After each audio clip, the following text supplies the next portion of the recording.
Chapter 6. Palimpsest. "Just watch out. Oh, yeah, you just better watch out. I know. He wagged his finger back the way he talked Spanish. Then, "They're gonna get you." "Look, man," Kid said, "will you—" It's all right. You just watch out now, please." I'm sorry. His thick neck sweated. He tugged at the wool. "I'm sorry.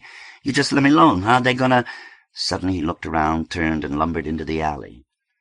"Jesus Christ!" A smile hovered about Denny's face. "What was that about?" "I don't know." One book had fallen on the sidewalk, the other leaned against the curb. "I mean, this guy just comes up and starts to push you like that. I thought you were going to hit him." Denny nodded heavily. "You should have hit him. Why'd he just want to come up and start messing on us like that?" "He didn't mess on you any." Kid picked up the books and put them back under his belt. "He's just crazy or something, huh?" "Come on," Kid said. "Yeah, he's crazy." "Jesus Christ, that's really funny. You ever see him before?"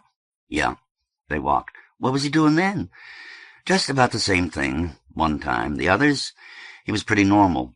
"A nut," Denny pronounced, and scratched his groin inside both pants pockets.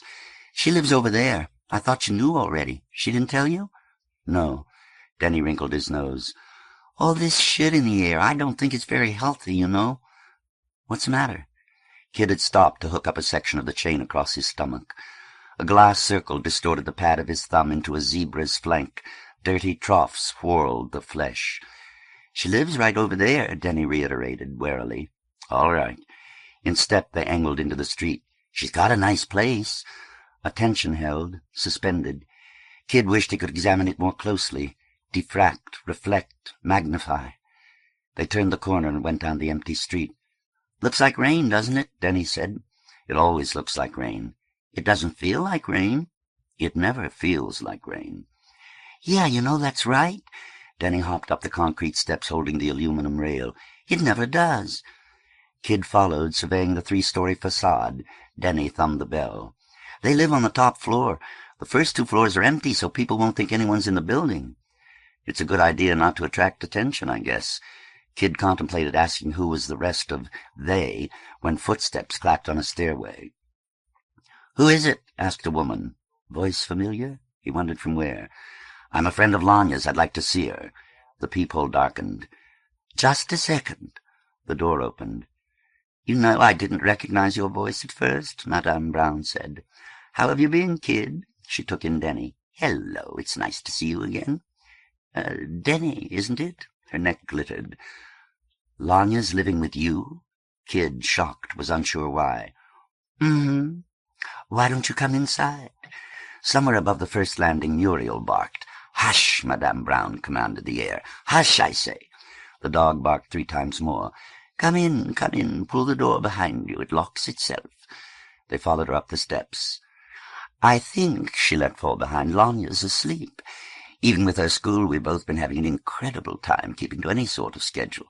I don't know when she went to bed. I suspect it was rather late." "She'll want to see me," Kid said. He frowned at the back of Madame Brown's red, rough hair. "Oh, I'm sure she will." They rounded the first landing. Muriel, visible now, barked again. "Hush, now hush up. These are people you know, dear. It's Kid and Denny. You played with Denny for hours the last time he was here. Now don't carry on like that." She reached for the dog's muzzle. Muriel quietened. "Did I say Lanya was asleep? I doubt it after all that. Naughty." Denny was looking up and down and sideways, not like somebody who'd played there for hours. Candlesticks were everywhere. 3 on a small table beneath a framed portrait, an iron brace full in a corner, 2 more on the window-sill between white curtains dulled by the sky behind. "You got electricity here?" Kid asked. "In 2 rooms," Madame Brown explained. "Oh, the candles? Well, we're so near Jackson, we thought we'd better have them around, just in case." 2 rooms away, unlit, a wall of books, a desk, an easy-chair. "That's my office in there," Madame Brown commented on Kid's stare, which brought his eyes to more candle-holders in the next room. This is really a nice place. There's some marvelous houses all through this area if you just look. They're not hard to find at all, though I suppose we were lucky with this one. Most of the furniture was already here." "The rent must be a steal," Kid said, "if you don't mind the neighborhood." "Oh, we don't pay any—" After an emotionless moment, Kid stopped and Denny bumped into him. She laughed loudly, shrilly. "By the way, congratulations on your book. Mary Richards showed me a copy the other day. She just tells everybody about how she knows you now." "Yeah?" He'd intended the smile to be cynical, but pleasure pushed him into joyous, goofy sincerity. "She does? She reads people passages out loud after dinner. I'm sure if you came by you'd get a positively ebullient welcome." She raised an eyebrow. "You really would." "Maybe from her," Kid said, "not from him. Don't you think those people are—" And watching her, decided to let it drop, but she took it on. "What is it that writer all you youngsters were reading here a few years ago was saying? The problem isn't to learn to love humanity, but to learn to love those members of it who happen to be at hand." Collected Poems, 1930 to 1950, Stones, Pilgrimage, Rictus, The Dynamic Moment, A Sense of Commencement, and The Charterhouse of Ballarat, all by Ernest Newboy, were bookended at the back of the desk with 2 African statuettes. The last 3 volumes together were twice as thick as the first 4. "Well, they're not at my hand. I mean, I don't hold your friends against you. I got some pretty strange ones myself." "I didn't think you did, which is one of the reasons I like you. And they haven't done anything to me. Yet." The yet challenged him to possibilities. It also tested his reticence. So he asked, "How'd you and Lanya get together here?" "Oh, she's a fine roommate, energetic, lively. It's nice to have someone so sharp around. When I had to leave my other place, but you weren't here for that. You could have helped us move. I was being terrorized to death. Nothing had happened definitively, but I had to move. Lanya helped me find this place. I've always liked her, and, well, I suggested that we share. It's worked out very nicely, I think. The school is only a couple of blocks from here. The few patients I've taken on—" The bell rang. "One now. You know," as she moved around them toward the hall, "I really thought that's what you were when I came down to let you in." She waved toward another hallway. "Lanya's room is down there. Go in and wake her up. I know she wants to see you." They heard her gait go from the hallway's measured rush to the stairwell's hurried canter. Denny said, "Nice, huh?" softly, then sucked at his upper lip, where pale hairs stabbed about in reddened flesh. "You want to go to her room?" "Yeah." "Okay." Denny went into the corridor. There were no bulbs in the elaborate ceiling fixture. An immense painting, Denny Tall by Kid Long, bordered in gilt, looked, as they passed in shadow, completely black. "That door," Denny said. It was ajar. Go on in," Kid said. Denny didn't, so Kid did. Warm air puffed at his face. The burning here had a hint of gas. In front of a tile fireplace a heater flickered and hissed through its lower grill.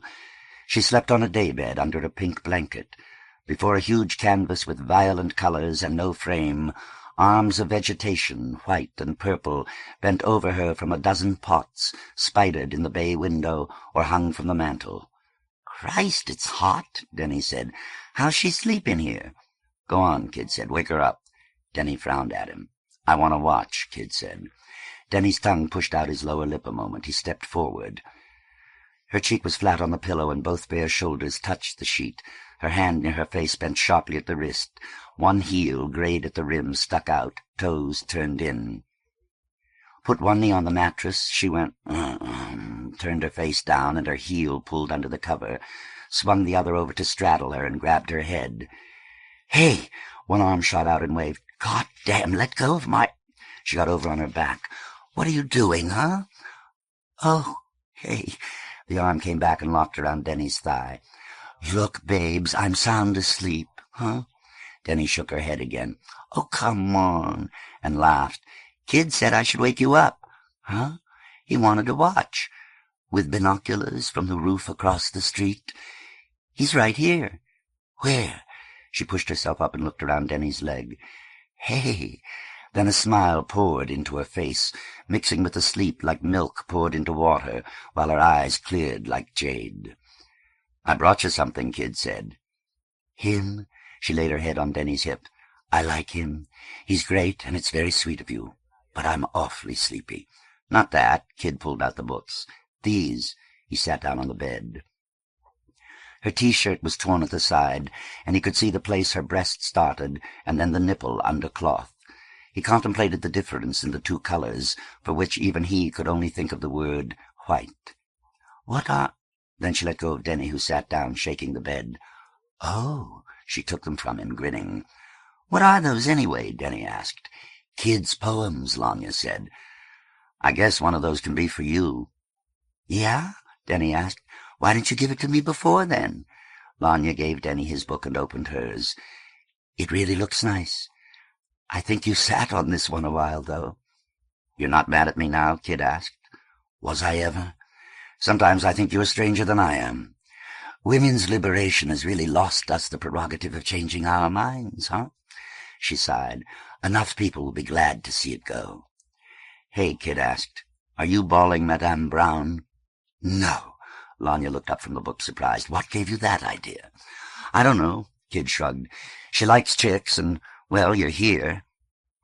Lanya frowned. The book slapped the blanket. Can't two people just be friends in this city? You should be bawling her. Denny didn't look up from his.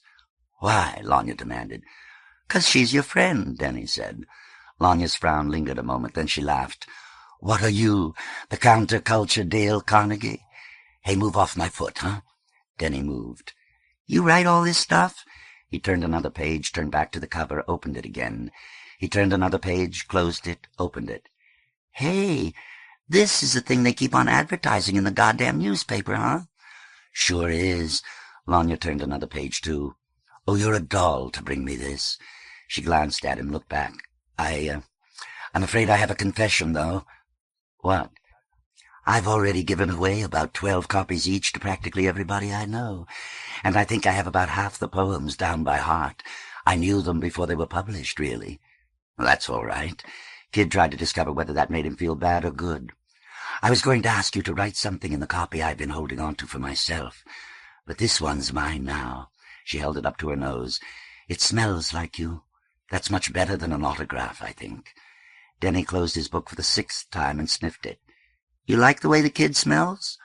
Lanya put her arm around Kid's chest and tugged him backward. Don't you?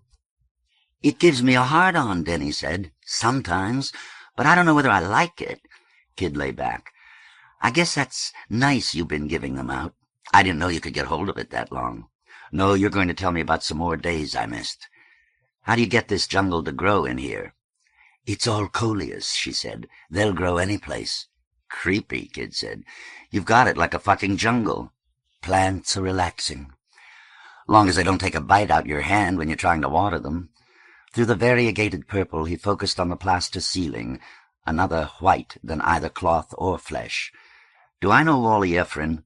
Wally? Of course you do. He was in the Park Commune. Why? We murdered him yesterday. He thought she might move suddenly. She didn't. What?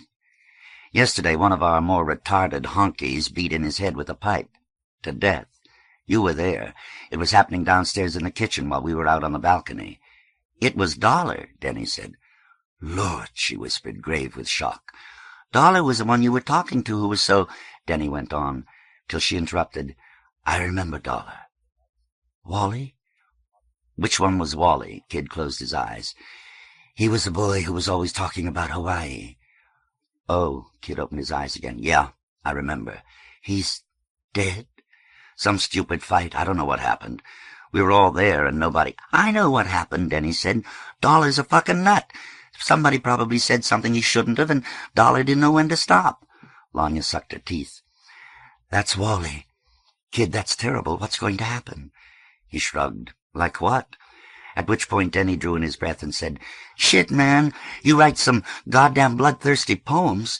This one about the kid who fell down the elevator. Wow. Kid looked up at Denny. Both legs broken, Denny puzzled out. Pulp sculled, jelly hipped. Kid suddenly rolled over, grabbed the book edge and pulled it down. Hey, what the— Denny said, craning over Lanya's lap to see the print. But Denny had misread the line. Kid lay his cheek on Lanya's and Denny's legs. You all right? Lanya asked, and Denny touched his face. Yeah, Kid said. Sure, I'm fine. He raised his head again. How'd you know what it was about? It doesn't say anything about an elevator shaft in the poem. I figured that's what it— Denny looked surprised. Had to be about. I mean, I was there, remember? Oh, Kid put his cheek down. Yeah. Is Dollar still over with the Scorpions? Yeah. Is he all right? If Copperhead doesn't decide to kill him. John and Millie came over with a delegation this morning to protest. I started to yell at Dollar. Just yell, that's all. Just to find out what had happened. He's not really all there, and you have to talk loud to get through, you know. And they started to get squeamish.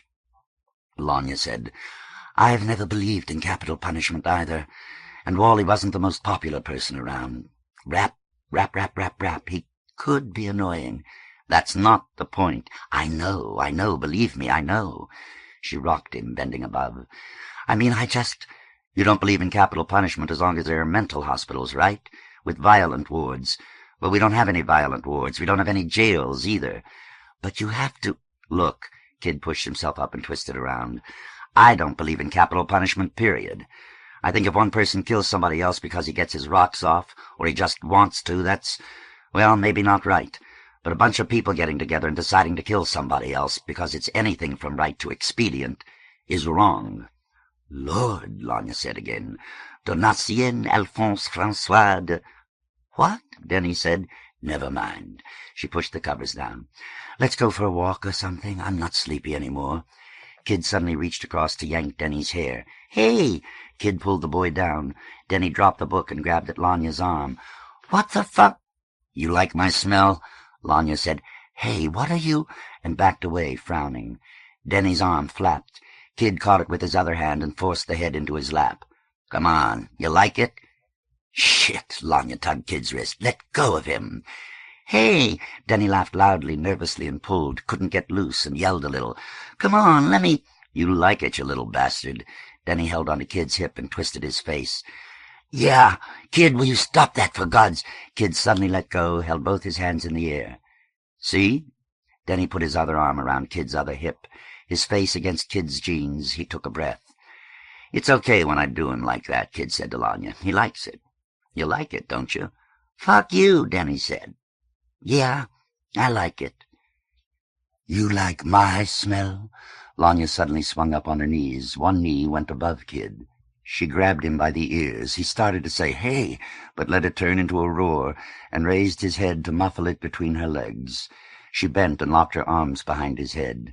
You like my fucking smell? You like it? And then she laughed and fell over on her side. The bed's feet bounced. He said, yum, yum, yum, yum, yum, yum, as fast as he could. Her legs were warm and blocked his ears. A ligament defined itself across his jaw. Still laughing, she said, I don't think I can keep the rough act up as long as you can, though. He got his mouth free. I like it anyway, for breakfast, for lunch, for dinner. Hey! Denny's face appeared above Lanya's thigh. Ain't we making a lot of fucking noise? What sort of patient she got in there anyway? Jesus, Lanya laughed. She's a shrink, Kid said. She's a goddamn fucking head shrinker. She takes crazy people like us and makes us all better. I want to go for a walk, Lanya said. Will you two please get up and let me put my pants on? She's really a head shrinker? Denny asked. She got some crazy man in there? Yes, Lanya said. Now will you please move your ass off my foot? You just don't want a ball, Kid said. Not true. I just do want to get some air. Kid rocked up, stood. Okay, fine. Who can ball with all these Venus flytraps leering at you anyway? And realized they made him feel far more uncomfortable than he could comfortably admit. On the desk in the bay window lay his notebook. Fine reason to get out of here, Lanya said. I dropped my book behind the bed, Denny said. There, I got it. Kid went to the desk and opened the grimy cover. Folded inside was the sheet from the telephone pad, grilled with his handwriting. And the galleys with your corrections are in the top drawer on the right. The last of her sentence was muffled by the T-shirt coming off. Mr. Newboy gave me everything just before he left, when we didn't know where you were. Kid sat down on the chair's torn caning. Quickly, he flipped through till he found a 3/4 blank page. He pulled loose his pen. The raddled pages chattered at the pressure of his ballpoint. He wrote very quickly, with his face screwed, his lips parted across his teeth, then pressed together again.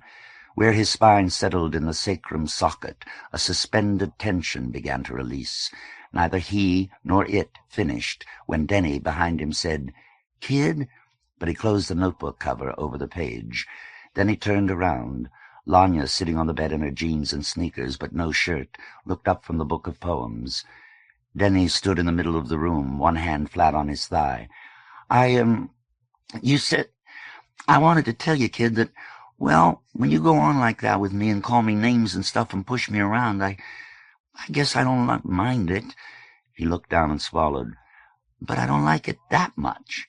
The inflection of the sentence didn't resolve, so he added, "You know?" Kid nodded. "Okay." Denny swayed a little, uncomfortably. Lanya suddenly put the book on the floor and walked up behind him. She put her chin on his shoulder, her arms around his stomach. Denny put his forearm along hers, rubbed the back of her wrist, and waited. Kid went and put his arms around both of them. Lanya's bare back under his hands was very warm. One of them held onto his wrist. After a moment, Denny said, "You're both in the wrong position. Him in front and you on my ass. I don't get a chance at nothing. Hey!" and pulled Kid close again when he started to back off.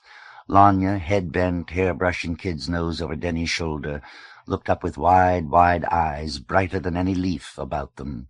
Kid blew at her nose. Denny wriggled. "I don't think three people can kiss each other at the same time," he said. "Yes, we can," Lanya said. "Here, see?" A minute later, heads together, arms locked around one another's backs, Kid said, "This is comfortable." "I think," Denny said, moving his head down between their chins, "I smell more than either of you." Lanya nodded. "Didn't you say something about wanting to go out?" Kid asked. She nodded again. "Let's go." First cold air under his left arm, then his right. Her fingers on his chest were the last to leave him. He looked at the desk and wondered whether he should take the notebook. "You sure keep it hot in here," Denny said. "Oh, would you turn that off for me?" "How?" "Never mind, I'll do it." Kid stood up. Lanya squatted before the heater, grunting and twisting at something inside. "There," she stood. "Let's go." "You ain't gonna put no shirt on or nothing?" Denny asked. The sides of the heater, cooling, clanged. "Be a doll and let me wear your vest?" "Sure," Denny shrugged out of his, "but it won't cover your tits." "If I wanted them covered, I'd put on a shirt." She took the vest from him. "There are some advantages to living in this city." "You're a funny lady." "You're a funny boy." Denny bit on his lip a moment, then nodded deeply. "I guess I sure as fuck am." "What are you grinning about?" Lanya asked Kid. "Nothing," and ended up grinning harder. "You gonna take up chains, too, and be a member?" She considered a moment, sucking her underlip. "Nope." One nipple was just visible inside the leather lapel, the other was covered. "Just curious," and picked up her harmonica from the floor by the bed. "They play me into violent postures. Adrift in the violent city, I do not know what stickum tacks words and tongue. Hold them there, cradled on the muscular floor. Nothing will happen. What is the simplest way to say to someone like Camp or Denny or Lanya that all their days have rendered ludicrous their judgment of the night? I can write at it. Why loose it on the half-day? Holding it in the mouth distills an anger dribbling bitter back of the throat, a substance for the hand. This is not what I am thinking. This is merely, he thought, what thinking feels like. They were quiet through the living room. At the head of the steps, Denny began giggling. Lanya hurried them down. They reached the porch hysterical. "What's so funny?" she asked 3 times. 3 times her face recovered from the contortions of mirth. Kid thought, there's a moment in her laughter when she's very ugly. He watched for it, saw it pass again, and found himself laughing the harder. She took his hand, and he was very glad she did. The stridence smoothed in his own voice. Denny's level, too, from some relief Kid did not understand. "Where's your school?" Kid asked. "Huh? Denny told me you were teaching in a school, and Madame Brown said something about classes." "You told me about the school," Denny said. "It's right down there. That's where we're going now." "Fine." She bit both lips and nodded, then slid her arm up to link Kid's elbow, held out her other hand to Denny, who pretended not to see and tight-roped along the curb. So she dropped Kid's hand, too. The green jacket was new. The shirt between the brass zippers looked old. He came from the corner unsteadily, head slightly down. His varying steps took him indiscriminately left or right. 25, 30. His black hair was almost shoulder length. In the bony face there was nothing like eyes. He staggered closer. Tiny lids were pursed at the back of fleshed-over sockets, otherwise smooth as the insides of teacups. One leaked a thread of mucus down his nose. He came on, missing the lamppost by a lucky detour. On twine around his neck hung a cardboard sign lettered in ballpoint, "Please help me, I am deaf and dumb." Denny stepped closer to Lanya and took her arm. The blind mute passed. "Wow," Denny started softly. Then breath stopped. The heavy blonde Mexican in the collarless blanket shirt hurried from a doorway. The irregular tap of the blind mute's cowboy boots stopped when the Mexican seized his shoulder. His head came way up and swung in the air like sniffing as the Mexican took the blind mute's hand. He pressed his fist against the mute's palm and pressed again, making different shapes. The blind mute nodded. Then they hurried to the corner, holding one another's arm. "Shit," Denny said wonderingly and lingeringly. He looked at Lanya. "We seen him before, you know. The big spick. He pushed Kid, you know. Just came up to him in the street and pushed him." "Why?" Lanya asked. She reached across to hold the right lapel of Denny's vest with her left hand. "Don't tell me everything in this fucking city happens for a reason," Kid said. "I don't know."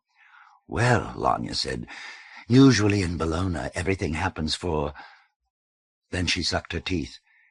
"Deaf and blind. That's heavy. I was in San Francisco once. You know the welfare office on Mission Street?" "Yeah," Kid said.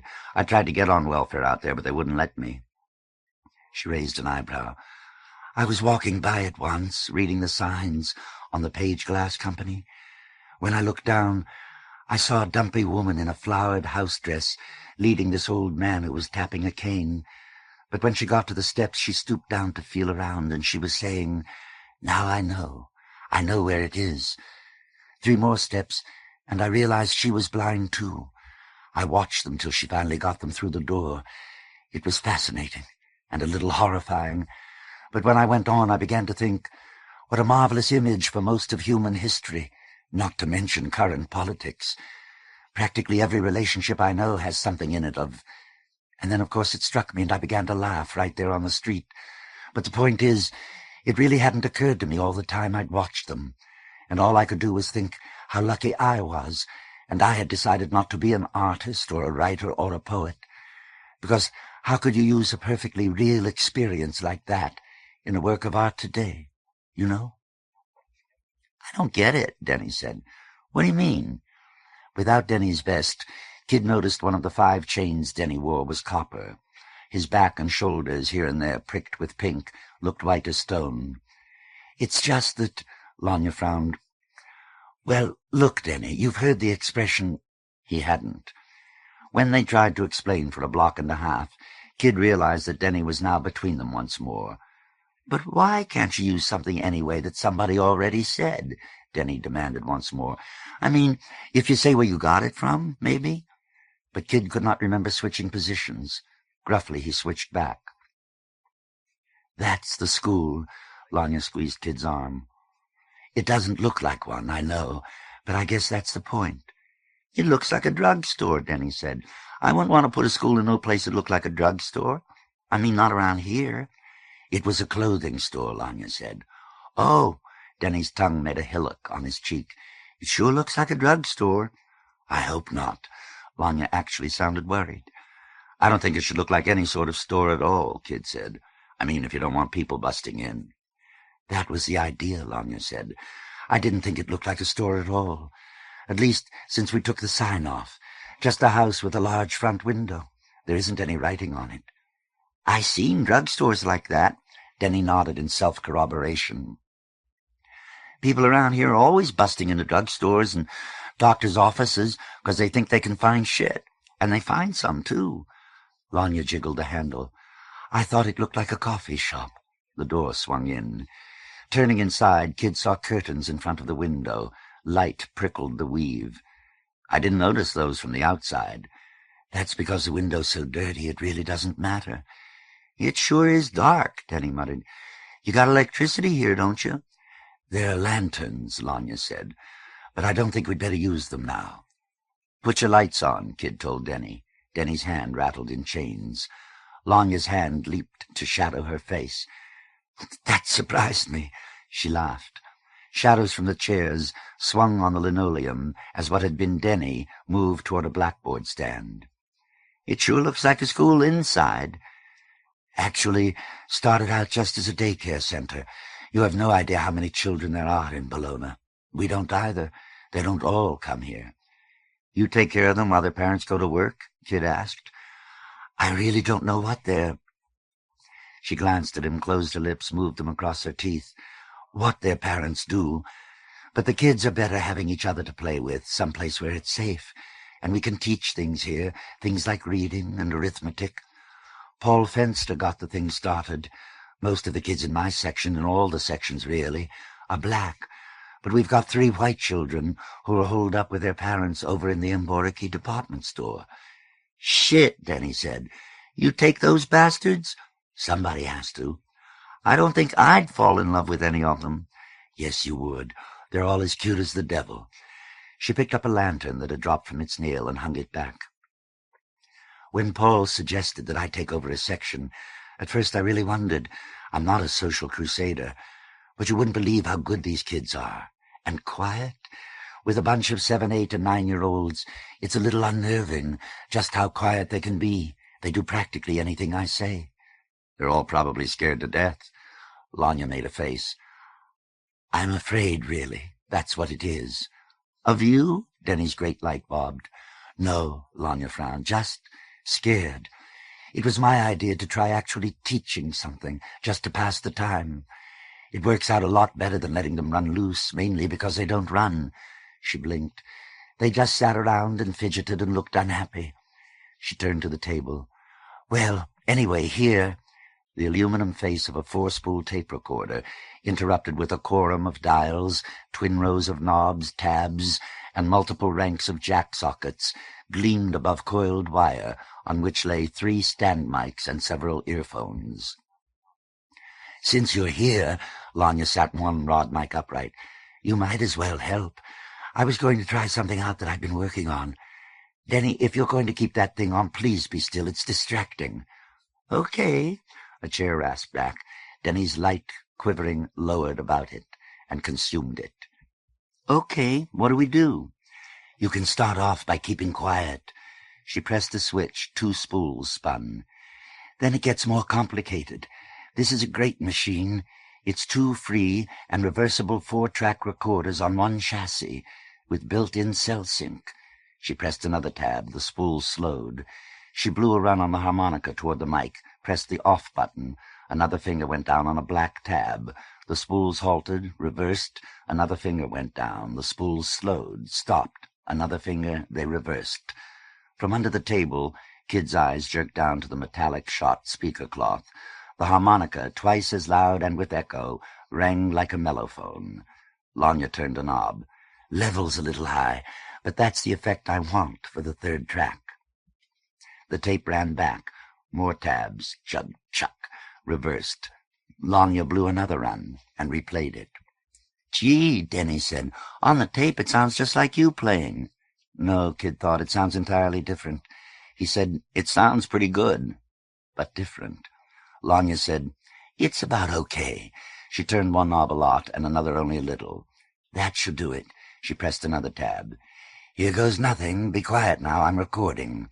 Denny's chair legs squeaked on the floor. Lanya scowled back over her shoulder and positioned herself at the mic. Without lifting her sneaker heel, she began swinging her knee to keep time. Her shoulders rounded from the armholes of Denny's vest. She blew a long, bending note and another. A third seemed to slide from between them, bent back, hung in the half-dark room. Light glowed in 3 of the dials. Red hairlines shook, and turned over, became another note, did something to Kid's eyebrows so they wrinkled. And Denny had turned off his shield. She played. Kid listened, and remembered crouching in dim leaves tickling his jaw, while she walked beyond him, making bright music. Then something in the playing brought him to the here and now of the room, the plastic reels winding, the tension arm bouncing inside its tape loop, the needle swinging, 3 of the 4 signal lights glowing like cigarettes. The music was more intense than memory. Emotional fragments without reference scenes resolved through the brittle, slow notes. She moved her mouth and her forehead. Her 2 forefingers rose vertical over the silver. Her nails were slightly dirty. The music was wholly beautiful. Then clamped. Silver slid between her lips. She played more, played some phrase she played before, then turned the tune to its final cadences, taking it to some unexpected key, and held and harped on the resolving chord sequence. A little trill of notes kept falling into it every 2 beats, and falling, and falling. She dropped the harp, clutching it in both hands against her bare breasts, and grinned. After maybe 10 seconds, Denny applauded. He stuck out his legs from the chair, bounced his heels, and laughed. "That's pretty good. Wow, that's pretty nice." Kid smiled, pulled his bare toes back on top of his boot, pushed his shoulders forward. In his lap, his hands knotted. "Yeah." Lanya grinned at them both, stopped the tapes. "I'm not finished yet. You guys have to help me on the next part." She plugged in one earphone set, tossed it to Denny. "Don't drop," but he almost did. She started to toss another set to Kid, but he got up and took it. Tangled cords swung to the floor. "I'm going to lay in another track on top of it. Remember that little part just before the end? Well, this time you have to clap there 5 times, each time a little louder, and sort of shout or hoot or something on the last clap." She played the section over. Denny started to beat his hands together. "Just 5 times," she said. "Then shout. I'll bring you in. Let's try it." They did. Denny hooted like a choo-choo train, which broke Kid up laughing. "Come on," Lanya said. "You guys don't have to overdo it." They tried again. "That's it. Put your earphones on and we'll lay it in." The rubber rims clasped Kid's ears and damped the room silence down a level. "I'm going to be playing something entirely different." Lanya's voice was crisp and distant through the phones. "But I'll signal you two with my elbows." She flapped one at them and put on her own phones. The vest swung from her sides. "There we—" She turned on the tape. Momentarily the silence in Kid's phones crackled. "Go." Kid heard Denny's chair leg squeak, but it was on the tape. Then a long note bent. Over it, Lanya began, as the beat cleared, to rattle out, like insects, high triplets, first here, then up half a step, then down a whole one. Her mouth jerked across the organ, and she dragged a growl up from the windy lower holes. Then jerk, bright triplets rattled. The old melody wound beneath them and decorated by them. Each time the third batch arrived, they thrust it into a new harmony, and toward Kid's and Denny's cadenced entrance. Denny leaned forward, eyes wide, hands out and up, cradling an invisible globe. Kid's fingertips tickled his palm. His head was down to feel the rhythm. His eyes were wedged at the top of his sockets to watch her. Lanya swung her whole body back and brought both elbows into her sides. Denny's globe collapsed. Kid's palm stung, and stung again, and again, and again. The sound and his head rose, and again. His face burst with noise and sudden joy. Through the phones, from under his own cry, the rough fabric of the ending, with the little trill falling into it again and again, secured in its foreign key, brought all to its proper close. Denny, still seated, looked about to explode, and after 5 seconds shouted, "Whoopee!" and bounced in his chair. "You like that, huh?" Lanya grinned over her shoulder, ran the tape back. "I want to lay in one more track. You guys have to do the same thing again." To Denny's frown, she explained, "Because I want it to sound like a whole room full of people clapping, not just you two.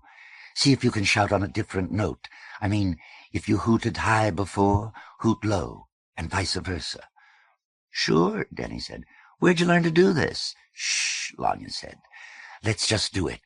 I don't have too much to play on the harmonica this track, but don't let what I do throw you off."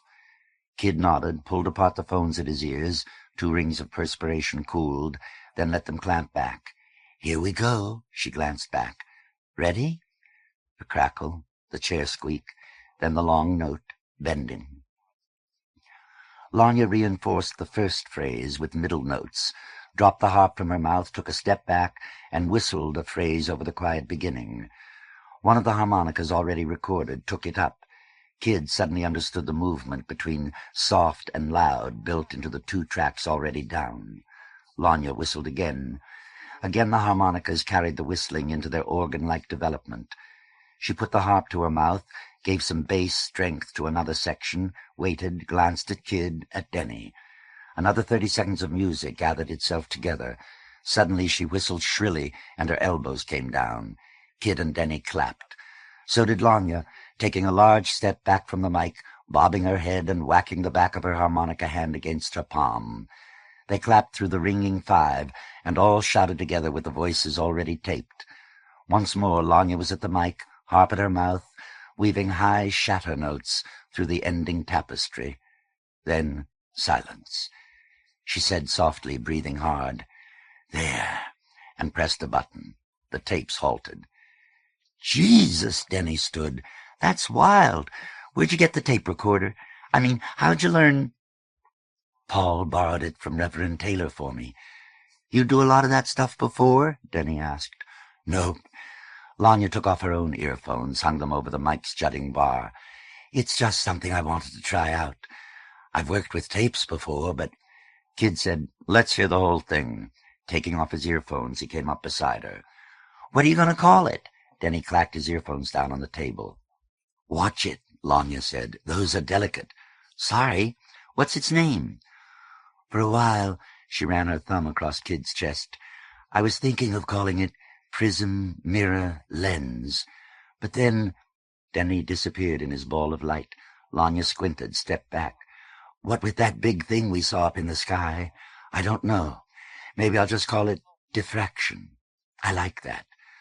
Holding his lips between his teeth, Kid nodded. "Go on." His lips came loose and tingled. "Play it."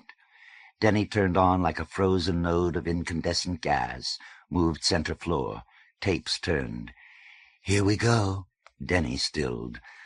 "I want you to note," Lanya laid her harmonica on the table, then raised one finger, "that something like that usually takes 6 or 8 hours to do. We have been at this no more than 2 hours. From the speakers beneath the table, Denny's chair leg squeaked.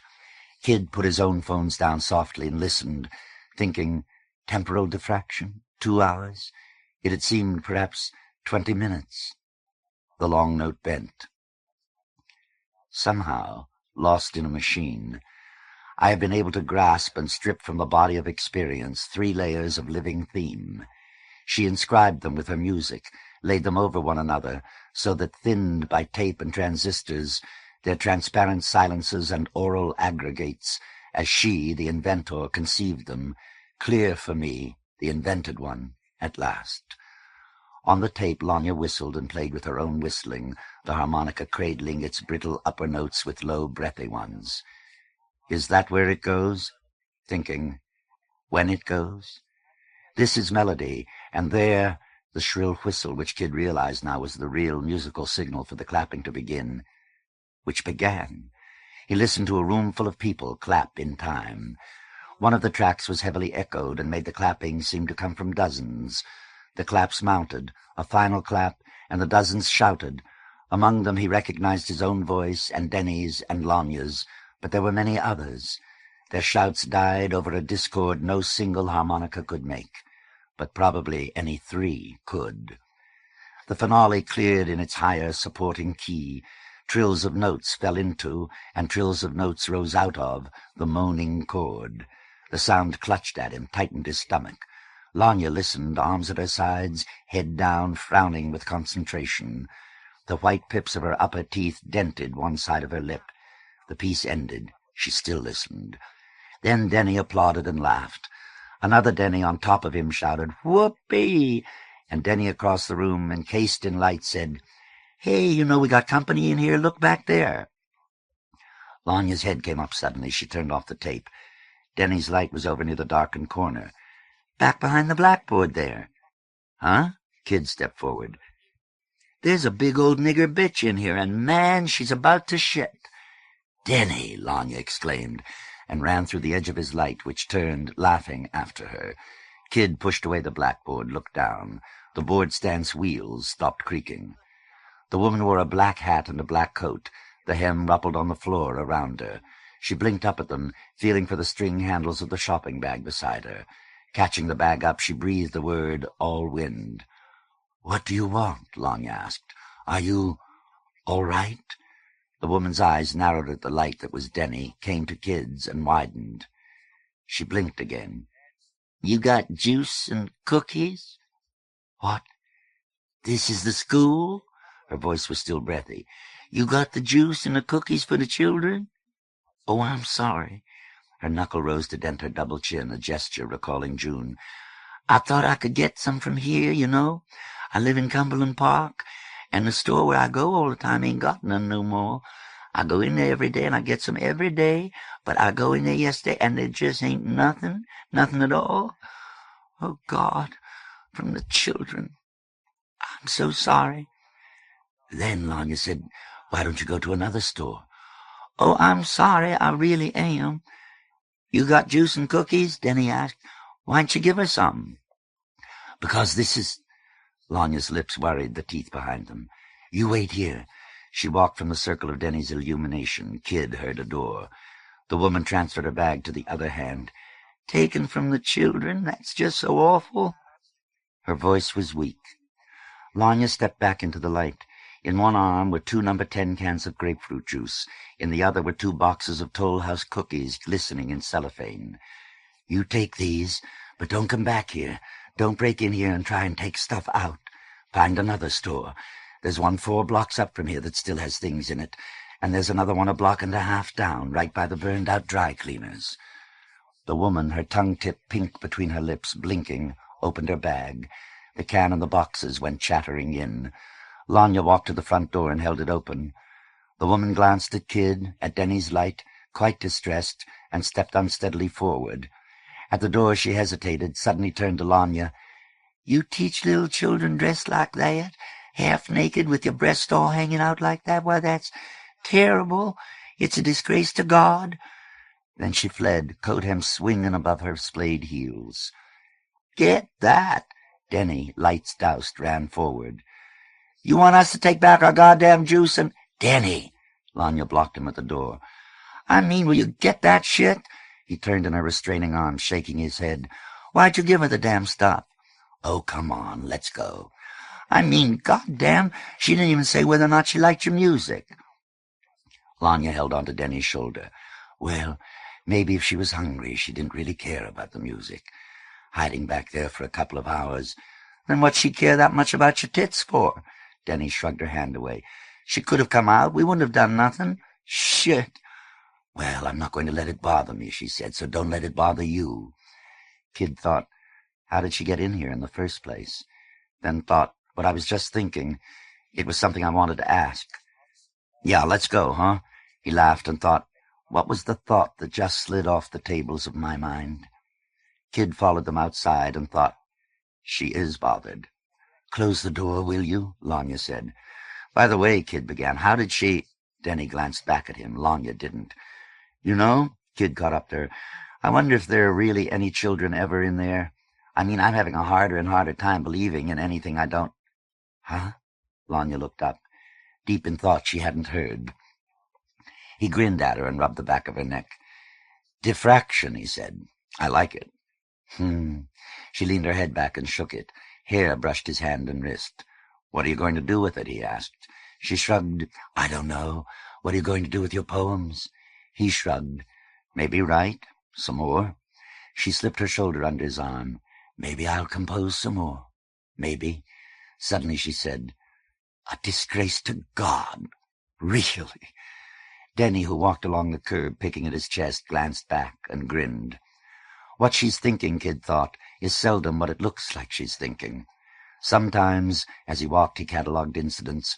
He'd found her thoughts far simpler than her complicated expression of them. Other times, this catalogue was longer, more complex.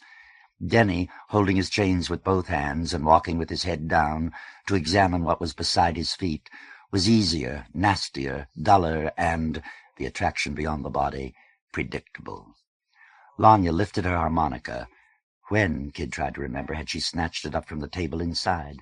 But that was lost, too, with the others, toward her mouth. Her hair pulled from his forearm as she stepped ahead of him. His arm slid down the vest, fell. She bent over the silver organ, then she lowered it, then she turned it in her hands, then she raised it, then she lowered it again. At the head of the stairs, Kid bent to scratch Muriel, who licked furiously at the ham of his thumb. Madame Brown came into the hall and said, "Now, I didn't even know you'd gone outside. I could have sworn I heard you back in Lanya's room just now. Would you like wine or coffee?" "Could I have both?" Denny asked. "Certainly." "Just wine for me," Lanya said. "That's probably what you want too, right?" "Yeah," Kid said. "Thanks." They followed Madame Brown into the kitchen. "You want to come to my party?" Kid asked. "Up at Mr. Calkin's?" "The one he's giving for your book that everybody's been talking about?" Madame Brown smiled. Her necklace glittered. "Huh? Yeah, I guess that's it." "I'd be delighted." Lanya, legs crossed, raised the front feet of her chair. "He hasn't invited me yet." Above her in the gray window, an asparagus fern turned on a string. "Oh, you know you two are invited." Kid sat on the kitchen stool. "You got a party up at Calkin's?" Denny, hands in his pockets, leaned on the stove. He moved to let Madame Brown get the enameled coffee pot. She said, "That should be quite something." "He said bring about 20 or 30 friends. I'm going to bring the whole nest up." "Marvelous!" Lanya clapped her hands. "I'm sure that's what he wants." "Yeah? You think so?" Madame Brown, dubious, set out glasses and picked the gallon jug up from the floor. "Well, it will be interesting." She twisted at the cap, her face lining with effort. "It's in 3 Sundays, isn't it?" The cap seemed stuck. "Mary will never forgive me if I go. She's invited me for dinner. But I wouldn't miss it for the world." "Here, I'll do it." Kid opened the bottle and poured out yellow wine. "You got lots of patients here?" Madame Brown, seated in what looked like a lawn chair, observed her glass. "A few. Would you like to come and have a session with me some afternoon?" Kid looked up and thought, "I'm embarrassed. Why?" "Lanya's told me about some of the things you were feeling and how upset you'd been, and about your memory problems. If you'd like to talk about them with someone, I'd be very happy to." "Now?" Lanya rocked in her chair. Denny, sitting at the table now, looked back and forth between his wineglass and coffee cup. "Goodness, no. Perhaps some afternoon next week. That would be best for me. I'm terminating sessions with 2 patients then, and if we want to work out something further, it would be a little easier to make arrangements." "Oh," Kid said, "yeah. You give therapy to people now?" "Yes, I have been for quite a while now." Lanya said, "I told Madame Brown you'd been in therapy before." "You told her I'd been in a mental hospital?" "You mentioned that to me once yourself," Madame Brown said. Kid drank some wine. "Yeah, I'd like to come and talk to you. Thanks, that's nice of you." "You think he's crazy?" Denny asked. He'd only drunk from the coffee. "He acts pretty funny sometimes, but I don't think he's crazy. Not like Dollar." He looked over his cup at Madame Brown and explained, "Dollar's killed somebody already, beat his head in with a pipe. Now Dollar's a real nut. You want to talk to him?" "You shut up, huh?" Kid said. Madame Brown said, "I'm afraid I don't have facilities for handling real nuts. Crazy and nuts are terms doctors don't use, or shouldn't. But no, I don't think Kid's crazy at all." Denny's head had gone to the side and his tongue into his cheek, listening for patronization. His mouth changed shape over the cup. He'd apparently found it. "I don't want to start any long-term thing," Kid said, "where I come back and back. Yeah, I know that's how it works, but I just don't want to get into that." "Whether or not you needed something long-term would more or less depend on what we found out in the first sessions, wouldn't it? So we'll do first things first." "Okay." Kid felt wary. "You know," Lanya's chair legs came down, "that whole thing about Dollar killing Wally has really got me upset." "What is this?" Madame Brown asked. "About someone killing somebody?" So they told her. "Now he sounds nuts," Madame Brown nodded. "Oh, he ain't that nuts," Denny answered. Madame Brown sighed. "Well, I suppose that afternoon did provide some extenuating circumstances." But she sounded more worried than convinced. The bell rang. "My patient. Well, my break is over." Madame Brown left the room. As soon as she'd gone, Denny said, "Did you know that while you was asleep last night, the guys had 2 girls in the back they were shagging? Man, them niggers really went to town. I used to watch a lot, but I never took no turn before. One of them, the little white one, she was freaky, man, really freaky. Glass said I could take a turn if I wanted." He revolved the cup to align the handle with the crack between the table boards. "So I did. To come, though, I had to pretend," Denny glanced at Kid, "stuff with you." "You been busy, huh?" Kid hadn't known. He was surprised. Denny looked at Lanya. "I pretended about you, too." "I don't know whether I should be flattered or not." She rocked her chair again. "I've always pictured myself as a pretty worldly young lady, but you guys have a way of making me feel like I just got out of a convent. Not," she let the chair legs down, "that I'm trying to keep up. Well, maybe I am, just a little." She stood, stepped around the table corner, and put a hand on either side of Denny's face, which rotated between her palms, mouth opened. She dropped her mouth on his. He held the edge of the table and strained his neck to kiss her. Finally, he let go with one hand and put it around her waist. "Hey!" He pulled his face away from hers. "That's nice," giggled, and kissed her again. Kid's laughter made them look. "What would you do," Kid said, "if I brought the whole nest around and had them all lined up, taking turns?" Leaning against Denny's shoulder, Lanya frowned. "I wouldn't put it past you, you bastard." "No, that's not true. You wouldn't." She glanced down and sat on Denny's knee. Denny immediately settled one hand over her breast and frowned at her. "Gangbangs, chains, leather. It isn't my scene." "I got a hard-on," Denny said. "You have had a hard-on ever since I met you," Lanya told him. "Look, you two guys making it together turns me on, that's all. Most of my friends have always been gay. That's what I dig." "I know a lot of guys who dig dykes," Denny said. Lanya bit his ear. "Ow!" "Anyway," she said, "that's the turn-on for me. Not getting gang-shagged." "Glib," Kid rocked his stool legs now, "but logical." "I think you look cute in my vest," Denny said. "You think I look cute without it?" "As a bug, babes," Lanya told him. "Hey," Denny said, "are you mad at me?" "No," she said, "just a little confused." She looked at Kid. "I can never figure out if you're the person I keep thinking you are." Kid stood up, walked over, and stopped with his hands on Lanya's shoulders, his legs astraddled Denny's knee. "If I talk about you screwing Denny or me, it's for real. If I talk about you screwing anybody else, I'm joking. See? And you can do or talk about whatever you want." "And I think you misunderstand me entirely," she nodded with a look both wary and dry. "Sometimes." He kissed her, face turning between his palms, and had to bend his legs. She turned her head gently back and forth, rubbing his tongue with hers, and meshed her fingers behind his neck, pulling his down harder. Finally, he had to settle his weight on Denny's thigh. Denny took Kid's shoulder with one hand. The knuckles of the other moved against Kid's breast, fondling hers. Kid's hand slid between Lanya's back and Denny's belly. "Both of you," Denny said, "weigh more than I do. Either me or the chair is going to go. One." Lanya laughed into Kid's mouth. "Let's go back into your room and bawl," Kid said. He had actually thought one or the other of them would protest.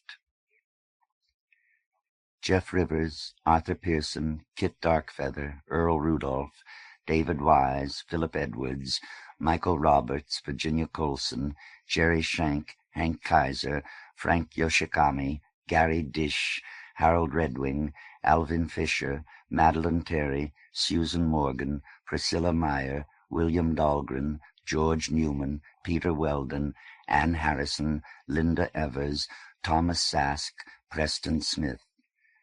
At her desk, he read the list for the 6th time.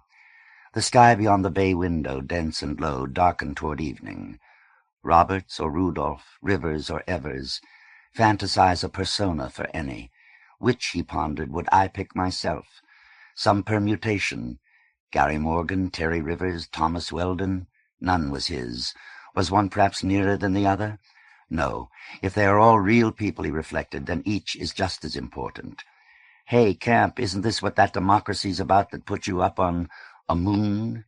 But I don't want one. I need one about as much as I need a handful of dollars. Lips tight, he picked up the papers. 3 sheets from the phone pad, 2 pieces of newsprint, the back, blank pages of a paperback, some sheets of Lanya's paper, all he had written since Brass Orchids. I promised not to write any more. New Boy promised I would. Kid smiled, putting one paper behind the other.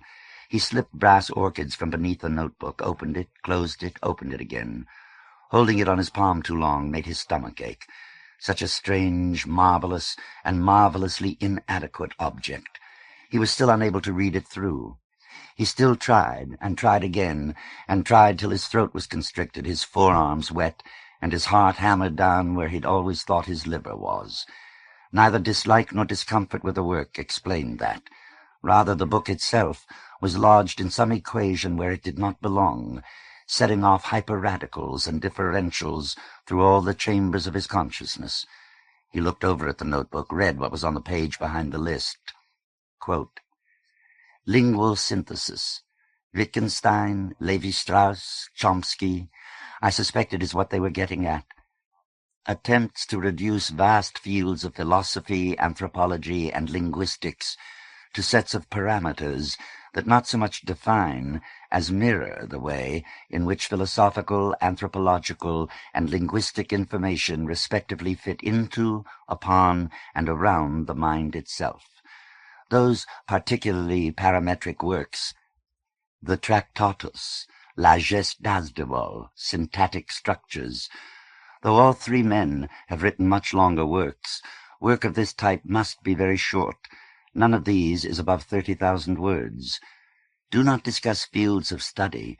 They drop careful, crystalline catalysts, which on any logical mind, as opposed to trained minds familiar with galleries of evidence and evaluations, perforce generate complicated and logical discussions of the subject, using whatever evidence is at hand, limited only by the desire or ability to retain interest in the dialogue propagating in the inner ear. In an age glutted with information, this storage method is necessarily popular, but these primitive, unquote, was the end of the page. He did not turn to the next. Wittgenstein, Levi-Strauss, Chomsky. He mulled their sounds.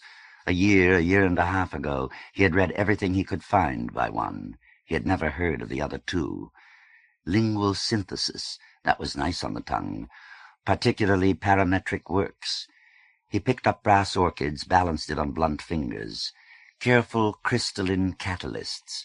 He nodded. A particularly parametric work of careful crystalline catalysts in lingual synthesis. That, at any rate, was the type of object it ought to be. Well, it was short. One of them turned in the bed. One of them turned again. He looked across the room, the tent of a knee, an arm over an arm. The chair back was cool against his. Caning prickled the bottom of one thigh. The plants leaned from their pots. He pinched the bright chain across his belly. Dark ones coiled the clothing on the floor. Suppose, he thought, she wants me to stay and him to go. Well, I get rid of the bastard. Suppose she wants me to go. I get rid of all the bastards. But she won't. She likes privacy too much. Why else would she go along with this? Along? Something in me would like to have it that she is doing this for me. But all joy in it comes from those moments when it is obviously real as her music, and personally otherwise. I am restless, she turns restlessly. His arm, limp, moves with her moving shoulder. Lanya blinked, raised her head. Kid watched her eyes close, and her head lay down. He was smiling. He turned Brass Orchids in his hands, turned the loose pages as though he might heft, through some quality other than weight, the difference. The notebook was open again at the list. Puzzling, he read the names once more. It was almost too dark. This time right to left, bottom to top. Preston Smith, Thomas Sask, Linda Evers, Ann Harrison, Peter Weldon, George Newman, William Dahlgren, Priscilla Meyer, Susan Morgan, Madeline Terry. Why'd she kick us out? She didn't kick us out. She had things to do. She'll be down to see us, don't worry. I ain't worrying. Denny balanced along the curb edge. Shit, I could have stayed up there for the rest of my life and been happy. You on one end and her on the other. How'd you manage to eat? Present company accepted. Denny tugged at his vest. I'd just send out for it. You sure she wasn't mad at us? Yeah. Okay. You really think she's going to come down and visit the nest? If she doesn't, we'll go up and see her. She'll come. She's a nice person. Denny emphasized each stress with a beat of his chin. And I really like that song. Diffraction, huh? Kid nodded. I hope she comes down. I mean, I know she likes you 'cause you wrote a book and everything and you've known her a long time, but I'm just a fuck-up. She ain't got no reason to like me. She does, anyway. Denny frowned. Sure acts like it, don't she? The streetlight above them pulsed at half strength, then died. The sky sheeted over with one more film of darkness. The only other light to come on was 2 blocks away. It pulsed, pulsed, pulsed again. Someone moved into it and shouted, Hey, kid, Denny! Others trooped into the wavering circle. What the hell are they doing here? Denny shrugged. In the middle of the next block, Dollar, lugging the brass lion on its broken base, pushed between Copperhead and Jack the Ripper.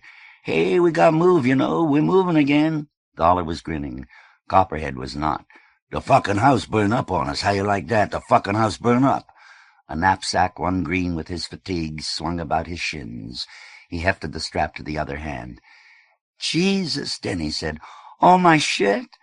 What happened? Nothing, Copperhead shrugged. You know, it just will. The whole damn block, Siam said, about an hour ago. Shit, it was something. Kid felt his heart thump once, like it always did when he found out somebody he knew had died. And in the hollow remains he thought, that isn't so much a reaction as it is a fear of what the reaction might be. The house burnt down? The house burnt down? But that seemed so easy. The house, he asked, was Nightmare there? Fuck, Copper said. Fuck, he and the lady was off somewhere. 13 was going somewhere, too. Fuck. Glass chuckled. I could smell 13's stash burning right up. Sure wished I knew where he kept it and I would have got it out for him. But when it was burning, he swung the pillowcase down from his shoulder into his arms. You sure could smell it.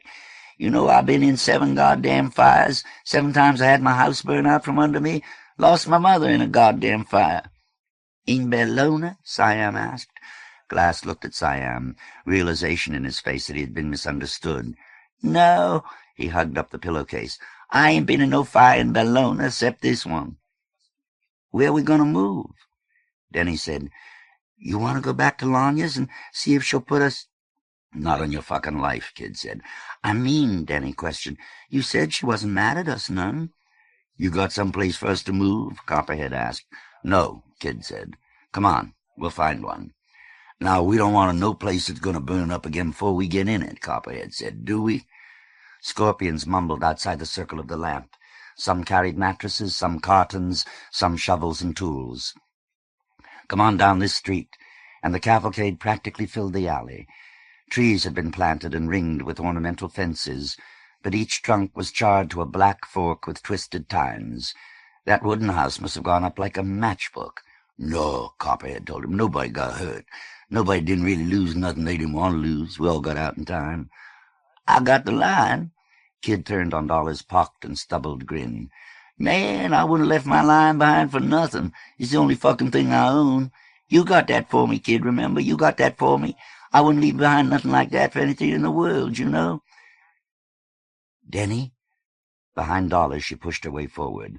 Her arms were full, her hair was tangled, and one heavy cheek was smudged. Denny, I got your stuff out. Her eyes, sweeping among them, caught Kid's and swept away. Denny, I think I got it all. Oh, wow, Denny said. Oh, hey, you did. Wow, that's great. Here, I got your shirts. She caught up with him, and she glanced up blankly at Kid, the heavy breasts in her blue sweatshirt pressed out against bags and packages. Her small, full fingers had left the brown paper sweaty so that it bellied between them. And the posters down from your wall, and the picture books. I didn't bring the blankets. I didn't bring the blankets because I thought it wouldn't be too hard to get some more blankets. You got my radio? Of course I got your radio. I think I got everything. There wasn't very much, except the blankets. I don't care about the goddamn blankets, Denny said. You okay? I mean, the house was burning down, and you were back up in there getting my stuff? He took a paper bag from her. Oh, watch out! Pulled brass orchids from his back pocket and dropped it inside. What's that?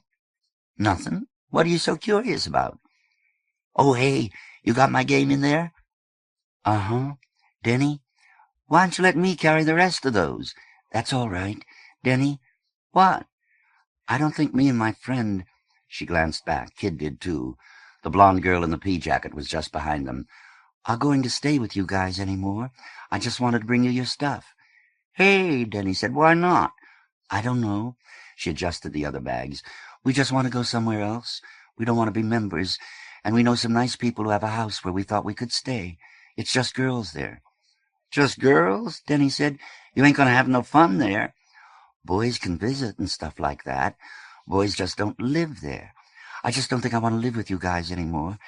I mean, after the fire," once more she glanced at Kid, "and everything, you know." "Jesus," Denny said. "Jesus Christ. Well, I mean, I guess so, if you don't want to any more. You can come visit me, too, if you want." "Shit," Denny said. "God damn." "I just think it would be better. I mean, if I lived someplace else. It's a very nice place. They're very nice girls." Denny was looking into the bag. She said, "I'm pretty sure I got everything." "What are you looking for? If it's not in there, it's probably in here." "I'm not looking for anything." "Oh." The mask of Kid's face tingled. Suddenly he turned to Copperhead. "You ever been in any of these houses?" "Nope." "Let's try that one." "Sure." Kid turned to the others. "Hey, hold up there, will you?" He walked up the unpainted steps. Halfway he glanced back. She shifted paper bags in her arms, biting at her lip while trying to get them comfortable. Denny looked at her, then at Kid, then back at her. The others shuffled and talked. In his hand, the knob's squared and toothy shaft slid out another inch. Kid pushed the door in. The loose ceiling fixture. He ran his eyes over the hall, waiting for sounds of occupancy. The crayoning on the dirty wall. He had the oddest feeling. "Anybody home?" "Well, if they are," Copperhead said, "they can damn well get ready to move the fuck out, 'cause we come to pay a long visit, right?" Others laughed. Copperhead called up, "Does it look okay?" "Yeah, it looks pretty." "Should we come on up?" "Yeah, come on." At the end of the hall, the bathroom door was open. Footsteps behind him passed around him, and somebody carrying the chained mannequin pushed by. The house came alive with scorpions. With a feeling of suspended confusion, he wandered through the front room into the kitchen. Copperhead was looking in the cabinets above the sink. "Whole lot of canned stuff. That's pretty good. Too bad they left all their garbage, though." A bag had broken under the table. The table was piled with garbage. The sink and the counter were heaped with dishes. Kid decided he didn't like it here. Outside the screen door, the sky heaved and twisted like a chained thing. He turned abruptly into the living room. The blonde girl in the pea jacket sat on the couch, fists between her knees, watching two scorpions lay out a mattress on the floor. She looked at Kid, hunched her shoulders, and looked back at the scorpions. She seemed very tired. "Hey, man," Dollar said behind his shoulder, "this is really a fine place." Clutching his lion, he shouldered open a door across the hall. Several guys were inside, straightening out mattresses and sleeping bags. Dollar pushed his way among them to set the lion in the window. He turned, silhouetted before the torn window shade. The brass beast peered by his hip from the sill. "Hey, man, you shouldn't have brought that old burned-up mattress with us. It's going to smell up the whole fucking place." On the ticking was a charred halo around a crater 2 feet across of ashes and burned cotton. "It's the only one I had," the scorpion, another white guy named California, said, and yanked it across the floor. He dropped the corner to overlap another. Newspaper and magazine pictures had been at one time pasted over the wall, then some of them ripped off. A black scorpion Kid didn't know stood up and grinned. "This sure beats the place we was staying, hey, Kid?" Squinting, he looked around. "Yeah, this is pretty nice." "I prefer," Kid thought, "the red eyes, goddammit." Across the hall, the door to the service porch was open. He started in and stopped, one hand on the jamb. There was neither glass nor screening in the windows. Siam sat on a crate. "Hey." He pulled the newspaper into his lap and looked at Kid with growing confusion. "I was reading the paper." Siam offered a smile, thought better, and took it back. "Just reading the paper." He stood. The paper fell on the floor. The boards had once been painted maroon. "Is there something you want me to do? I was going to help out with the moving, but my hand—" He gestured with his bandaged arm. At the place where the bandage wrapped his hand, the flesh was scaling. "I guess I can help set up some stuff," Siam said, looking at his grimy fingers, "if you want." No, Kid said. No, that's all right. The verdigreased spigot on the wall splashed on the muddy drain. Something clanked and ground behind him. Kid turned. The Ripper and Devastation wheeled the Harley up the hall. I don't see why you want to bring this piece of junk along. You can't get no gas for it, and you say the motor's all shot anyway. Well, it's a good bike if I could get it fixed. You want to put it in the bathroom like last time? Shit, these cocksuckers get drunk, don't aim at all. And you know one of them's gonna piss on it just to see it rust. Oh, come on, motherfucker. No, man. Hey, Denny, can I put it in there? I guess so. Denny stood by a doorway, both arms full of paper bags. Kid walked up to him and took his shoulder. She go? Lips pursed, Denny nodded, looking from one bag to the other. Inside, someone leaned the shovels against the wall beside an ironing board. They backed up the Harley to wheel it in. Hey, is this gonna be your room, Kid? Kid said, probably. It ain't gonna take up too much space. Later I can maybe find someplace else for it, you know. If it's in the kid's room, nobody's gonna bother it. That's okay. Kid squeezed Denny's shoulder. They stepped inside. Hey, Denny said, it's got a loft. Kid's spine chilled. He stood very still. Denny? What? Did the place where we came from have a loft? Denny looked puzzled. Sure it did, but it wasn't as nice as this one. It wasn't? This one's a lot bigger, Denny said, and it's got a mattress on it. What was the place like we were living before? Huh? Describe it to me. I can't remember it. I can't remember anything about it. What do you mean? What color were the walls painted? White, weren't they? Frowning, Kid nodded. The walls about them were green. You really don't remember where we lived before? Kid shook his head. We had, Denny began prompting, a bunch of spades across the street from us. It was down about 8 or 9 streets from here, and over a little. How did it compare to here? What do you mean? Denny asked again. How is this place different? Shit, Denny said. This place is about twice as big. Don't you remember how cracked the walls and everything were? This place is in pretty good condition. After a moment, Denny asked, Is this going to be your place? I guess so, Kid said. Can I put some of my shit up there? These cocksuckers will walk off with anything you just leave around. Sure, go ahead. Denny flung up one of the bags, then the other. I sure wish this one had a ladder. You're supposed to really climb up and down this thing? The supporting beam had triangular notches cut into the side. Denny climbed up, too, and looked back. Hey, it ain't that hard. You really don't remember where we were before? I guess... No. Wow, Denny said, and pulled himself up onto the mattress. You lived there an awful fucking long time. He looked at Kid again, frowned, responding to something Kid could feel moving in his face, but could not identify. Maybe not that long, Denny recanted dubiously. He disappeared. More people moved in the hall behind him. Hey, Kid, somebody said, but was gone when he looked. He went to the post and climbed up after Denny. In the corner he sat back and watched the boy thumbtack Koth the Dark Angel next to the Day-Glow Scorpio. Now Denny emptied the other bags between his knees. I guess, he said after a moment, she really got it all. That was pretty nice of her, huh? Kid nodded. Denny crawled over the mattress, hesitated, then put his head in Kid's lap. Kid rubbed Denny's neck, looked down, surprised. Denny took 2 deep breaths. He's going to cry? Kid wondered.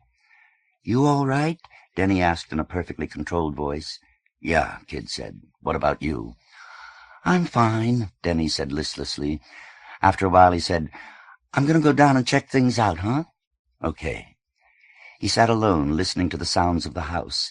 Once he picked up Denny's radio and turned it on. There was not even static. No battery? He turned the glass dice, watching reflected ghosts of his face. He turned up a mirror on his chain. Comparison of the 2 images told him nothing, but he looked back and forth. Someone banged on the boards beneath him. Hey, you up there? Kid? He opened his eyes. The dice rolled from his lap as he crawled to loft's edge. Black eyes, broken tooth, hair with the braid undone. Between huge shoulders, the smooth and the scarred, Nightmare grinned. Hey, you got yourself a real nice nest set up for you here, huh? How you doing, man? Kid swung his legs over, dropped to the floor. His body tingled, heels, chin, knuckles, and knees. Nightmare took a stiff step back, another to the side, and bobbed his head. Yeah, you really got yourself set up. Really nice. He looked into the hall, nodded at someone who hailed him. Stealing all my folk away from me? He glanced back, brows high and forehead furrowed. You're welcome to the scroungy motherfuckers. The niggers are okay, but the white ones, man, shit. Dollar said, Hey, Nightmare! Shoulders raised, head lowered, Nightmare spat on the floor. Dollar swallowed and disappeared at a gesture of Nightmare's fist. Nightmare turned, annoyance and concern weighting the ends of his eyebrows, the corners of his mouth. Fucking psycho. You gotta treat these bastards like horse turds, man, like fucking monkey puke. They all like you now, but you're gonna have to show 'em soon. He turned his boot on the gobbet. And watch out for the ladies. They are particularly bad. Nightmare, Kid said. Most of the time, I can't even tell which ones the ladies are. Got a point there, Nightmare nodded. Altogether, how many you got here? Don't know. I never did neither. In the hall, Nightmare squinted at the ceiling. Yep, this is going to be interesting. Kid followed him. Somebody told me you fool around with boys, huh? Nightmare nodded again, considering. I was in reform school 4 years. Yeah, I know about that shit. He leaned out on the service porch where two blacks manhandled the chipped washing machine and pulled back, still nodding. So you got Copperhead, Glass, and Spit all here in the nest with you. That's pretty cool, I guess. I wouldn't have the balls for that, I tell you that now. Which one is Spit? Nightmare's face swung back, ruptured with disbelief. Which one is Spit? Disbelief erupted into mockery. You want to know which one is Spit? Mockery erupted into laughter. Hey, Spit, come here. He turned in the hall. Yeah? The white youth came from the room. A matted belly, massing toward the pubic, disappeared under a turquoise and silver buckle. A scar careened across the tight, bald pectorals and turned down toward his navel. He wore no vest. His only chain was his projector. Wrists and forearms were furry, his biceps veined and bald. His cheeks wore the few hairs of someone who could never have a beard. What you want? The kid here thought he'd like a formal introduction. Kid, this is Spit. Spit, this is the kid. Huh? Spit said, hi. He wiped a wet hand on his black jeans and held it out. Hi, Kid said, but didn't shake. Spit put down his hand and looked uncomfortable. I was in the kitchen trying to wash up some of the goddamn dishes. They ain't going to stay clean very long, but I thought for the first day, maybe. You want something? You go on back, Kid said. Nightmare's a clown, you know. Yeah, and throw out some of that garbage, huh? I was gonna. Spit's eyes flicked, questioning between them. He looked down, moved his feet a couple of times, grunted, then went into the other room. Now, you mean to tell me you don't know who put the split in Spit's tit? Nightmare demanded. With his finger he flicked the orchid hanging at Kid's neck. It ticked and chattered in the chains. After silent seconds, Nightmare, aping frustration, shook his head and assumed a theatrical whisper. He's the guy you cut, man, when him and Glass and Copperhead first beat the shit out of you up at Calkins. You mean you didn't know that? Nightmare's expelled ha of laughter made at least two of the scorpions in the front hall turn around. They turned back. One, a black woman, was hammering a nail into the wall, using a piece of plank to hit with. They've been telling me you're a little punchy sometimes, too, like you're not always there, you know. Well, I tell 'em just to watch out for you, huh? The kid knows what he's doing better than any of you motherfuckers, I tell 'em. I'm glad you think so, Kid said. You going to stay here? Me? Nightmare buried a thumb in the lynx looping his chest. Am I going to stay here with these scrounging motherfuckers? The thumb wagged, the lynx rattled. Shit! What about you and Dragon Lady? We're around, you know. Dragon Lady used to have this all Suede gang, man, over on the edge of Jackson. You know where Cumberland Park is? Kid nodded. Man, they were some mean motherfuckers. I mean, man. Nightmare looked in the living room again, stepped inside. Kid followed. On the table in the corner were stacked a dozen copies of brass orchids. You gotta watch out down there, Nightmare said. I mean, it's getting pretty hungry down there. Since the water main broke, it's just been sort of terrible. 2 guys I know already got killed down there yesterday, and somebody else 2 days before that. I heard most of the people moved. And the ones that are left, man, are pretty goddamn strange, you better believe it. Dragon Lady got a nest down there. She's pretty cool, you know. And you're really going to leave all this for me? I don't want it. Nightmare frowned at the table. Why? You asked me that already. And I may goddamn well ask you 10 times more, too, until I find out. I told you I was just curious. Me. Why me? The 3 scorpions who came through the room now and didn't look were making a noticeable effort. Come on, Nightmare. Talk to me. Well, you come. Nightmare turned around and leaned his butt on the table edge. You go. You got a certain style. He shook back his hair. You're crazy. People say you don't even know who you are. Well, that's okay by me. I don't want nobody asking about Larry H. Jonas before he come here either. Then every once in a while you do something really crazy-ass brave. Nightmare gripped the edges of the table. Nah, I ain't brave. I think anybody who is stupid. I'm just not so spaced out today I can't remember what I did yesterday, which is more than I can say for you. I think that's the only reason I ended up the boss. He shrugged.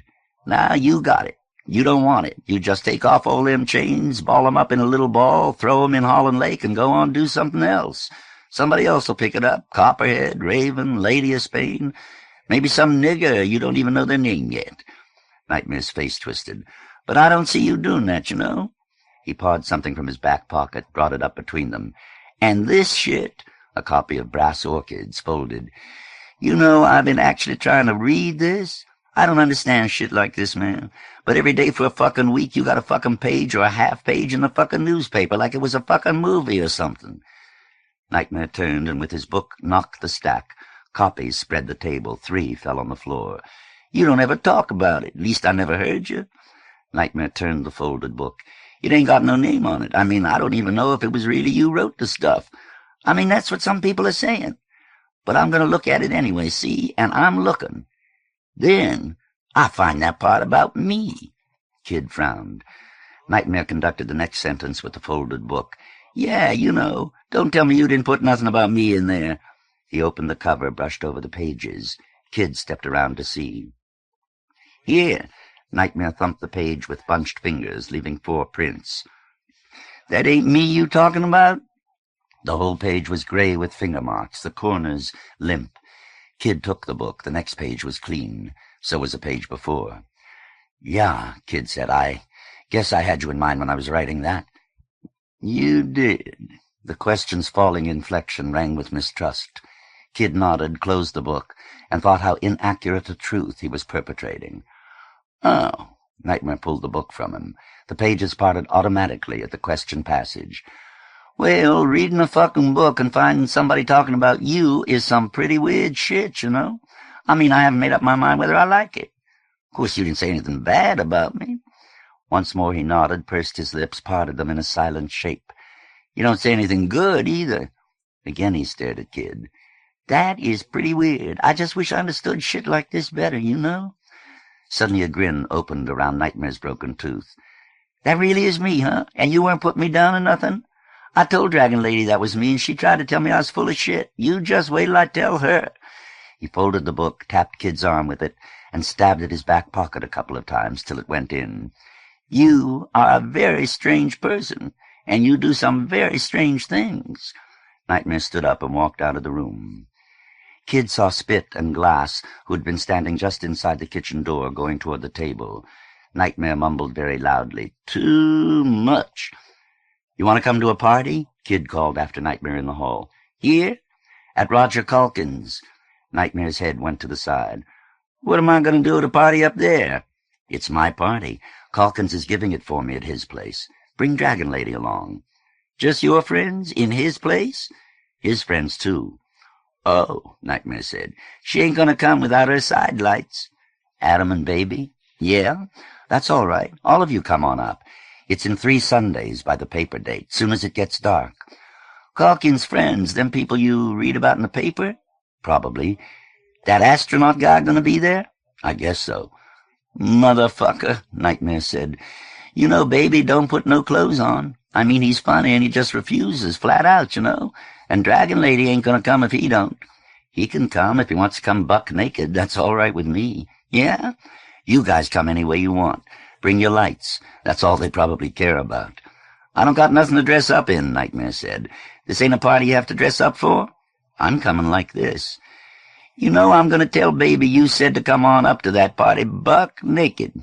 Nightmare frowned. He's probably going to do it, too, because he's a real funny motherfucker. I mean, he walks around the street like that all the goddamn time. The frown broke before laughter. I gotta see that. Yeah, I gotta go see that shit. 3 Sundays, Kid said. Maybe we all come over here first, Nightmare offered.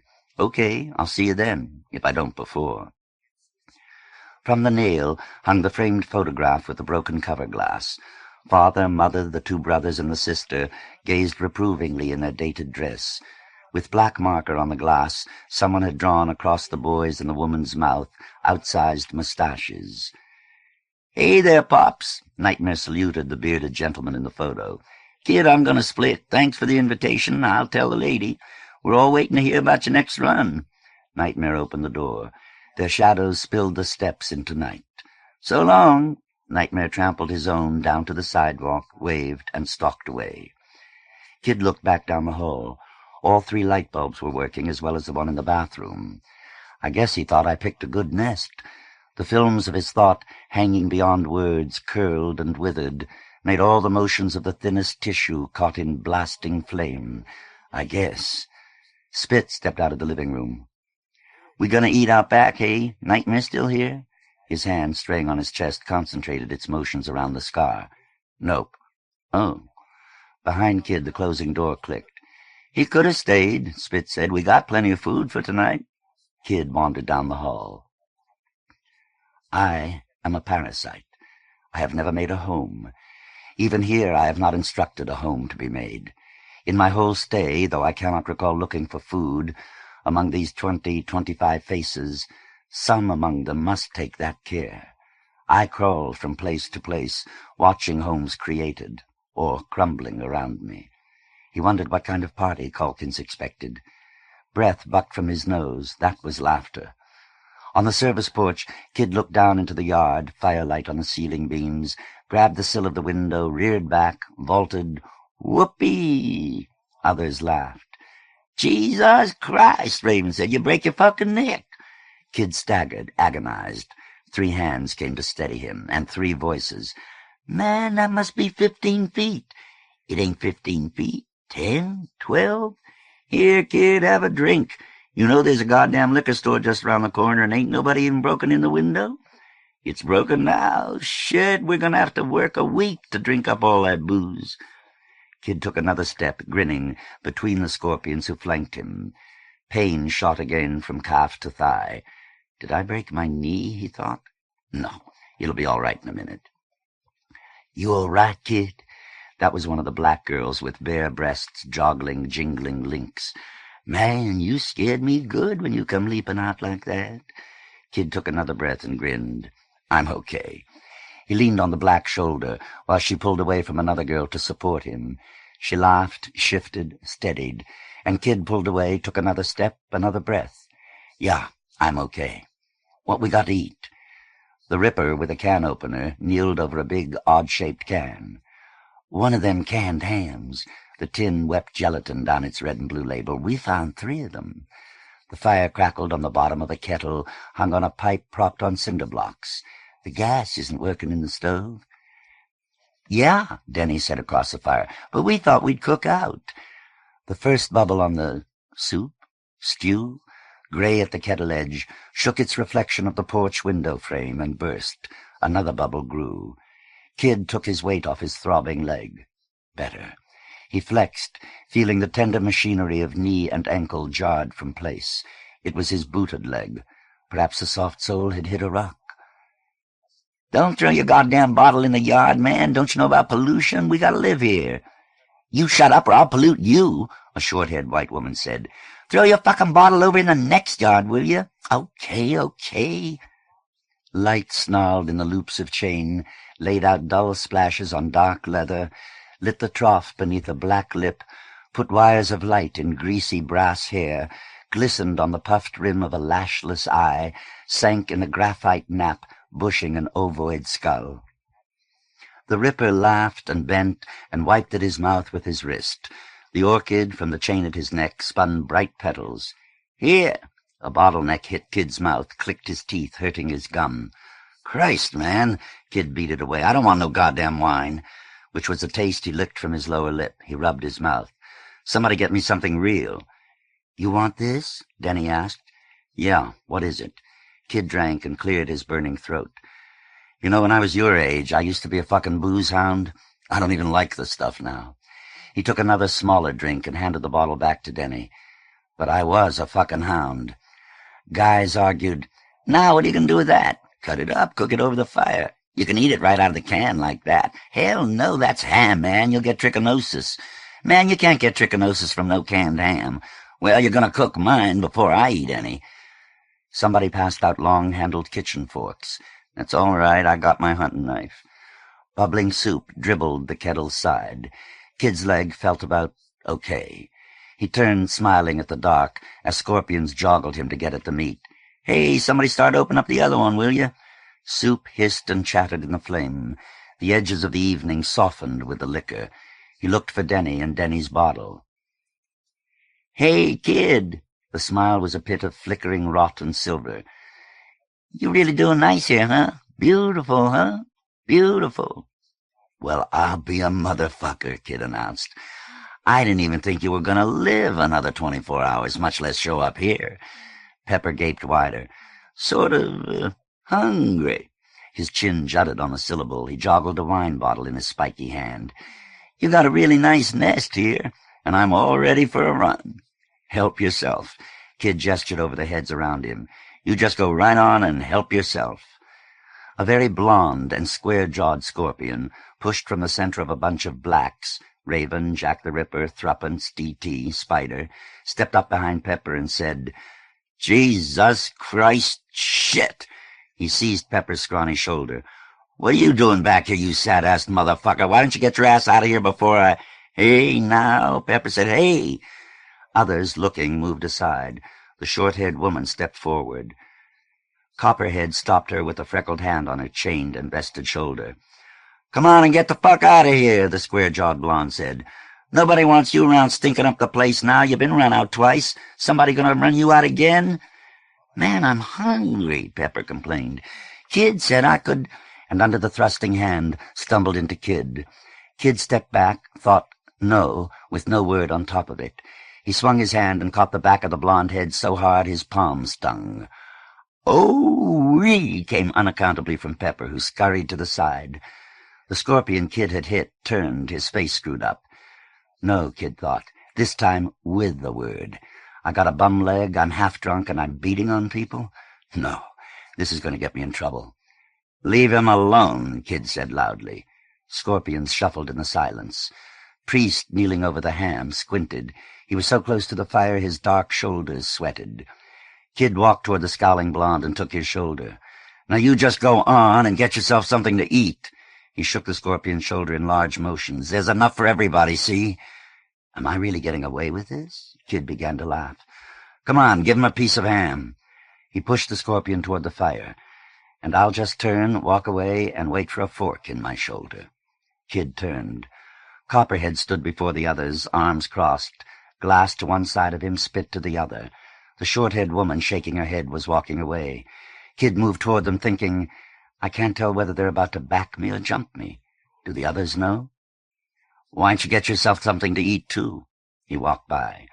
Some tension had broken with his laughter. Thruppence said, You got a ladle or a cup or something? Jack the Ripper said, We got bowls and cups and things. Somebody washed all the fucking dishes. Half a dozen crouched together behind the fire, shoulders smooth as great plums, hair wrinkled as prunes, holding forks over the coals, shifting hands suddenly sucking their knuckles.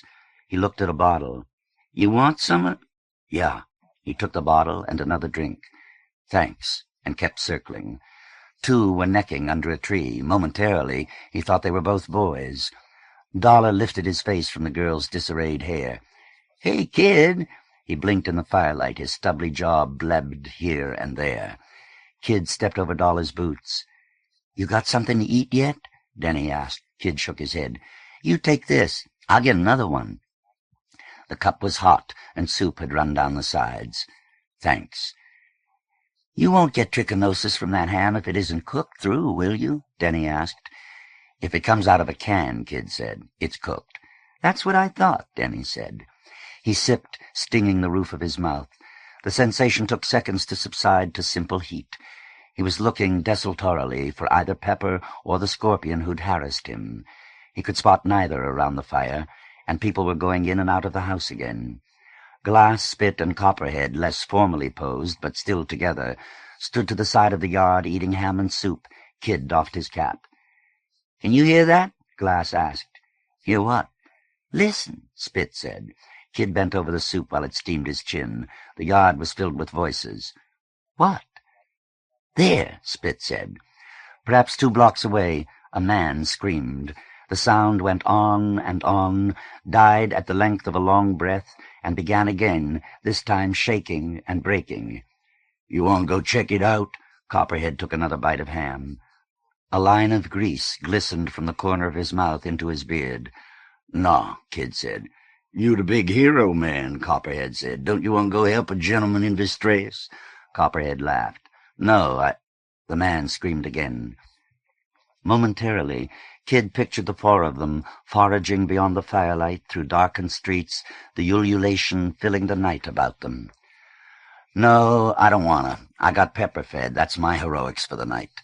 He sipped loudly and walked back among the scorpions around the fire. "When the neighbors are shrieking," went through his mind, but could not remember who'd said it. "Here, Kid, you want to use my fork?" It was the blond scorpion who had tried to eject Pepper. "Thanks." It was a long-handled, 3-pronged laundry fork. Kid took a chunk of ham and squatted beside the fire. He squinted before flame. Trying to drink his soup, he spilled more over his hand, and even with the long fork his knuckles were painfully hot. The blond scorpion, squatting beside Kid, watched the meat bubble and char. "Thanks for the fork," Kid said again after a few minutes, and sipped from the cup once more. The screaming had stopped. Or there was too much noise to hear. "Hey, Tack." "Kid? What are you doing?" "What are you doing? Can't you get down from there? You better watch out." Kid let go of the beam and crabbed down the rubble, raising dust banks behind and an avalanche before.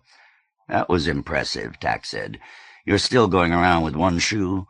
You must have a sole on that foot like an oak board." "No."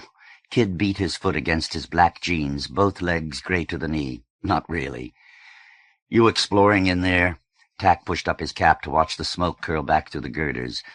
"How come you don't have the rest of the nest? I didn't think scorpions ever traveled alone." "I come," Kid shrugged. "I go. I take them on runs." "Where are you going?" "I'm on a mission of mercy for your girlfriend." "Lanya?" "I volunteered to help her with her dress for your party." Kid tried to hold back his laughter. It burst his lip seal, and lights shot either in his eyes or in the windows of the warehouse across from them. "What's so funny?" "She got you turned into a seamstress?" "She does not. Come on, and I'll show you something interesting." They walked the littered streets. "You're going to come to the party, aren't you?" "Not," Tack said, "on your fucking life." "Huh?" "Oh, man, come on. Calkins wants me to bring my friends. I'm going to take the whole nest along. Don't you want to see what happens when all us freaks get turned loose in there?" "Not terribly. But I suspect Calkins does, though I've never met the man." "Oh, come on, Tack." "No. Somebody's got to be around to read about it in the next day's gossip column. That's my job. You just have a good time and drink a glass of brandy for me. Swipe a bottle if they got any good stuff and bring it back. I'm down to gold leaf. Somebody got into my liquor connection and made off with just about everything worth drinking." "We got a liquor store right around our corner. What do you drink? It's got everything. Anything you want. You just tell me and I'll get it for you." 5-star Courvoisier. Tack laughed his whiskey growl and hooked his cap down. "Come on." As they left the corner, he asked, "How long you been up?" "A few hours." "Oh," Tack said, "because I got up very early when it was still getting light. I came over here and you could see flames." He nodded down the side street where turbulent smoke blocked vision less than 2 blocks away. "You could?" "No, it's just—" Tack nodded again. Smoke bellied and heaved about the upper stories. The sky was thick as cheese and eveninged without shadows. I don't, Kid thought, get thirsty any more, but I'm always hoarse. 3 boots and 1 foot ground the gritty street. "Tack, where's the monastery from here? I don't mean Reverend Amy's church. I mean the monastery." "Now this is—" Tack stopped. This goes up into the city and turns into Broadway. You just go straight on to the other end of Broadway. You run right into it. Yeah? Just like that? It's a long walk. I don't know if that bus is still running. Over here. Tack stepped into the street. The freight ramp sloped to a wooden door studded with rivet heads the size of 50-cent pieces. Above, on rust-ringed iron, aluminum letters, forward on bolts, announced cleanly, MSE warehouse space. By the door, a black plaque reflected Kid's face askew. White letters obscured his eyes and lips. Maitland Systems Engineering Warehouse. Kid struggled momentarily with a memory of Arthur Richards, while Tack took the hasp in both hands, grunted. The door rumbled back from a plank of blackness. Tack looked at his hands, their cleanness emphasized by swipes of rusty grease. Go on in. Tack held his hands from his hips to keep them from his pants. Kid stepped in and heard his breath's timbre change. Iron steps rose to a concrete porch. Go on up. Kid did, and stepped sideways through the door at their head. The skylight 3 stories above mapped continents in dirt and light among longitudinal and latitudinal tessellations. What's in— The reverberation halted him. What's in here? Go on. And Tack was without face. He passed ahead of Kid. Each boot heel on the concrete cast back stuttering echoes. It was very cool. Blocked by 8-foot plank X's, spools big enough for underground electrical cable sat about the floor among 20- and 30-foot stacks of cartons. Kid passed 2 before he recognized what was wound on them.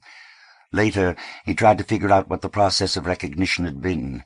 At the moment of seeing, there was a period in which all emotions were dead, during which he had gone up to one. Yes, he had put out his hand, pulled it back, and just stood there a long while. In hanks, in dripping loops from the drum, hundreds of feet, hundreds of thousands, and how many drums were there in the block-square warehouse? The brass chain, set with prisms, mirrors, lenses, looped. He stood before the ranked glitter, waiting for it to strike up some explanatory thought.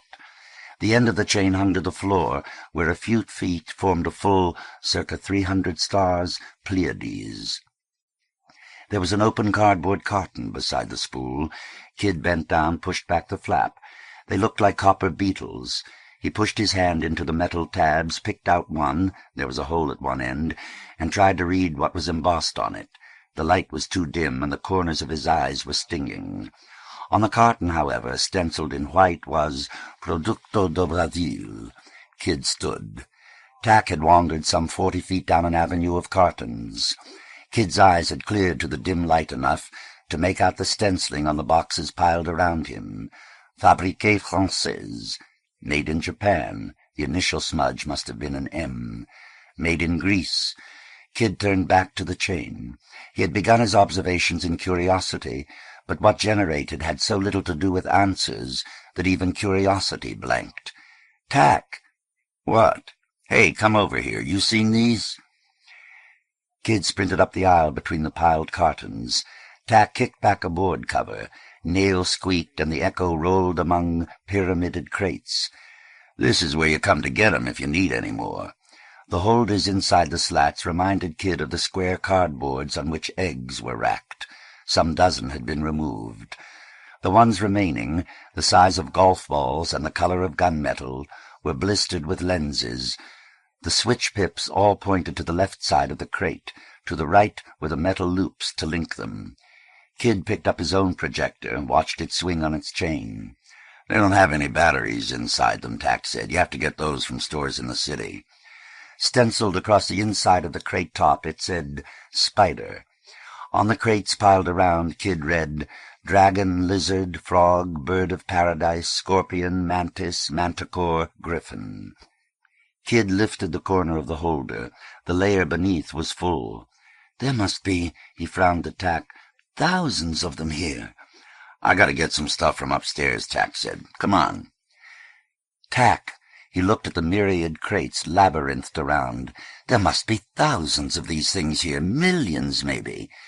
Dust filled a slant column from the skylight's marbled panes. Tack went to the metal steps against the wall. There's a whole lot of weird stuff in here. He leaned over the banister, grinned at Kid, and started up. Hey, Kid swung around the metal mule and followed him. "What did you come here to get?" "It's upstairs." The cardboard cartons piled by the wall were water-stained. Plumbing rose beside them. The asbestos covering the pipes was mottled too. "Here you go." They walked down the balcony. Kid ran his hand along the rail, looking out across the warehouse. "This place always reminds me of the last scene in Citizen Kane," Tack said. "This is what I want." Two bolts of cloth, it was some sort of lame, Kid couldn't tell in this light whether it was gold or silver, leaned against the wall. "For the dress?" Kid asked. "She was talking about it, and I told her I remembered seeing some stuff lying around." He picked up the bolt and unwrapped it. "I don't know if this is what she wants. It's pretty special. Go on and explore if you want. I'll give a yell when I'm leaving." Kid walked a dozen steps further, glanced back. Tack was still stretching out yards of cloth, then walked on. The cartons near him, smaller and piled haphazardly, were stenciled with clumsy representations of zodiacal signs. He stepped around them. Another, opened like the box of tags downstairs, had been left in the middle of the plated walkway. His own steps, even his bare foot, set off a metallic ring. The open top joggled with the shaking of the floor. Diagonally across the cardboard was stenciled red eye caps. He did not frown. All the muscles of his face urged him toward the expression, but something else was paralyzed. He squatted, pushed back the top. They had probably all been stacked neatly together once, but movement had jumbled most of them. He picked up one. It was like a concave disc the size of a quarter, cut from a ping-pong ball. It was red. He turned it in horny fingers. "But it doesn't explain it," he thought, then blinked because his eyes were filled with water. "It doesn't." Goose-flesh settled over his shoulders, his back, his buttocks, like gauze. What could anybody want with... He blinked again. The tear fell on the cap's matte surface. Where it spread, the color deepened to the luster of scarlet glass. No, that was a double thought, with and without word, and hardly an overlap. The cap cracked in his fingers. He dropped it in the box, stood in a motion. He let out all his breath, took in some more, and swallowed in surprise at the echo. He stepped back. When do they put them on? When do they take them off? Where do they put them? I would rather think, the thought kaleidoscoped and went lucid, that these have nothing to do with... Kid stepped back again, turned, hurried up the balcony. Tack, the lame folded over his arm, squatted by another box. "I got everything I need. Find anything interesting?" From where Kid stood looking down, the visor masked the engineer's eyes. The terrible thing, Kid realized, is that I'm too scared to ask. "Hey, you all right?" Tack raised his head. The shadow bobbed on the top half of his face. "You're not going to go into another one of your flip-outs, are you?" Kid tried to say, "I'm all right." All he did was expel another breath. From the carton, Tack removed some square piece of metallic equipment and stood. "Let's go," he sighed. Halfway down the stairs, Kid managed to say, "I'm all right."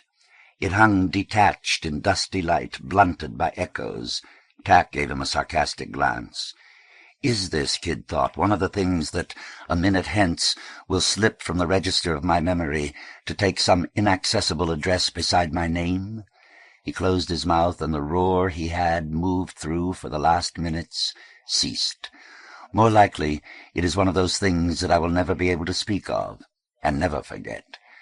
They were halfway to the door before the first voice, proportioned with amusement, yawned somewhere and inquired, "Never?"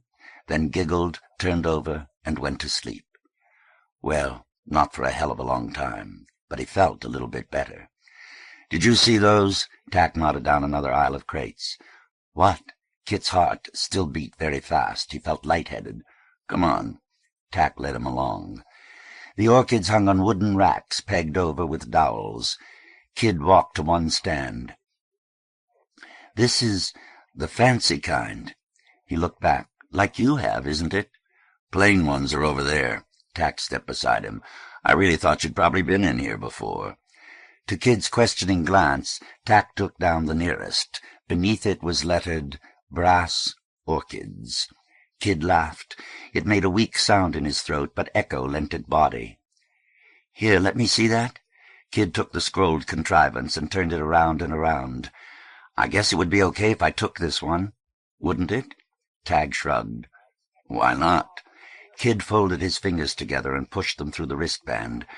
"I left my other one back at the nest. Might as well have two, one for special occasions." He made a sudden feint at Tack. "You like that?" He laughed again. "Come on." Tack had not moved at all. "Let's go."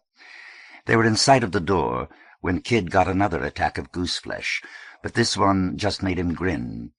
He looked up at the skylight, hunched his shoulders, and hurried after Tack. "I'll probably never be able to find this place again," he thought. To steal a souvenir, he looked down at the yellow blades about his hand, seemed suddenly the ultimate cunning. Outside, Tack smoothed the folded material across his arm. "Since this is going to be your girlfriend's ball gown, I shouldn't show you how it works, but it's sort of neat. Just a second." He took out of his pocket the piece of equipment, a metal box the size of a cigarette pack, with 3 dials, 2 knobs, and a small light on one corner. "Give me a loan of the battery and your shield." "Oh, sure." Kid fumbled the sphere through the blades. The projector clicked open. "I only got one hand. You take it out." "Right." Tack opened the back of the box and put the battery in. "Now watch." He turned a knob. The light on the box's corner flickered argon orange. "Here we go." He turned another. The cloth over Tack's arm, at first Kid thought Tack was shaking it, turned purple. "Huh?" Kid said. The metallic scales from which the cloth was made all seemed to have reversed. Some reversed again, and a blot of scarlet grew in one corner, occluded the purple, till it in turn was swept by glittering green. "Oh, hey!" Kid stepped back. "That's going to be a dress?" "Pretty, isn't it?" The party-colored flicker, like inset wings, resolved to blue that deepened and deepened more to black. Tack turned off the box. Most of the cloth fell into dull silver. He shook it, and it was all one metallic gray. "You know how it works?" "Mm-hmm." Tack put the box back in his pocket. "It's simple, really. Hey, don't tell Lanya I showed you this. She wanted it to be a surprise." "Oh, sure," Kid said, "sure." He looked back at the warehouse. "Hey, Tack, who—" "Now that question," Tack said at his shoulder, "if I knew the answer to, I would have already told you." "Oh," and Kid began to list those to which that could have been an adequate response. "Want to come up and have a drink?" Kid said, "Hey, let me see how that stuff works again. That's what I want to see." Tack sighed. "Sure." "Gonna kill you, motherfucker!" Shrieking like a baby in pain. Kid leaped from the loft, pivoted around the door jamb. Dollar danced in the hall, swinging the plank above his head. "Hey!" Copperhead stepped back, his arm before his face. "Kill you! You don't leave me alone!" Copperhead ducked. The plank hit the wall. 3 scorpions, 2 black, 1 white, crowded the living-room doorway. 2, 1 man, 1 woman, stepped in, staring from the service porch. Dollar's head went back. Kid lunged and grabbed. His hand tangled Dollar's hair. He grasped the scorpion's shoulder and spun him back against the wall. Dollar crashed and clicked his long teeth. The plank corner hit Kid's shoulder and clattered to the floor, while Dollar opened his mouth again. His lips strung out gummy saliva. Dollar tried to shove forward, gasping. Copperhead was trying to pull Kid away. Kid jammed his elbow back. "Get off!" "I'm gonna kill him!" Dollar shrieked in Kid's face. "He won't leave me alone. I'm gonna kill him. He knows I'm gonna kill him. I'm gonna kill him. I'm gonna kill—" Kid flung himself against Dollar, spread-eagled them both on the wall. Then his shoulder, still stinging from the plank, exploded in pain, so surprising he couldn't cry out. He just grunted and clawed at Dollar's head. Dollar's teeth came open with a rush of air. He heard Dollar's skull hit the wall twice and realized he was pounding it. He felt blood dribbling his arm. Dollar's eyes were unfocused. He was trying to shake his head. His upper teeth were filmed with blood, his lower lip flecked with it. "You gonna let me take care of him?" Copperhead's voice came out a fifth too low. His words wobbled. "This fucking loony is gonna hurt somebody, and then there ain't gonna be no telling. You gonna let us take care of him?" Kid looked back. Copperhead's bearded chin was buried back in his neck. His freckled fists opened and closed, and he swayed and panted. "You gonna let us take care of him?" Dollar rocked his head over the wall. "You tell him leave me alone." Tears made the lashes of his left eye glisten. "I'm gonna kill him, he knows it." Dollar blinked. Tears rolled into the stubble that grew high up his pustuled cheek. In the stillness, Kid's panic died. What surged in its place was rage, but he could find no words to bellow. He raised his hands and let a roaring breath. Copperhead blinked and stepped back. Dollar's eyes stopped rolling. Kid felt some muscle leaping in his jaw and flexed his mouth to control it. He rubbed his sticky shoulder. Glass stood in the bathroom door, Spit a few steps behind him. In the open front door, Denny had one hand on the knob and the other on the molding. Waiting for words to come to him, Kid heard talking. "You see that? You see that the way he did?" Pepper, crowded in the living room door, whispered intently to D.T., who wasn't listening. "You see the way Dollar went after that nigger with a damn board? I bet he would have really messed him up, I bet. He better watch out for Copperhead now, 'cause Copperhead gonna get him. You think he could beat up Copperhead, huh? If Kid ain't come in to stop it, who do you bet would have got the other one first, huh? If Kid ain't come in?" Between thin shoulders heavy with chain, Pepper's face bore its ecstatic, rotted grin. "You wait, Copperhead," Kid said, "till I tell you to." Copperhead closed his lips, and, more just to move his head than to agree, nodded. "Go on," Kid said, "just don't bother with him." "Yeah," Copperhead said, his fists open, "only 'cause that's what you said." He turned and walked up the hall. Glass and Spit shifted their weight. "I'm gonna kill him. He knows I'm gonna—" Copperhead turned and barreled back. Kid hit Dollar on the side of his face with both fists meshed. It was a weak and awkward blow, and his shoulder stung and throbbed beneath the sting, but Dollar crumpled with his hands over his ears. Copperhead grabbed Kid's shoulders. The pain in the left one went up another level, and got 2 kicks in around Kid's legs. "Oh, no!" Kid shoved Copperhead back. "Someone get him out of here." No one moved. "You two, get this bastard out of this goddamn nest before somebody kills him." He turned to put both hands on Copperhead's chest. Copperhead's vest hung down one arm. A chain had fallen over the other. "You leave him alone, otherwise I'm going to have to bust you too, and then we'll both get hurt." Behind him there was a scraping and jangling. He looked over his shoulder. Denny and another scorpion, neither were the two he had yelled at, supported Dollar, who panted, lurched, and couldn't get his feet under him at all. Kid thought he must be faking. Damn it, nobody hit him that hard. Copperhead took another breath, swallowed, shook his head, took another. "Dollar would have really busted up Copperhead if Kid didn't stop him, I bet. You think he would have killed him? I bet he would have. I mean, you see the way he went after Copperhead with that board? Then Kid just running in like that?" The front door opened. Dollar's feet struggled with the steps. Kid breathed hard, clapped Copperhead's shoulder, and walked past.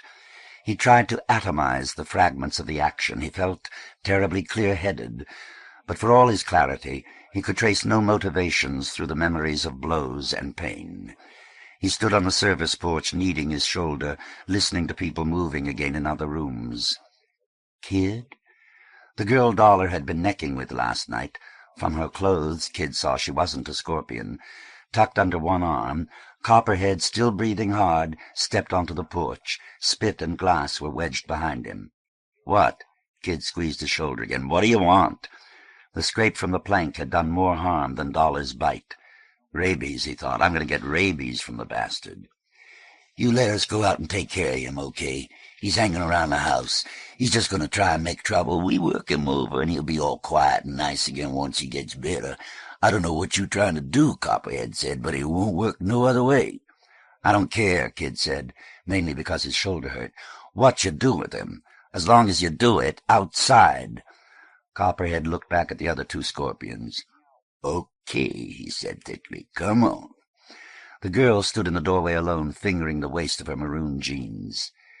"They shouldn't do that," she said, with an accent out of Florida and an expression of concern. As clear as he had felt moments back, Kid felt that dull now. Mouth opened, he nodded at her. Later, he stalked through the house, ignoring the people who moved around him. He stood at the front door, then suddenly turned and went to the porch, and stood before the door there, not really looking at the yard outside. When he became aware of it, he went into the kitchen. Outside the screening, a girl was asking, "Inside? Do you know if he's in there?" The big kid opened the door. Her knuckle leaped to her chin. Her blonde hair, caught in a barrette with plastic flowers, slipped off her shoulder as she turned her head. "You're about 8 blocks off Jackson," Kid said. June shook her head. "I wasn't looking for—" Raven, one of the scorpions who owned the Harley, rubbed his dirty hands on his vest, squeezed his long, rough hair together, took the thong from between his teeth, and tied a top knot large as his head. "I don't know what she wants." You live here?" June asked. Kid nodded. "What do you want? If you're not looking for George, who are you looking for?" Her hand fell from button to button on her blouse. "My brother." Kid frowned. "My big brother, Edward." "Oh." Kid frowned harder. "What makes you think you'll find him here?" "Somebody said they saw you just—" She looked at Raven. He had settled his thumb in his belt and stared back. Kid beckoned her inside with a nod. She came sideways through the door. Because the sink had filled up once more, somebody had put the kettle, side streaked with hardened soup, in the middle of the floor. June looked at it. Kid tried to remember how long he'd been stepping around it. "Somebody told my mother that they thought they'd seen somebody who—" They went into the next room. "My parents don't know I came," she said. "They wouldn't have wanted me to come here." 2 black girls turned to watch her. A blond boy came up behind them, leaned on their shoulders, sucked in his lower lip, and drawled, "Shit." The 3 laughed. "He isn't one of them?" Kid asked. "Is he?" She looked at the toes of her black shoes. Spots of red spread her cheek around. "You want to hunt around?" She nodded and hurried ahead to interpose him between the leering scorpions and herself. 2 more passing the doorway, the short-haired white woman with a tattoo on her arm, and D.T. caught her eyes till she suddenly jerked her head away and closed her mouth. "Come on, I'll show you around." In the hallway, the girl in maroon Levi's was talking to Siam. June looked at the photograph with its cracked glass. At the same time, Siam and the girl looked at her. "It's because," he realized, "she stands so far away from me, so nervously, that makes them stare like that. She circles, she still circles, she circles in, yet she's so far away. It's not even," the realization went on, "that she's a pretty girl, but rather that there are over 24 people living in here, and the isolation she demands about her destroys our concept of human space. That their hostility comes out in sexual leers and sexual jibes. 'You see that pussy walk through here?' Somebody, male or female, he wasn't sure, said in the next room. 'Where's my knife and fork?' Is a generic response to something far more personal than her gender, though she may not understand that for years. Some people are very young at 17. "You don't live in the park any more?" June asked. "No." He looked out on the porch and into the yard. "He's not one of those?" She shook her head without, he thought, looking. "Maybe in here." They crossed the hall. Kid opened the door. It was hot, and even Kid sometimes wondered how they slept in the charred half-dark. 4, a girl among them, naked on the big mattress in the corner, sweated inertly, breaths hissing in different rhythms. Cathedral, with his back against the wall, reading a book whose cover had come off. Brass Orchids, Kid recognized the title page. In deference to the sleepers, he had not raised the shade. The lion, crouched on the sill, read over his shoulder. Kid stepped forward. June, her hand loose before her face once more, followed. The closet door had been taken down and propped up on boxes. An open sleeping bag hung off it onto the floor. A boy and girl, both with long hair, slept there together. Neither were scorpions, and the boy, his hand curled against her neck, looked as though he would have slept easier in the commune. Someone, Angel, rummaged inside the closet. Things rumbled and fell and growled, punctuated by "shit" and "goddamn" and "shit" and "shit." Since Kid had last been in the room, someone had hung up a poster of George as the moon. Around it were a half-dozen Playboy centerfolds, 2 covers from Black Garters, and lots of naked women playing tennis at some nudist camp. June closed her fists so tightly in the skirt of her green jumper they shook. This is an act, Kid thought. But then, so is this. Eddie? Her voice was firm for all her quivering arms. Huh? Oh, hey. It was the square-jawed blonde scorpion who'd harassed Pepper. What are you— Just a second. He pushed the blanket off his feet and began to lace his sneakers. He snapped his jeans together and searched for his vest. Hair, light as his sister's, made a crushed and sprung helmet of gold foil too big for his head. I've never seen anything like this in my life, June accused softly. Her face looked as though, expecting milk, she had swallowed orange juice. She actually said, "Eddie, is it really you?" "Just a second," the blonde repeated, got his vest on, and stood unsteadily on the mattress. He looked too old for Kid's picture of June's other brother. His forehead was creased, his temples were high. Like I'm a baby face, Kid thought. Maybe you'd just think he was over 25. But there was a certain youthful unsurety of movement, like his sister's. Their eyes and upper lips were identical. His lower one was fuller than hers, more like Mrs. Richards. He came toward them. "What'd you come here for?" "We thought you'd gone to another city, Eddie." She looked past his shoulder and back. "Oh, if Daddy and Mummy could see you here in this, like this, they'd just die. They'd die." "What do you want?" "To talk to you, to see if you were really— Somebody said they'd seen somebody who looked like—" "Just a second," Eddie said. "I gotta go to the— I just woke up." He touched his sister's shoulders and stepped past Kid into the hall. "I'll be right back." California turned over on the mattress. Cathedral looked up from the book. June's eyes flicked about the shadowed room, caught once on the poster, dodged it. "I liked your book very— I thought it was nice, the part you wrote about us when— No, she said after a moment. "Eddie lives here with you. How long has he—" Kid shrugged. "My mother likes your book, too," she said after another moment. "She gave it to a few of—" When she didn't finish, he said, "Say hello for me." "I wouldn't dare." After a second, she closed her mouth. "Oh, I couldn't." It isn't worth getting angry, Kid thought. He leaned against the doorway edge. Angel in the closet looked out, said, "What?" Got no answer, shrugged, and went back in.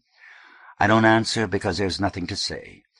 She turns and stares fixedly at some pile of bedding on the floor she does not really see, sure an answer is demanded of her. He could walk away and leave her to wait alone. "Watch it," Glass said behind him. Kid turned. "Got it." Spit hefted Dollar's ankles up under his arms. "You just put him in there," Copperhead said. "He'll be all right." June had turned too. Kid was impressed how well, for her nervousness, she looked interested but not hysterical. Dollar's shoulder hit the floor. "Back him up there, huh?" Glass lifted Dollar roughly by the arm, stepped over, and walked him through. "You see that? You see how they done him? He was just hanging around outside. He didn't even run or nothing when they come after him. Shit, they didn't do that much. Soon as Copperhead hit him the third time, it crumpled right up like that. He ain't even got a bloody nose. His eye looks pretty bad, though." Below the eye, the puffy cheek was scraped. Dollar's arms flopped out on either side. His belt was opened. "I think he fakin'," Copperhead told Kid, scratching his head. "I think he just didn't want to get hit no more, and he just fakin'. But he fakin' pretty good." "He didn't run when he saw you coming?" Kid asked. "Where was he gonna run?" Copperhead held his right fist in his left hand. The freckled knuckles were bleeding. "Put him down on that one." Kid looked, but couldn't see Glass's hands. Angel came out of the closet again, looked around, said, "Oh, Jesus Christ," shook his head, and again went back inside. By the window, Cathedral, who had closed his book, opened it again. "They put him on Eddie's—" June began. The couple on the door shifted. The counterpoint of the naked scorpion's snoring went on without change. "Excuse me, huh?" With a glare, Eddie stepped around Pepper. He walked to his mattress, squatted, and pulled a hank of chains out from under Dollar's shoulder. He looked up at Kid. "They got him?" He shook his head, picked up the blanket, and pulled it up over Dollar's shoulders. That, Kid thought, is for her. The room was too hot for blankets. Putting on his chains, Eddie came back to the door. "What'd you come here for?" "I don't know. I just don't know. I just don't understand how you can—" Spit and Glass had gone. Copperhead looked at June, frowned at Kid, and left. "Come on," Kid said. "You people want to talk? Let's go out on the porch, huh? People are sleeping here, right?" Kid let them go first and took up Eddie's rear. In the hall, the bathroom door was open. Filament, yes, that was the short-haired white woman's name, he suddenly remembered, was taking her morning crap, jeans around her shins, the Times folded across her knees. "In there," Eddie pointed over June's shoulder. June turned through the service porch door and said, "Oh, I'm sorry." "Huh?" Ravenstream halted. "There's somebody using the bathroom," he explained, bewildered, to June's bewildered stare, and his urine chattered in the sink again. Come on, Kid herded them in. "He'll be finished in a minute." Raven shook himself, pushed himself back into his pants. "Yeah, I'm finished." This has been planned, Kid thought smugly. This couldn't just be happening. Raven left. "I'll shoo anybody else out," Kid said, then ducked back in the door. "Hey, I meant to run some water in the sink, you know." "Later," Kid said. "Okay." He left again. June was looking out the window. Eddie was watching her and pulling the hair at the back of his neck. "What did you want, huh?" June turned. "I figured," Eddie said, "you would all get out. I thought Mom and Daddy would take you and Bobby to another city." "You didn't tell him?" June asked. "About Bobby?" "I didn't know he was your brother until 3 minutes ago," Kid said. "June pushed Bobby down an elevator shaft and broke his neck. Accidentally. He's dead." And immediately George's face filled his mind, obliterating all other reactions. "Mother's very sick," June said. "She really isn't well at all, and I'm worried about Daddy. He goes out to work every day, you know, in spite of it all. But sometimes now he doesn't come home for 3 or 4 days." "Huh?" Eddie leaned back against the washing machine. "What?" Which was not a reaction to what June was saying at all. "I'm so worried I don't know what to do, I swear." Though her sentences were as halting as before, she spoke each fragment more firmly. "Since you've gone, everything has just fallen apart. Everything, Eddie. Since you went, it's like the plug was pulled out and everything ran out. All of it." "Jesus Christ!" Eddie looked at the floor and shook his head. "Bobby?" She circles, Kid thought. She circles, magnificently banal, denying guilt or innocence, if only in her single-mindedness. She is heroic. Biting both lips, June shook her head. "Are you going to come home?" And like an afterthought, she is only a 17-year-old overprotected god. Somewhere George leered. "Well," Eddie said, "what for?" Then he said, "Bobby's dead, and Dad doesn't come there any more?" "Some," she said. "Oh, he comes back." Eddie looked up. "What would I come back for?" "Oh, if you got some nice clothes and a haircut and stuff, and told him you were sorry." "Sorry for what?" "He said he was going to kill me if I came back." "But that's just because—" "They started," Eddie said. "They started every time I go back there, and I can't stop it. I don't know how. That's why I went away." "But if you said you were sorry for the way you acted—" "Sorry for what?" "Yeah, I'm sorry that every time I go back there they start needling me until I blow up, and then they blow up right back. I'm sorry Mama's sick. I'm sorry Dad's all upset. I'm sorry Bobby's dead." Eddie frowned, and after a second he asked, "You killed him?" June began to cry, silently, eyes streaming. "Oh, hey, look, I didn't mean—" By his hips, his hands closed and closed with a motion Kid recognized as the one that had preceded Copperhead's fury. "You could take us away." Her crying burst full. What Kid thought she said through it was, "From this horrible place." But with her sobs, she was as difficult to understand as some Jackson Black. Finally she clamped her mouth, rubbed her eyes, sniffed. "I just wish someone would take me away." "Why doesn't Dad go?" "He doesn't think Mother will, and I don't even think he wants to." "You take them." "I'm just a girl," June said. I can't do anything at all." She rubbed her forehead on the heels of her hands. Eddie's hands turned over on his knees. "They wouldn't go before?" Eddie said. "I couldn't make them go." June lifted her face from her palms. "What are you doing here?" she demanded softly. "Oh, Eddie, please come home. What are you doing in a place like this? This is just awful." "What?" "I mean," she said, "what do you do here?" Eddie shrugged. We don't do much. We all just live here, the Scorpions, you know. We're all together here, that's all. You don't, she began tentatively, rob people on the street and beat up people and take their money and things like that, do you?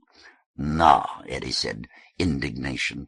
No, we don't do things like that. Why do you think we do things like that? That's what people say, June said. Sometimes in the newspaper it says things like that. The newspaper says a lot of things that aren't true, you know. You know that. Besides, now the kid's a friend of the guy who runs the paper. He's having a party for the kid, and we're all going up there. So the paper will probably do a little better by us, huh? This last to Kid. Kid by the door with folded arms, shrugged.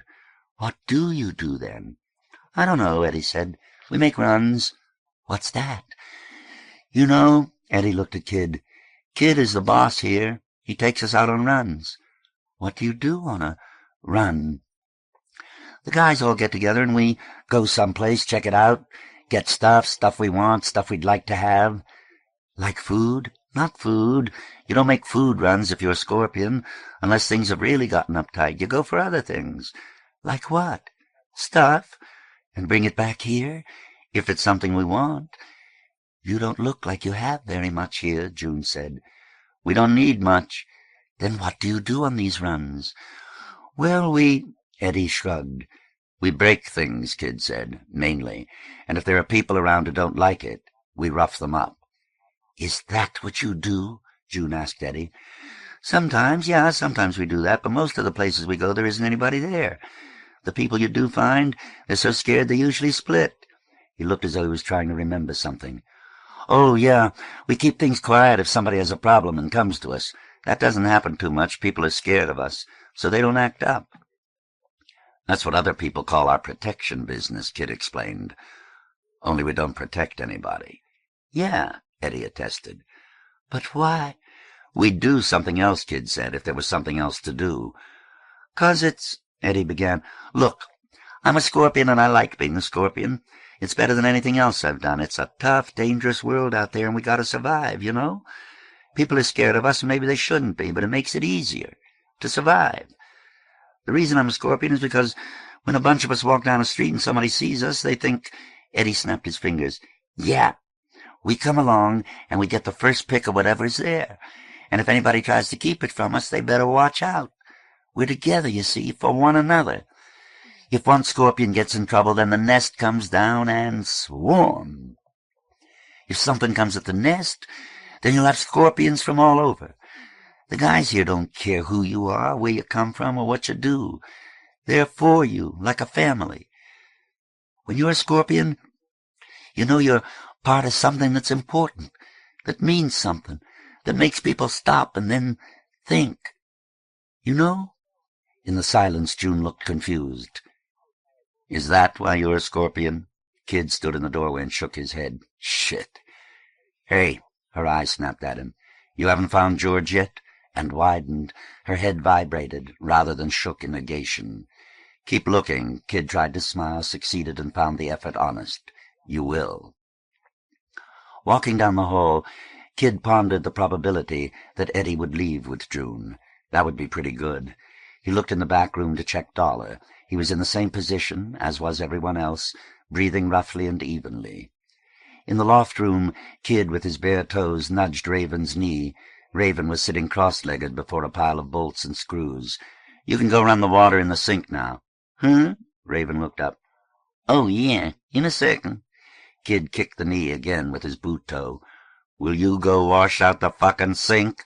Okay, it ain't gonna smell no more in another minute.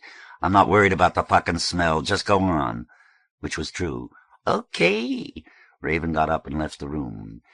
In sudden fury at the brother and sister, Kid wanted their talk interrupted and both of them out. He climbed up the notched beam into the loft.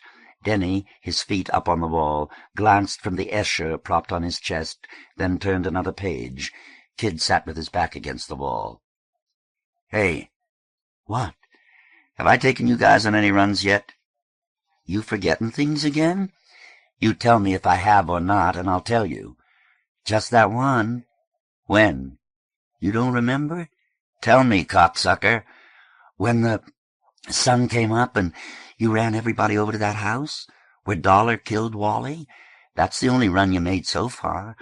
I mean, you didn't plan it out like a run or anything, but that's all. Oh, you remember that? I remember.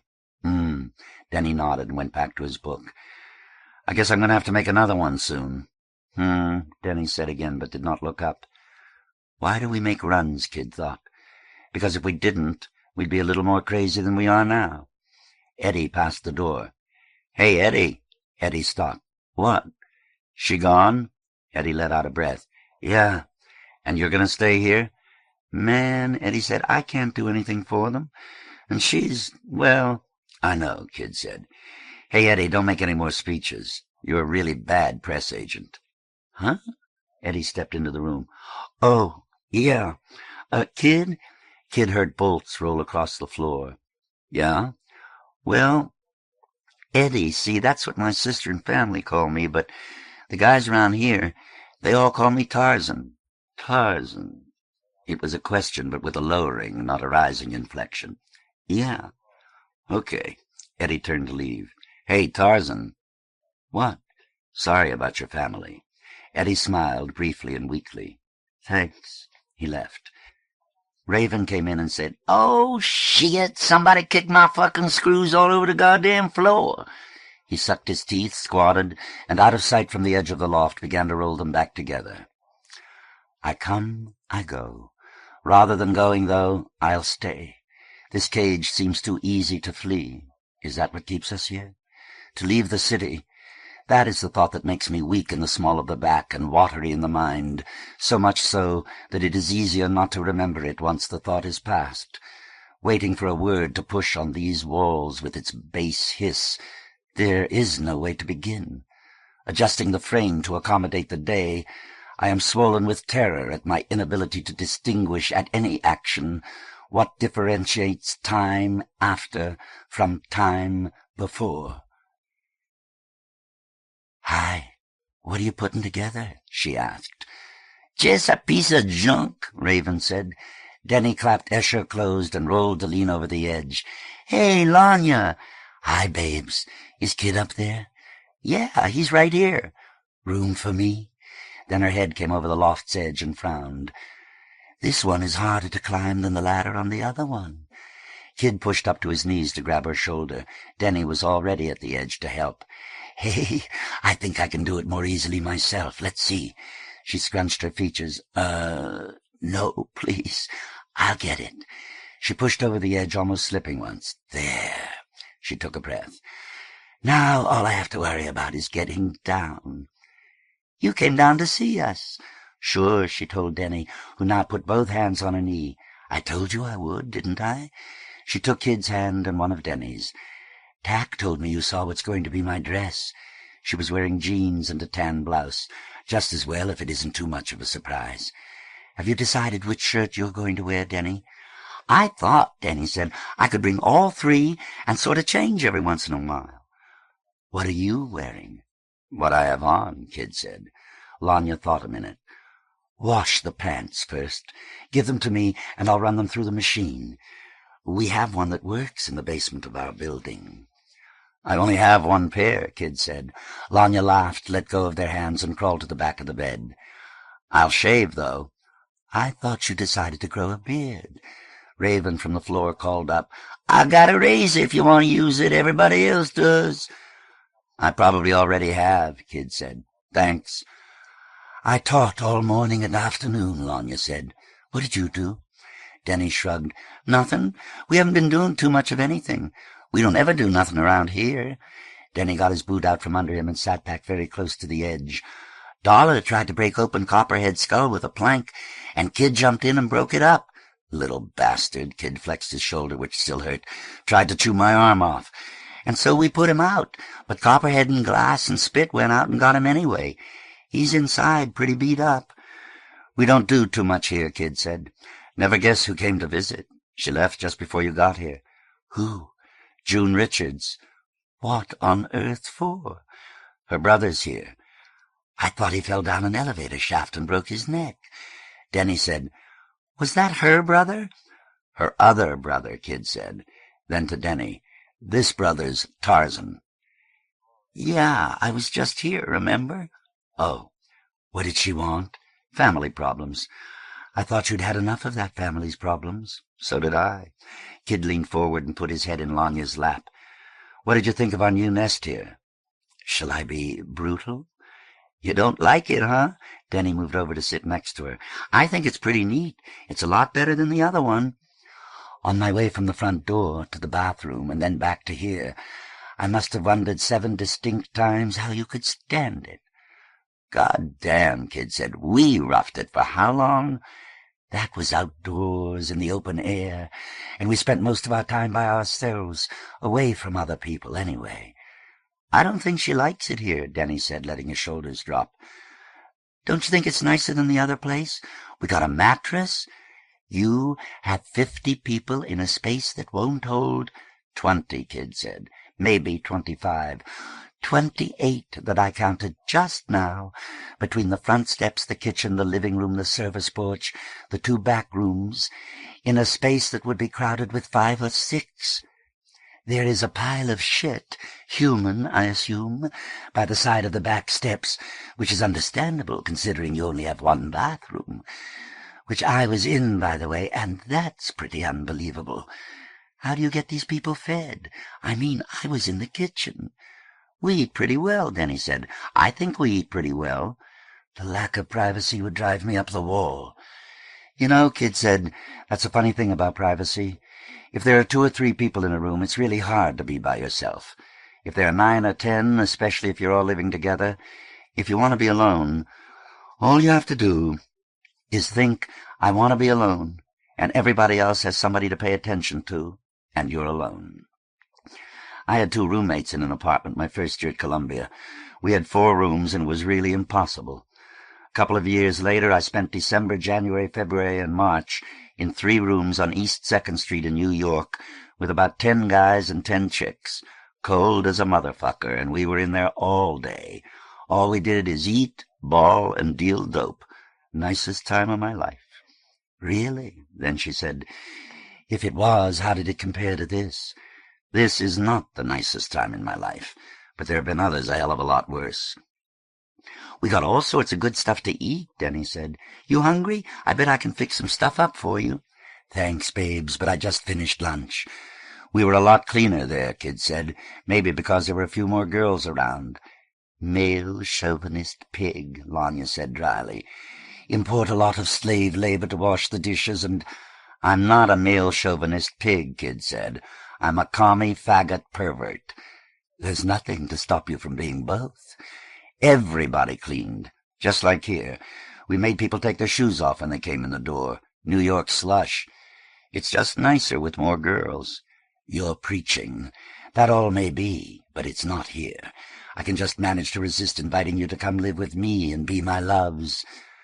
I guess with the place you got, you wouldn't want to come live here, Denny said. But you could stay for a while. Raven suddenly stuck his bushy topknot over the edge. Hey, lady, if they don't want to come live with you, I'd be glad to. I'm clean, I'm friendly. I do a lot of the cooking around here, too. I'm a pretty good lay. Get the fuck out of here, cocksucker, Kid said loudly, leaning forward. Sure. Topknot disappeared. Thought I'd make the offer. And don't let anybody else up here. We're busy, huh? Okay, from below. Bolts and nuts rattled. Oh, there are other reasons I don't move you in. I guess Madame Brown wouldn't like it, Danny said. She might not, Lanya said. But I wasn't thinking of that. I just feel I need a place to retreat, where I can go lick my wounds when I get wounded. Cool, Kid said. Are you afraid of us? Denny took his hand, which had been between her thighs, away. Yes. She took his hand and put it back. But you keep things interesting. I don't know why I should be... Oh, nonsense. I can think of 400 reasons why I should be, or reasons why other people would say I should be. My own, I suppose I'm doing it to find out what they are. Pretty defeatist, huh? Okay, I'm just doing it to find out. I guess, Denny said, it's pretty... He up there, someone said. He busy, you can't go up there. I only want to talk with him a minute. I said he's busy, man, you can't. Look, lover, I can see the tops of their heads from here, so he can't be doing anything that complicated. Kid went over to the loft edge. "Bunny? Now you see," Bunny came forward. "He hasn't even taken off his clothes. Hi there. It's ta-ta-ta-ta-ta-ta, me." Bunny's arms extended straight up, fell. With them fell Bunny's smile. "You're supposed to be in charge here, kid. Have you seen Pepper?" "Yeah, he's been around." "Hi, Bunny." Lanya leaned over the edge. So did Denny. "Ah," Bunny shook a finger at her. "You know what they say, dear, one at a time, and slowly." "Hello." That was to Denny, who was grinning.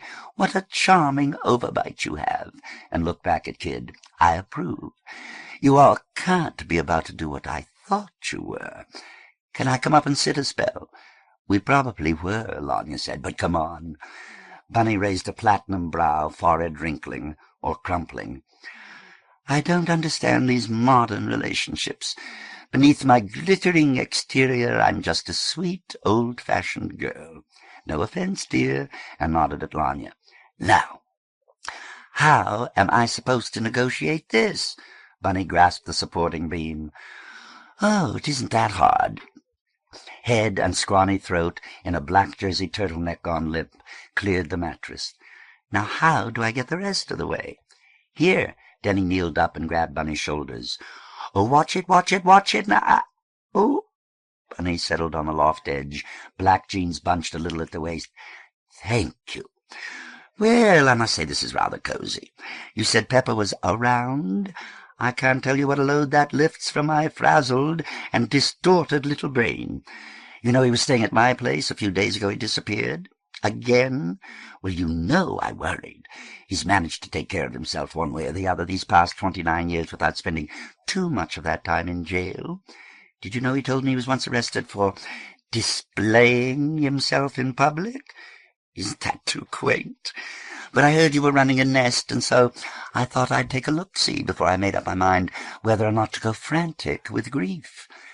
"He's around," Kid said, "but I don't know if he's here just now. You want to take him back with you? That's fine with me." Bunny's pupils rolled up. "Oh, I'd give my eye-teeth to have him back." Bunny's nails, their pearl polish chipped, strayed on the bright beads that circled the small, dark shoulders. "But then I'm not going to try and make the poor baby do anything he doesn't want. It isn't good for him. He's got to learn to do what he thinks best. If I go directing his whole life, and you wouldn't believe how much he wants me to, he practically demands I make everything resembling a decision for him. He'll never grow up. One has to be responsible to the people one loves, whichever way they let one." Bunny, hands folded, pale and knobbly, frowned from one to the other. "3 of you darlings, that's going to be so much work." "Well, you'll have each other to lean on in times of crisis." The frown changed, the hands broke. "You say I can take him away? He hasn't gotten in any trouble around here, has he?" "No," Kid said, "but I had to make loud noises at someone trying to give him a rough time." "You did?" Bunny pulled back. "Not only do you write beautiful poems, you have a poetic soul. I knew it. I knew it when Pepper first introduced us. That's why I came, because you had a poetic soul." Bunny pulled back further. "Tell me, in that 5th poem on page 17, Mab, now I don't understand the title, and I don't know if I want to, but did I detect a fleeting reference to, me, by any chance?" "Yeah," Kid said, "probably. I was sitting in the John at Teddy's when I wrote it. You were outside dancing." "Ah!" Bunny exclaimed with clasped hands and lowered eyes. "That is just the most exciting—" "Oh!"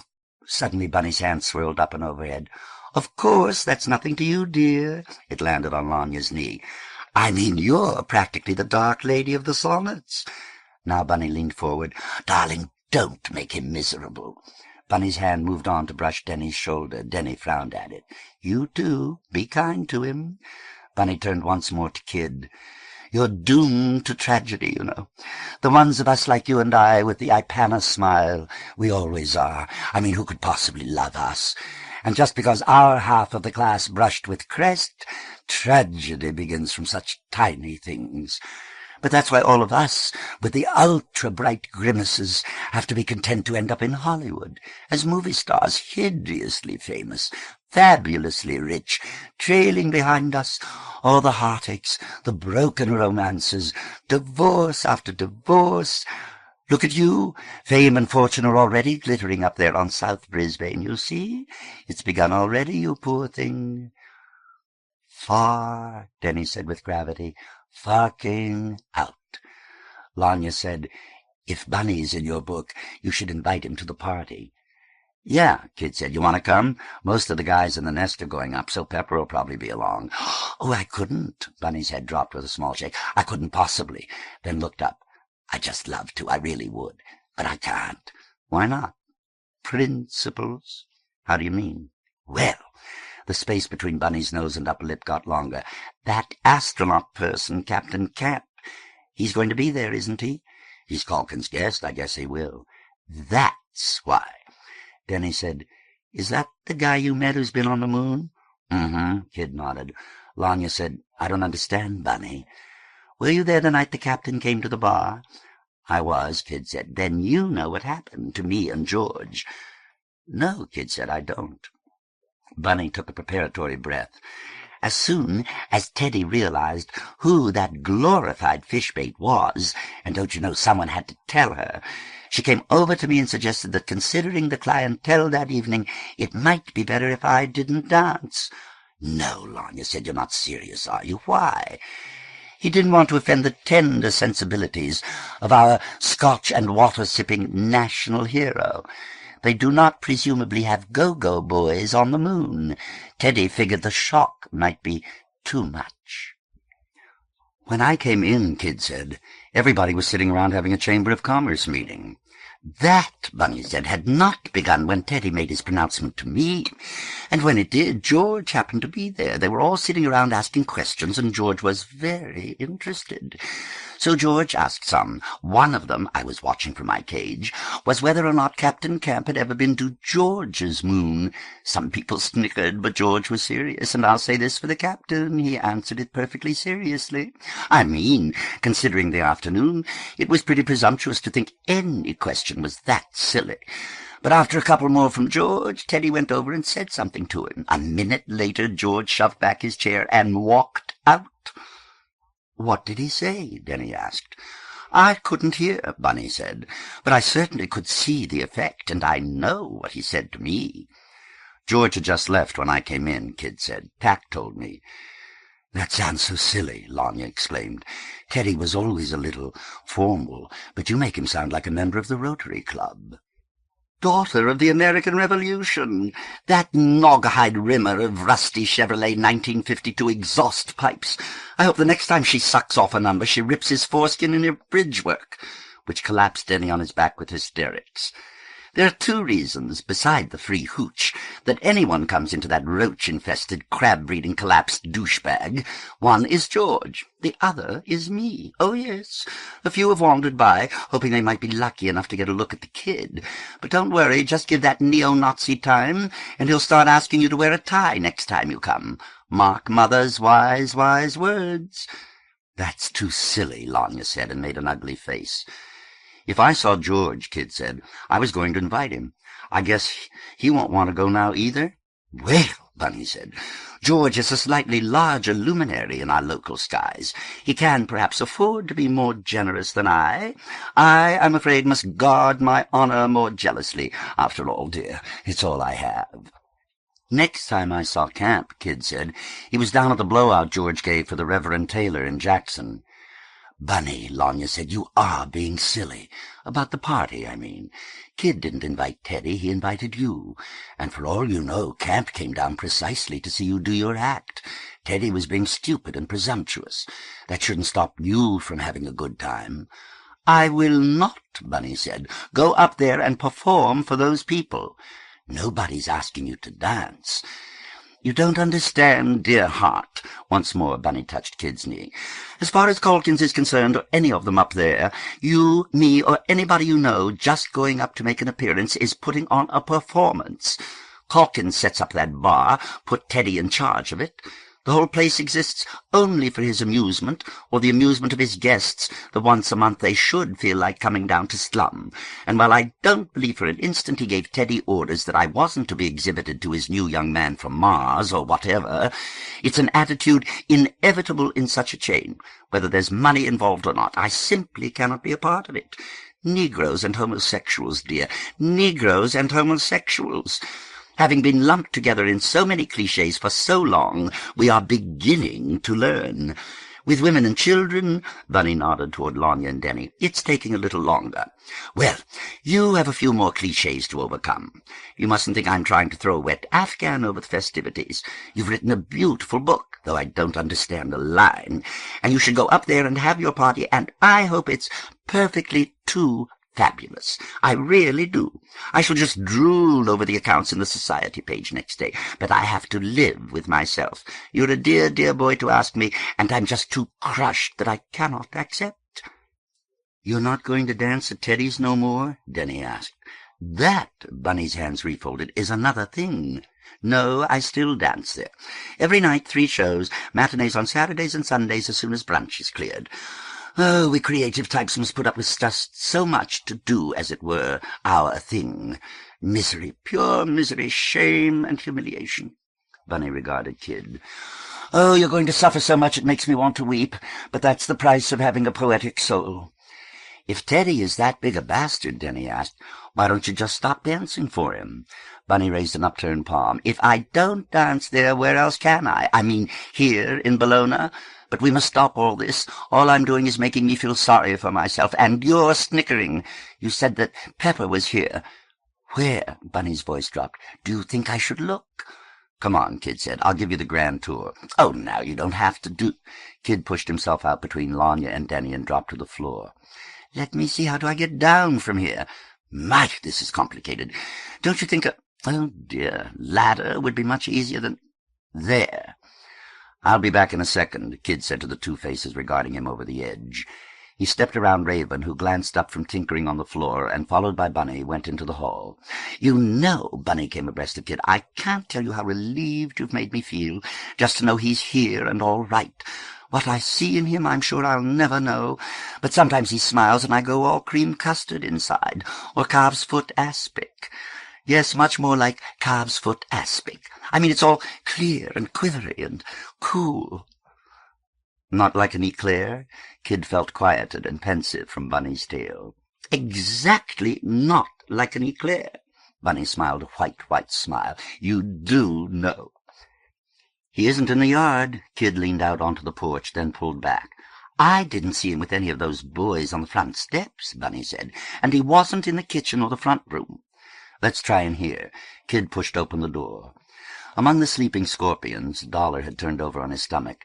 Pepper, curled on his side in a pile of blankets, hanks of chain over his bony shoulders, fists thrust into the groin of his jeans, slept and hissed through the limp hair across his face.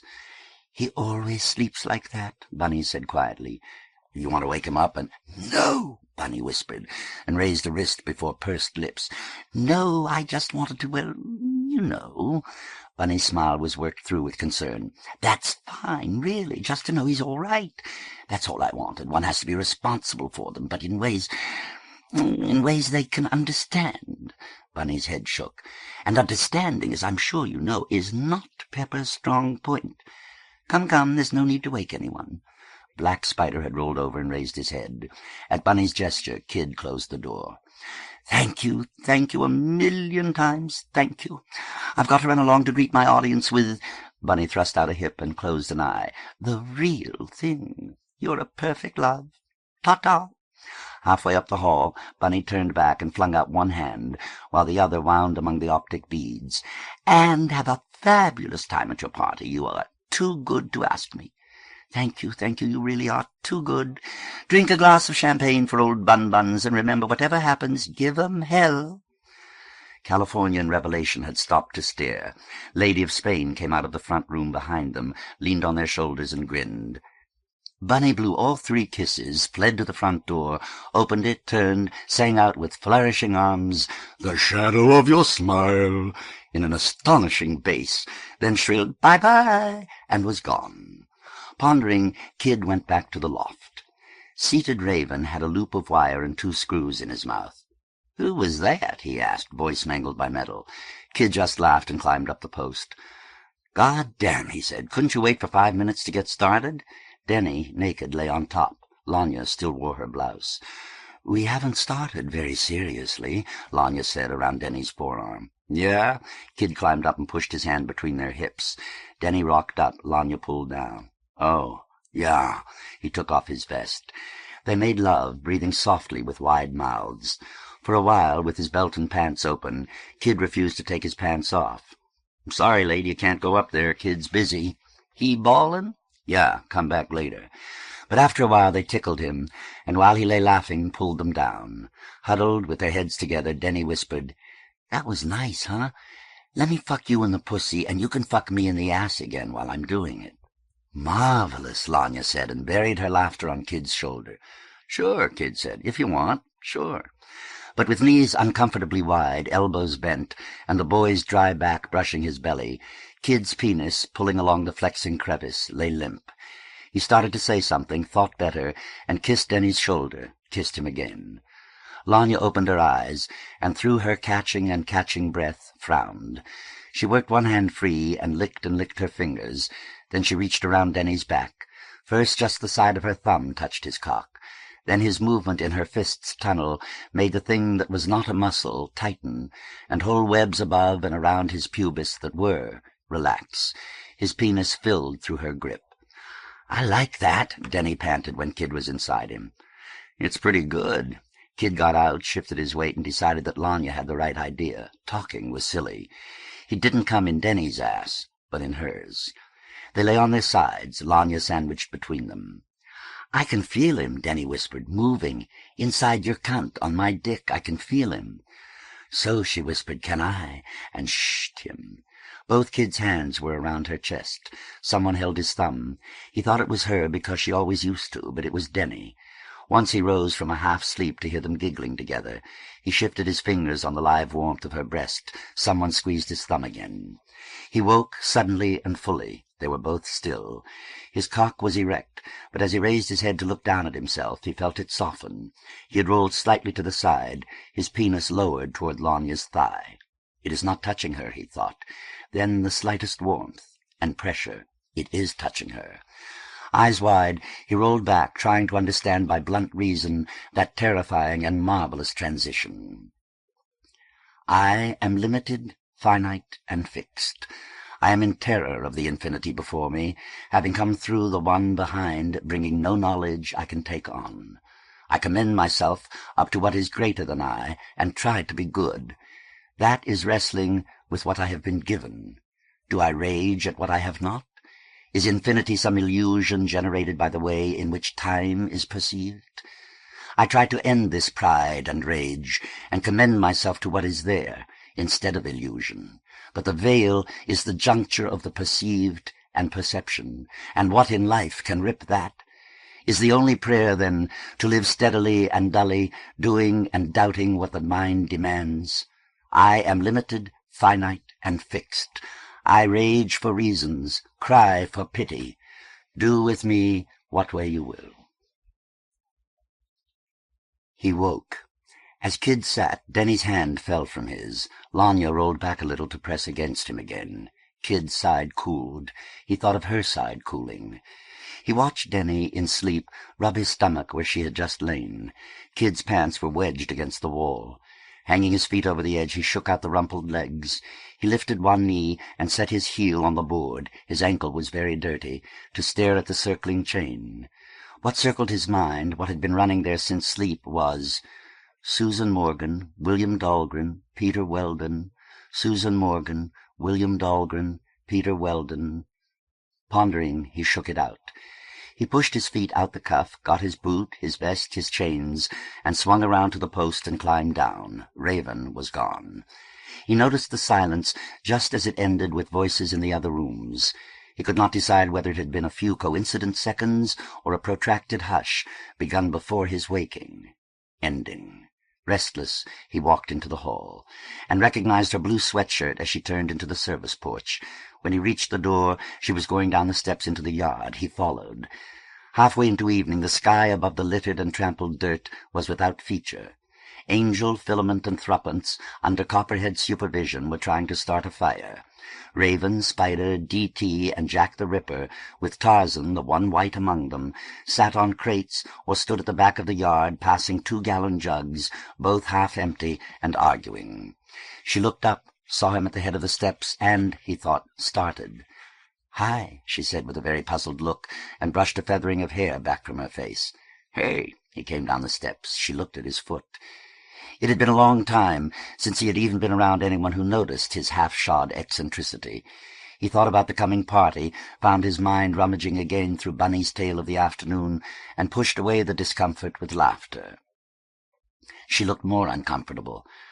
"I just wanted to come over and say hello to some of the guys," she explained. "I'm living over there now," indicated only with a turned head that turned right back. "You know that commune you guys used to hit up in the park? Well, some of the ones from there come over to our place a lot. Our house is just girls, but anybody can come and visit." Kid nodded. She folded her arms across the full, faded sweatshirt. "This place is," she looked around the rubble, "is sort of nice." "You come over here to see Denny?" She looked down at her baggy elbow. "What do you want with him?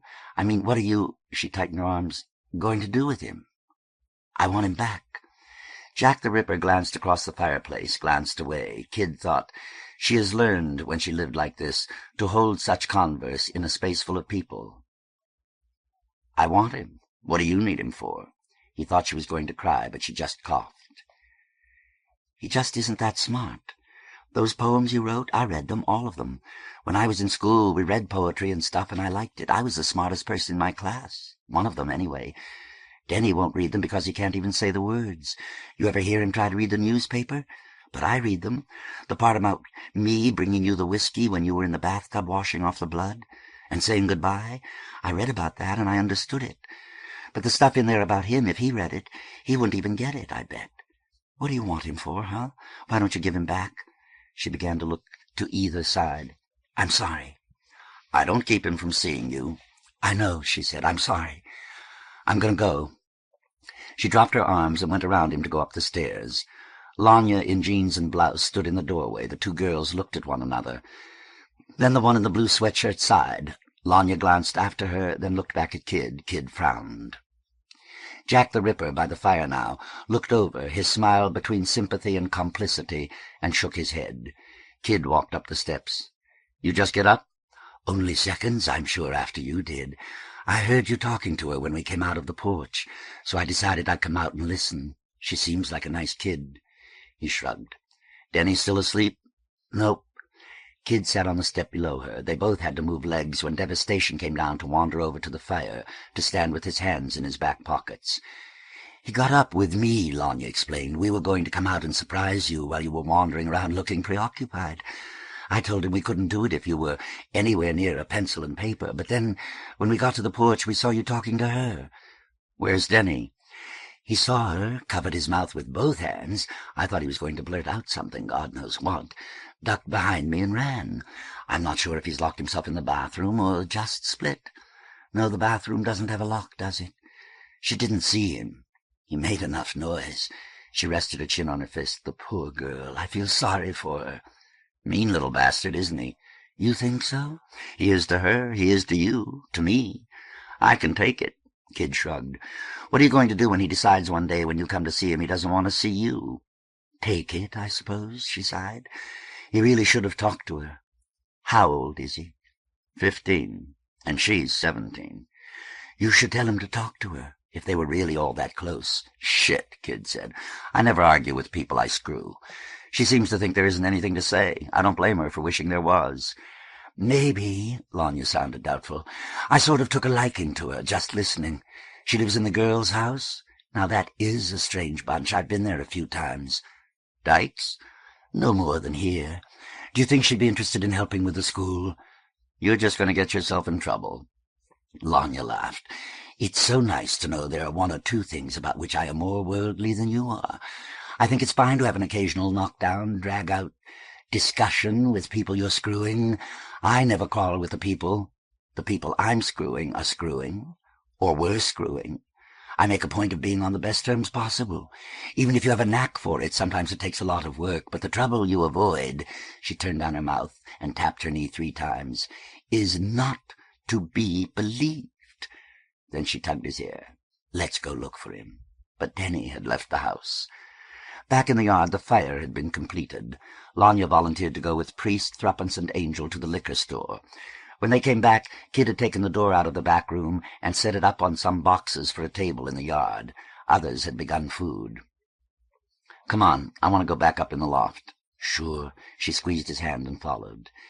When they had lain together, when they had talked quietly a while, when they had begun to make love, he was surprised to find her somewhat listless and distracted.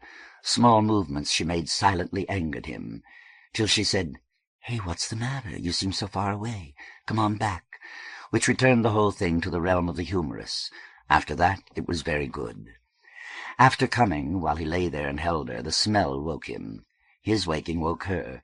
He lifted his head at the sound. A 3rd plate in raised hands was pushed over the loft edge. Then Denny climbed up, crawled across them, and began to take off his clothes. "We can eat up here," he whispered, as though they might still be sleeping with opened eyes. There were lots of frankfurters on the plates, and vegetable hash. "Where'd you get off to?" Denny shrugged. "Just wandering around. 13's got a place right down the block and across the street. Pretty nice." He picked up a franc in his fingers and bit. Juice ran down his forearm and dripped from his elbow to his knee. Kid licked it off. "You're going to give me a hard-on," Denny said, and pushed one of the plates to Lanya. "Here, you want to eat?" "Sure." She rubbed her eyes and pulled out of Kid's arms. "Where—" "Oh, hey, thanks," to the bite of Denny's he offered from his hand. Remembering not a moment of grace, but a moment laced with it, I'm thrown back on a present where only the intensity of the senses can justify this warmth, the look of shadow on her shoulder, light on her hip, a reflection on the blackened glass, light up from below. That is not as good. What have I fallen from, perfected by memory, into something only possible? I do not want to falsify any more than that. Now there are only the eyes and the hands to fill out. They drank some of the brandy he'd had her get for tack. "You won't believe my dress, either of you. I know you've seen it, Kid. You still won't believe it." She said she was going to go home soon, but fell asleep. Somebody yelling in the kitchen once woke them hours later, and they all made love again in the dark. For the second time, from an urge that crossed experimentation with beauty, he sucked Denny off. It took twice as long as before. "Don't you think you ought to rest?" Lanya finally suggested. "Yeah," Denny said, "you rest some." So he closed his eyes and racked it up to foibles. Still, it was the best time he remembered. He drifted toward sleep, only sad he remembered so little, and closed his eyes. When the wind had gone indigo, Kid opened them. Lanya was kneeling up. "I'm going now," she whispered. So they crawled over Denny to find their clothes. "But I want some coffee," she mouthed. "There should be boxes around," Kid said. "We just don't have any pot." "That's all right. Come on." In the kitchen, 13 and Smoky, with 3 black scorpions, Raven, Thruppence, and D.T., up the night, sat talking. Kid was surprised when, from the banter, he realized Lanya knew all their names, even Thruppence's. He'd had to ask that one several times. "Thruppence, man, Thruppence, that's English for 3 cents. And D.T., he found out, stood not only for delirium tremens, but double time. A bucket was the only thing really clean, so Lanya filled it to make boiled coffee. "You gonna drink that?" D.T. asked her. "Sure. Bring it to a boil 3 times, then throw in a glass of cold water. The egg white will make it settle. Then you just pour it off into a pot and keep it hot," for which purpose Smoky volunteered to clean the kettle. "You just don't let the spider know you used up 2 of his good eggs to make that mess." "Shit," Raven said. "Everybody else uses 'em." Kid and Lanya drank theirs black, while the rest went through a confusion of powdered milk, someone remembered the box under the table, cup rinsing, and sugar. "Now that's nice coffee," Raven, his topknot now undone, admitted, gazing into the cup on the table. "It's just as clear. I gotta remember me that." He pouted heavy lips at the steam and shook his head. The hairy beach ball swung side to side. "Yeah," 13 said back over his shoulder. "You gonna remember that, Smoky?" Who nodded. Cathedral and Filament had come in sleepily from the other room. 9 people stood drinking coffee in a space that was crowded with 4. "Now, I'm just across the street and down the block," 13 was saying, "on the top floor. Any of you guys come over who want to. Kid'll tell you he stayed in my place. I got so many scorpions around you'd think I was running a nest, but I ain't. I just like to be friendly, you know." "You want to stay," Kid told Lonnie as they left. "You just go back up in the loft. Nobody's going to bother you." She rubbed the back of his neck. "There are just some things I have to get done before school. Give little brother a hug for me." Nevertheless, as he walked her home, he was pretty sure what she wanted was another 2 hours' sleep. He asked, "You coming back tonight?" She squeezed his hand. "Nope. You two can come up and see me if you've got time. For a little while." She squeezed his hand once more. The gesture became an emblem of her nervous charm.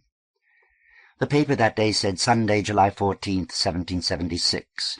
They spent the night at Lanya's. The next day, Sunday, June 16th, 2001.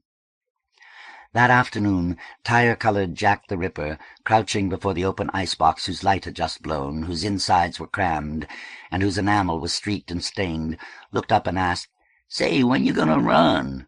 "Right now." Inception, impulse, and decision had all fixed between Kid's first word and his second. Kid grabbed the doorway, leaned into the next room, and shouted, "We're gonna run!"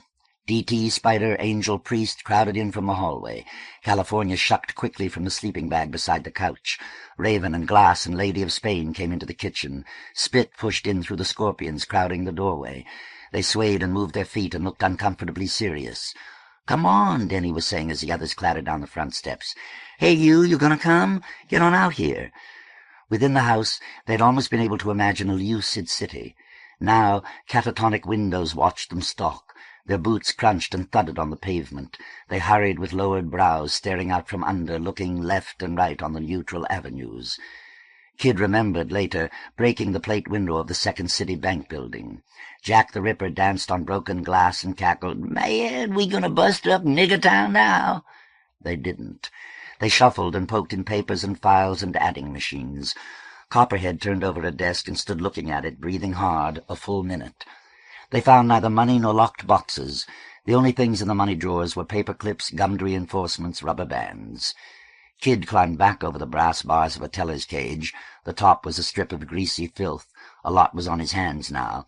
Dropped to echoing marble and walked to a group with their backs to him. He shouldered between Tarzan and threepence. Knee on the cushion, he took sharp, shallow breaths. Dollar jabbed an orchid blade into the leather chair and ripped with caged and quivering fist. More stuffing pushed out. Catching his tongue-tip in his teeth, he jabbed and ripped again. Priest sniffed and took his hands from his pocket. Philemon tried not to clear her throat. As they walked home, Kid searched his memory of what had occurred on Nightmare's run to the Emboriki. Among the black group strolling at his side, Kid noticed blond Tarzan at their center. Raven, his arm around Tarzan's shoulder, was saying, "Your sister? Man, you got your pretty sister. Tarzan, you got about the prettiest sister I ever seen. You're gonna have to get me and that sister of yours together. Ooh-wee." Ennui, he yanked at the crotch of his jeans with his free hand and nearly tugged Tarzan over. "Now, what you gonna talk about his sister for?" Lady of Spain asked. "Oh, shit," Raven shouted over his shoulder, all his hair swaying. "Tarzan and me are friends. That right, Tarzan?" Who grinned across the forearm beneath his chin. "Tarzan," Glass grunted at Kid, "and the fucking apes." "Hey," Jack the Ripper punched at Glass's shoulder. "Who's a fucking ape, nigger?" But when Kid and Glass looked back, the Ripper let both legs go bandy, wheeled his arms about his shoulders, and began to bound about and grunt. Chains flew around his head. Now and then he paused to scratch his sides with underhanded flaps. Copperhead's laugh was louder and harsher than the others, rising and dying, as though responding to nuances of the performance no one else could catch. Raven still draped around Tarzan, they staggered on. Raven's expression was now haunted and grim. Tarzan, hands hanging from his pockets and elbows swinging, smiled at the pavement over which they lurched, happily centered in so much attention. The next day was Sunday, January 1st, 1979. Headline, Happy New Year. "You sure you don't want to come?" Kid asked Pepper. Kid's face still stung from shaving. "No." Pepper shuffled nervously before the bathroom door. "No, I don't like stuff like that. All them people I don't know. You just go on and tell me about it when you come back. I got some wine from the liquor store." "Okay." Kid took his hand from Pepper's shoulder. Copperhead came out of the bathroom. "Hey, you sure we don't got to dress up?" "You wear your chains," Kid said, "your lights and your vest, and you're dressed. Okay, Copperhead said. If you say so. Man, Nightmare sure looks like something out there in them red velvet pants, like a goddamn spade.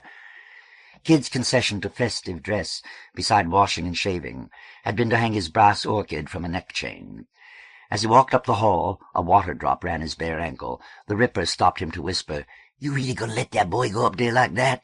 Which was the third time someone had said something about Baby, who had arrived 10 minutes ago, naked as promised and dirty as ever, with Nightmare, Dragon Lady, and Adam. "Sure I am." "Oh, man, I gotta see this. I was gonna stay home, but I gotta go to this one just to watch." "He doesn't have anything you don't except a foreskin," Kid said. "Can't you be cool, huh?"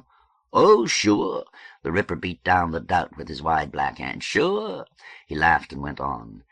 In the front room, Nightmare turned around and said something to Kid, mauled beyond comprehensibility by laughter. The others laughed too. His thick braid glistened with dressing. To his leather vest, neck-chains, chain cycle boots, and garrison, the velvet loaned a scarlet panache. "Nightmare," Siam, who only wore a small bandage now, was saying, "you wearing those pants so low your ass has got cleavage, man." "Shit," Nightmare caressed his great shoulder. "They like to see my muscles." There was only a trace of the shoulder scar. Kid glanced down at his own, listening to the laughter. Dragon Lady, legs crossed, sat on the couch. White Levi's, white boots, a silver lame turtleneck, and over it a white Levi jacket, sleeves torn off. Her usual chains, a trip to the hardware store, had been replaced by silver, or at any rate stainless steel. Her nails were painted platinum. When she threw her head back to laugh, on her big stained teeth, sweat glistened just below her rough hair. She looked easy, elegant, and terrifying. Adam, brown and glum-looking, sat on the couch arm in his baggy pants and sneakers. Baby sat on the floor in front of him, one dirty foot on top of the other, arms wrapped around his knobbly knees, a grubby hand on each grubby elbow, smiling like a happy blonde rat. "Hey, come on, now listen to this." Blonder than Tarzan, who stood oddly sullen by the kitchen door, blonde as Bunny, Revelation, perched on the back of the chair, turned over the Times and pulled aside his chains. He wore twice as many as anyone else, all brass and copper. "Late in the afternoon yesterday, stalked through the streets of Jackson, terrorizing residents. How you like that? So you guys were out terrorizing the Spades yesterday, huh?" His skin was a luminous pink, some pale flesh becomes, either in great cold or great heat. "Committing acts of vandalism, the damage for which there is no way to assess, the rowdy band of black and white youths, necks hung with the chains that we have come to associate with the Scorpions." "We didn't terrorize nobody." Denny, black shirt, silver fringe beneath his vests and chains, sat with his back against the wall. "There wasn't nobody on the goddamn street." "That's 'cause they were all terrorized," Revelation explained. "Don't you see?" "Breaking into the Second City Bank?" "Shit," Thruppen said, who had borrowed one of Denny's shirts. "We didn't do nothing yesterday." "We robbed a fucking bank," Filament, who had commandeered another, counted. "What do you mean we didn't do nothing? We robbed a whole goddamn bank." She clasped her hands before her chin and looked delighted. "A fucking bank?" Nightmare said. "Man, you into some heavy stuff." Spider, the youngest, blackest, and tallest scorpion in Kid's nest, leaned against the wall, rubbing the chains on his stomach, echoing Adam. "It is nearly impossible, given our situation in Bologna, to identify any individuals in such an incident. Our reports are all from people behind locked doors and closed shutters." "I can see all them motherfuckers now," Dollar said, too loud even for this merriment, "staring at us out of the peepholes, just a-staring. God damn!" The number has been estimated anywhere from 40 to preposterous figures in the high hundreds. "You mean," Copperhead demanded with lip-thinning satisfaction, 20 of us made enough noise so that they thought we was in the high hundreds?" He stood, triumvirate with Spit and Glass. All three, staunch to dictum, had made no change in dress. Glass wore his black vinyl vest. Spit wore his projector and his scar and his turquoise buckle. Between Spit and Copperhead, Kid saw the little girl in the maroon jeans. Her blue blouse was very clean but unironed. She kept raising her hand to flatten the collar, glancing down at herself and rubbing her collar again. For the first time she seemed pretty. Kid tried to remember what his reaction had been to her before, and what had changed it. In the high hundreds, Revelation repeated, which we would like to think. Maybe they ain't talking about you, Dragon Lady suggested. Sure they talking about us, Priest insisted.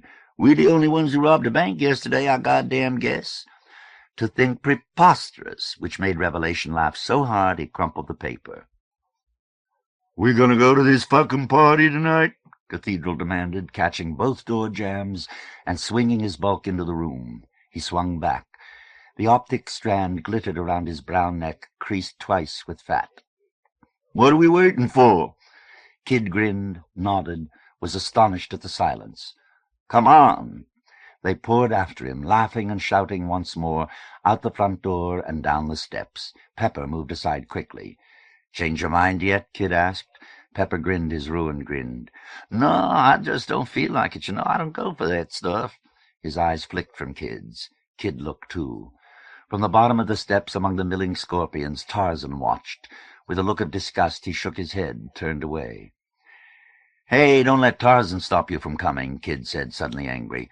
I'll put the horseman, he nodded toward Copperhead and Company, on him so fast he won't be able to remember, he started to say, his name, what he thought it was he didn't like about you. No, Pepper said, no, that ain't it. I'll just be old. Look, I thought I'd get me some wine, see, and maybe go over and say hello to Bunny. I ain't seen Bunny in a goddamn long time. She crazy, she really enough, but she's a good guy. Okay, Kid grinned back. You do that. Pepper said after him, you have a nice time at the party. Oh, hey, come on, hey, somebody shouted as Kid descended among them. They started up the alley. Which way? Nightmare called over a cluster of black heads, in which, like, respectively, a lemon, a kumquat, and a dandelion among plums, were Tarzans and Copperheads and Revelations. Up this way, we have to pick up somebody. Smoke encysted the corner street lamp in a giant pearl. God damn, somebody coughed. How do you guys stand all this? Kid couldn't see her because they had left the doorway's light. You just ain't been here long enough, man. You'll get so you can't breathe without it after a while. Somebody turn on some goddamn lights, Kid called out, feeling across his chest for his projector. Come on, huh? Dragon Lady's dragon raised, luminous jade ahead. The mantis and the griffin flared, swaying with misty penumbras. An indigo spider flickered, mandibles higher than Kid's head, flickered out once around Copperhead, then gained full brightness like tardy neon. Glass disappeared inside his newt. Spit's beetle glistened up like bottle glass. Nightmare turned to Kid and grinned. You got it pretty bright tonight, Kid, and flashed out beneath raised pincers. The plastic colors opaled in the smoke. Peacock, that was the Ripper, Manticore, and Iguanodon, the spectral menagerie, turned up the avenue. Are you sure this is where Lanya lives? Kid asked Denny. The others milled about the stoop. Yeah, Denny said. Yeah, sure, ring the bell. Kid did. Moments later, after footsteps, and he heard someone say, oh dear, behind the peephole, she opened the door and stepped out, all silver, into the smoky light. God damn, Raven said appreciatively behind him. Lanya shaded her eyes, looked about, said, my God, and burst out laughing. Madame Brown, in something blue and tailored, stepped out behind her, looking tentative. The diffused light gave back to her heavy face the lines and over-made-up quality Kid had first seen by candlelight. Once more her hair was harsh henna, and her neck, bound and bound around again with the optical beads, looked far too heavily decorated, yet it was the same way she wore them with her daytime browns and beiges. Muriel barked once, leaped forward, and came up on the end of the leash. Oh, why don't you leave her home? Lanya coaxed. Look at our escort. We'll be... Kid doesn't mind Muriel coming along, do you, Kid? You said Roger had all those grounds. She'll be a perfect dear. No, Kid said, and discovered saying it, he did. Bring her along. She just gets so lonely if I don't take her with me. Madame Brown surveyed the arrayed scorpions. Muriel tried to run down the porch steps, couldn't, and barked again. Hush now, Madame Brown said. Hush. Here, I'm giving this to you. Lanya handed Denny the piece of equipment Tack had taken from the warehouse with the cloth.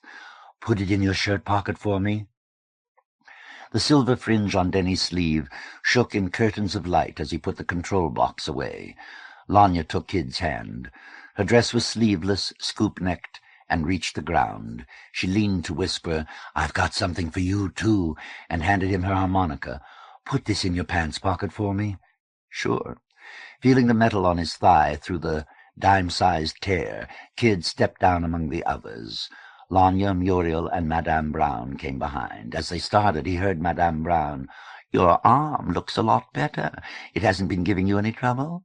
"No, ma'am," Siam answered, "not much any more, but I thought I was going to die when you just poured all that iodine in there."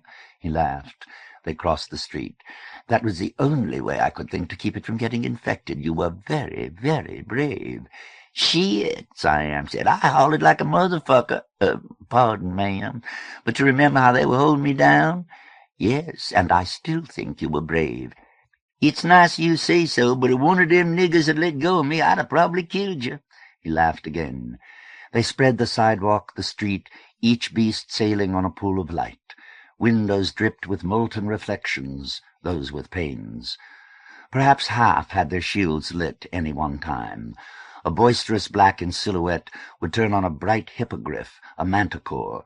Some gorgeous parrot or lizard would collapse around an ambling side-lit figure. Kid tried to recall what that one had been, but her apparition among so many attracted his attention only by vanishing. Dragon Lady, lights out, looked skeptically at Lanya, said to Kid, "I thought you said this weren't no dress-up party." "Then you and I," Lanya told her, "will look that much better." Dragon Lady laughed. "You and me, oh honey, we sure will." She dropped back and linked her silver arm in Lanya's bare one. "We gonna strut out fine, honey, and make them sons of bitches suffer." Which made Lanya laugh. For a block the three of them walked arm in arm in arm. But at some altercation ahead, Dragon Lady flared in jade and hastened forward to quell it. Revelation, a frog, had started quarreling with Cathedral, some large bird that could, Kid realized on closer view, have been intended as an American eagle. The dragon moved between them, making more noise than both. They quieted. Behind and to the side, Tarzan fingered, but hesitated to ignite his party-colored Gila monster. "That one?" Madame Brown nodded ahead with a deep frown and theatrical restraint. "Have you noticed, but every time his griffin flickers," which it just did, revealing stringy yellow hair, knobbly spine, pock-marked buttocks, and grime-rimmed heels, "but doesn't it look just like he doesn't have on any clothes at all?" "He doesn't," Kid said. "Is there anything wrong with him?" Madame Brown demanded. "Is he all right?" Her tone had changed from smutty complicity to Puritan distress. Kid recognized each, but could not follow the mechanics of transition. He grew fearful of the light-headedness in which his mind bobbed. "No, he just doesn't have any," he explained, wondering if he were losing again his ability to follow logical connections. Madame Brown said, "Oh," in a tone at total odds with either previous. They swarmed across the little park between Brisbanes. "I hope we get a ride back," Lanya said. "This is a long enough walk sober." "Don't count on it." "Roger's always talking in the paper about driving people in and out of town. Maybe he could have one of his drivers run us home afterward." "I've seen his car. It's something from the 30s. Besides, how'd we fit all these people in?" "You're just too democratic for words." She kissed his cheek. "Do you think I look nice?" "Didn't I say so?" "You did not. Nor did you say you really made that dress yourself, or any of those things for which I'd prepared such very clever answers." "Did you really make that dress yourself?" Kid slipped his hand around the tickling material on her waist. "It looks nice." "Don't press too hard," she said. "I don't want to injure the material." No, I'm not driving you away." "I think you look nice," Denny said. "I think—" He whispered in her ear. "Young man," Lanya said, "I don't believe I know you." "Ah," Denny said, "go suck on my dick," and started away. "Hey, I was kidding," Lanya called, amused puzzlement at Denny in her voice. Her waist tugged in Kid's arm. Denny turned, his face flickering in the passing lights. As they caught up to him, he grinned. "I wasn't." He put his arm around her, too. They stepped up on the next corner, watching the jogging luminosities, delicate or bulbous, pass beneath charred branches, under lamp-posts suspending inverted crowns of broken glass, by houses with columned porches, entrances gaping on blackness, as if the occupants had rushed out to sea, then fled back in too distracted a state to close the doors behind. Blocks later, that image, still working in Kid's mind, finally loosened a chuckle which rolled around in his mouth. Lanya and Denny were looking at him, she with a smile anticipating explanation, he merely without comprehension. Kid pulled her tighter. Denny's fringe brushed his arm, then crushed against him as he lowered his own arm down her back. Her far hip, moving under Kid's fingers, did not change its rhythm. "This is all very colourful," Madame Brown strained back on the leash. "But it's quite a walk. Muriel, heel." "Roger's friends are pretty colourful too," Lanya said. "He'll rise to the occasion." Vines climbed the wall. Willow boughs hung over it, saw-toothed shadows growing and shrinking as the red, orange, and green lights passed. "We're just about there, ain't we?" Nightmare called from the middle of the street. Insects and anthropods floated around him, laughing gigantically. "Yeah," Kid called. "The gate's up there." Denny was fingering in his shirt pocket. "Now what am I supposed to do with this thing?" "Once we get inside," Lanya explained, "just turn me on. Every once in a while, give a look, and if what you see is too dull, fiddle with those knobs till something interesting happens. Tack says its range is 50 yards, so don't get too far away. Otherwise I go out." Suddenly Kid pulled away to shoulder through the bright, boisterous crowd. On a whim stutter, he thumbed his shield's pip. It clicked. From the inside, he remembered, your shield is invisible, but people had cleared around him. "I don't know what I am." He looked down at the cracked pavement, but whatever it is, it's blue. The halo moved with him across the concrete. Three beside him turned off their lights, growing shadows before them from the lights behind.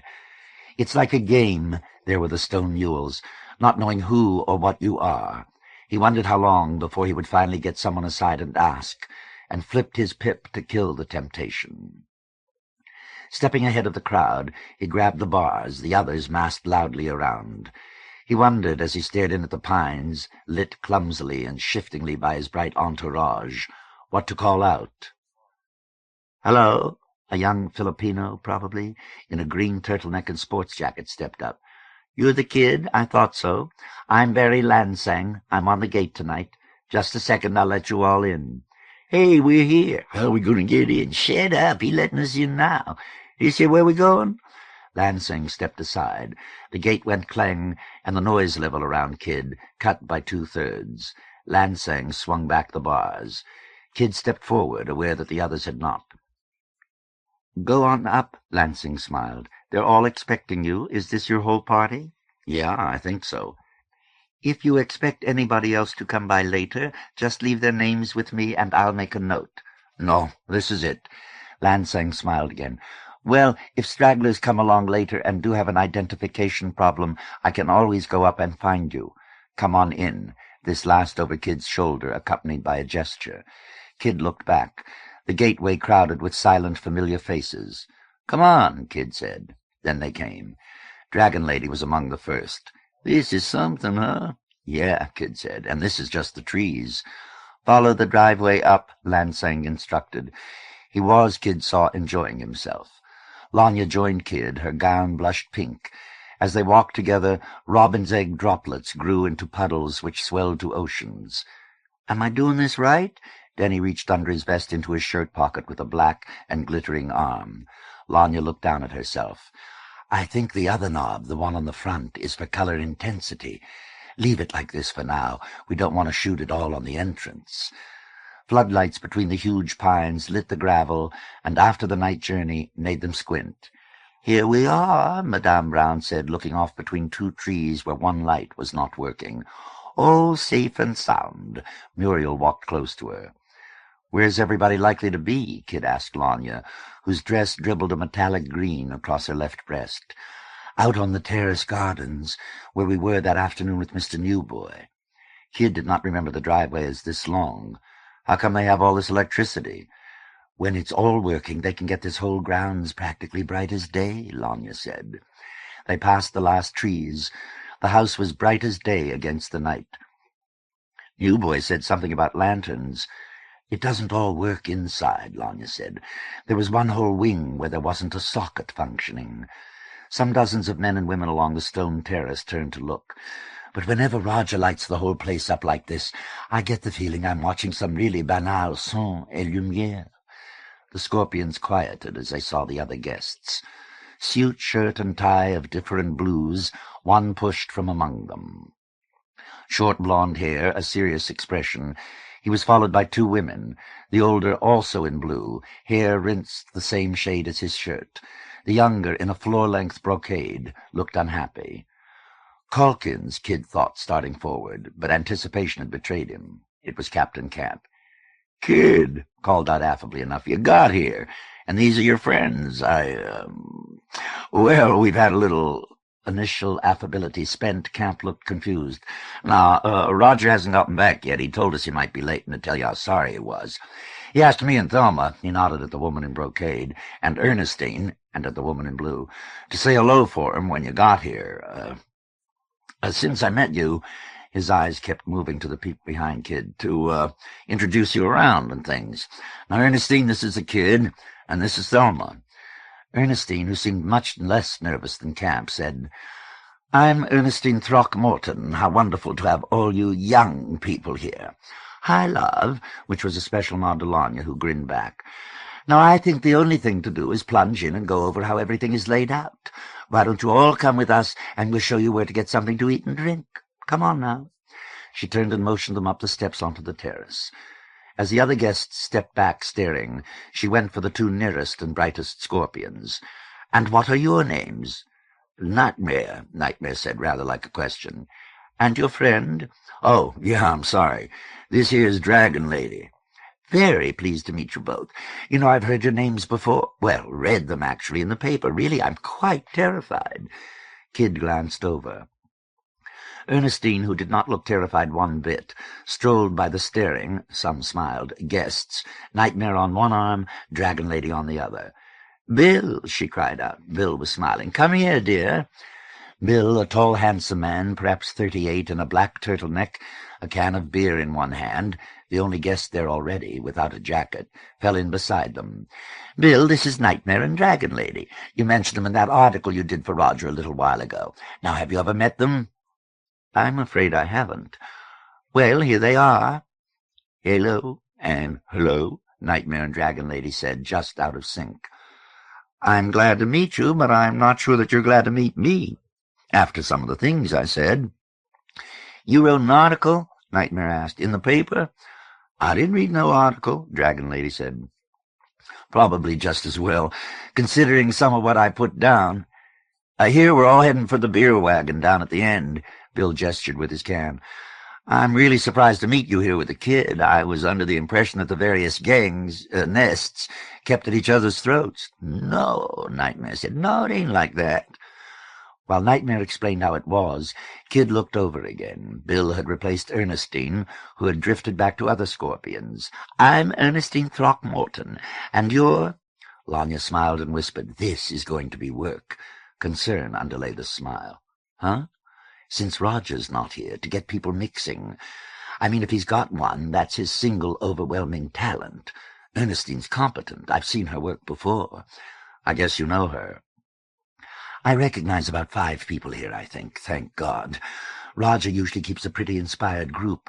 Ernestine can even be brilliant. Roger, however, has genius, and I'm afraid I was sort of counting on it this evening.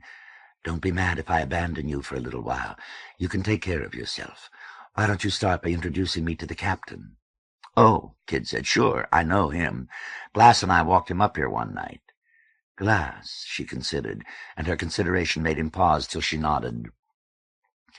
"Captain Camp," he had to say 3 times before the captain turned. "This is my friend, Lanya Colson." "Since everyone's talking to people they've read about in the papers," Lanya said, "I guess I can tell you that I've read about you." The captain smiled uncertainly. "I spent some time here with Roger a little while ago," Lanya said, which to Kid sounded pretty phony. But the captain's "oh" was filled with relief. She seemed to know what she was doing. Where has Roger gone? It's not like him to arrange something like this and then not be here. No, I'm sure he'll be back, the captain said. I'm just sure. He had it all arranged with the lady in the kitchen. Mrs. Alt? Yes, and she's really laid out a nice spread. I don't know where he went off to. I was sort of hoping he'd be back in time. Partying isn't really my strong point, and I didn't realize all of you people were going to come. Of course, Roger did say bring 20 or 30 friends, didn't he? But now, well, the long terrace ended at a patio. 2 tables were set up on the stone flags.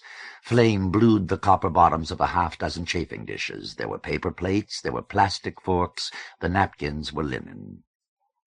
Most of the guests before on the terrace had now drifted with them to the patio.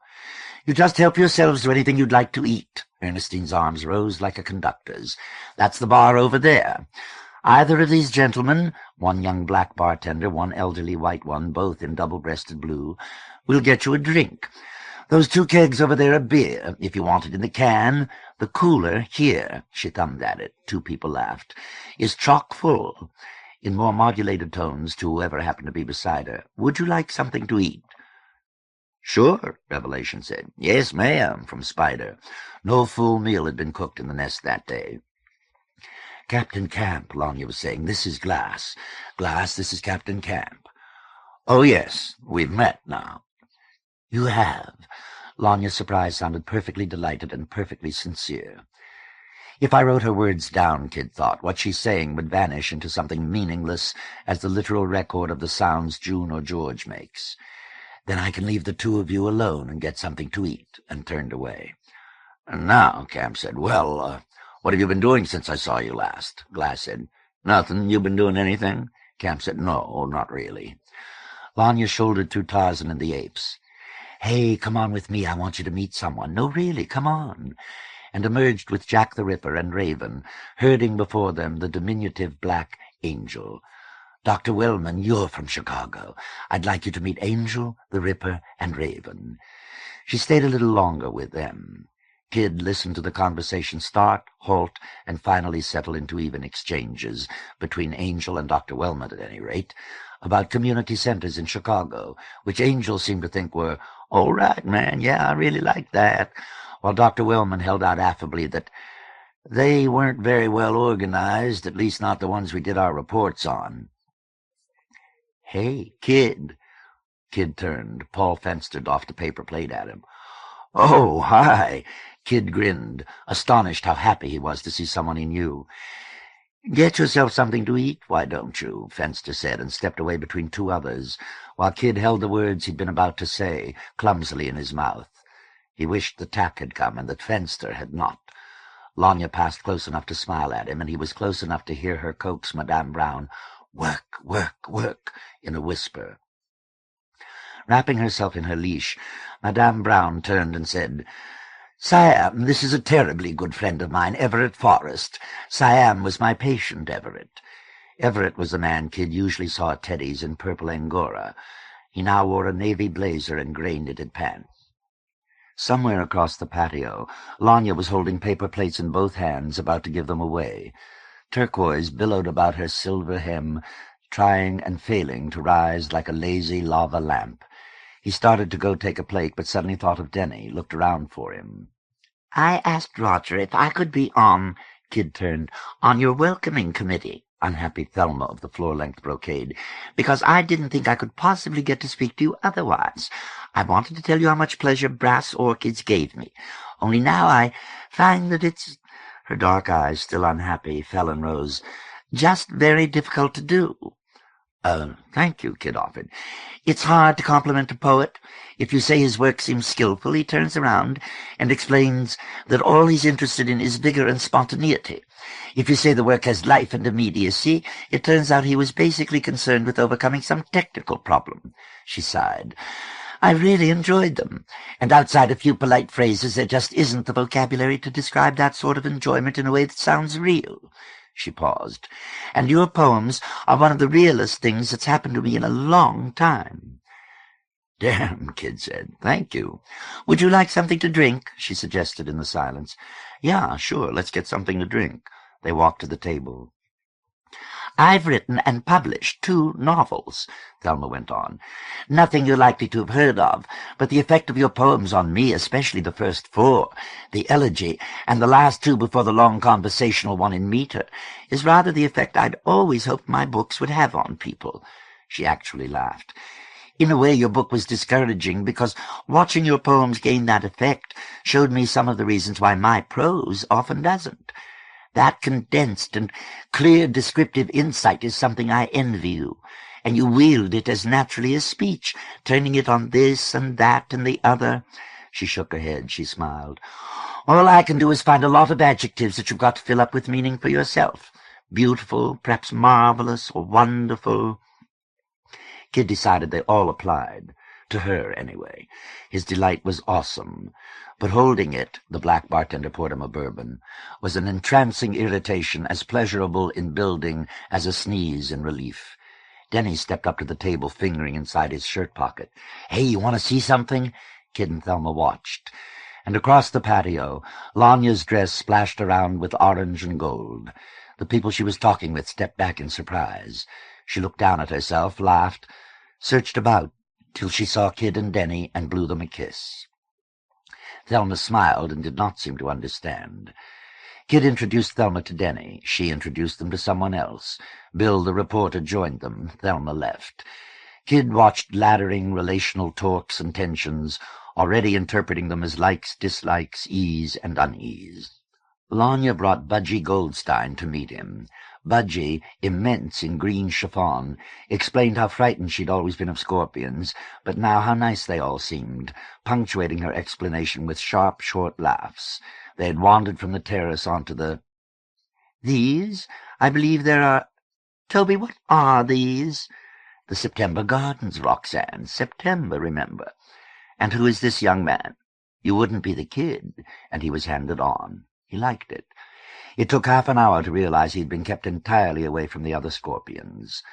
Besides what he estimated at 24 house guests, there were another 30-odd invited from town, including Paul Fenster, Everett Angora Forrest, and, Kid was surprised to see him leaning over against the stone wall talking with Revelation, Frank. There was a bridge between January and June. Kid looked over the rail at wet rock. Floodlights glistened on a vein of clotted leaves. There was no clear water. Lanya and Ernestine passed on the little path underneath. Ernestine said into her drink, The only thing I could think of to do was to physically push them at one another. Kid thought Lanya had not seen him, but a moment after she vanished, she said, Hello, behind him. He turned from the rail. You've been very busy. Wrist against forehead, she mimed distress. Phase 1, at any rate, is over. Just about everyone knows now it's possible to talk to everyone else. Are you having a good time? Yeah, they're all here for me. Then he grinned. But they're all talking about you. Huh? 3 people have told me how great your dress is, which was true. Denny's doing a good job. You're a doll. She clapped his cheeks between her palms and kissed him on the nose. Cathedral, California, and threepence ambled below them on the path, light and dark shoulders together. I feel responsible for them, he thought, recalling her initial efforts. He laughed. Her dress began to broil with green and lavender. She saw and asked, Where's Denny got off to? Let's go look for him. They did and could not find him, spoke to others, and then Kid lost her again. From the high rocks of October, said the plaque on the rust-ringed bird bath. He looked down toward the terrace. 2 women he had not met, with Bill, whom he had, between them, had cornered Baby and were talking at him intently. Baby smiled very hard, his paper plate just under his chin. Sometimes he dropped his head to nod, sometimes to scrape up another and another forkful. Once in a while someone across the terrace, when they were sure they were unobserved, would glance. 2 ladies, one after another, maneuvered for the better view, noticed they were observed, and walked away. Someone was in the bushes behind him. Kid looked around. Jack the Ripper backed out. From the movement of his elbows he was closing his fly. He turned. Huh? Oh, it's just you, man. He grinned, bent, adjusted himself. Scared somebody gonna see me back there taking a leak? There's a bathroom in the house somewhere. Shit, I don't want to go asking around for that. My piss ain't gonna kill no flowers. This is a real nice place, huh? Real nice party. Everybody's real nice. You having a nice time? I sure am. Kid nodded. You catch baby when he came in? No, the Ripper drawled with a wildly interrogative cadence.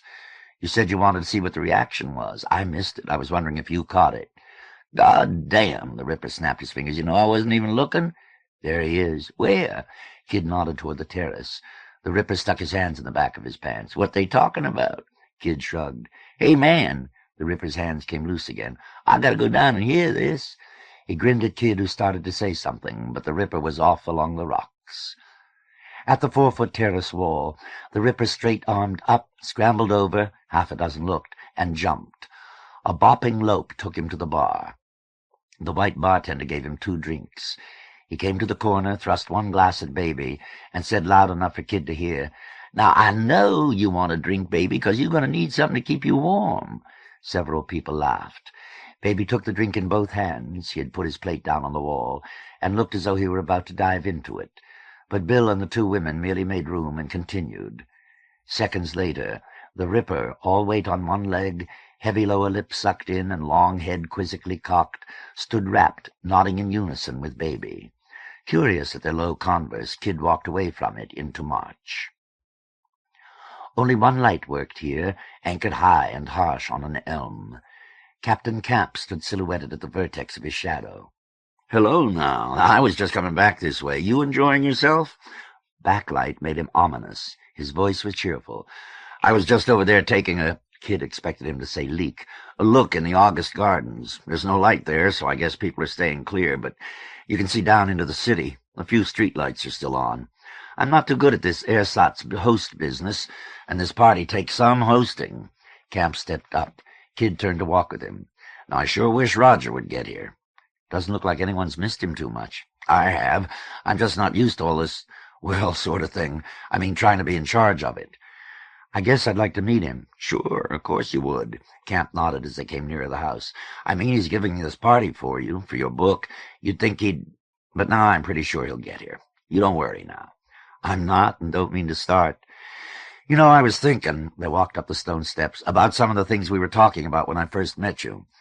That was a strange evening, but it came after a strange day." "Sure did. Have you seen Roger's observatory?" Camp interrupted himself. "Perhaps you'd like to go up and see it." Kid was curious at the transition rather than the suggestion. "Okay." Coming down the terrace, Lady of Spain, Spider, Angel, Raven, and Tarzan circled gangling D.T. "D.T., man, you gotta see this. I ain't never seen no garden like this before. All them flowers, and a big fountain that works and all. Come on, we're gonna show you." Lady of Spain tugged his arm. "D.T., you ain't never seen no garden as pretty as this in your whole life." "I guess," Camp opened the door for Kid, "I'm just not used to it. I mean, all these different kinds of people. Like that boy back there walking around with no clothes on, and everybody going on just like there was nothing wrong." The large, dark room was lined with books. In candlelight, some dozen people sat on the floor or on hassocks. Several looked up from a tape recorder from which organ music flowed. One man, Kid remembered his making some joke in November about the smoke, said, "Kid, Captain, would you like to join us? We were just listening to some—" "Oh, we're going to the observatory." Camp opened another door. The organ piece ended. After a slight pause, a long note bent, then another. They were playing Diffraction. Kid smiled as he walked after Camp down a hall nearly black. He could hear Lanya's whistle. At the top of the stairway, Kid saw faint light. The carpeting was thick and so warm under his bare foot, he wondered if there were heating on. "I suppose it wouldn't be so bad if Roger was here, but being left in charge of a party for a bunch of people that, frankly, I'd put out of my house—" Kid was quietly amazed and wondered what Camp was thinking in the pause. "I just don't know what to do. Do you know what I mean?" Anything, Kid thought, I say, will sound angry and stupid. He said, "Sure," and followed Camp up the stairs. "A few months ago," Camp said, "I was in some experiments. They didn't have anything to do with the moon. In fact, I had to get a special release from the space program to participate. Some students of a friend of mine at Michigan were running tests, and I guess he thought it'd be a feather in his cap to get me for a guinea pig. Now, it'd been so long since I had anything to do that wasn't in some way connected with the program, I went along with it. They were experiments on sensory deprivation and overload." At the head of the steps, Camp waited for Kid before starting up a third flight. He led Kid across a brick floor to a double doorway. "I was in the overload part. It was all pretty amateurish, actually." Kid stepped onto what first seemed a semicircular balcony. Faintly below, a room full of people began to clap in time to the music. I guess they'd all been reading too many articles on LSD, and shouted, "I took LSD back in the late 50s. More tests that this psychiatrist friend of mine was running, but I've always been a little ahead of what's going on. Anyway, I know what it's like, LSD, and I'm pretty sure most of those kids setting up those experiments in Michigan didn't." The terrace was enclosed in a glass dome. In the center was a 6-foot in diameter celestial globe of clear plastic. Light from the garden below struggled in the smoke above, glowing like dilute milk. "Now, I guess you've taken LSD and all that stuff." "Sure." "Well, all they've been doing was looking at all the pretty pictures everyone had been drawing." Camp touched the globe, removed his fingers. Aries passed across Libra. The stars were glittering stones set in the etched constellations. They had spherical rear projection rooms practically as big as this place here. They could cover it with colors and shapes and flashes. They put earphones on me and blasted in beeps and clicks and oscillating frequencies. Anyway, I was supposed to pick out patterns from all this. Later I learned that mine was a control group. We were given no patterns at all. I was told all the ones I had seen I'd imposed myself. But after 2 hours of testing, 2 hours of Phillips and curlicues of light and noise, when I went outside into the real world, I was just astounded at how rich and complicated everything suddenly looked and sounded. The textures of concrete, tree bark, grass, the shadings from sky to cloud, but rich in comparison to the sensory overload chamber. Rich. And I suddenly realized what the kids had been calling a sensory overload was really information deprivation. It's the pattern that colors and shapes assume that tell you whether it's a cow or a car you're looking at. It's the very finest alternations in color differentiation over a surface that tell you whether it's maple or pine, styrene or polyethylene, linen or flannel. Take any view in front of you and cut off the top and bottom till you've only got an inch-wide strip, and you'll still be amazed at all the information you can get from just running your eye along that. Well, all this started me thinking back to the moon, because that had been a place, and it happened in every mile en route, where standard information patterns just broke down, and yet that's something we haven't been able to talk about to anyone since we got back. We'd trained for prolonged free fall by spending time underwater in diving suits. I remember when we actually hit sustained weightlessness, I broadcast back, "Hey, it's just like being underwater." And yet as I said that into the chin mic, I was thinking, you certainly could never mistake the two conditions for one another. But I couldn't think of any way to say what was different about it, so I just described it the way everybody, who'd never been there themselves, had told me it was going to feel like. Later I thought, that's like telling someone the world is flat and sending him off to the edge. But because he doesn't know quite how to describe such gentle roundness, he mumbles and stammers and says, "Well, yeah, I was at the edge." And the thing about the moon itself, the one thing I've really never told anybody, because I don't think I would have known how before those experiments, it's another world. And when you're there, you have no way of knowing what anything means, physically. That whole landscape tells you nothing about itself on any level, in the way that the most desolate stretch of sand on earth tells you about winds that have blown over it, rains that have or have not fallen, or the feel it might have beneath your feet if you walked across it. An airless, waterless void, the way they say in all the science fiction stories. No, that refers to some desert on Earth, or what space between the stars looks like when you're safely tucked under the atmosphere. The moon is a different world with a different order that you don't understand. There isn't that richness, not because it isn't in bright colors or because it's all brown, purple, and gray. It's because as you run your eyes over the rocks and dirt, you have no way to know what the tiny alterations in color mean. Even though it has a horizon and perspective and, well, rocks and dirt, it's more like being in that sensory overload chamber than anything else, and of course it isn't like that at all. It wasn't horrible. Horror still has something to do with Earth. I suppose it was frightening, but even that was absorbed in the excitement of it. He paused, do not know how to tell you about it. He smiled and shrugged, and that's probably the one thing I really haven't told anybody before. Oh, I've said you can't describe it, you have to be there. But that's my first wife telling her mother-in-law about the time we went to Persia, and that isn't what I mean. Kid smiled back and wished he hadn't. It isn't his moon I distrust so much, he thought, as it is that first wife in Persia. I understand, he said, as much as I'll let myself. Maybe, Camp said after a moment, you do. Let's get back on to the party. Walking down the steps, Kid felt self-betrayed and wondered if there were any benefit from the feeling. He wanted to find Lanya and Denny. Outside on the terrace, while the captain beside him looked around as if for someone else to talk to, Kid thought, I feel the responsibility for him now. He probably hoped I felt the night I walked him up here. That is not right, and I don't like it. Ernestine Throckmorton said, Captain. Kid. Ah, there you are, and began to talk definitely only to camp. Kid excused himself, wondering whether she really was an angel, and went down into the gardens. Lanya was crossing the bridge in a fury of emerald and indigo. Hey, he said, have you seen Denny? She turned. You haven't. He's feeling abandoned. Paul Fenster, holding his drink beneath his chin, stepped around Kid and said, Jesus Christ, you'll never believe what was going on back there in April. I didn't think I was going to be able to make it. He laughed. Lanya didn't and asked, what? A whole bunch of black kids back in April. They've got this whole routine worked out. They've got this white boy called Tarzan, and they were just performing.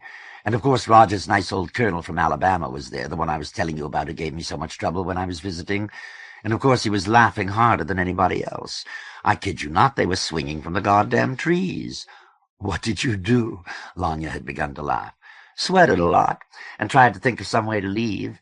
You know guys who come to parties like this in berets and talk about liberating the furniture. Now, I'm pretty into that. But I guess that type all had sense enough to get out of Bologna while there was some getting. This step-and-fetch-it stuff, though, well, all I can say is it's been a while. Suffering's supposed to be good for the something or other, Kid said. It's damn, Spencer said. Well, better be. He grunted simianly and walked on across the bridge. Lanya took Kid's hand. Denny? Yeah. I just left him. Her dress was shimmering black. A silver circle rose on the hem. In March, she gestured with her head. He said, You're beautiful. He thought, She's wistful. Thank you. You really like the dress? He nodded, kept nodding, and suddenly she laughed and closed his mouth with her fingers. I believe you, but I was beginning to think it was too much. Of course, I was expecting just to stand around in some elegantly arbored corner holding court, not run around working. Where, I wonder, is Roger? Kid held her cool hands against his face with his warm ones. Let's find Denny. Dawn broke on her waist. You find him, she said. I'll see you a little later. A scarlet sun, haloed in yellow, eclipsed the silver moon. He wondered why, but said, Okay, and left her on the bridge. The stream became a pool in March, scaled with immobile leaves. I told that bitch, Dollar stood and rocked on bowed legs. I told that bitch, after what she tried, you know, I just told her. Denny sat cross-legged on the stone bench and didn't look like he was listening too hard. Kid walked around the pool. You trying to get in trouble at my party? Dollar's head jerked. He looked scared. Denny said, Dollar's okay. He ain't done nothing. I ain't done nothing, Dollar echoed. It's a real nice party, Kid. Kid put his hand on the back of Dollar's pitted neck and squeezed. You have a good time. Don't let anything get you, you know. You got a whole lot of space to walk around in. Something gets you here, you walk on over there. Something gets you there, you go on someplace else. If it happens a third time, come tell me about it. Understand? There's no strange sun in the sky tonight. Nothing wrong, Kid. Everything's okay. The distressful smile went. Dollar just looked sad. Really? Good. Kid let go Dollar's neck and looked at Denny. You having a good time? I guess so. Denny's shirt, unbuttoned, hung out of his pants. Yeah. A group came through the ivied gate, Scorpions and others, following Ernestine Throckmorton. Dollar said, Oh, hey, and jogged, jangling, after them around the pool and out another entrance. I'm going to take this off. Denny shrugged from his vest, got the control box from his pocket, slipped out of his shirt, and sat turning the box in one hand, the other slung among his chains. Lanya says I've been doing a good job. This little thing is something, huh? Kid sat down and put his hand on Denny's dry, knobby back. In the boy's glance, some relief flickered. Kid rubbed his back. Denny said, Why you doing that? But he was smiling at his lap. Because you like it. Kid moved his hand up the sharp shoulder blade and down, pressing. Denny rocked with each rub. Sometimes, Lanya said, and Kid turned. I envy you two. Kid did not stop rubbing, and Denny did not look up. Why? Denny moved his shoulders, reached up to scratch his neck. I don't know. I supposed it's because you can let Kid know you want things I'd be afraid to ask for. You want your back rubbed? Kid asked. Yes, she grinned, but not now. I watch the two of you, Kid said, when you're playing, when you're throwing things at one another, tugging one another around all the time. I envy you. You? Lanya reached for Denny's shoulder, but Denny suddenly stood and stepped forward. Kid wondered if he'd seen her reaching, watched her face pass through hurt and her hand withdraw. Denny turned on the pool edge and laughed. Ah, you two are all— He twisted a knob. From neck to hem she glittered black, black granulated silver, scarlet poured about her. Hey, see, I got it good. You sure do, Lanya said. Kid stood and took her arm. Come on. Where are we? Kid grinned. Come on. She raised a brow and came, intently curious. Denny followed them. His confusion looked much less sharp than hers. On the other side of the ivied stone, Ernestine apostrophized, Chunk crab meat, not the stringy kind, then eggs, then a few breadcrumbs, and bay seasoning. When I lived in Trenton, I'd have to have it sent up from Maryland. But Mrs. Alt, nobody could have been more surprised than I was, found an entire shelf full in a store down on Temple. At the silent edge, Dollar muttered reverently, God damn. Bay seasoning, Ernestine reiterated as Kid and Lanya and Denny passed around her, is the most important thing. On the path to the next garden, Denny whispered, Where are we going? Through here, Kid said. The lights are out in here. August, Lanya said. They stepped into flaky darkness. Grass slid cool between Kid's toes. He clutched. It slipped away with the next step tickling again. The next stop was surprising stone. He rocked his naked foot. Wet, cold, rough. His shod one stayed steady. I think there's a— Lanya's voice echoed. She paused to listen to the reverberations. Some sort of underpass. They came from under it 4 steps later. I didn't even see us go in. Denny stepped forward in the night grass. Kid curled his free toes again, lifted his foot. Grass tore. Hey, you can see the city almost, Denny said. Beyond a roughed stone beast, blurs of light were snipped off across the bottom by buildings. Implied hills, slopes, or depressions patterned the darkness around. Calkins' place can soak up a lot of people.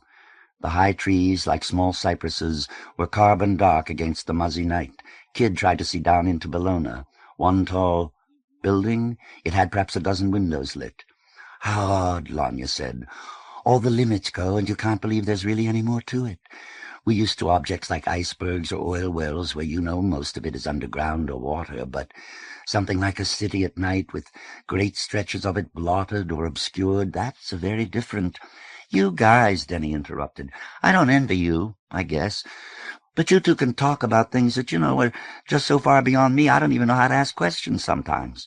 I listen, but sometimes when I don't understand, or even when I do, I just want to fucking cry, When they were silent, he asked again, You know? Lanya nodded. I do. Denny breathed out and looked. They stood apart and felt very close. Kid watched her dress catch what light there was and glittered dim crimson with waves of navy or green of the evening ocean. What's that? Denny asked. Kid looked beyond them. A fire. Where do you think it is? Lanya asked. I can't tell. I don't really know where we are. He stepped up and put his hand on her shoulder. The metallic cloth prickled. Her skin was cool. Denny's, under his other hand, was fever-hot and, as usual, paper-dry. Kid wanted to walk. So they walked with him, a hip on either hip, hitting to different rhythms. He'd slipped his hands across their backs to their outer shoulders. The hand on Lanya's shoulder was still. Denny put his arm around Kid's back. Lanya's arms were folded, her vision distanced while she walked and watched the charred city. Then she put her head on his shoulder, still watching, her arm around him, her shoulder more firmly in the place beneath his arm, brought her thigh against his thigh, and was still watching. They walked beside the waist-high wall. This is the largest garden, Kid thought. Denny shifted his step. What? Kid asked. One of the spotlights that ain't working. Denny had just stepped around it. They crossed cool flags. Leaves rasped away the silence. A breeze? While he walked beneath the loud black fleece of some high elm or oak, he waited for the warm or cool gust. Silence returned. He'd felt neither. Why don't it ever burn up here? Denny asked, too softly, too intently. His shoulder twitched in Kid's hand. Why don't it all just burn up or something, the whole thing? It just goes on, and Kid ceased to knead, rubbed now. Denny took another deep breath fast, then let it out over the next 5 steps. Lanya turned on Kid's shoulder, glanced across at Denny, and turned back. Kid tried to loosen the tension in his abdomen. There was a sudden unsettling feeling. All his organs, gut, liver, belly, lungs, and heart, seemed to have shifted inches down. He didn't break step, but the feeling passed through a moment of nausea that ended with his breaking wind, which felt better. He pulled Lanya closer. The leg against his leg and the shoulders tugging, eased into Kid's and Lanya's rhythm. Translated through Kid's body, Denny's motion firmed, and to the tension, Kid's firmed too. She sighed with her mouth just slightly open, corner to corner, then stroked his arm with the back of her neck. Denny's hand slipped its knuckly padding between Kid's hip and hers. Another stone lion crouched on the wall, staring. By it, with leafless branches like shatter lines on the night's smoked glass, was a tree. Beneath Kid's foot the ground was bare, crumbly, and ashy. Recognizing the texture, he stepped from the charred grass to fresh. They circled the garden. It was too dark to tell if the small pool were full or empty. Lanya put her hand out and touched a tree trunk. She no longer watched the small burnings worm down in the night city. She walked more closely in step with Kid than Denny did. Kid thinking, it frees her to think of things further away. He felt protective of her meditations and frightened by them. A memory of rustling italicized the silence. Kid listened for converse in another garden. Their own footsteps were so quiet. Beyond the wall, miles away, things smoked and flickered. A whisper, "Someone's coming," and another, "Oh, wait a minute, watch out." Kid recognized one girl's voice, but not the other. One branch among the bushes beat at the rest. The guy who stepped out zipping his fly, belt loose, down both hips and grinning. It was Glass. "Oh," he said, "it's you all," and pulled his belt through the buckle. One of the girls said, "Just a second, here it is." "Can you see anything?" the other asked, then giggled. The girl in maroon jeans who had come with them from the nest, she pushed out between the brush. Somebody behind her was looking all around. That was Spit. The other girl, Kid first recognized as one of Roger's guests. Even in the three-quarter dark, she looked rumpled. The second recognition was that it was Millie. Her red hair fell over a dark velvet jumper. She wore something metallic beneath it, unbuttoned now. Copperhead, a hand on each of her shoulders, guided her out. Lanya said, "Lord," and laughed. "Oh," Millie said, "it's you all," in dissimilar accent but identical inflection as Glass. She pulled from Copperhead. She and Lanya clutched one another in a fit of giggles. Copperhead frowned at Kid and shook his head. Kid shrugged. "I can't find my comb," Millie finally got out. "Isn't it amazing? I can't find my comb." Lanya looked back at Kid. "Here, I'll see you in a little while." Then her arm around Millie's shoulder, they fled the garden. "Man," Glass said, "this is a pretty good party." Copperhead, deprived of Millie, settled beside the first girl. He bent to whisper to her. She whispered back. "Goddamn nigger," Spit said. "You don't do nothing but fuck, do you?" "Shit," Glass said. "I watched your pink ass popping up and down there pretty good long while." "Yeah, sure," Spit said. "But, man, you were in this one, and that one, and this one. Again? God damn." Glass just chuckled. Then both of them saw that Copperhead and the girl were moving off. "Hey!" Spit called and started after them. Glass loped to their other side. Phalanxed by black and white, the girl and Copperhead left. "Come on." Denny pulled away from Kid, who followed, wondering what of all that interchange had interested Denny most. But as soon as Denny got between the hedges, one shoulder feathered with shadow, the other bright under the lights of June, he stopped to adjust the control box. There! Nowhere, Kid was sure, had he seen John, but then he hadn't recognized Mildred before. Guest-surging November words cut them off from Copperhead and the others. After he'd left Denny, Kid thought, but the whole point was to spend some time with him. Kid sucked his teeth, annoyed with himself, and stepped onto another bridge. The lights on Kid's end worked. Frank came toward him, grinning hugely, squinting slightly, face full of floodlight. I must be in silhouette, Kid thought. "Hey," Frank said, "it is really a good party they're having for you. Congratulations on everything. I'm having a great time." "Yeah," Kid said, "me too." Beyond Frank, beyond the bridge, Kid saw a flash of metallic Kelly. Lanya was still with Millie, whose complicated hair was now in place. They were still laughing. They were still going away. "You see my book?" "Sure." What'd you think of my poems? I was sort of interested in what you'd think of them. I mean, because you're a real poet. Frank raised his eyebrows. That's really, well, he lowered them. Would you like me to be honest? I make the offer because I guess you've been getting a lot of compliments, especially here at your party, and real honesty is going to be a little rare. Maybe this evening isn't the place for it, and we should save it for some night at Teddy's. No, go on, Kid said. I guess you didn't think they were all that great. You know, Frank grasped the rail with one stiffened arm and leaned. I was wondering what I was going to say to you about them if you ever really asked. I've been thinking about you a lot. A lot more, I guess, than you've been thinking about me, but I keep hearing about you all the time, people always talking about you, and it occurs to me that I don't know you at all. But you always seemed like a good person, and I thought it'd be good if somebody was just straightforward with you, you know? He laughed. And there I was starting to say, they're great, like everyone else. And that's really not my character. I think it's better to be honest. What did you think? Kid heard the coldness in his own voice and was astonished. Listening to himself, he felt suddenly trapped. I didn't like them. It's his smile, Kid thought, and thought after that, no, you're just trying to tell yourself it's a smile you don't like. He said he didn't like them, that's all. What's wrong with them? Frank snorted a laugh and looked down at the rocks. You really want to know? Yeah, Kid said. I want to know what you think. Well, Frank looked up. The language is extremely artificial. There's no relation or even tension between it and any sort of real speech. Most of the poems are pompous and over-emotional. I'm sure you were sincere about every one of them, but sincerity by itself without skill usually just results in mawkishness. The lack of emotional focus makes subjects that could have been interesting into grand guignol melodrama. They end up coming off pretty banal. The method's cliché, and often so is the diction, and they're dull. After a silence in which Kid tried to figure the varieties of unpleasantness he was experiencing, Frank continued, Look, you once told me you'd only been writing poetry a couple of weeks. Didn't it ever strike you as a little improbable that you could just jump into it and the first batch you produced would be worth reading? I guess the thing that's really got me upset over the whole thing is all this business. He gestured at guests both sides of the bridge. Tack once told me you were as old as he is, 2 years older than me. Kid, most of the people here think you're 17 or 18. That, along with the poor man's Hell's Angels bit, and all the gossip about the various kinky things you get into, people are just here for the show.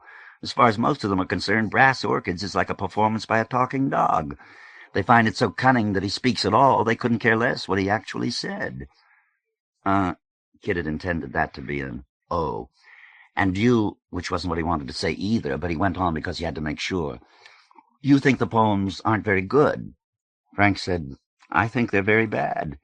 Wow, Kid said gravely. And you think that's all the poems mean to any of the people here?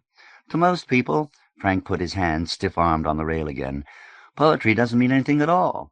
From a couple of things you said to me at the bar, though, about what you read and what you felt, I suspect it does mean something to you, which is why I keep bothering to put my foot in my mouth the way I've been. No, Kid said. Go on, thinking. But he hasn't stopped, has he? Kid's shadow cut Frank's face and purple shirt down the middle. With all the variety that's part of current poetry, Frank blinked his visible squinting eye, perhaps it's silly for me to be passing judgments like this. There are lots of kinds of poetry, and sure, some kinds I personally prefer to others. I'll be honest, the kind that yours is trying to be isn't the kind I find very interesting at its best, which is maybe the reason I should have kept my mouth shut in the first place. Well, look, I'm not passing judgments. I'm just talking about my own reactions. I suppose what I'm trying to say is that, as far as I can tell, and I admit I'm biased, it seems pretty clear what you wanted to do in the poems, and pretty clear that you didn't come close. I mean that last one in the clunky blank verse. Now, that may or may not be a good poem. I can't tell. It's unreadable. Frank's smile was wan, but you have to admit that's a stumbling block. Kid grunted what he had intended as polite assent. It sounded more like he'd been elbowed in the liver. And that's not, he thought, what I want to sound like. Maybe sometime at Teddy's or someplace you could go over one or two of them with me and tell me what you think it— No. Frank shook his hand, finger straight in his head, face a scowl. No, it isn't that kind of— Look, I can't tell you how to be a poet. I can just tell you what I think, that's all. Kid grunted again. Don't take it as anything more than that. Do you say thanks now? Kid wondered. You say thanks for compliments? Thanks. It sounded the most tentative question. Frank nodded, looked over the rail again. Kid stepped around him and walked toward the end of the bridge. Halfway, like a tick, he thought Frank was about to tap his shoulder. He turned and realized, turning, it was some untransformed colonel, perfectly hostile, trying to emerge. Facing into the lights of May, Kid could not tell if Frank looked at him or away. Squinting, Kid swallowed the thought unworded and went on into the high paths of January, from which he could look down on the crowded terrace. They're all here, Kid thought, for me. He was desperately uncomfortable. Frank's smile, it had made his criticism seem as though he thought he was getting away with something. Well, that still didn't change what he'd said. Somebody else, Kid remembered but couldn't remember who, had said they liked them, and decided that wasn't what he wanted to think about now. But with the resolve erupted memories of 7 other reactions, puzzled, indifferent, interests fleeting or otherwise. He recalled Newboy's complex non-committal, and sensed in it betrayal, not so much Newboy's, but his own, of something the poet had tried to tell, and he had not been able to understand. This is like, he started out loud, heard himself, and laughed. This was like the night in the park when his fantasized reception had pressed so heavily he'd been unable to write. He laughed again. A couple smiled and nodded. His look became surprised as he noticed them, but they passed. I want a drink, he thought, and saw he was already heading for the bar. I really want a drink very much. This isn't, Kid found himself repeating, what it should be about. Repeating it for the 16th or 17th time, he sat on the stone rail, looking across at the table and the bottles, still without a glass. Hi. Then her expression, and handfuls of scarlet fell down among green fires, changed. What happened to you? His hands went out against her hips. Around one, blue puddled, around the other, green. Am I bleeding? He slid them back to her buttocks, thinking how warm she is, lay his face against her warm belly. She took hold of his hair. Before his blinking, black scales flitted to silver, to scarlet, to green. No, but you look like you just walked into a wall, and now you're waiting for it to go away. Kid made a sound supposed to launch the next sentence. It came out another grunt, so he backed off it and started again a little higher. I was just talking with Frank about my poems. She pulled loose and hoisted herself up on the wall beside him, shoulder against his shoulder, leg against his leg, to become a deviling glitter at the corner of his eye, while he stared at his ruined thumbs, now pressed together on his meshed fist's calloused drum. She asked, what did he say? He didn't like them very much. She waited. He said everybody here thought I was a talking dog. They all think I'm some sort of dumb nut, that I'm 10 years younger than I am, and they'd all be just as astonished that I even spelled my name right, if I had a name. Kid, which came out much softer than his voice. She put her hand over his. He raised one thumb. She caught it in her fist. That's fucking nasty. Maybe it's fucking true. It isn't. Her voice told him she was frowning. That's Frank, the one who's supposed to have had a book of poems published out in California? Asking who else it could have been, he said, yeah. She answered, he's jealous, Kid. Huh? Of what? Which was a statement, not a question. You're both poets. You both have a book published. Look at all the attention you're getting. I doubt if this happened when his book came out. That's awfully easy. Besides, I don't care why he said it. I just wish I knew if it were true. Oh, shit. Calkins didn't even read the poems when he decided to publish them. Maybe he did when they finally came out and was so embarrassed he decided not to show up this evening. No, that's silly. And you remember how Newboy kept beating around the bush whenever I asked him if they were. He enjoyed them. Shit, he enjoyed me. If he was trying to say anything, he was trying to say he couldn't make the distinction. And what makes you to think Frank is any more capable of making it? He resents you. He resents the way everybody is fixated on you. And then he tries to read the poems. At least Mr. Newboy was honest enough to admit he couldn't make the separation. Hell, I like them. You're biased. You think Frank isn't? Look, they don't— She let go his thumb. He looked over. Her fists were knotted above her, tidewise, swirling lap. We're going about this wrong. Her bottom lip moved over her teeth to fix her mouth for some new tone of voice. He is right, about a lot of it, anyway. The simple hurt started in his throat. One swallow dragged it down to his stomach's floor. He doesn't like your poems, and he's probably sincere about not liking them. Thelma likes them, and she's probably just as sincere. I was trying to remember her name. It was sort of hard. It should be just as hard to remember his. Being sincere doesn't mean they're right. It just means they believe they are. Yeah, he said, yeah, sure. That's what Frank said about the poems. Sorry. He's right about the people, about what everybody here thinks. Not everybody, she said. I suspect not even half. Do you care what people think? I care, he paused, about people. The people here. So if they think that, I've got to care about that too, and I wish they didn't think what he said. She made a sound of assent. Maybe we shouldn't have come to this party, he said. You want to go? No. I want to stay and see what happens. Kid opened a hand on each knee. It's something not to do again, maybe, but I don't think I want to leave in the middle. I'm learning too much. He pushed from the rail and turned to the bar. Denny said, What's the— Kid put his arms around him. Denny's hands came up first to push, then all of a sudden went tight across Kid's back. Kid pushed his face against the dry, hot neck and thought, My face must feel cold. He held the hot shoulders and thought, My hands— Denny moved once, was still, moved again. Let his arms half down, waiting to pull away. Kid raised his head. Two people passing looked away. Kid stepped back. Denny asked, Are you all right? Then glanced at Lanya. Her eyebrows moved to answer him. I'm okay, Kid said, and wondered if he contradicted her. She asked, You're sure? Kid put his hand on her bright knee. I'm okay. Somebody said some nasty things about my poems. Whether they're true or not, it made me mad as hell. Lanya sighed. I guess that's why I'm glad I'm not an artist. Why are you always saying that? Kid pulled back. There's a whole room full of people inside listening to Diffraction right now and enjoying it. I mean— Lanya looked uncomfortable. I mean, artist in the way this party presupposes. Sure, I make a piece of music, or a fucking dress for that matter. You'd be astonished how similar they are. But I don't just think you can be that kind of artist anymore. Lots of people do things lots better than lots of others, but today so many people do so many things very well, and so many people are seriously interested in so many different things people do for their own different reasons. You can't call anything the best for every person, or even every serious person, so you just pay real attention to the real things that affect you, and don't waste your time knocking the rest. This party, it's ritual attention, the sort you give a social hero. I guess that can be an artist if there are few enough of them around, like in Bologna. Bologna is a very small part of the universe, and this party is a very good place to bear that in mind.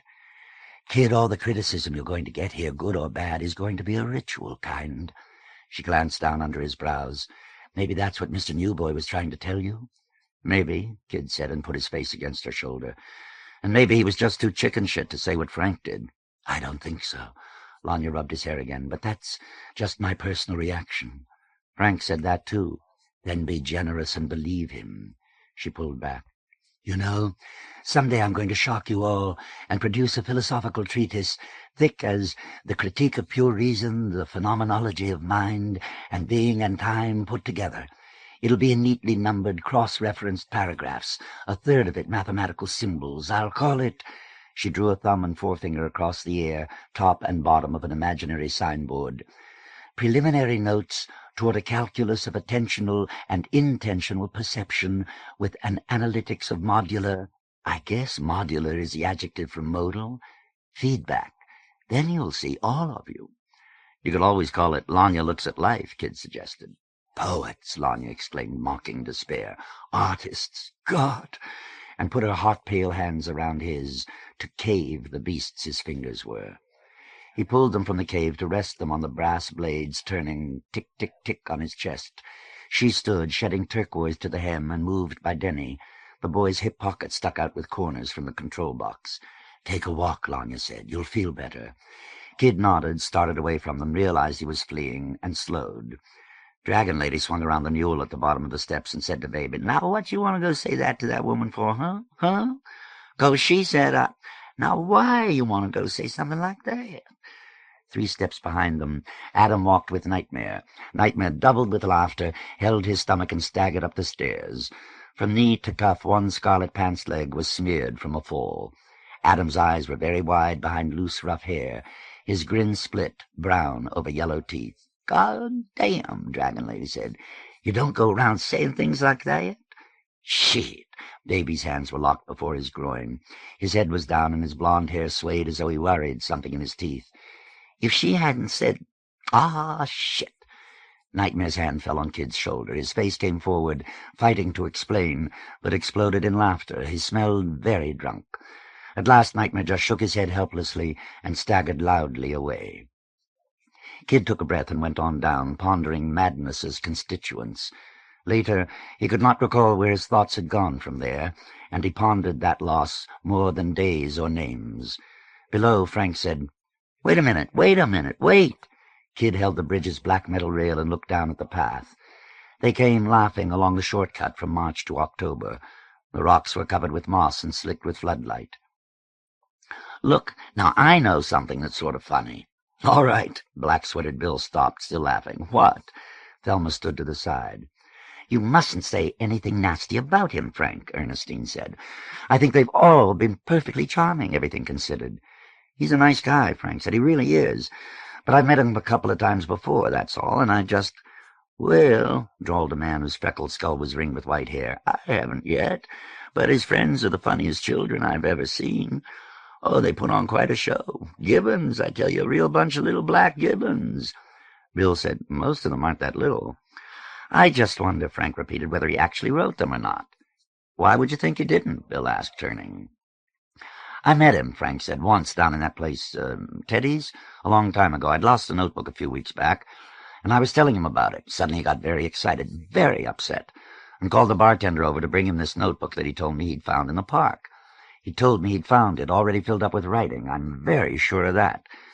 I flipped through it, and it was all full of poems and journals and things. He wanted to know if it was mine. It wasn't, of course, but at least two of the poems in that notebook, and I remember because they struck me as rather odd, I'd swear were identical with two of the poems in Brass Orchids. That notebook had a poem on practically every other page." "Are you serious?" Roxanne asked, as though she thought the tale very funny.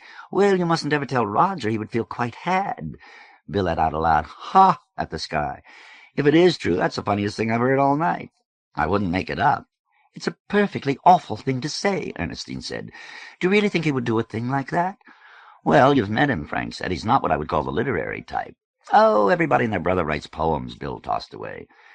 "You think, then," which was Camp's voice, it came from under the bridge where Kid could not see, "he took all the poems out of this notebook now?" "Oh, perhaps," Frank began.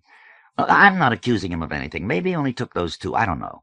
Maybe he only took a couple of lines that I just happen to recognize." Thelma said, "You said they were identical," and Kid strained and failed to hear more than her words. "I said I thought they were," Frank said, which was not, Kid remembered with obsessive lucidity, what he had said at all. "That's interesting," Bill reflected, head down, all dark hair and black sweater. He started walking.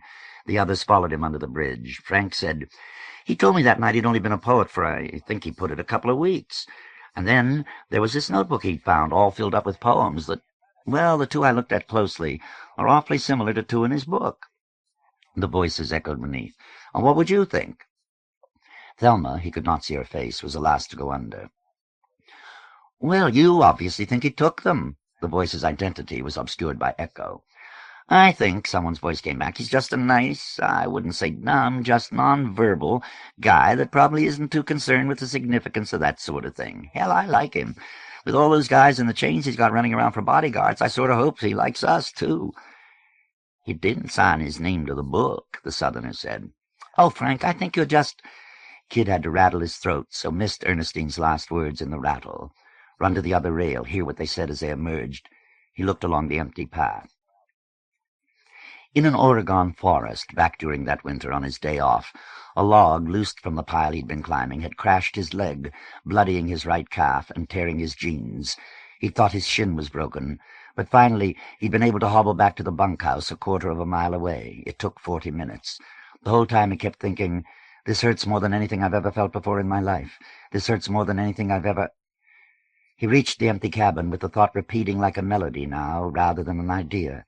He had sat down on the lower bunk. It belonged to a laborer named Delman, opened his belt, got the seat of his jeans from beneath his buttocks, and in a single motion stripped them down his— He hadn't screamed. Instead, his lungs flattened themselves in his chest, and for the next 10 minutes he could only make little panting sounds. Blood and flesh, dried to the cloth, had stripped the length of his leg, sending the pain into realms he had not known existed. When he could think again, the still-running thought connected with the memory of that so much lesser pain seemed silly. He dropped his hand from the rail and thought about this, and for some reason the name of the man on whose bunk he'd lain with his bleeding calf, and tried to recall his reaction to Frank's criticisms of 10 minutes ago. He could not fit both into anything like a single picture. They took it so lightly. He blinked at the empty path. "I wrote—" Kid's eyes stung. He wandered from the bridge. Raising his hand to rub his face, he saw blurred brass and stopped the motion. One foot hit something on the path, and he stepped ahead unsteadily. "I remember rewriting them. I remember changing lines to make them more like something— mine?" Kid blinked, and his rough fingers were circled with scrolled blades. Did the first terror precede the scream? Someone, Dollar beyond the hedge, screamed.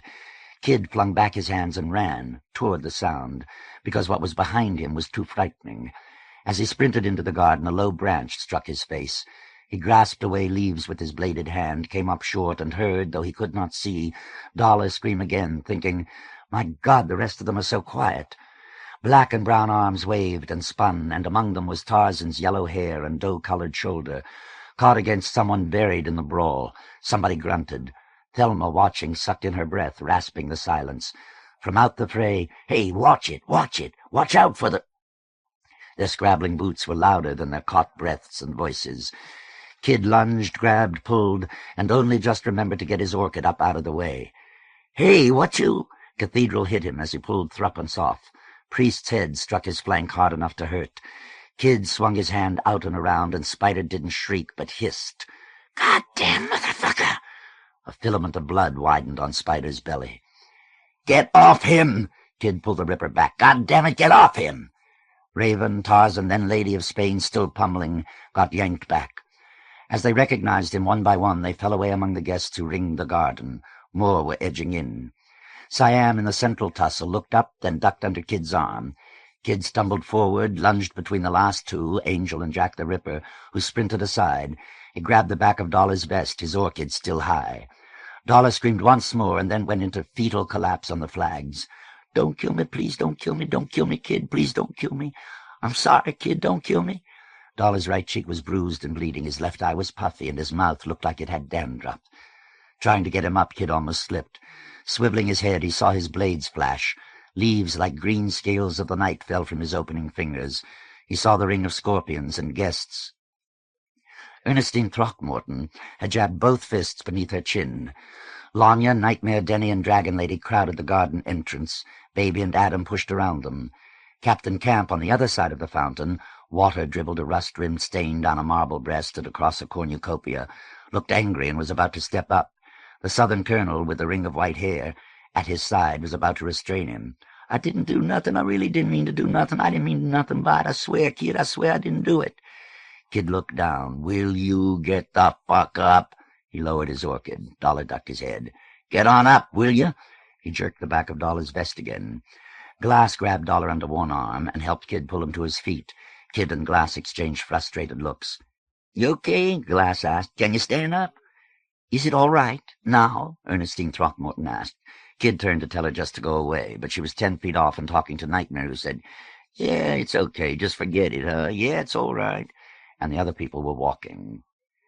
Kid's senses had grown amphetamine bright. Listening, however, words blurred back to normal incoherence. "I didn't do," shrieked in his ear again as Dollar tried to wedge between Kid and Glass. Tarzan said, "Oh, man, I'm not going to hurt you." He looked at Kid. "But if he's going to go around calling people nigger, he's going to get his head broke." "Yeah," from the hirsute Raven behind Tarzan's left shoulder. "Huh?" Kid asked.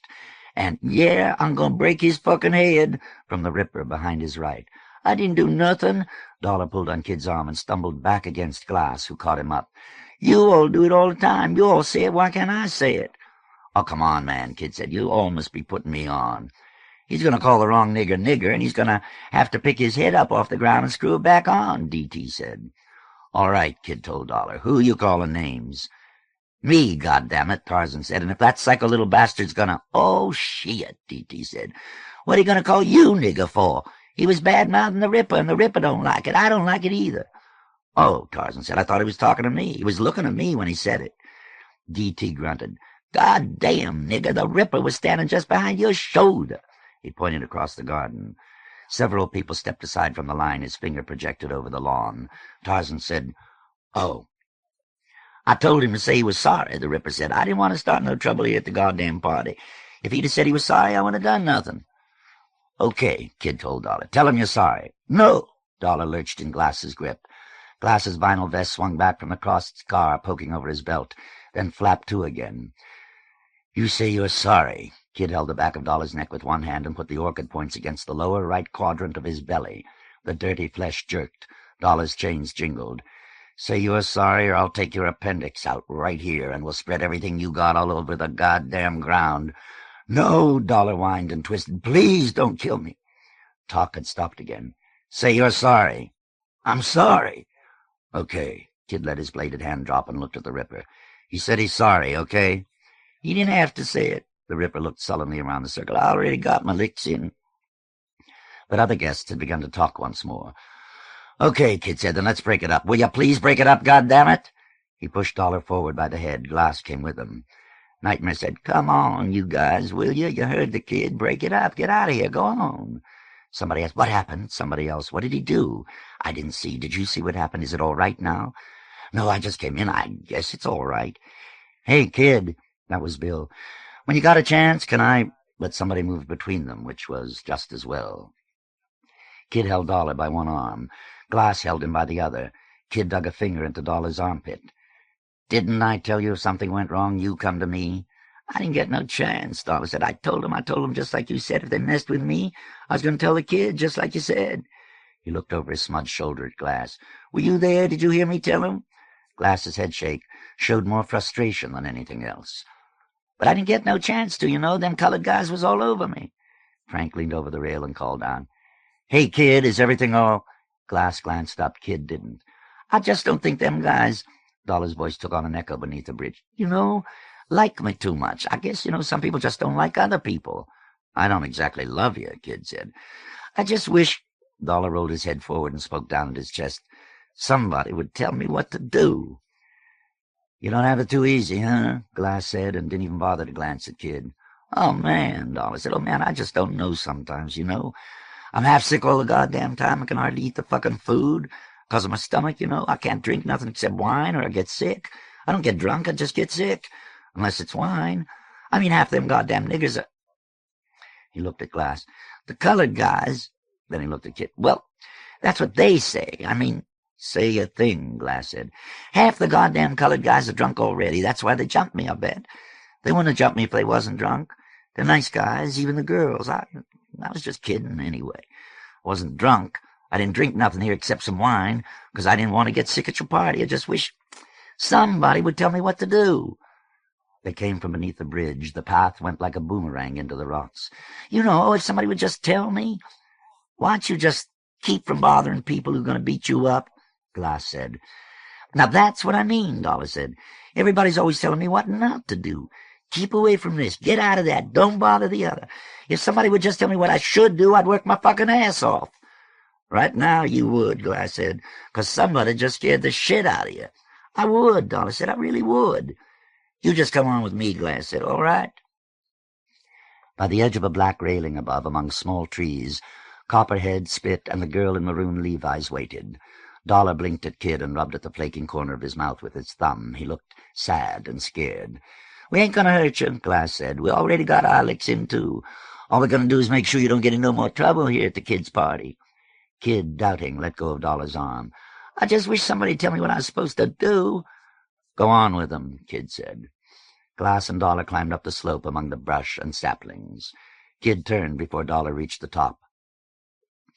"I want, among all these people who are here because of me, one to come up and tap me on the shoulder and ask me if I'm all right, if I feel okay. Say, 'Come on, let's go get a drink.' After that you must need one. And goddamn it, I don't want to go all hangdog looking for some person who'll oblige. I just want it to happen. Sometimes the pressure of vision against the retina or sound against the drum exhausts. Where have I lost myself? Where have I laid the foundation of this duct? Walking in these gardens, it's as if the nervous surface of the mind, registering the passage of time itself, has, by its exercise, been rubbed and inflamed. Did I write—" Finding the thought was like looking down again at a pattern of tiles he'd been walking over for hours. Did I? The sublimest moment I remember, Kid pondered, was when I sat naked under that tree with the notebook and the pen, putting down one word, then another, and listening to the way they tied, while the sky grayed out of night. Oh, please, whatever I lose, don't let me lose that one. Hey, Kid! Huh? But the Ripper had only called in passing, with a wave, and was walking on. Kid nodded hesitantly back, then he frowned, and for the life of him could not remember what he'd just been thinking. Spider, alone in October, sat on the ground half in darkness beside the floodlight, swabbing at his belly with a bunched piece of newsprint. It kept flapping, bloody, in front of the glaring glass. "Are you all right?" Kid asked. "Huh? Oh, yeah." Spider mashed the paper smaller. "You just scratched me, you know. It didn't bleed too much." "I'm really sorry," Kid said. "You feel okay? I didn't see you." Spider nodded. "I know." He crumpled the paper some more. "I'm a fucking mess." He pulled his boot heels under him and got to his feet. "But it was just a scratch." He held back his vest and brushed himself with a paper, pressed it to himself. "It was only really bleeding bad at one end." Kid looked up at the black youngster's lowered face. "You're sure it's okay now?" "I guess so, now. Man, you scared me to death, though. I was expecting to see my guts come out all over the grass." "I'm sorry, man. Let me see." Spider stared down. His stomach looked like someone had smeared the teak flesh with paint. From one end of the cut, red threaded down toward his belt. The left side of his pants lap was black-maroon. He blotted his belly again. "You're bleeding like a pig," Kid said. "It's just a cut." Spider touched his stained stomach with his fingertips. "He bites his nails, too," Kid thought. Felt the taut skin over the top of his navel, pulled the waist of his pants out to unstick it. "It don't hurt none." "Maybe they've something inside, some bandages or something. Come on." "It's stopping," Spider said. "It's going to stop soon." He turned the stained paper around, examining it. Blood is a living tissue, Kid thought, remembering his high school biology teacher's glasses, knocked from the edge of the marble lab table, one lens smithereening over the mustard tiles. "Look, come on, let's go get a drink then. After that, you look like you could use it." "Yeah," Spider smiled. "Yeah, come on, a drink. I'd like that." He grinned, balled the paper, flung it noisily into the brush. He said after 3 steps. "Maybe I should go inside and wash it or something." "I'm sorry, man," Kid said. "I'm really sorry." "I know," Spider said. "You didn't do it on purpose." When they were halfway across July, Ernestine Throckmorton looked up and said, "Oh, I mean, God!" In the following confusion, Denny and Lanya, purple blooming blue, found him, while Ernestine and several others tried to get Spider to go inside. "I want a drink," Spider said hesitantly. Ernestine asked Spider, "Do you feel all right? Are you okay?" "He wants a drink," Kid said. Spider looked confused. Then the confusion sank in belligerent, silent embarrassment. He let himself be taken away. "That could get infected," Everett Forrest said for the 3rd time. Madame Brown stood across the crowd, folding and turning her hands. The leash swung and sagged and jingled. Kid kept touching Lanya's shoulder. They stood watching. The second time she touched his hand in return, but not the first, third, or fourth. Muriel, panting, pushed to her forepaws, then lowered her muzzle again to the ground. Denny, in the crowding, had pushed against Kid several times, settling a hand on his shoulder, arm, or back. Kid contemplated some response. "Kid?" Kid didn't look around at first. "If you've a few minutes to spare. Kid, do you think I could have you for a few minutes?" When he did turn, Lanya and Denny turned too. Bill was smiling at him over the surrounding heads and holding a box that looked much like the controls to Lanya's dress up near his ear. "Can I have you for a few minutes, Kid?" This time, when Kid touched Lanya and Denny, they came with him, thinking they would have come anyway. Both, working within entirely different mechanics, have developed curiosities that would not let them miss it. "Sure," Kid said. "What do you want?" "Thank you," Bill grinned and adjusted the mic clip to the pocket in his black turtleneck pullover. "This is on now. We might as well leave it going so you can get used to ignoring it. But let's get out of all this noise. Why don't we go behind—" "Say, what happened to that tall black kid? He's part of your nest?" "I cut him," Kid said. Bill tried not to look surprised. "It was an accident," Kid said to the mic. He unsnapped the ornate blades from his wrist. You're— Bill noticed Lanya and Denny, but didn't say anything to them. Very strict with your own, aren't you? Kid decided. I'm being told, not asked, and said nothing. Where are we going? Denny whispered, and looked warily again at Bill's cassette recorder. To hell, if we're invited nicely, Kid said. Shut up and come on. He's not going to make you say anything. Just me. Let's— Bill looked like he was trying to, politely, think of a way to get rid of Lanya and Denny. Lanya looked as though she were about to, politely, excuse herself and take Denny with her. They should come, Kid said. They're my friends. Of course. I just wanted to ask a few questions. Let's go this way. They passed through another garden. This is really a little confused, but with Rogers not being here, I guess he's gone for the night. He wanted to get a chance to talk to you. I know that. He told me so. He wanted to find out a few things he thought the readers of the Times might be interested in. We were actually going to interview together. I help Roger with a lot of his newspaper work, draft a lot of his articles. As you might imagine, he's a busy man. You write his articles? Lanya asked. I always wondered where he got the time to do all he does. I don't actually write anything he signs, and I research a lot for him. Bill turned up a small path Kid remembered, having walked over twice during the evening, but couldn't remember where it led. Roger wanted to ask you— well, we both did— just a few things. I was going to wait for him, but I get the impression that people might start leaving soon, and if Roger didn't get back in time, I know he'd still want me to use the opportunity. Before two spotlights, fixed low to trees at opposite corners of the clearing, white wicker furniture cast black coils and curlicues on the grass. Nobody seems to have found their way here yet. Why don't we have a seat and get started? Denny sat beside Kid on the edge of the bench, leaning forward on his knees to look over at Bill, who took the paddle-backed lounge. Lanya stood a little ways away, leaning on a tree trunk, once brushing at her autumn-colored skirts to strike in them silver rain. I want to ask a few questions about your game, your nest, and then something about your work, your poetry. All right? Kid shrugged. He was excited and uncomfortable, but the two states, vivid as feelings, seemed to cancel any physical sign of either. He looked at Lanya. She had folded her arms and was listening rather like someone who had just passed by and stopped. Denny was looking at the control box, wanting to play with it, but also wondering if this were the time. Lanya hovered among various blues. Bill ran his hand from the mic along the wire to the recorder, turned a knob, and looked up again. Tell me first, how do you feel having your book published? It's your first book, right? Yeah, it's my first. I like it. All the commotion. I think it's stupid, but it's fun. There aren't very many mistakes in it. I mean the ones the people who put the type together made. Well, that's very good. You feel then the poems are as you wrote them, that you can take full responsibility for them? Yeah. Kid wondered why the muffled accusation did not make him more uncomfortable. Possibly because he'd been through it already in silence. I mean, Bill went on, I remember Ernest Newboy telling us one evening about how hard you worked on the galleys. He was very struck by it. Did Mr. Newboy help you much with the poems themselves? I mean, would you say he was an influence on your work?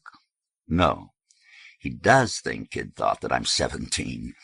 He laughed, and the familiarity of the deception put him even more at ease.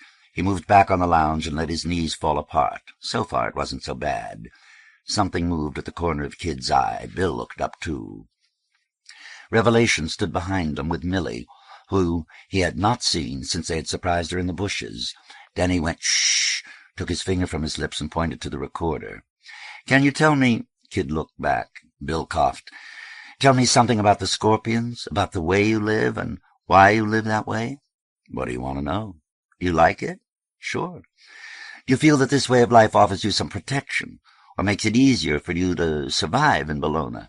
I guess it's a pretty dangerous and unknown place now. Kid shook his head. No, it isn't that dangerous for us, and I'm getting to know it pretty well. You all live together in a sort of commune, nest, as you call it. Tell me, do you know the commune of young people that used to live in the park? Kid nodded. Yeah, sure. Did you get along well with each other? Pretty much. But they're fairly peaceful, while your group behaves in violence, isn't that right?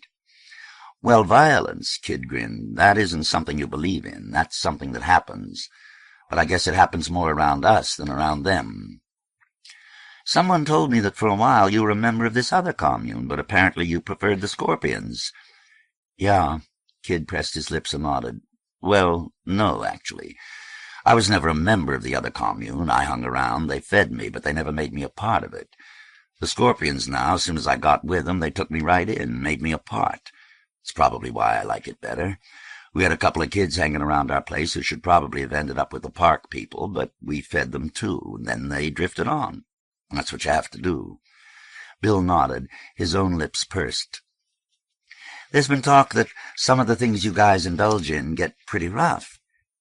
People have been killed, or so one story goes. People have been hurt, Kid said. One guy was killed, but he wasn't a Scorpion. But the Scorpions killed him? Kid turned up his hands. What am I supposed to say now? He grinned again. Behind Bill, a dozen others had gathered. Another cough behind Kid made him realize another dozen had come up to listen. Bill's eyes came back to Kid. Do you think, objectively, that the way you're living is good way? I like it. Kid felt his jaw with his wide fingertips and heard 5-hour stubble rasp. But that's subjective. Objectively, it depends on what you think of the way the rest of the world is living. What do you think of it? Well, look at it, Kid said. Then he coughed, which caused some general laughter, defining the audience he had not looked at yet as 30 or even 40, Scorpions and other guests. Nightmare stepped into the clearing, said, Say what's everybody? Then got quiet and went to sit on the grass next to Dragon Lady. How would you describe life in the nest? Fucking crowded. Oh, man, D.T. slapped Tarzan's palm. He said fucking crowded. Shut up, you two, Raven said. And with all the crowding and all the violence, you still manage to work, to write? When I get a chance. Lanya laughed at that. She was the palest orange, flaking to palest pink and purple. Denny held a box between his knees. His arms were folded. A lot of people have commented on the, how shall I say, colorfulness of your poems, their vivid descriptive quality. Is there any connection between the violence and that? Probably, but I don't know what it is. Do your friends in the nest like your book? I don't think most of the guys read too much. Hey, man, Nightmare called out. I ain't even in his fucking nest, and I read every fucking one, which caused someone else to call. Yeah, they're great. The kid writes great. And someone else. Sure, ain't you got this party for him? Kid leaned back and laughed and closed his eyes. His own laughter had begun in the calamity of shouts and calls. Come on, Bill said loudly. Come on now. I just want to ask the kid a few more questions. Come on. Kid opened his eyes and found his lashes wet. Light around the garden glittered and streaked. He shook his head. I want to ask you, kid. Come on, be quiet, Lady of Spain said. Come on, shut up, man. He's trying to ask the kid some questions. Want to ask you, how would you sum up what you're trying to say in your poems? Kid leaned his elbows on his knees. How the hell am I supposed to do that? Sum up what I'm trying to say? I guess you'd rather we just read shit. I don't care if you read it or not. I just meant that I'm trying to— Kid looked up at Bill, frowning in the pause. To construct a complicitous illusion in lingual catalysis, a crystalline and conscientious alkahest. Again? Bill asked. You listen to that too carefully, and you'll figure out what it means. Kid let the frown reverse into a grin. Then the words will die on you, and you won't understand any more. Bill laughed.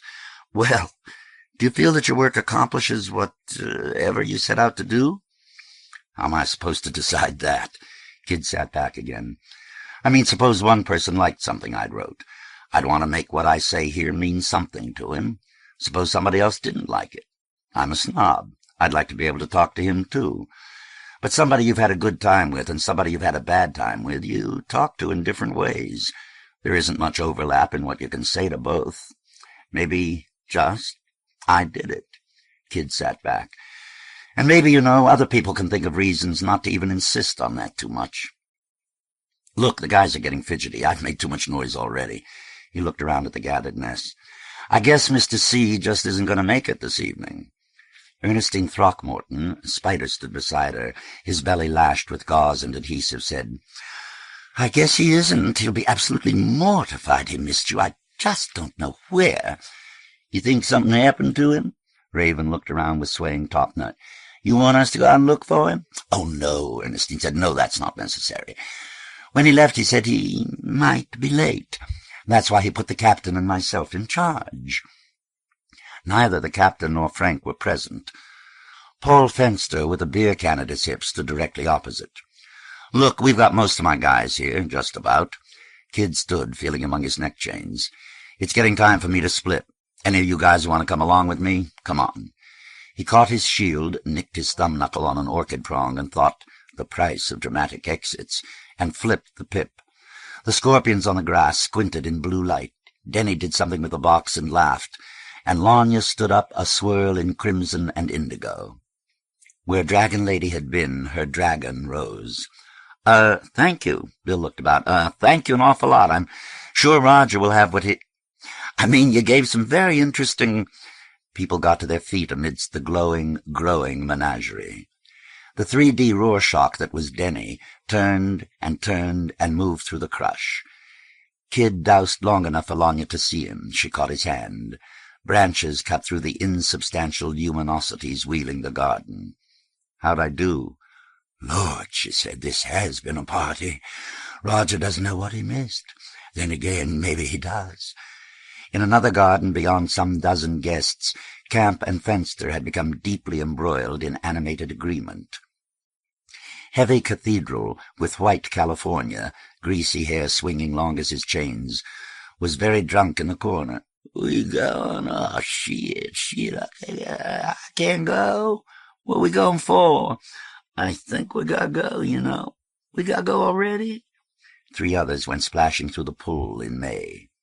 And Copperhead began to laugh and point so vigorously Kid thought, "He's drunk enough to fall down in a minute." Moments later, however, along with Glass, the girl, Dollar, and Spit, Copperhead was ambling across the terrace. Kid thought, and saw Captain Camp look up, and thought, as counterpoint to that first thought, "He's thinking the same thing. They're going to start breaking up the place." They didn't. "Oh," Camp said earnestly, "you mean they're going now? Well, good night." Revelation said, "Hey, man, I can't go." He shook his head, deviling his hair to a gold cotton. Yellow chains rattled over his pink chest. "I got something going here, you know, and I'm so fucking smashed. Look, you go on. Maybe I'll see you back there in the morning." Kid nodded, pushed past, and came up before Thelma, who opened her mouth, said, and was gone. Angel at the bar table picked up a full bottle of whiskey, put it under his thin arm, and started after the others. "Hey," the black bartender said. Captain Camp hurried up. I could be a hero, Kid thought, and make him put it back. Suddenly he said, "Shit," pulled away from Lanya and loped over to the bar. "Captain, we've got along—" "Your friend," Captain said, "just walked off with a full bottle of—" "Got a long walk back, and I just don't think one is going to be enough." Kid picked up another bottle. He chose it because it had the cap on, but saw when it was in his hand that it was only half full. Well, it was a gesture. And to the captain's frown, flipped on his shield. "Tell Mr. Calkins thanks. Good night." Camp squinted and pulled back, his face washed with light, the same pale blue as his shirt. His eyes, widening, rose. When Kid left the terrace steps and was halfway across the lawn, "You," Lanya told him, "are a perfect child." "Fuck you. You want to go put it back?" "No. Come on."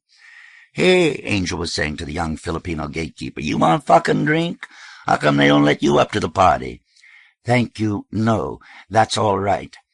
"You got just as much right to a party as we got. You want a drink?" "Thank you, no. Good night." "Goddamn motherfuckers keep a goddamn gook down here working his ass off all night while everybody else is up having a good time." "Come on," Kid said. "Let's get going." "Go on. Get out. Hurry up, will you?" "Hey, Gook, you from Nam? I was in Nam." "Come on." "I was in Nam," Angel said. "We should give him a fucking drink." As they herded blindingly through the gate, Lansing said, "Excuse me, I've got something for you." "Huh?" Kid turned. The brown hand went under the brown lapel for an inside pocket. "Here." On the envelope's corner was a small Times masthead. "Mr. Calkins asked me to give this to you if by any chance he didn't get back before the evening was over." "Oh." Kid folded the envelope and slid it into his pants pocket beside Lanya's harmonica. "What's that?" Lanya asked. Her arm was around Denny's shoulder. Kid shrugged. "Where's Madame Brown?" "She left with Everett a long time ago." "Oh." Spider, dragon, newt, and waddling bird lit the street. "Hey, can I have some of that?" Jack the Ripper asked as they reached the corner. "Sure, you can carry it, too." "Thanks." The Ripper took the bottle, removed the cap, swigged, and belched. "God damn!" He put the cap back on. "That's good." He shook his head like a terrier. "Yeah. Hey, did you see that old white guy from Alabama with the bald head? He's supposed to be some sort of colonel or something." "I saw him," Kid said. "Didn't meet him." "He's a funny guy," the Ripper said. "Man, he just loved me. Wouldn't let me alone the whole goddamn night." "What'd he want?"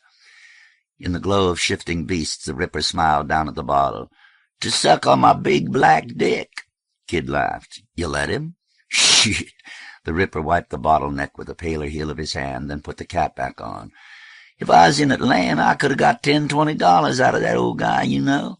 Even a steady thing, you know, where you drop in every couple of days, pull down your pants, and pick up your pay. It ain't so bad. But around here, there ain't even any goddamn money or anything, you know." The Ripper reached among the heavy links, tucked his shallow chin back in his neck to look for his shield, found it, flipped it. "But he ain't so bad," he repeated. Kid walked beside a raging mantis with swaying ruby eyes. Watching the walkers among the ballooning lights, Kid realized that the group was nearly a fourth smaller than the one which had come up with him. Nightmare Scorpion on the corner threw a half-dozen amblers, Baby was the one recognizable, into silhouette. Listening to their silent progress down, Kid recalled their boisterous journey up. A street lamp pulsed above the corner. They had passed it before. Where? And Kid saw the couple hand in hand beneath it. "Hey, you two." The woman turned, surprised, and raised her free hand. Bracelets clattered to her pale elbow. She blinked interrogatively, then smiled. The man looked over at Kid. "Hello." He brushed back long hair the color of wild rice from his cheek and smiled too. "What are you supposed to be doing here?" "Oh, we were at your party." Over his double-breasted jacket, he wore a large lion's head medallion that in this light looked like metallic plastic. It hung around his neck on a loop of the optical chain. "We have to get down to Temple, and we just thought we'd walk along with you for the company." "It's all right, isn't it?" the woman asked. "Sure," Kid said. "You can walk anywhere you fucking well want." Thanks," the man said. "You want a drink?" Kid looked around in the darkness. "Hey, Ripper, come here." He took the bottle from the tire-colored hands that jutted from the mantis. "Here, have a drink. We got a long walk." "Thanks, no," the man said. "I don't drink." "I do," the woman said, and reached out a clinking arm. "Good." Kid nodded and gave her the bottle. He left them while she was still uncapping it, wondering where over the last few moments he had misplaced Lanya and Denny. He heard their laughter some 20 feet behind him. He turned to face the dark and realized how dark it was. "You scared?" Denny laughed. "There ain't nothing to be scared of." Lanya said, "I'm not scared. Unlike you, I don't believe in ghosts." Kid turned on his lights. Lanya gave a little shriek and fell into Denny's arms, both of them blue and helpless with hysterics. "Are you drunk?" Kid asked. "No," she said, "I'm not drunk," and began to laugh again. "She smells like she's drunk," Denny said. "How would you—" Still laughing, she straightened up and nearly tripped at the curb, which started all three of them off again. When they were halfway down the next block, Denny asked, "You like your party?" "Yeah," Kid said. "I wish I'd gotten a chance to say goodnight to the old girl with the crab cakes and the blue hair. She was my favorite." "Ernestine, she's priceless," Lanya said. "Where's my harmonica?" Kid pawed in his pocket. Beside the mouth organ and the envelope there was grit at the bottom. The metal was so warm on his hand it might have been artificially heated. He gave her the harp. She played 3 chords, walking beside him, then started some improvisation in long platinum notes that took her 2, 3, 4 steps ahead. Denny had turned on his lights and apparently turned off her dress. Her back was silver, and as she played she trod the joined shadows of herself.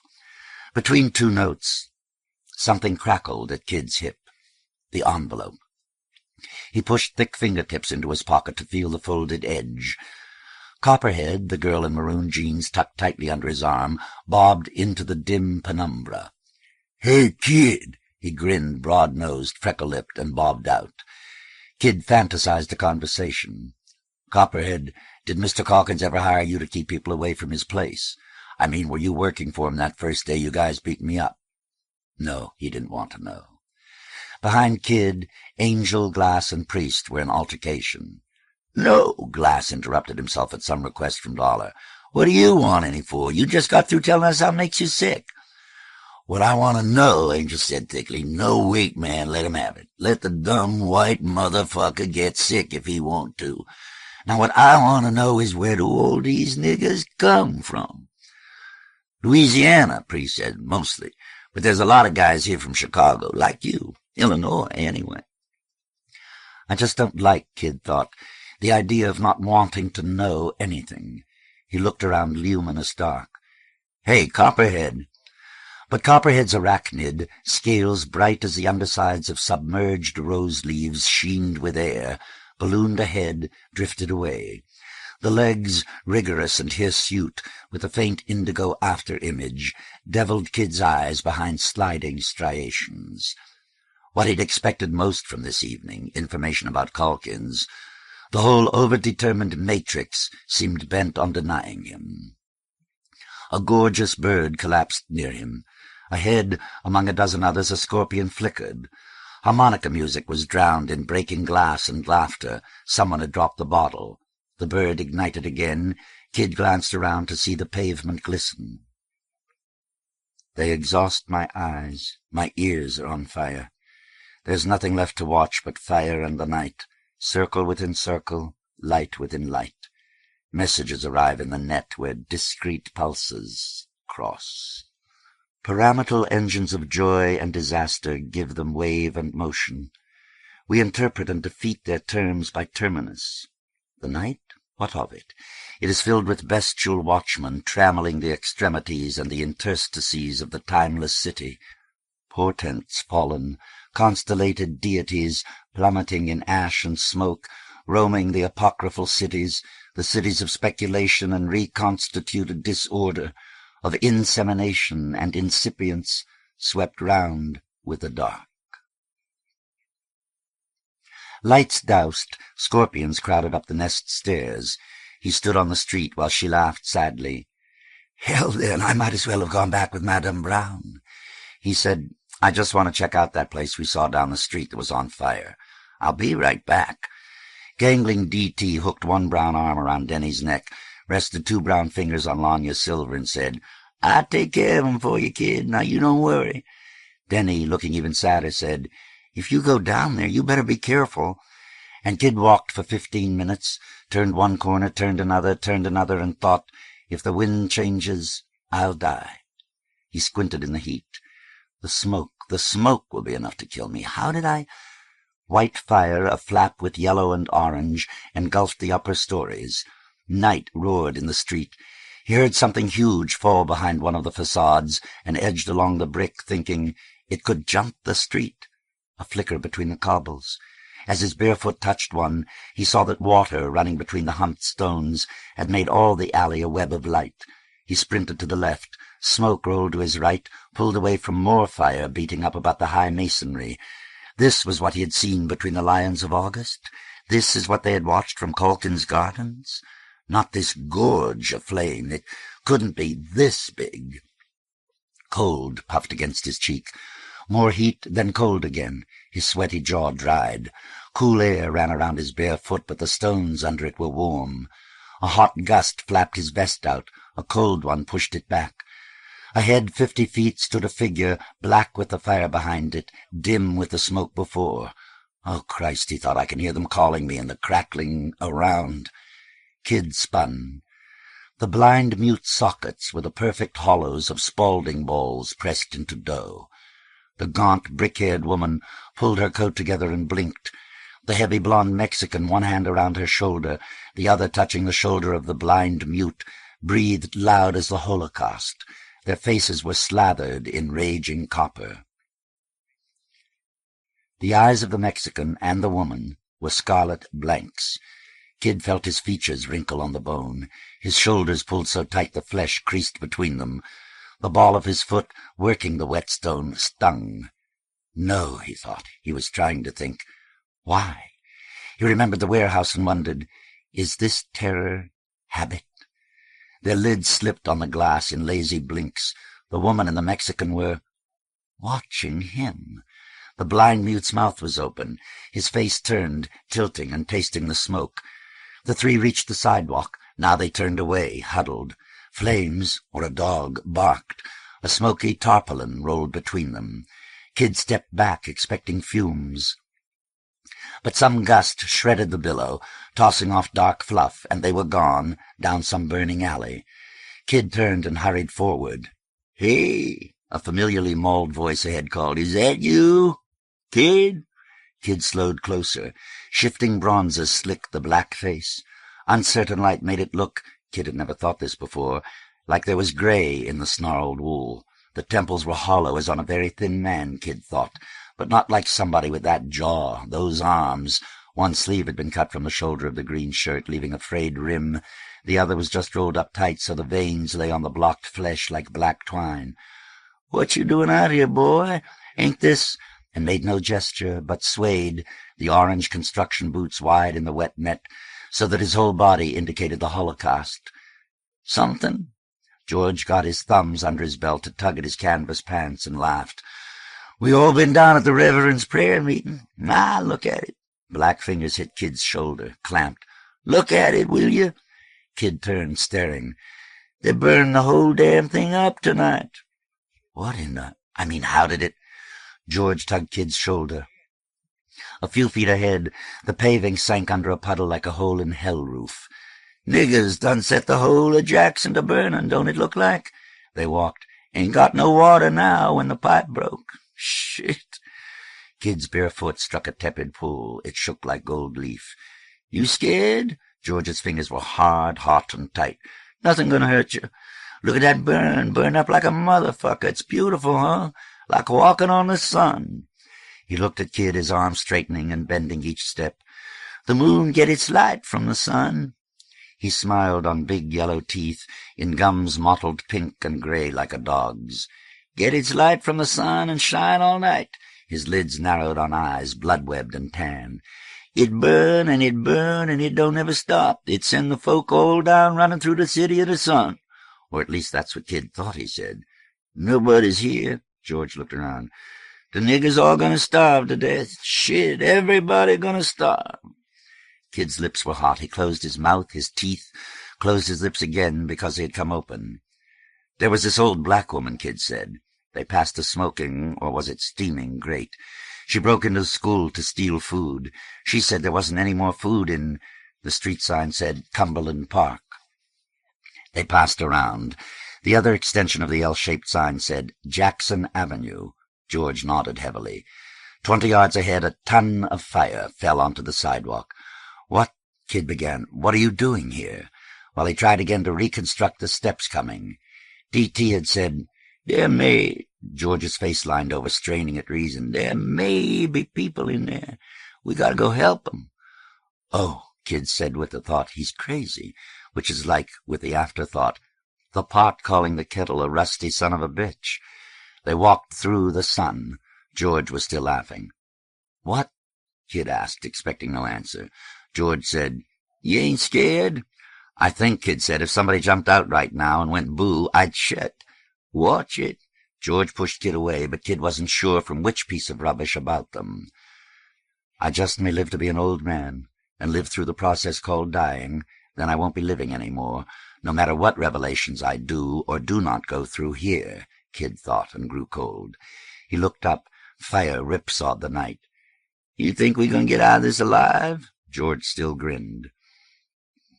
What, Kid wondered, has June got to do with his moment in this man's life? The fire and her hair are two different golds, and yet she circles. Kid's eyes went round. "There," he pointed. "It isn't burning down that way. We can go—" "Boy, there may be people in here burning up alive." "You think there are people?" "Well, we ain't gonna know unless we look." "Okay," Kid said, because there was nothing else to do. A charred 6x6 lay across the gutter. Kid stepped over it. On the cobbles, puddles lay under it, alive and molten. Water, Kid thought as they walked between two, is molten ice. It was that hot. "Hey, George! George! You hear something up there?" "Where?"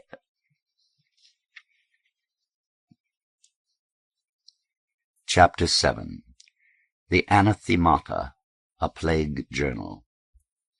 We do not know who typed this transcript, nor if every relevant entry was included, nor indeed the criteria for relevance. Previous publication of Brass Orchids possibly weighted the decision not to include their various drafts here. The fate of the second collection we can only surmise. Generous enough with alternate words, marks of omission and correction, the transcriber still leaves his accuracy in question.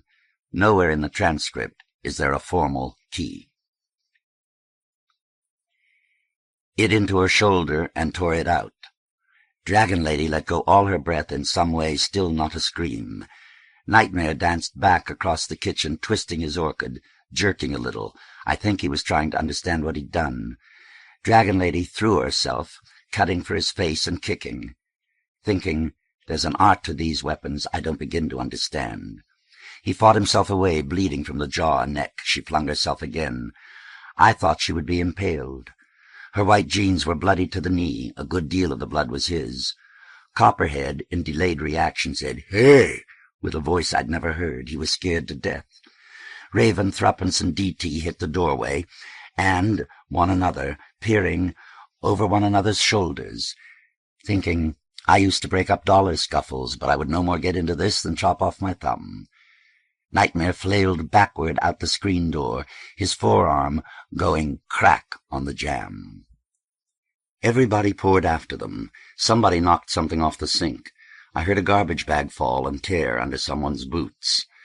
Note: horsing around in the yard with Nightmare, Raven, Filament, and Glass, tripped and scratched my calf on the edge of the steps. Later, Lanya came into the loft and saw me.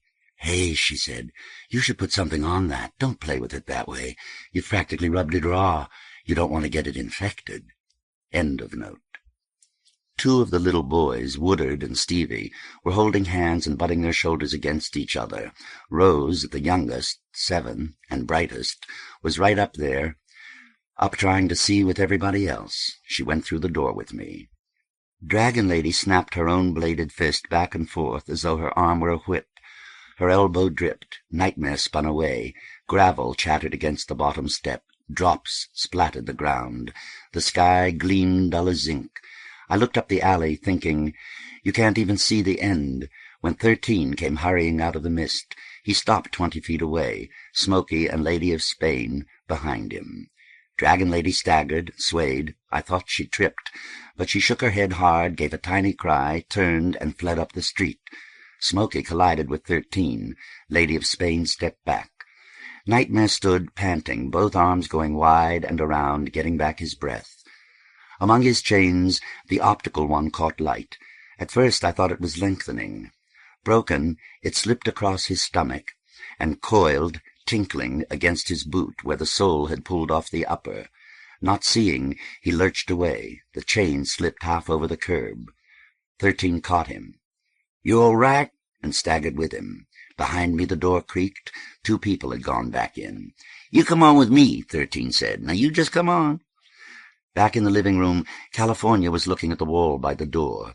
He'd pulled all his hair in front of his shoulder and was sort of hanging on it. "Jesus Christ," he said, "will you look at that? I mean, Jesus Christ, that's where she splattered when she went through." He started to touch one of the dime-sized spots, already dry, but went back to hanging on his hair. "I mean, Jesus!" Raven, Copperhead, and Cathedral came in frowning at the constellations of her blood. "You see the way she went at that motherfucker?" Pepper said somewhere out in the hall. "I thought she was going to kill him. I wouldn't blame her, man. I wouldn't blame one bit the way that motherfucker done. Did you see the way they're going after each other? Man, I never seen anything like that before in my life. I really thought we was going to have chopped meat for dinner the way he lit into her with that orchid, man. I really thought—" I went back into the kitchen. Rose was looking out the screening, a brown fist up beside her chin. I went up behind her and looked, too. The other 4 children were outside. Sammy was standing at the place where the curb cracked away into the street. With the toe of his sneaker, he touched the coil of Nightmare's chain. Stevie, who was sitting on the steps, stood up. Sammy started to pick up the chain. Stevie said, "Don't you touch that nigger." Marceline laughed, but I don't think at that. Sammy looked embarrassed, went to pick up a board lying out in the street, and played by himself. I touched Rose on the shoulder, and she jumped. Don't you want to play with the other kids outside?" She just blinked. Somebody should do something about the spade confusion of her hair. Cut it short, I guess. She went out and sat on the steps as far away from the others as she could get. Only Stevie and Marceline are really friends. Woodard, who is sort of mustard-colored, both his skin and his woolly top, merely hangs around them. I feel sorry for them all. Later that evening, using a piece of pine plank for a writing board, I went out to sit on the steps and was playing in a poem. I had been there perhaps 2 hours when I noticed the chain was gone. I sat a few minutes more, then I went inside. Just after Denny went out this morning, Lanya brought back my notebook, this one. The first thing I did was look inside the front cover. "What about the new poems?" I asked. "Since they're all on loose sheets, I decided I'd keep them in my desk drawer. If you want them." "No," I told her. "That's probably better. They'd just fall out." "Did you see the article in the Times about you and the children?" she asked when we went out into the backyard. "No," I said. She told me. It made me feel strange. Once we went back up into the loft to get something. She found a piece of paper down between the wall and the mattress. "Are you finished with this one?" I looked at it. "I guess so. It isn't complete, really, but I'm not interested in it anymore." "I'll just take it back to my place and keep it with the others," and she put it in her shirt pocket. Then she jumped down, cried out when she landed, "Ow!" I thought she twisted her ankle, but it wasn't serious. We went into the kitchen. She looked into the coffee pail on the stove and frowned at the mess. D.T. came in with a paper. "Hey, man, that's something, huh?" He had it folded back to the article. It was on page 3. "What I want to know," Lanya said, looking through the living-room door at Stevie and Woodard.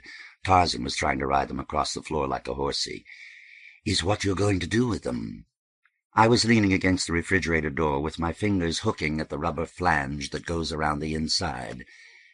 "It doesn't even mention George." I pulled. "It makes it sound like I saved them all by myself. It was George's goddamn idea. I was just along." Rose walked in, banging the screen, and stared at Lanya on her way to the next room. Lanya smiled. Rose didn't and kept walking. At the doorway she stopped, looked at Tarzan and the boys, sighed, turned around, went back, bang, onto the front steps. Sammy was playing in the middle of the street and did not look at her. D.T. moved the junk aside on the table. Marceline, in the room with Tarzan, was calling out, let me, come on, let me," and sat on the upended milk crate to read the article to us. The crate was so low the tabletop hit him just below the tit.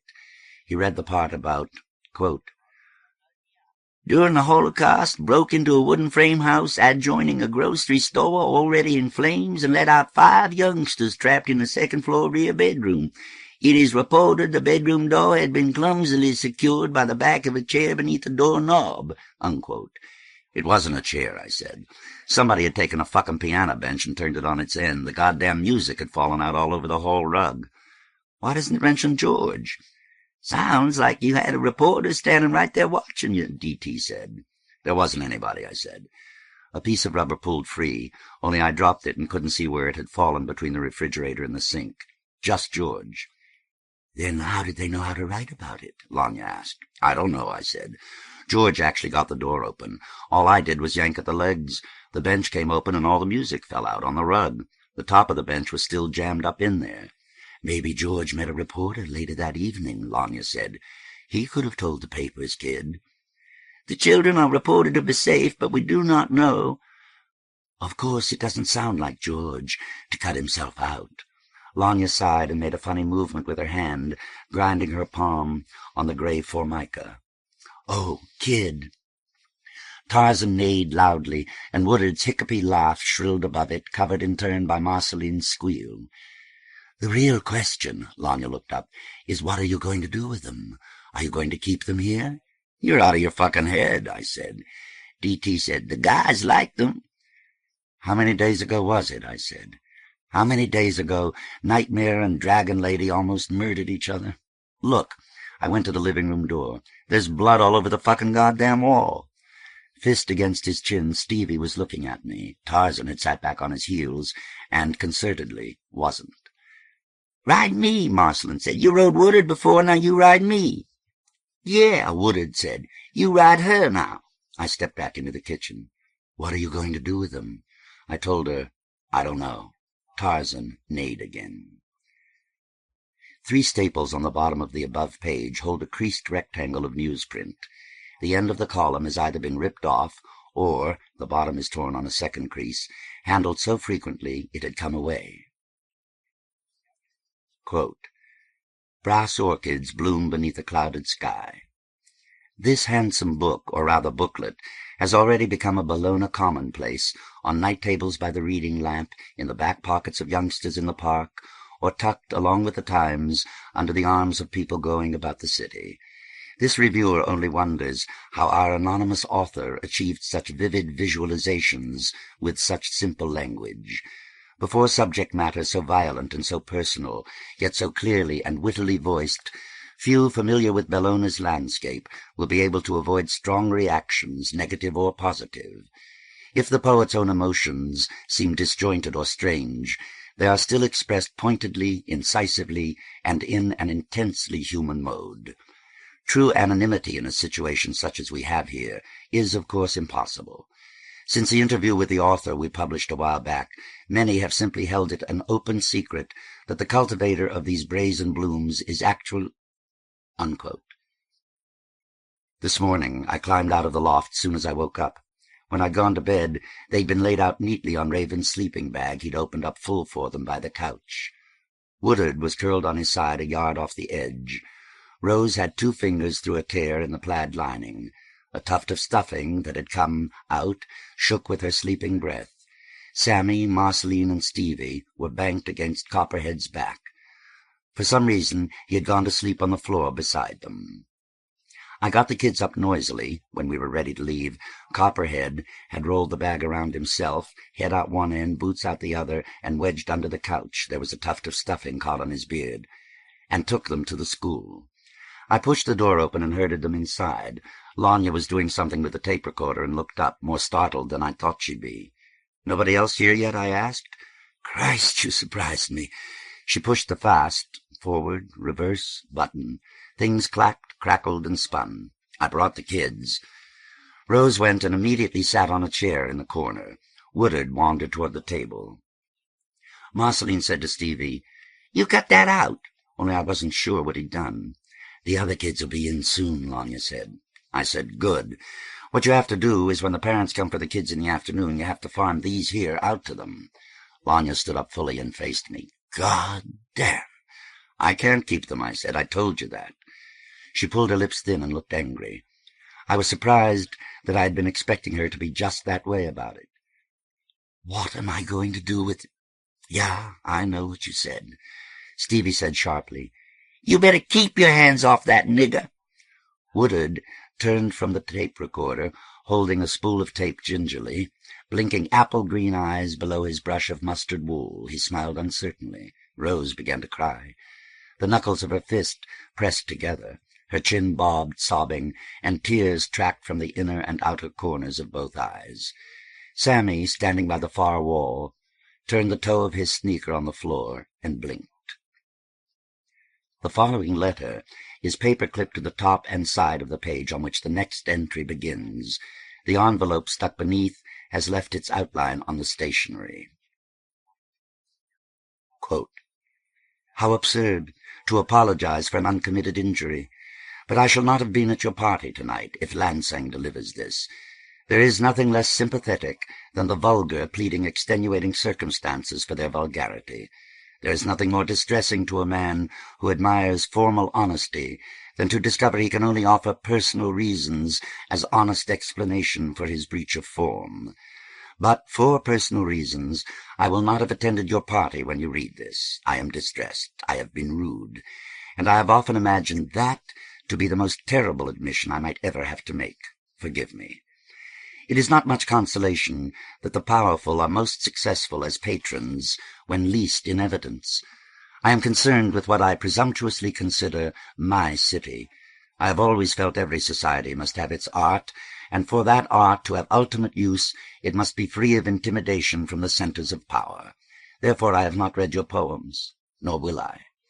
Were I less gregarious, or Bologna more populous, I could be content to read them and never meet you, but I am a very social being, and Bologna is the social size it is. We will meet, and I eagerly await your second collection whenever it should be ready. Its publication, hopefully, will be as expeditious as publication of your first. My friend, I am fascinated by the mechanics of power. Who in his right mind would want the problems and responsibilities of the nation's president? Lord, I would, but one cannot be president with a Jewish grandmother. A millionaire family with connections at Harvard helps. A moderately wealthy one with strong emotional ties to Worcester, paint thinner manufacturers in Cleveland, can be a downright nuisance. Shall I twist the knife? A degree in corporate law from Yale is one thing. One in patents from NYU, cum laude 1960, and still 2 tries at the New York bar. Personal reasons again? The pain is something else again. I ramble. More than likely I shall not be at the house for a while. Until we do meet, I remain sincerely Roger Calkins. Unquote. Too dark to see. So got up, stretched, put down my plank, went inside, and was suddenly bellowing and yelling and laughing, and everybody was pouring in to see what was going on. Night run, I told them. We're going to make a night run, which we did. To the building with the stained-glass windows, the lions of the city, a party-colored flicker from our lights, with Lanya along, mouse quiet, and there was a funny, almost fight with 3 men on the street. But after they got as nasty as they dared, I guess it struck them how stupid they were being. A couple of times they got pushed into a wall, though. Note: I heard Denny say, "He's asleep." I opened one eye against my arm. With the other, I could see the top of the doorway. Then steps below and somebody moving something to get by were Lanya's. I lay waiting for the circle of her hair to dawn at the loft's edge. "You aren't sleeping?" She grinned and came on over. "I got all the kids stored away." "Good," I said. "Why were you so pissed off at me when I brought them in that morning?" "What?" I raised my head out of my arm and asked again. "Oh." She turned around on the edge and slid her butt against my side. "I'm just lazy, almost, but not quite as lazy as you, and I don't like imposing on people." She put her hand in the sleeve-hole of my vest. "Besides, I thought you should have kept them." Her fingers, cool, touched the chain. "You did?" She nodded. That upset me. I really misunderstood you." "I know you did. I read what you wrote I said about it in the kitchen when D.T. brought in the article." "And that's not what you said at all, huh?" "What I said was, what are you going to do about them? What arrangements were you going to make about getting them over to the school, if any? Getting a couple of changes of clothes for them, maybe a permanent mattress that was theirs, things like that." "You really think they'd be better off here?" "Where you found them, somebody was trying to burn them alive. I could always pack them off with the Richards." "What about some of the black families of the kids you've got?" "You have a very funny picture of this city," she said. "There aren't any black families here. Some of my kids hang around the George Harrison Circus, or whoever will put up with them. Some, as far as I can tell, are completely on their own." "Where did you park them?" "With the commune, mostly." I lay back down. "They would have been better off here." She agreed. "Rose went with a woman who's been keeping 3 girls for a couple of weeks. Everybody was pretty nice about it." Her fingers moved. "But you should have kept them." I rolled over on my back, her hand dragged around my stomach. "I didn't want them." "Maybe somebody else in the nest would have. Everybody liked them. I wanted them." "You don't live here," I said, "except 5 days out of a week, and you've got them in school." "Yeah," she said, 5 days out of a week. But you have a point." She took her hand away. "Tell me, how do you do it?" I asked. "What? How do you—" "Well, I was just thinking about the article." "Have you heard people talking about my article?" "Yours?" That her smile held less mocking than it might was how I knew she mocked. "About me. You know what I mean." "Funny." She drew her feet up cross-legged. "Last night at the bar, people were talking about you, as usual, but they didn't spend too much time on the kids' rescue. It jars with your image, I think." I thought about that. She explained, "It isn't two-sided enough for you. It's just straight heroics." I heard Denny come into the room, move things under the loft looking for something, and not find it. Lanya glanced down. And leave. "All the good gossip about you usually has that dualistic two-sided thing of being bad and good at once. Do you worry about your image?" she asked suddenly. "Sure." "I'm surprised," she said. You never seem to purposely do anything about it. That's because it never has any relation to what I actually do. My image is in other people's heads. Keeping it interesting is their problem. I worry about it in the way I would worry about the reputation of my favorite baseball team. I don't for 1 minute think of myself as a player. Maybe so. She picked up my hand and touched the thickened thumb knuckle I'd gnawed raw pink again. I mean, someday you're going to wash your hands thoroughly and show up with a perfect manicure. And I'll leave you forever. You really are skits, you know. Which made me laugh.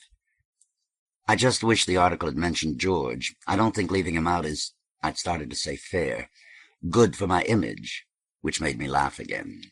End of note. At the nest, Denny filled up a bottle from the pail on the stove. I took it on the porch and wrote some more. Lanya came to squat behind me, hands on my shoulders, cheek on my cheek. You're really going, aren't you? Maybe staying at my place wasn't such a bad idea. It was a good idea. She said sweetly, I was fucking pissed, you know, when Madame Brown told me you'd split. But when I got here and everybody said you were writing, it was okay. She picked up the sheaf of blue paper. I'm going to steal these away to read. I'll bring them back in 20 minutes, all right? Yeah, I said. You know, I feel better about these than any I've written before. Not that that means anything. Good enough to have a second collection? I grinned at her. I think I'm even more anxious not to have one. She shook her head, kissed me, went away with them. Wrote till I was finished, found her reading in the front room, dragged her off to the loft where Denny was lying down already. We fucked on and off all night, slept, woke up before they did, took all the pages I'd done out on the kitchen steps and in dawn light, almost too dim to read by, read them, made 6 more changes. Now they're finished. Copied them out, and it was full day, but found I still wanted to go on writing, so turned back to one of the pages with space left near the end of the notebook. There are very few of them, and I've just started putting entries, like the beginning of this one, in quarter-sized, near-illegible scrawl all over the margins, and wrote this, continuing it on a page I found free here near the beginning. I recall and want this, swinging up into the cab of a truck, miles north of Florida, and the driver asking how long you've been hitchhiking, and the sunlight fills his lime-splattered lap, and your rank jeans, and he lets the radio play pop music for a while country, then twists the dial. Your forearm burns on the edge of the door, your hair snaps and your cheek freezes, and the motion is spindled on the rush of music. So you sit just breathing, to hear and to move through the red and green country, with the sun in the treetops a stutter of bright explosions. The city suffers from the lack of it. But most of us have come here by way of it. Here the correction marks, except for one entry further on, stop. Did our transcriber tire of amateur scholarship? What he has given is more frustrating than helpful, and the sensitive reader will wish with us that he had annotated the final rather than the first few pages. There are 6 passages to come where even these attempts at variora might be preferable to the most informed supposition. As to the marks employed, indications of authorial deletions are self-evident. We can assume brackets mean editorial conjecture. The bracketed question mark, however, with or without additional word or suffix, seems totally arbitrary. After much debate, we can only suggest that words in virgules are probably interlinear additions, but even the quickest perusal reveals this accounts only for most cases.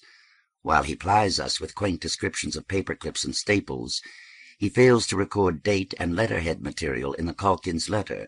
Perhaps there were none. Nor does he mention whether any or all of the entries were typed or handwritten. Internal evidence, it is a spiral notebook, not a loose leaf, suggests the latter.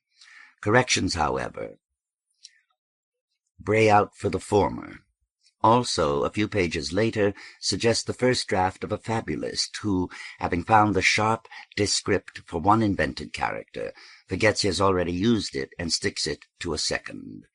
The rubrics running pages left or right, which we print in slightly smaller type, are marginal, sometimes rather wide, entries made along the sides of our typescript at somewhat narrower spacing. Most probably they represent, quote, entries in quarter-sized, near-illegible scrawl all over the margins, unquote. That is, entries of a later date than the one beside them we print in ordinary-sized typeface. Note also that the rubric, which breaks off marginally to the last entry in the notebook, continues as the major entry just 2 previous to this.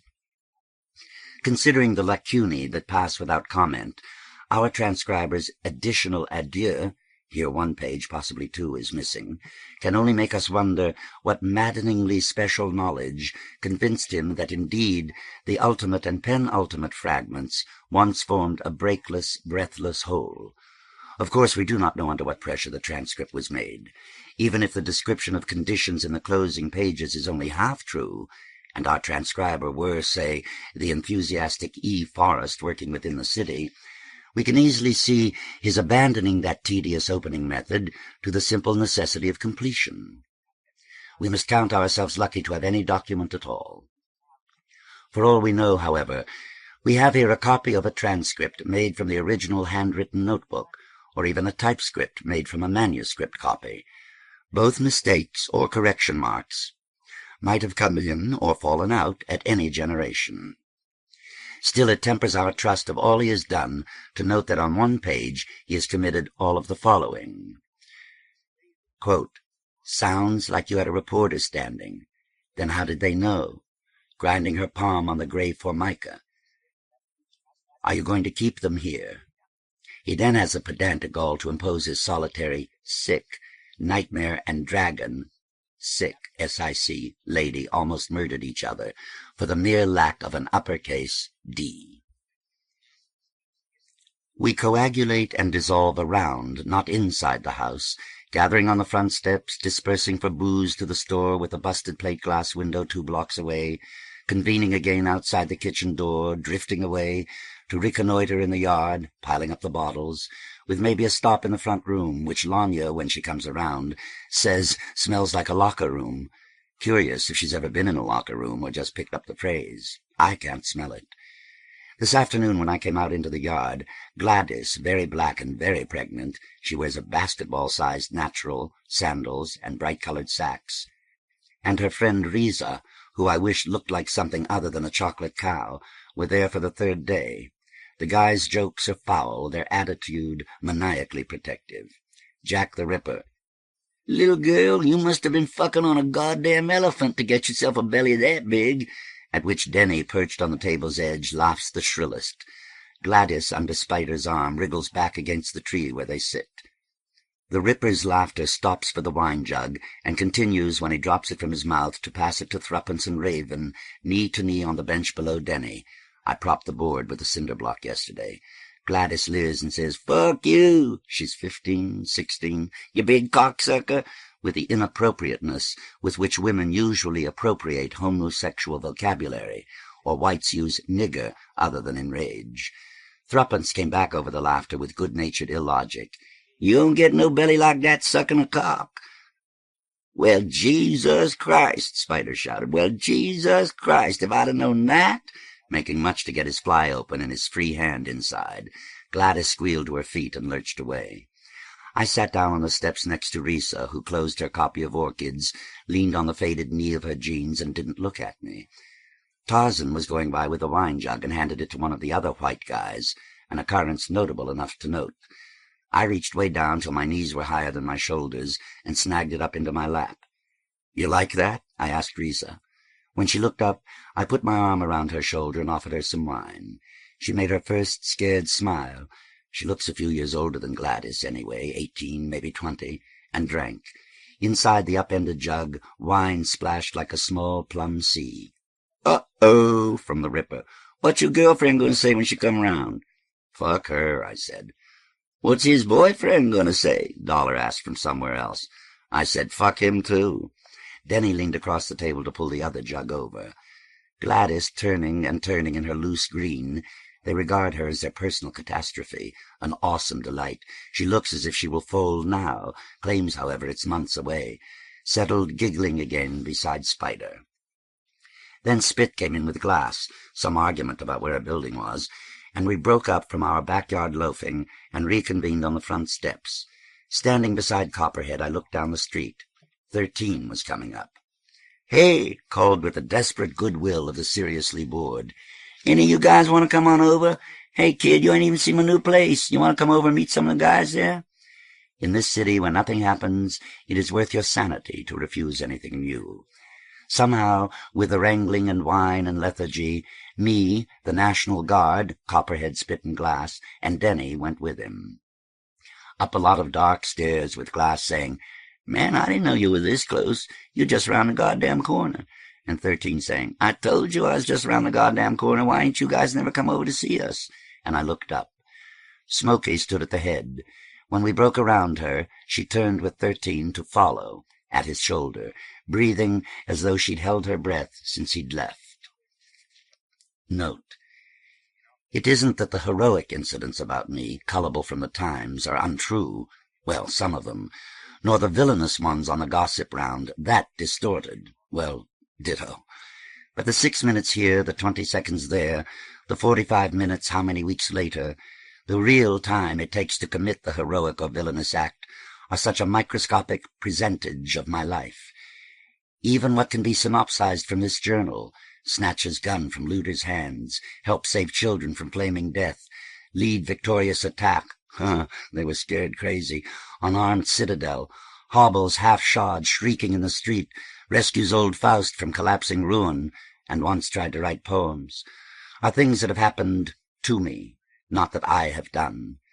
What you look like you're doing and what you feel like you're doing are disparate enough to mute any mouth that might attempt description. End of note. Sitting on one of the beds at the end of the loft was a scrawny, shirtless guy in jeans, holes both knees, knuckling his eyes. He'd probably just sat up when he heard us on the stairs. 2 other guys stood at the window. 13 started bobbing around, very excited. Hey, you guys, this is a kid. Hey, he motioned me over. Hi. A black guy in workman's grays got up off the windowsill and held out his hand. His friend, a stocky blonde, short hair, in denim and construction boots, had his hand ready for seconds. Hear you got a thing going here. The black guy locked thumbs with me in a biker shake. I figured the other guy would do the same, but he just started, then he laughed, and his hand joggled awkwardly. So I caught it up for him and smiled. He was Tom, from 13, and this is Mac. You guys rode in here, you say? In a pickup, Tom explained. We were up in Montana, running down this way till we ran out of gas. A cowboy truck driver. He wanted to be friendly. And that's Red, from Tom. So I locked thumbs with Red, hair like rusted Brillo, who blinked sleepy ice-gray eyes in a face dark as mocha. Another mustard-skin Spade, and this one, for all his hunched shoulders, good-looking as the devil. From the corner someone said, "Hello, kid," and Tack, arms folded, stood up from the plank wall where he was leaning. He pushed his cap up and came forward, face visible from the pink crease on his forehead where his cap had been, down to his gold chin. "I'm making my rounds again. I brought these guys here over to the commune, and they felt about like you did, so I thought we'd drop in on 13 and say hello." "A good excuse to smoke some dope," 13 said. "Now, ain't that a good excuse?" "Sure," Tom said. "Any excuse is a good excuse as far as I'm concerned." Smoky, who I hadn't seen go, came back with the jar. 13 took it, raised it in his tattooed hand. "Now you'd think," he said, "with a water pipe like this, I'd at least put some kind of water in it, huh?" "Or cream de-mint," Smoky said. "That's what you're always talking about."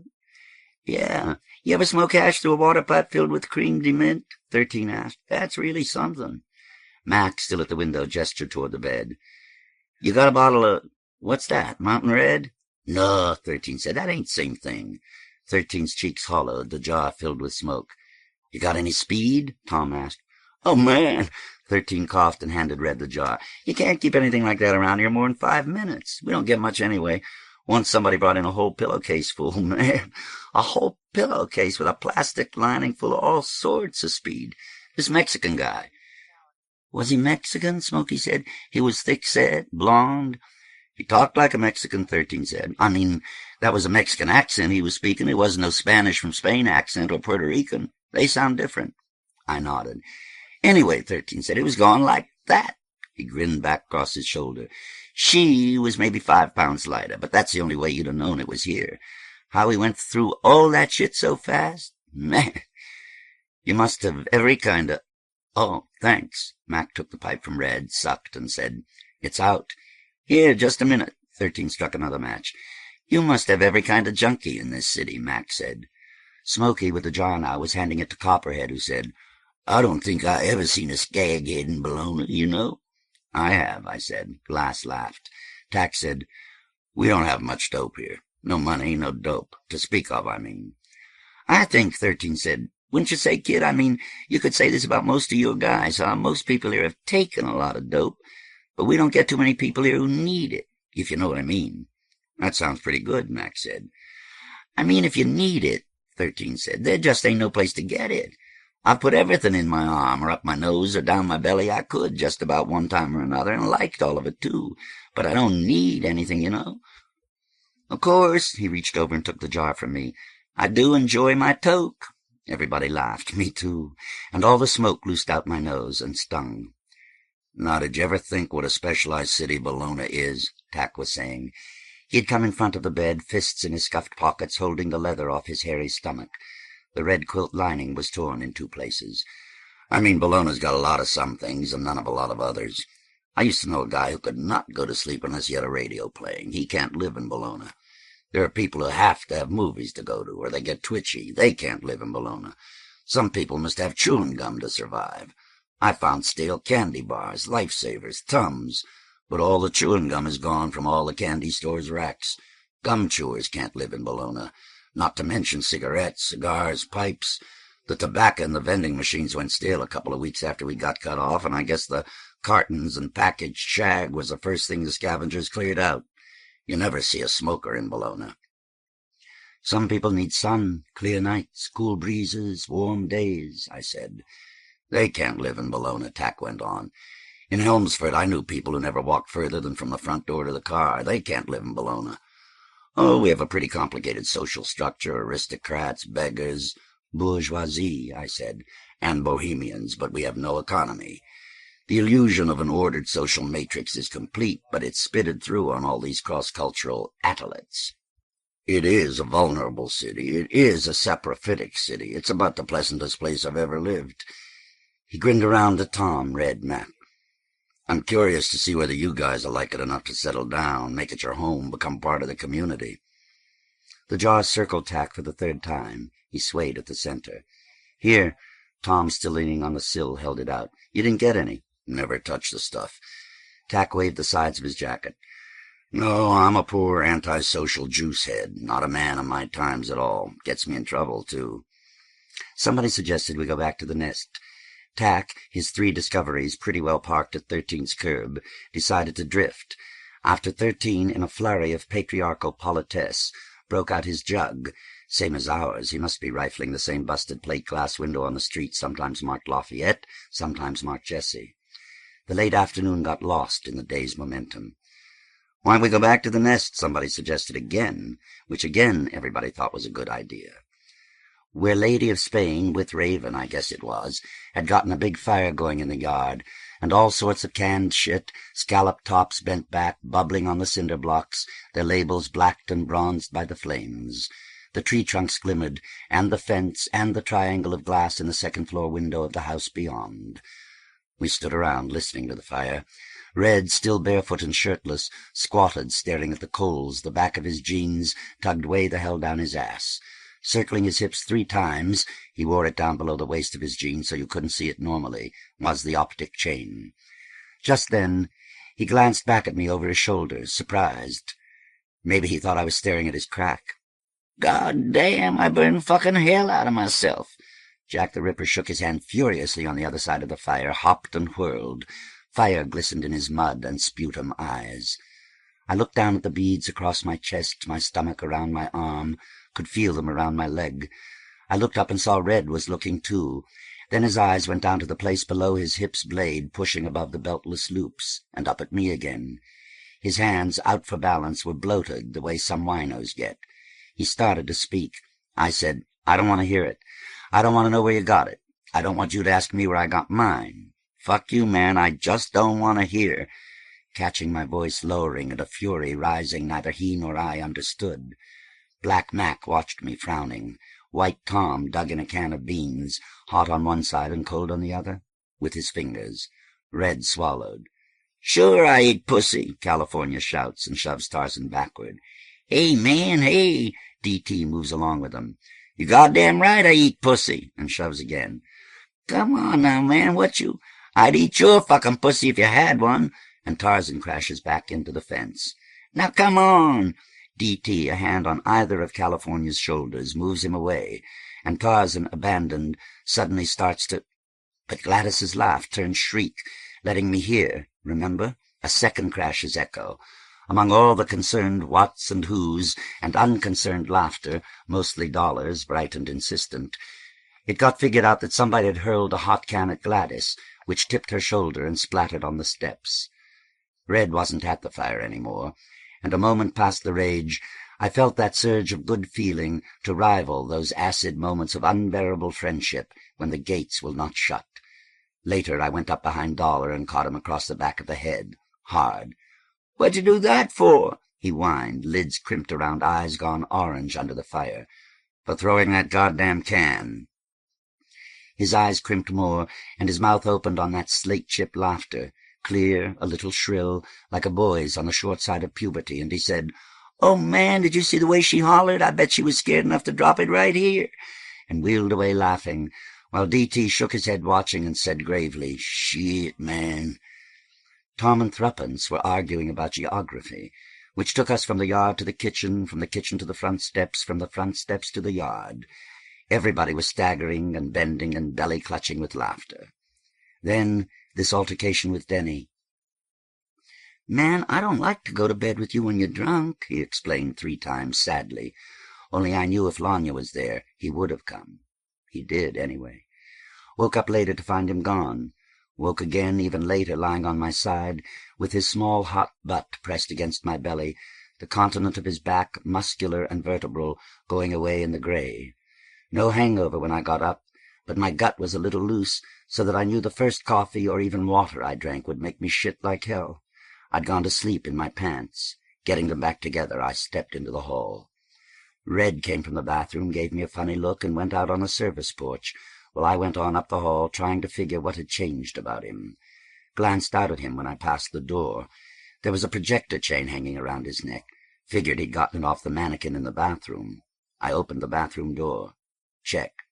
Shit now, I wondered. Wandered back to the service porch instead. "You mean the one that's going to have the baby?" Red was asking, which Dollar answered as I stopped to watch them. "Fireball, what's the matter with you? Not the pregnant one, the other one." "Oh, the other one, sure." So sometime while I'd been asleep, Red had acquired his first chain and a name. I leaned against the door frame. "Fireball?" Red turned. A half cup of wine spilled back and forth across the bottom of the gallon jug hooked on Dollar's forefinger.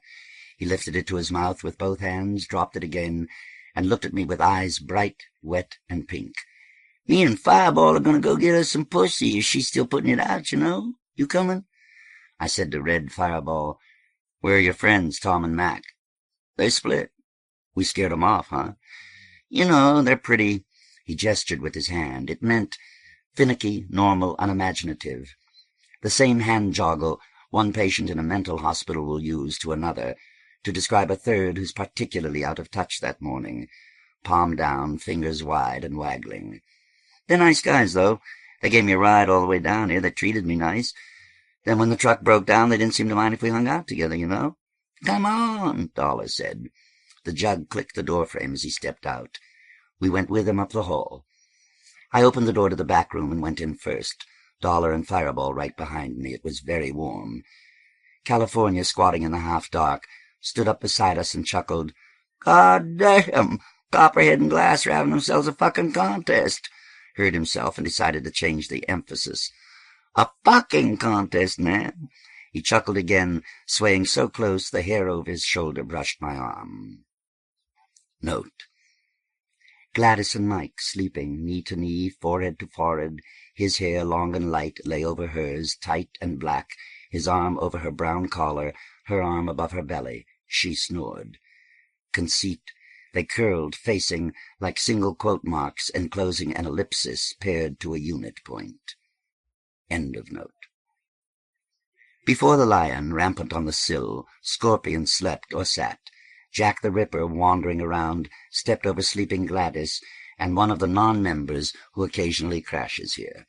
Lady of Spain, black vest, black jeans, black boots, with black chains a tangle over tightly folded arms and an intent midnight frown, leaned against the wall, shoulder to shoulder with Revelation, who was naked, gold hair at his head a matted snarl, and down-sloping from gold-matted groin, what I guess was half a hard-on, deeper pink than the rest of his perpetual blush. He tucked his hands between his buttocks and the wall, his expression, though as intense as Lady of Spain's, empty of content. Risa grunted. Copperhead moaned, growled, on top of her, his freckled ass bouncing between her darker knees. The sleeping bag they'd started out on, Raven's, opened over the charred mattress, had bunched into a green python under her back. Her elbows came away from his, Copperhead still wore his vest, flapped and fell, one hand slapping the mattress, the other catching his arm. Glass sat in the corner, knees up, forearms over them, head back on the wall, taking long, loud breaths. "Hey," California put his hand on my shoulder and whispered, "You gonna get a piece?" Let's see how she's doing when it gets off. But my cock was about half hard, and I could feel my heart in it for a dozen beats, till I shifted my leg. Note: Life in the Behavioral Sink, episode 16,637. Heavy Cathedral, who is getting heavier, squatted last evening with his back to the house, discussing the behavior of overcrowded rats with a half-dozen of us who stood around listening. Gladys had just come by cradling a poor dead mouse that had to be flushed down the toilet. "Sure," counters astute, diminutive, and dark angel who is drunk. "The similarities between rats and people are very large, but the differences, I suspect, are on the order of the factor of the differences in body weight between an undernourished mouse and an 8-month pregnant woman." Is art and sex replacing sex and death as the concerns of the serious mind? Life here would make me think so. End of note. "She's really wild," California said. "She wants everything you can figure out, man. Right now, most of the ladies except—" He nodded toward Lady of Spain, who was saying something to Revelation, who didn't seem to hear, then went back to watching. "Are out now, but they were all in here working on her a little while back. Black Widow, baby. Whew. What a TV spectacular that was."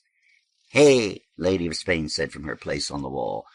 "Don't lay any of that shit on us." Her chin jerked up. "There wasn't nothing like what you guys are into." "Yeah," Revelation said. He squinted, scratched his upper lip with nails you could see were clean from here. "That was something different." He put his hand behind him again. "That wasn't like this." "Hell," California said. "They was having sex with a broad." He glanced at Lady of Spain, who'd gone back to watching.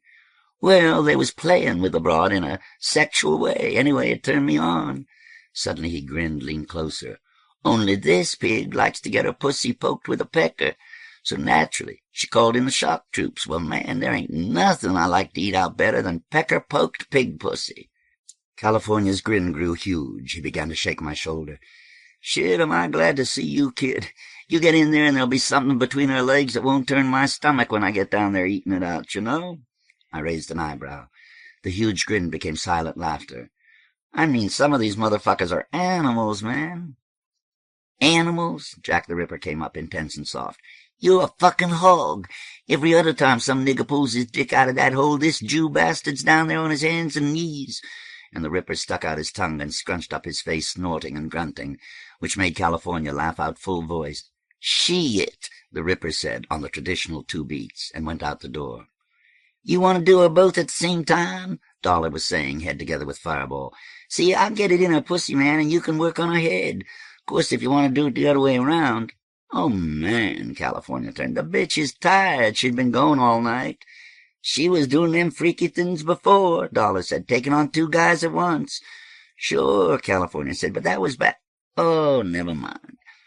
Copperhead finished, pushed back to his knees, stood slowly, then bent again to drag his green pants up around one leg. The other was bare.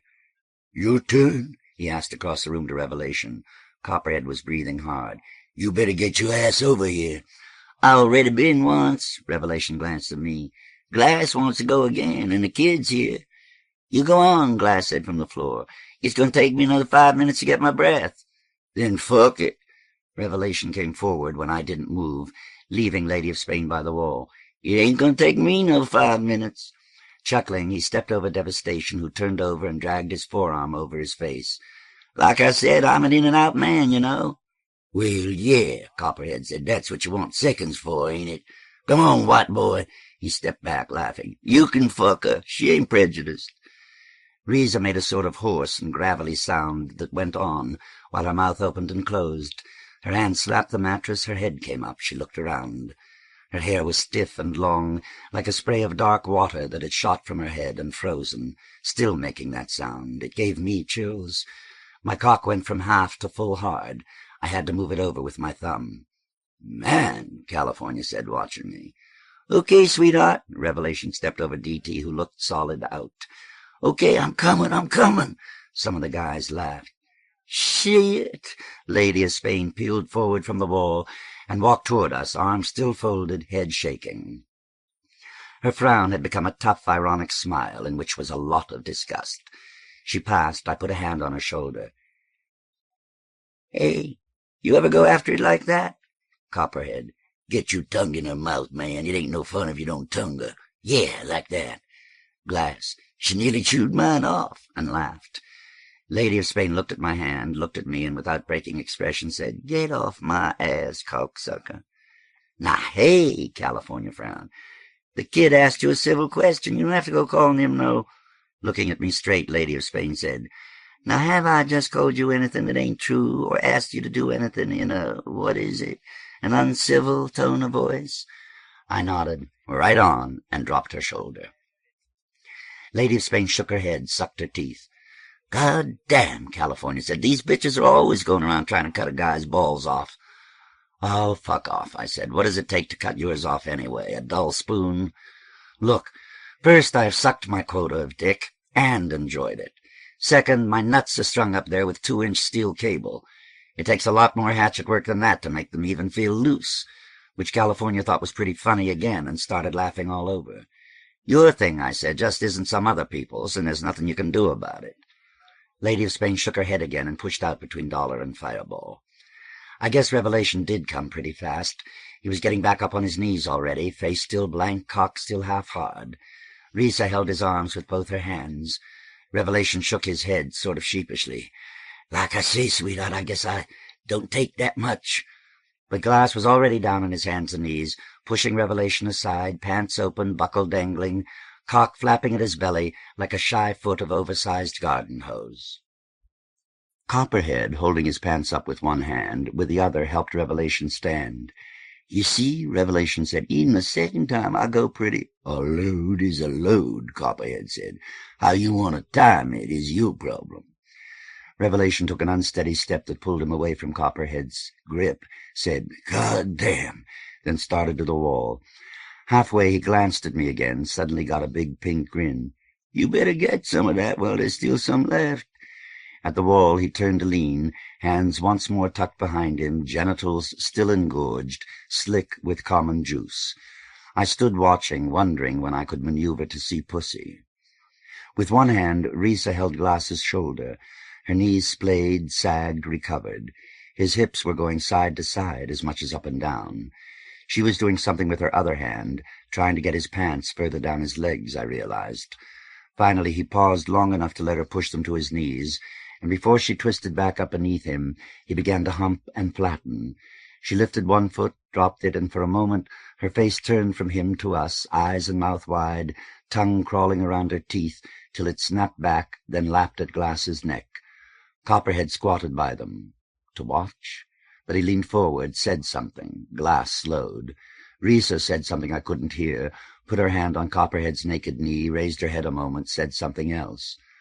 "God damn," California said. "Them two been going at her 4 or 5 times, each." Copperhead stood up and walked toward us. "Oh, man." He put his hand on the wall to balance, while he tried 3 times to get his other foot back inside his pants. Perspiration shone among the freckles and red hairs inside his thigh. Then green canvas slid over them. He jerked his chin toward the Glass and Risa. "That nigger can fuck." Note. Rereading this, it occurs to me that the written words don't let you know whether Copperhead meant Risa or Glass. His tone of voice did, though. End of note. His foot, coming down, knocked D.T.'s shoulder. Copperhead, "Hey, sorry," who looked up and said, "You ain't doing so bad yourself," and dropped his face back into his arm. Copperhead grinned, pushed his works, glistening like wet leather, into his fly, and buttoned the top button. "You want something to drink?" California asked. He'd taken the jug from Dollar. "No," Copperhead rubbed the place between his beard and his thick lower lip with the side of his forefinger. "But she does." "I think," I said, "I am going to get a piece." "Hey," Copper said, "you better get some before we kill her." He shook his head. His beard was wet. "Go on." Then he went out of the room. I stepped across D.T. and nearly tripped on a blanket tangled between two mattresses. California came over too.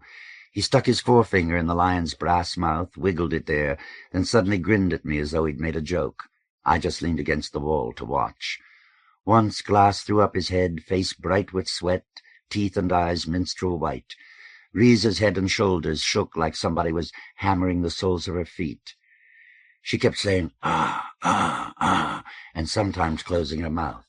Glass's face slapped down and hid her unfocused blinks. I squatted by the wall.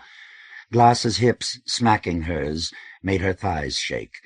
I got my hand under my belt to pull my dick over. It rubbed hard on a seam or something, which hurt. Glass threw back his head again, pushed himself up on his hands, his ass going. Riza's hands bounced on his shoulders. She grabbed air, she slapped the mattress, then she hung on his neck. The heel of one foot dug the ticking, her toes wide, then curling down on their dark knuckles. She was making a sound for all the world like a flannel torn near the ear. Glass finished. I guess she didn't, or couldn't, or wouldn't. Still up on his hands, his head dropped. She kept pulling at his shoulders. He took a loud breath and sat back on his knees. "Oh, shit." Riza dropped her hands between her legs. I got up and stood just behind Glass. When Riza's knees went down, her foot slid by my boot. She rubbed her ankle back and forth on mine through the soft leather. Glass stood unsteadily, so I gave him a hand. He held my arm with one hand, tried to pull his pants up with the other, and said, "Go on, man, fuck that pussy, yeah, shit." He looked very dazed and not quite at me. I opened my fly. Riza looked pretty dazed, too. Her breasts rolled on her ribs as she rocked. I had to bend my knees to get my crank out. She reached to scratch her hip, then her hand forgot what it was doing, touching her stomach all over. She was looking all around the room, moving just her narrowed eyes. I put my bare foot on her cunt. She rocked her hips till I pressed hard, then she held my dirty ankle and rubbed her hair on the calloused ball. The arched bone there slid around under its wet skin. What had leaked into the hair under my instep felt thick as clay slip. She opened and closed and opened her mouth, but breathing loudly through her nose, and her eyes were still moving around without fixing anything. A drop of water rolled sideways down her jaw. I took my foot away. She began to pull at herself, digging 2 fingers in to open and close a raw canyon. She blew out her mouth, all her lips sticking and pulling apart. Did I think, who am I standing here with a hard-on for? Me, her, or them? No, I didn't. I opened my belt and kneeled down. She got an expression, almost a smile, and swung it all around her, head rolling, and still pulling. Christ! I went forward. Holding myself up on one hand, I caught one of hers and got it down on my dick. Lanya once told me lots of guys get uptight if a girl tries to touch their dick when they're putting it in. It turns me on. I remember I opened my eyes once and saw her brown neck stretching as her head turned away, then wrinkling as her ear hit mine, hard. She was pushing at my pants to get the belt buckle out of the way, I realized. Then she grabbed hold. I fantasized about eating her, some, and her blowing Dollar, for some reason. I remember thinking this was freaky enough that I shouldn't have to fantasize at all. At which point, without loosening her legs on my hips or her arms over my shoulders, she screamed, loud. It scared me to death. I thought, there goes my hard.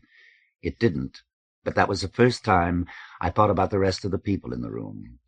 Somebody was standing near us, because I could see his sneaker right in front of my face. When she began to drag air back into her chest, with some wet sound in her mouth, which, hunting for mine, finally caught it, I tried to lick her tonsils. I thought I was going to come, only it took another minute and a half. When I come sometimes, bawling somebody I'm not too interested in, or having particularly uninteresting sex with somebody I am.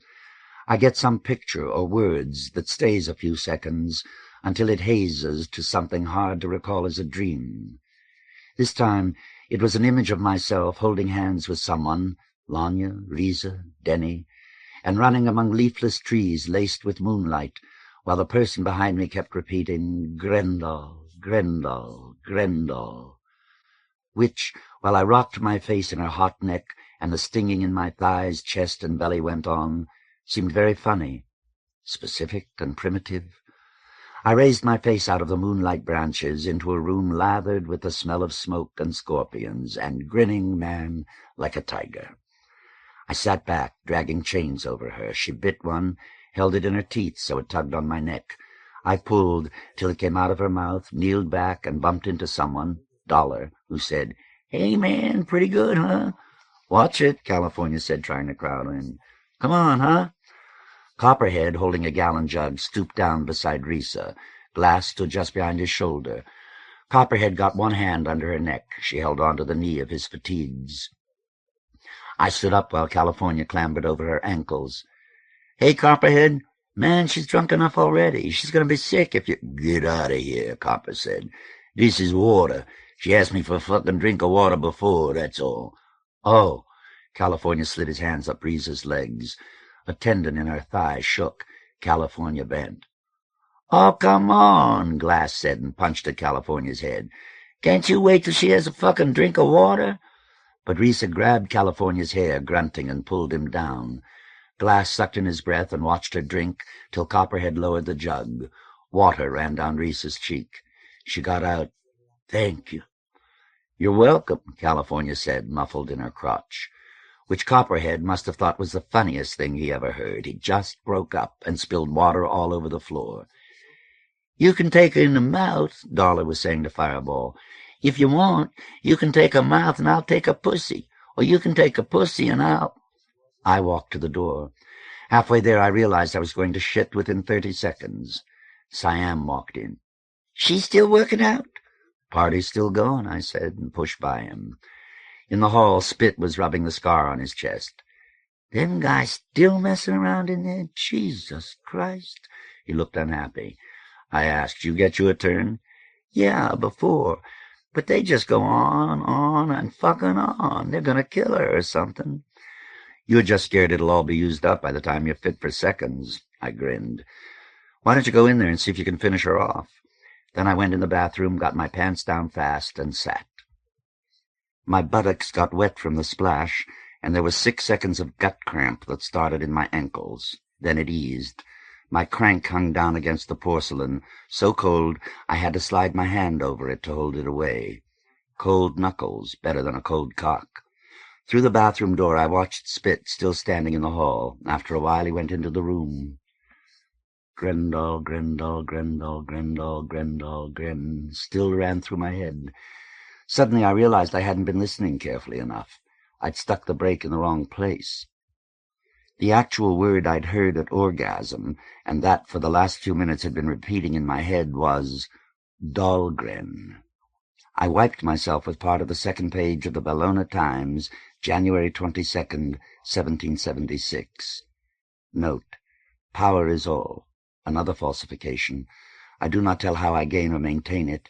I only record the ginger stroll through the vaguely fetid garden of its rewards. End of note. Going back to the loft bed, I thought it would be nice if Lanya had stopped by and was waiting with Denny, knowing she wouldn't because I'd thought about it. She hadn't. Up in the loft, I lay on my back for a minute, then I rolled over and hit Denny on the shoulder. He woke up. "What?" "Smell my dick," I said. "Huh?" Then he made a disgusted sound, sat up, bent down, and sniffed. My fly was open. Denny looked up, frowning. "You got dandruff in your crotch." He wrinkled his nose. "Who is it?" I laughed. "The girl they got in the back, Risa." I grinned at him. "You get some?" "Oh, I went in there before while you were asleep. It was mostly girls in there then. I didn't do nothing." He settled again on the bed, his back to me. Note: my speech changes when I talk to different people. I go from ain't to aren't, yes to yeah, from a fixed to a formless diction. With Lanya, a lot of the time it gets playful, arch. With others, it flattens.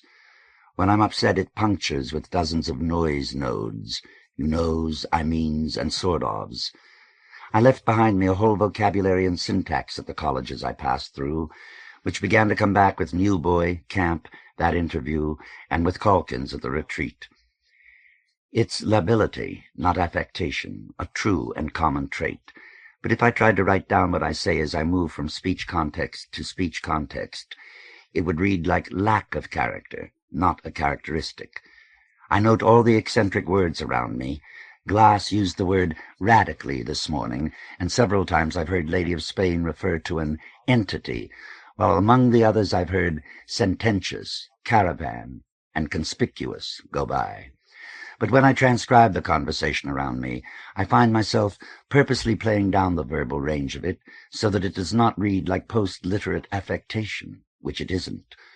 George's speech can't even be written down for the common reader. Throckmorton at the party speaks only in inane combinations of serial phrases that become satires on themselves as soon as they are recorded, but that during utterance make miracles of communication. I suppose I'm just getting frustrated by what written words can't do. This afternoon Gladys, wholly pregnant and half-smiling, said through the kitchen screening, "You got no," paused and interjected 3 syllables of laughter, "know what I can see it in here, can I?" What marks of elision, inflection, and melody could make that sound, or the sense of it, intelligible on paper? Spent that afternoon trying to figure that one out. I strip and bleach so the faint patternings of a real voice will show through, and end with something artificial as a henna job. And Calkins, determined not to read, waits for my next book in this jargon called the written word I've been stuck with. End of note. Looking up at the ceiling, I began to fall asleep, the kind of falling where you watch yourself do it, and everything gets all tingly, and you sink among the tingles.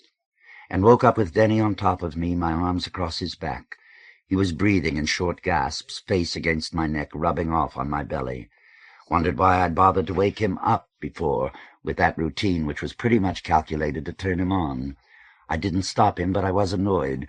So when I began bad-mouthing him, growling into his ear, "Come on, you two-bit cocksucker! Come on, you scrawny shit-assed bastard!"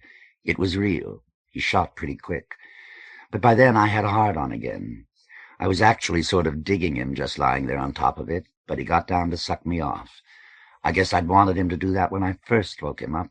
Now I didn't. "Don't waste your time," I told him, dropping my chin to watch the top of his head. "Can't you just go to sleep?" But he kept working and playing with my asshole, which I'd mentioned nightmare mentioning to me, and I shot.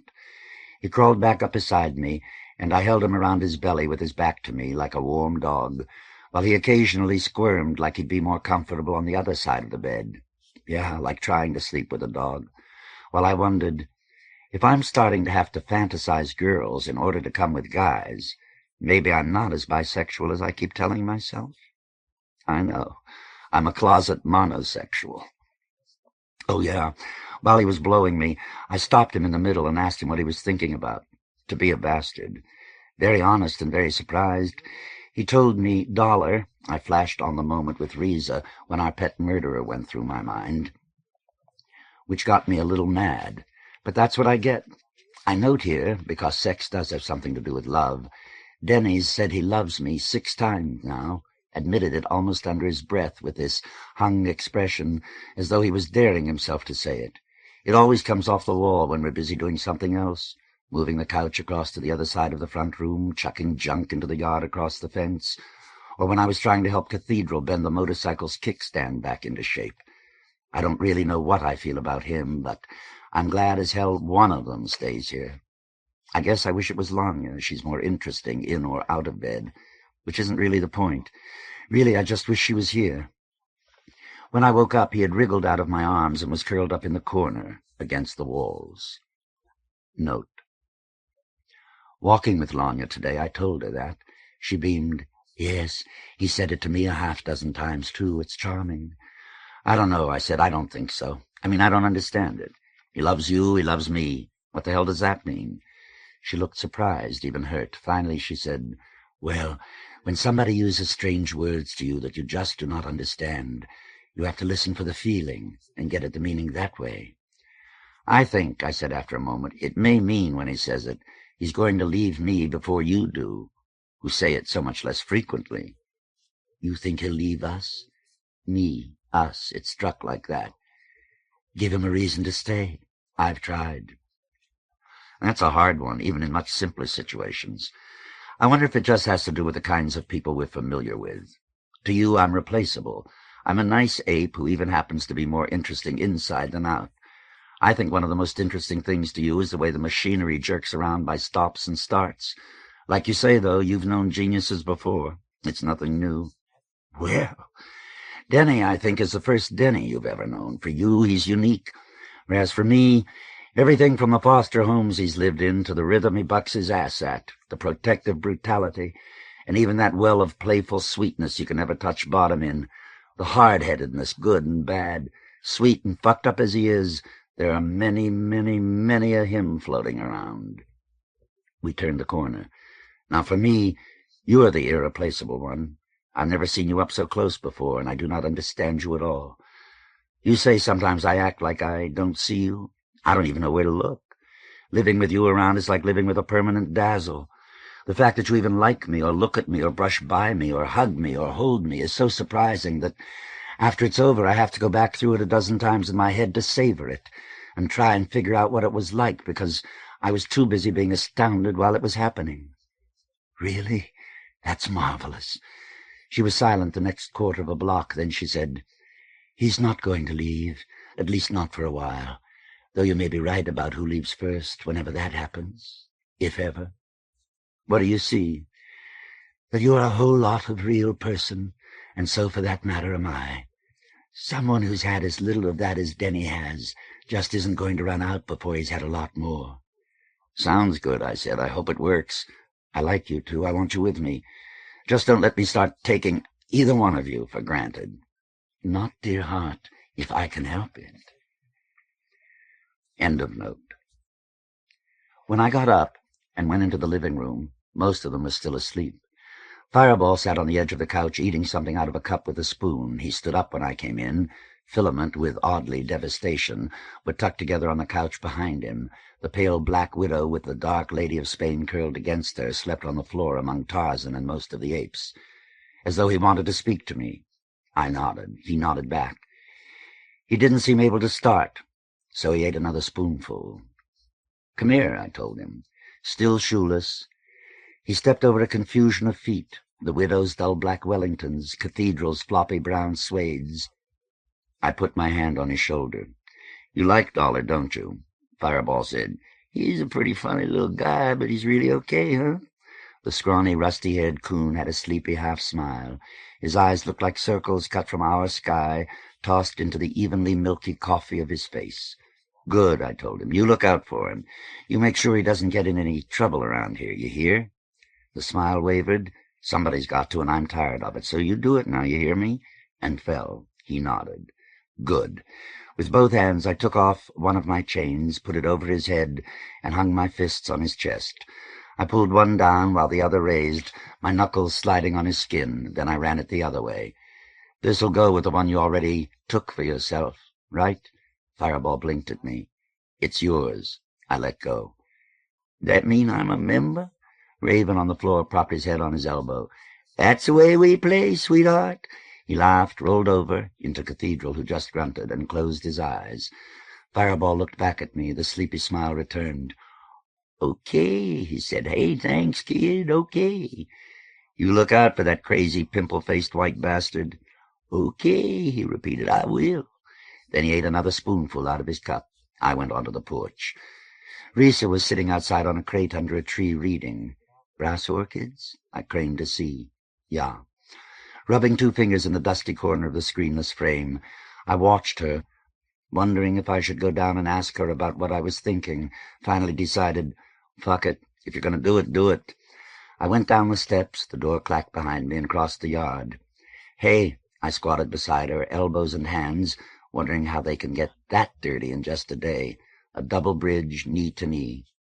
I wanted to know, about last night. She looked up. "You enjoyed that, huh? I mean, you were into it.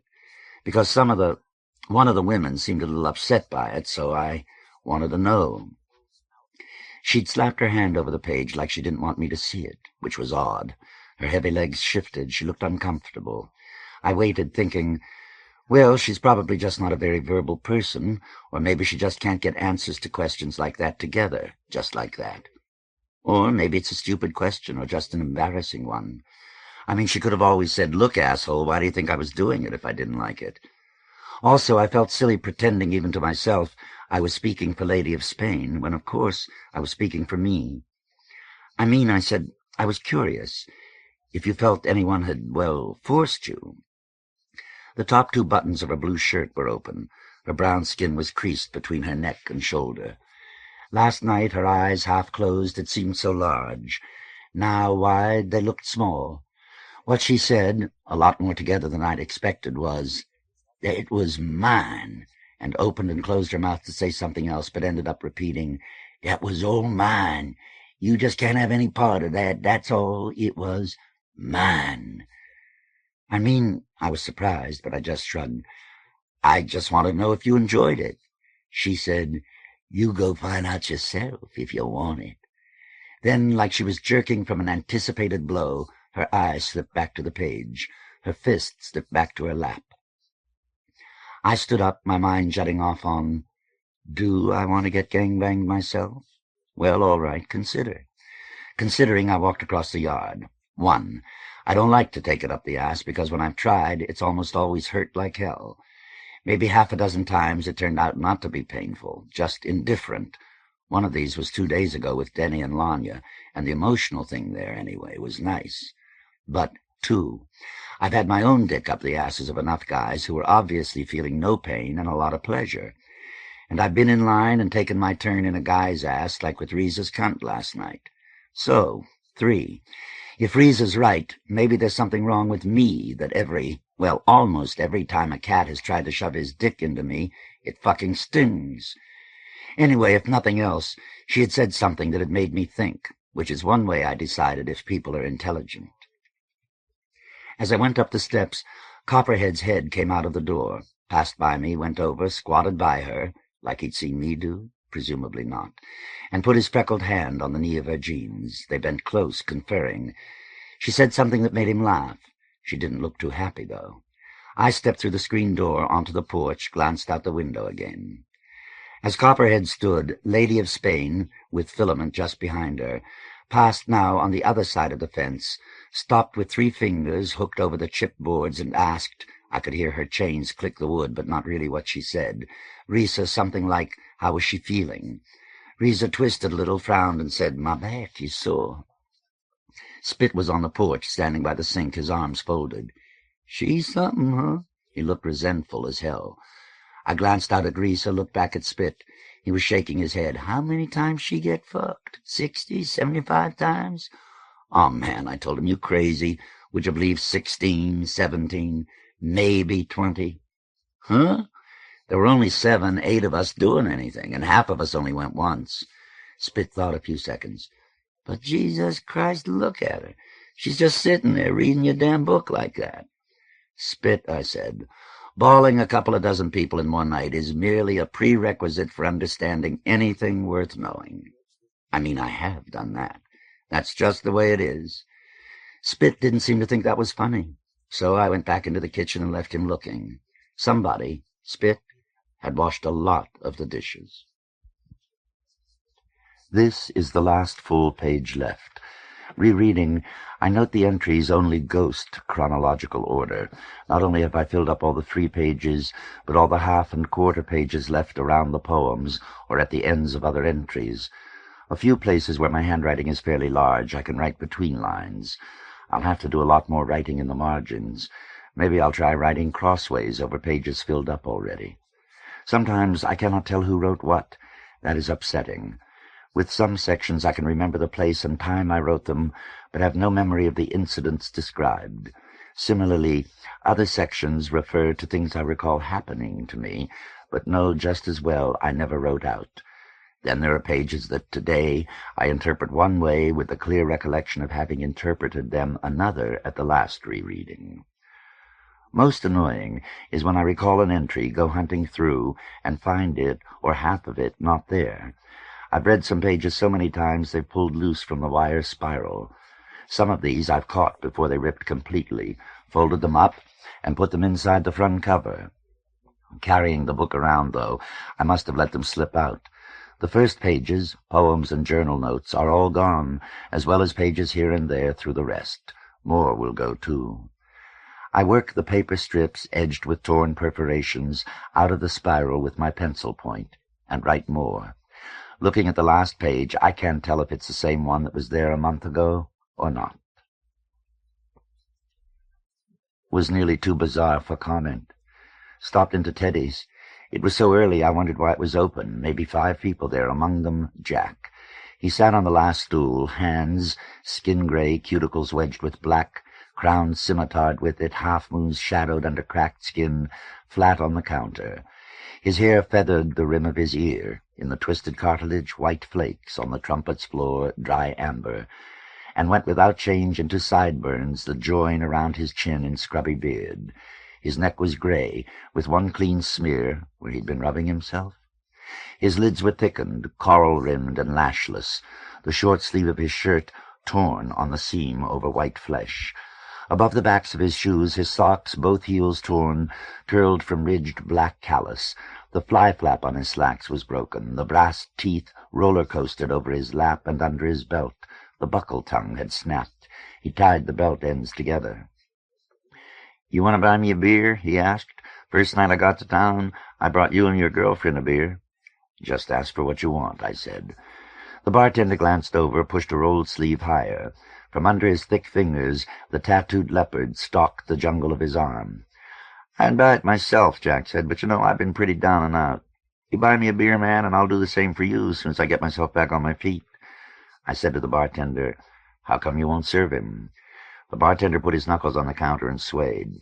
"All he got to do is ask for what he wants." He looked around at the other customers. "Give us a couple of beers," I said. "Right up." The open bottles clacked the boards in front of us. "There you go." I took a swallow from mine.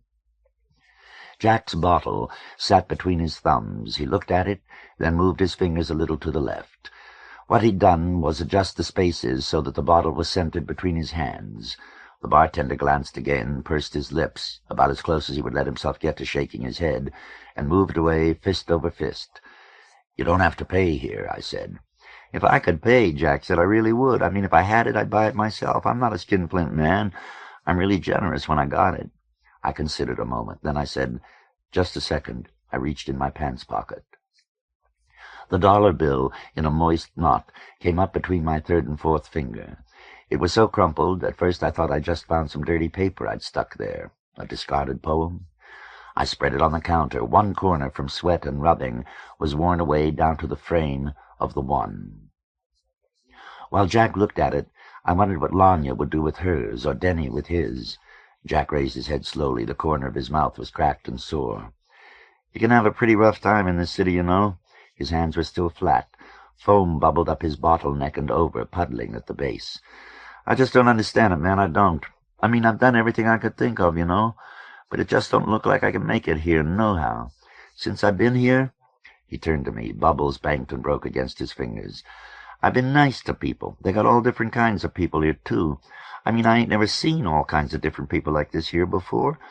I've been nice and tried to listen and learn how to do, learn my way around, 'cause it is different here. But I just don't know." His eyes went above and behind me. I looked back. Jack was looking at Bunny's empty cage. The black velvet curtain at the back swung as though someone had just brushed by on the other side. "Like that big nigger that they got his picture up all over the place with his goddamn dick hanging out all over. I just don't see that. I don't got nothing against it, but, man, if they're gonna do shit like that, why don't they put some pictures of some pussy up, too, If they're gonna do one, don't you think it's right they should do the other?" "Sure," I said. Maybe somebody like me or you got a girlfriend, is interested in something else, huh? When I first got her, I knew things weren't going to be like everywhere else. I was real nice to people, and people was nice to me, too. Tack, the guy I met with you here, now he's a pretty all right person. And when I was staying with him, I tried to be nice. He wants to suck on my dick, I'd say, go ahead, man, suck on my fucking dick. And, man, I ain't never done nothing like that before. I mean, not serious, like he was, you know. Now I done it. I ain't sorry I done it. I don't got nothing against it. But it is just not what I like all that much, understand? I want a girl with tits and a pussy. Is that so strange? You understand that?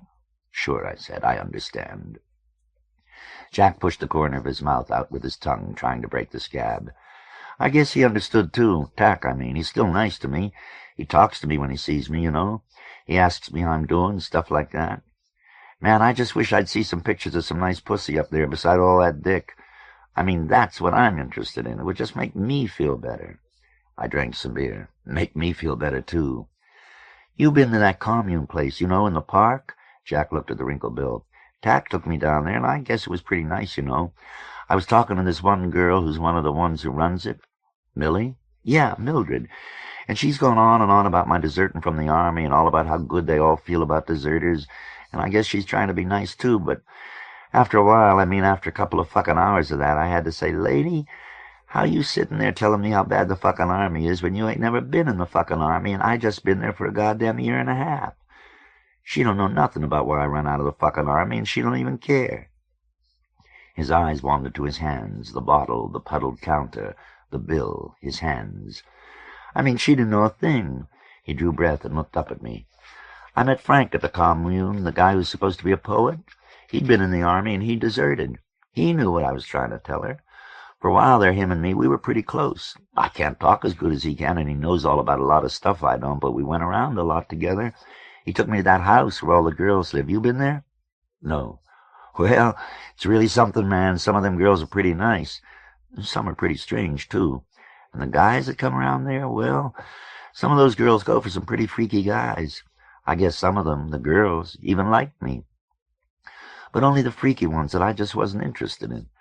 I wanted to get me one sort of little. They got some big women over there, and pretty, and soft, and smart. Now, to me, being smart in a girl is very important. If I could get me a girl who could talk about things and understand things half as good as Frank could, I'd be happy. And they got some smart girls over there, too. In fact, I don't think none of them is stupid. Just a lot of them is pretty freaky, though. There were some there just like I wanted, and I could have used a girlfriend. I talked to them, and they talked to me, but I couldn't get anywhere. Frank could. He could get laid from Wednesday to next Thursday and start all over tomorrow.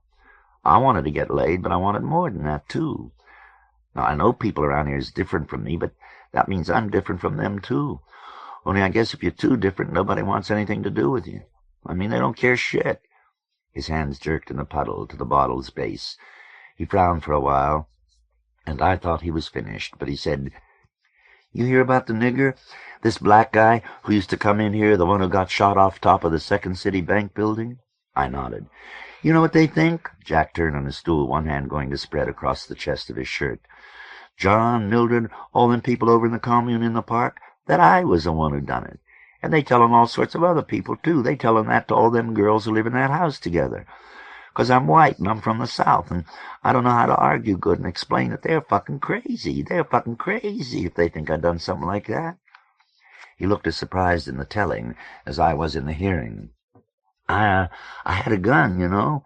His hand closed to a loose fist that slid, stopping and starting, down his shirt, leaving a wet stain. I nodded. I always had a gun at home. They should have guns out there in the park with all the nuts wandering around this city, and all they got to do is walk into a store and take one like I did. They got people coming around to the park all the goddamn time to take food away from them.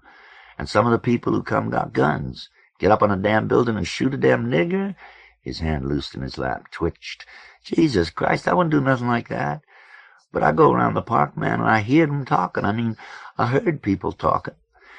Then they'd turn around and they'd see me and shut up.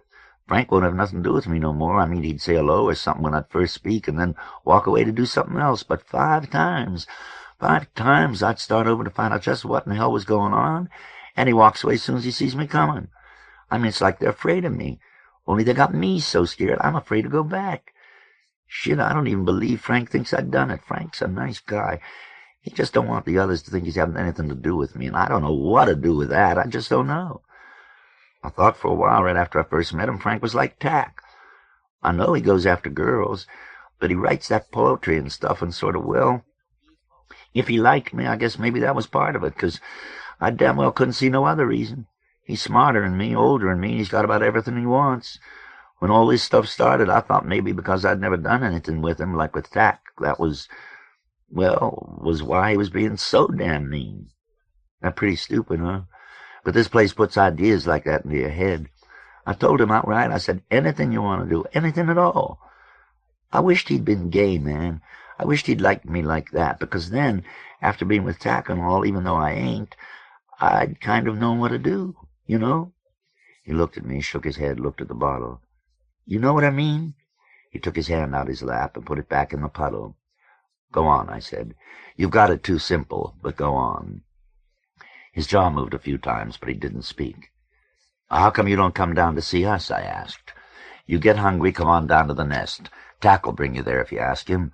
Leftover flower power and all this pollution was never my thing either. I was wondering about him and the department store people, but I didn't say anything. Note: I don't remember ever getting corrected in high school or college for writing who instead of whom, but except to be funny, I've never said whom in my life, which makes me think there are two other words, who and who with an apostrophe, the apostrophe standing for the syncopated M. I've been using who apostrophe in this notebook for maybe a week, but it still looks funny, so I'll cut it out. End of note. Well, you guys, Jack turned a little from side to side, thinking his palms are now glued to the wood, but he doesn't want to be noticed trying to tug them loose. You guys, I just don't know. All you got down there is niggers anyway, don't you? After what I've done, what they said I'd done, what's a bunch of bad niggers going to do when I come walking in? You guys play a little too rough, robbing people in the street and killing people. He blinked inflamed lids. I don't mean personal. You're a nice guy, and you're their chief, huh? But that's what I heard, you know. And I don't want to get into shit like that. I don't got nothing against it, but... He frowned, shaking his head. People talk, and people talk. People talk, trying to make you into something you ain't, and after a while you almost don't know what you done and what you didn't do your own self. People talking about me, about what I'd done that day when the sky was lit across with that funny kind of light. And that nigger they got in the pictures was after that white girl, and the colored people had a riot and tore their hands off the church clock down in Jackson. They say 'cause I climbed up on the roof and shot the nigger from the roof, I'm responsible for the riot, for the whole thing, for everything that happened here. Just for shooting a damn nigger. His lips lined with brown, touched, parted, touched. I had a gun. I didn't shoot. He spoke slowly. I didn't shoot that black man. I mean, I even met him 3 or 4 times, right in this bar with Tack. He was a nice man. I shot him? I didn't shoot. Suddenly he knuckled at his lip-scabbed corner. I went down there. I did that to check the place out, and with my gun. You climb up the steps behind the Second City Bank building and get up the rest of the way by the fire ladder. You can hunker down behind the corners and aim out over the whole damn street. Now, if you could shoot at all, you could pick off anyone, and I shoot pretty good. He looked at me, narrowing his thickened lids. You think I done it? That depends, I said. Did you check it out before or after he got shot? Something happened on Jack's unshaven face. The skin between his eyebrows wrinkled, the skin below his jaw slackened. Something happened behind it, too. Oh, God, he said as flatly as once I heard a man say elevator. Oh, God. He turned back to the bar. They all want it to be so bad, they're going to make it be no matter what I done or not. They're going to make it be, just by wanting it. I know, I told him. What can I do? I don't know what to do. You have to know who you are, I said, no matter what they say. He didn't look at me. You know who you are? After a second, I said, about 2/3 of it, so I guess at least I'm on my way. Maybe I'm pretty lucky. I finished my beer. You come down to the nest whenever you want. Just don't bring your gun. I wish, Jack said after a few seconds, I could just get me some kind of job. A job where I could make some good money. Then I could get me a girlfriend. And I could buy my own drinks. I don't like to sit in a bar and hustle nice guys for drinks. When I first got to town, I told him, I had a job moving furniture, $5 an hour. You'd have dug it. It was made for you. But he was looking at the dollar bill. Since the frustration was making me mean, I decided it was time to go. I stepped from the bar. Hey, kid. What? Ain't you going to take your change?" He put his middle finger on the wrinkled dollar and slid it over the wet wood. I thought a second. "Why don't you keep it?" "Oh, no, man. No, I don't like to take no handouts. I need a job, make some good money, pay my own way." "You take this handout," I said. "You need it." "Well, thanks, man." His finger, holding the paper to the counter, slid it back. "Thanks a lot. I'm good for it, too. You'll get it back once I get some money. You're a pretty nice guy." Comments, anyway. I want to help, and feel help would be impossible, almost, which is simply almost forgetting how much help I've had. I hope he comes to the nest. Off his head about everything else, he's right on about the pussy. Despite George and a city consecrated by twin moons, I know there must be some greater female deity for whom George is only consort, a sin yet to name her, as that sun is never named.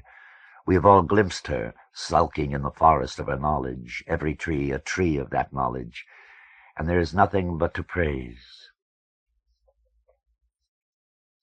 This afternoon, Lady of Spain and Filament staggered through the front door in volcanic laughter, lurched up the hall supporting each other. "Hey," I said, "what happened with you?" Filament faced me, pursed her lips, inflated her cheeks, widened her eyes, and rattled her chains before her breasts, miming something I did not understand. Her cheeks exploded with more laughter. Lady of Spain, dragging Filament's arm, hauled her away. Dollar pushed around me, grinning. "Hey," he called, "what happened? You do it?" Filament turned and repeated the mime. Dollar, I'm not sure it meant more to him than it did to me, crashed back against the wall, holding his stomach and howling, "Oh, wow! You mean really? Wow!" and followed them up the hall, his laugh shriller than either of theirs. Note: sex between nest members is rare enough. I can think of 7 exceptions, including me and Denny, to make me wonder if basically I don't have here an exandrous and or exogenous totem group. Most sex comes walking in, invited or not, and eventually walks out. The 7th exception was Filament's surprising, to me anyway. Lanya says, "Why were you surprised?" I don't know why I was surprised. I was surprised, that's all. Filament's affair with a tall, Italian-looking girl named Anne Harriman, who, her first night here, took lights and chains and the name Black Widow. Always standing hand in hand, always sitting knee to knee whispering, running through the house giggling, or asleep at any time, in any room, one's head against the other's breast, one's breast beneath the other's hand, intense, innocently exhibitionistic, and almost wordless, they developed within hours a protective, voyeuristic male circle that ran with them everywhere, and that incidentally dissolved the apes for the duration. The two were not Tarzan's favorite people. After a couple of weeks, the widow came to me and returned her chains. Those few minutes of conversation in the yard were the only time I really got to know her. Decided I liked her. Decided I would offer them back to her if I ever saw her again, recalling Nightmare and Lanya. She left. Filament was sad, but did not talk about her, then returned to older ways. Seems to be the place to mention it. I once asked Denny why he had no nickname. "Nightmare used to call me B.J., he explained, until I told him to cut it the fuck out. So I'm just Denny." "B.J., what did that stand for?" "I'll give you one guess." "Oh," I said. "Hey, what is your last name, by the way?" "For a while it was Martin. Once it was Cup. Depended on the foster family I was staying with. Does the animal malleability here make my own loss more bearable?" End of note. Tarzan stepped in from the service porch and said, "Look, ladies, people are sleeping in the back room, huh?" There are 12 tones of voice in which you can say that. 3 of them would have gotten him an apology with muffled giggles. He chose at random from the other 9. "Fuck off, man," Dollar said, straightening. "It's their nest, too." His had actually been the only laugh with edge to wake. "Now look," Tarzan said. "These bitches come running in here yelling and shouting. Somebody's got to tell them to keep—" "Now you look," Filament said. She had about as much use for Tarzan as he had for the other Caucasians in the nest. "You may be Tarzan, but I am not Jane." "I'd fuck him," Lady of Spain said. Black and an occasional partaker in long, intense conversations with Jack the Ripper. For Tarzan, she had acquired something of the ape's aura. Because of this, was she more tolerant of him? I really would, but Tarzan don't fuck nothing. Only one of the 12 could make that come out right. She chose it with such ease, I hope he took a lesson. Oh, hey, now, I was just asking you to keep it a little. D.T., naked and half asleep, loomed in the back doorway, forearms high on the jambs, bony hips cocked askew, big hands with their funny thumbs, and head hanging. The head came up, and he blinked. Tarzan, when I went to sleep, you was complaining about something. Here it is with the sky all right, and you still at it. I was just telling them to be quiet so they wouldn't wake you up. Time for me to get up anyway, boy, and they did not wake me. You see, Dollar said, you see, all your yelling and carrying on makes more noise than... Filament put her hand on Dollar's chest and lowered her head. Now you just wait, too. She looked up again. Tarzan, you like living here, right? What do you mean? Tarzan's chin jerked belligerently. She asked you, Lady of Spain said, if you like living here or not. Yeah, Tarzan said, yeah, I like living here. What are you going to do about it? I'm not going to do anything, Filament said, but you better do the same thing Dollar is doing. Huh? Dollar said, what am I? And that is, since you like living here, you better make a real effort to stay. D.T. broke the silence with laughter. He shook in the doorway like a windy scarecrow.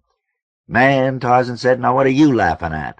D.T. threw one arm around Tarzan's neck. Hey, man!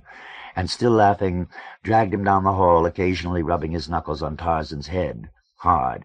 Hey, cut it out. Stop it. That hurts. Damn it, nigger, cut it out. What are you... Stop. In the living room, D.T. let Tarzan up. What the fuck you doing? Tarzan rubbed both hands in his yellow hair. I'm just trying to see if your head is as hard as you keep on making out like it is, motherfucker. We got any coffee? Tarzan dropped one hand, rubbed harder with the other. Yeah, I think so. Somebody made up a pail about an hour ago. He was still confused. In the hall, Filament and Lady of Spain walked on. Behind them, Dollar said, He don't got no right to talk to you like that. He's got a right to talk any way he wants, Filament said. He's just got to be set to listen afterward, that's all. That's what I mean, Dollar said. And so rarely do I agree with him about anything. I write this exception down so. Idea around with me like a cyst on the tailbone for, how long is that? And today, the known part of that, walking in the gray, a gray I'm tired of noticing and noting. I'm exhausted with that gray, which is what that gray means to me. Gray street, this memory. I was passing the table where somebody had left one of those transparent plastic glasses, 3/4 full of white wine. In the back closet, Raven found the saran tube full of them, with the window open behind it. The glare on the interface between plastic and wine suddenly diffracted like an oil slick, and the glass was full of color. If I moved one way or the other more than 3 inches, it became just greasy plastic full of urine-colored liquid. First, I thought the prismatic movement would be lost as soon as I went, but for the next hour, whenever I walked through the kitchen, I could find the spot from which it looked like that again, easily. The idea stayed in my mind the same way, and I could find it just by passing near. Note. Writing this while taking a crap. Small consolations. Expected a really unhealthy turd, bologna yellow and spinach black, after a node of mucus. Mercifully, what came was mostly liquid, and left the water too murky to examine. End of note. I thought it would be good to try on Temple Avenue, but I couldn't find any street with that name on the sign. So I walked down a street as wide and as clean, with gates and doors and window glass so intact that only the pewter sky told our catastrophe. I saw a lady in a black coat and blue scarf cross at the corner, but she went into a side street. When I looked after her, she was stepping into a doorway. I walked excited and hollow and knowing my shape, how my body moved, my head a jog on my neck, the stagger in my one-boot walk, from in the inside. Lampposts and doorways and fire hydrants came at me from the smoke. I guess he was almost a block ahead, but for maybe a minute I wasn't sure he was there in the smoke, so I hurried. He had short black hair and wore a brown corduroy coat with a woolly collar. It was cooler than usual, but because there was no wind, I was still in my vest. His hands were in his pockets, the coat's belt hung down on either side. The belt was all I was staring at. Just as I started to overtake him, I scraped my leg on some piece of crating or junk lying on the sidewalk. I never did look back at what it was, but it surprised hell out of me. I wonder now if I would have done it if that hadn't happened. I mean, trying to ignore the surprising sting across my calf. Maybe I also ignored that part of my head that would have made me just hurry on past him, reflecting on how close I had come. Does the city's topology control us completely? When I'd halved the distance, he glanced back, but kept walking. I guess he thought I was just going to walk past. I grabbed his shoulder and spun him back against the fence bars. "Hey," he said, "what's your problem?" I put the orchid blades right up against his throat. He flinched and looked surprised. "Give me everything in your pockets," I told him. He took a breath. "You got it." He wore glasses. I dug into his pants pocket while he held his hands up. I brought out $3 bills. I think an orchid point accidentally nicked his neck, and he flinched again. "Turn around and let me check your back pockets." He turned, and I felt around under the flap of his coat until I realized his pants didn't have back pockets. I thought I might hit him or cut him then, but I didn't. I backed away, and he turned to look at me. His mouth was pressed together. As I stepped away, I realized his side pockets were much deeper than I'd thought. I could see the clustered circles of change outlined low in the black denim. He glanced past one raised hand to the left. A guy was crossing the street watching us, but when I looked, the guy looked away. The man made a disgusted sound, dropped his hands, and turned to go. I gestured with the orchid and said, "Hey!" He looked back. "You waited 10 minutes before you move," I said, and took another step backward. "If you call for anybody or try to come after me, I'll cut your throat." I turned and sprinted up the block, glanced back once. He was walking away. I made it around the corner, went into a doorway to take off the orchid, and put the 3 bills in my pocket. Then I stooped down and rolled up my cuff to look at my leg. It was just the tiniest scratch down the side of my calf and back toward my ankle, like a swipe past a nail or a broken board or a... Out on the front steps, met Dragon Lady. Denim vest, laced tight, arms folded, making the laces above them look a little loose, looking pensive. Haven't seen her in a while. Back now. What's she been doing? Nothing. Where's she been? Around. I put my arm around her, but she obviously didn't feel like being mauled, so I dropped it and just walked with her. As we circled the house, she relaxed a little, dark arms still folded. "Baby and Adam with you?" "Yeah, they'll be here." Reached the yard, telling her, "It's good to see you back," and she smiled her stained-toothed smile, and delivered her up to the apes and Tarzan, who were goofing around there. The atmosphere seeds us a day featureless as night. I didn't know what time it was. The noise and raillery surrounded her as she went to sit under the tree, fists between her knees, with a troubled look that did not stay on anything. Note: I have to keep mentioning this timelessness, because the phenomenon irritates the part of the mind over which time's passage registers, so that instants, seconds, minutes are painfully real, but hours, much less days and weeks, are left-over noises from a dead tongue. End of note. Wondering how early it was, I decided I would fix the sink in the service porch, because I'd gone into the cabinet under the kitchen sink for something else and seen some tools. Again, topology preordinates. And after I'd turned off the water and wrenched off the first nut, I decided I'd take the whole thing apart and then see if I felt like putting it back together. I took the cap off the bottom of the elbow drain, and lots of hair and purple gunk fludged out on the floor. Took the taps off. Should have done that before I took the cap off, because there was a little surge of rusty water out of each that went down the drain and onto the floor. Then I unscrewed the collars from inside the taps. Note: I've lost a name. So, if the inhabitants of this city have one thing in common, it is that such accidents don't interest them. That is neither lauded here as freedom nor wailed as injury. It is taken as a fact of landscape, not personality. End of note. D.T. came out, squatted, and watched a while, sometimes handed me tools, finally asked whimsically, "What the fuck you doing?" and helped me wobble the sink from the wall, standing suddenly when it almost fell, on its enameled claw and ball. "I'm putting the sink back together," I told him, because I just decided to. D.T. grunted and shoved at the bowl back. The 4 joints of his thumbs are both crooked, which I'd never noticed before. There was some string on the window-sill, and I brought in a can of putty from the kitchen, but when I pried up the lid with the screwdriver, the surface was cracked like Arizona, and I didn't know where any oil was. D.T. came back with a bottle of Wesson, and I couldn't think of any reason why not. D.T. settled back to watch. "Now, we could have got a place without a leaky sink," D.T. said, "but then I guess there wouldn't be nothing to do." I laughed as much as I could, holding the cold water pipe up while trying to screw the fitting back down over it. I asked him something or other. Don't recall his exact answer, but somewhere in it he said, "Like when I first got here, I used to walk along the street and know I could break into just about any house I wanted, and I was just scared to death." We talked about that.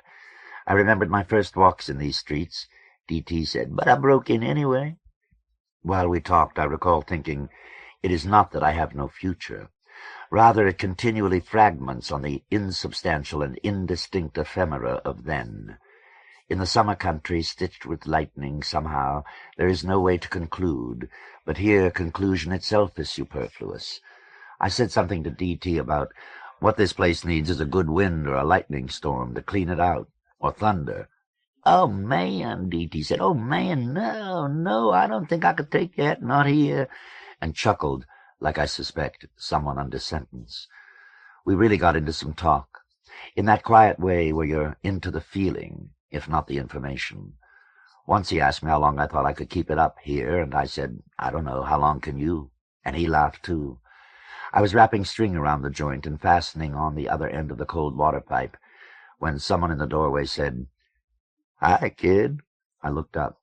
Frank stood there looking like he didn't know whether or not to put his hands in his pockets. Note.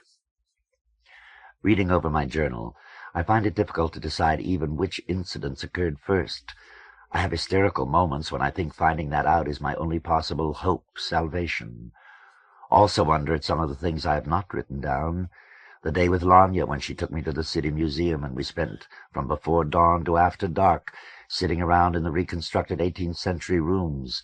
We could live here like Calkins, and she whispered, smiling, "No." And then we talked about a run here, and again she said, "No, this time not smiling, and I won't." But all the talking we did there and wandering, growing hungrier and hungrier in the pearl light through the ceiling panes because we could not bear to leave, should make this the longest and most detailed incident in this journal, because it was where she showed me thing after thing and told me about them to make them mean something for me. She became a real person by what she knew and what she did, more than any way she ever could, by what was done to her. Done to her. Done. Which was so easily the way I've always wanted to define her. Wanting her to take Denny and the whole nest there, and holding a small painting she'd taken down from the wall to show me something about how the canvas was prepared in the 17th century. Christ, I used to spend weeks making black oil and Merique. I'm surprised I didn't asphyxiate someone. She said, "No, I don't think so. It's a gamble enough with you. Not just yet, maybe later," and rehung the painting upside down. We laughed. So I hung 17 paintings upside down. "Come on, stop," she insisted, but I did anyway. Because, I explained, anyone who comes along will notice them like this, frown, maybe turn them right side up again, and will end up looking at them a little longer. I'm only doing it for the ones I like. "Oh," she said dubiously, "well, okay. But it is more memorable, unfixed, and to me that's important. Only while I'm actually writing, for an instant, it is actually more vivid. So I'll stop here, tired, except to tell about that funny argument with Denny, which I still do not understand, where I thought I was going to kill the little bastard, and Lanya just seemed uninterested, which made me so mad I could have killed her too. And so I spent an afternoon with a bottle of wine and Lady of Spain, bitching about the two of them and passing the bottle back and forth. She had taken to wearing many rings. And we staggered to the Emboriki, daring each other to break in, which we didn't do, but saying to her as we strutted by with our arms around each other's shoulders, "You're my only real friend here, you know." All very maudlin, but necessary. Then we shouted, "Motherfuckers, goddamn shit-eating motherfuckers," echoed in the naked street. "Come on out from there and fight." We were hysterical, lurching up and down the curb, spilling wine. "Yeah, Lady of Spain yelled, 'Come on,' and then burped. I thought she was going to vomit, but no. "Come on, down." Her eyes were very red, and she kept rubbing them with her ringed fingers. "Come on down," and then she saw him at the large window on the 3rd floor. He was holding a rifle under one arm. The pigeon chest, the too long hair, even the blue shirt that from the street I could tell was too big. Recognizing him made me feel odd. "Hey," I said to Lady of Spain, and told her who he was. She said, "No shit."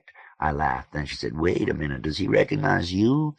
But I began to shout again. I called him every kind of name I could between fits of laughing. Lady of Spain insisted, "Look, he's got a gun," nowhere near as drunk as she'd been. "Kid, let's get out of here." But I kept up. He watched. Once he moved to rest the butt on the sill, the barrel pointing straight up. I think he was grinning. Finally, we left. The city is a map of violence as anticipated. The armed dwellers in the Emboriki, the black surrounding them, the hiss from a turned tap that has finally stopped trickling, the time it takes a group who go out to come back with bags of canned goods, packaged noodles, beans, rice, spaghetti. Each is an emblem of inalienable coming shock. But the clashes that do occur are all petty, disappointing, minor, inconclusive, above all, stupid, as though the city prevents any real anxieties ever resolving. And the result, all humanity here astounds, all charity here is graced. Lady of Spain and I reached the nest, still laughing, astounded we were alive. In the backyard, Lanya told me she had taken Denny to the museum. For a couple of hours, we looked at all the paintings you especially liked, and Denny turned them right side up, so he could see them, of course.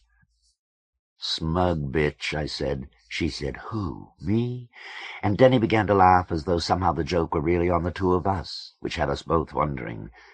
Then he said they'd wandered around, he taking her out to a place called Holland Lake. They crawled into bed beside me, and we talked till it grew light, Denny being the only one of us who doesn't realize how much easier that makes liking one another. And when Denny did a lot of talking, it finally put me to sleep, though I wanted to stay awake, and woke a little later, with them asleep too, in the familiar position. We can survive so much. And crawling between them, more comfortable, I guess, than the familiar position when all is said and done, went to sleep again, till Lady of Spain and Riza, laughing out in the hall, woke us up. I hoped they would come in, but they didn't. End of note. "Hello," I said, and went back to the fixture. "How are you doing?" I grunted. "Glad I found you. Nobody seemed to know where you were. I want to know if I could talk to you about something." I was mad at him for interrupting, also because ignoring him I had to sort of ignore D.T. "What do you want?" The door frame creaked. Frank shifted on the jamb. Then the floorboards. D.T. shifted his squat. "Well," Frank said, settling with the idea of talking to me while I wasn't looking at him, "I was wondering, how could someone like me go about joining up with you guys?" I looked around at him to catch D.T. already looking and looking away. Frank went on, "is there some initiation or something? Does somebody have to bring you in, or do you guys just get together and take a vote?" "What do you want to know for?" I asked. "Aren't you happy over at the commune? Or is this just research for an article you're planning to do for the Times?" "An article on how to get into the Scorpions?" Frank laughed. "No, I just want to know because, well, things are getting a little tight in the park."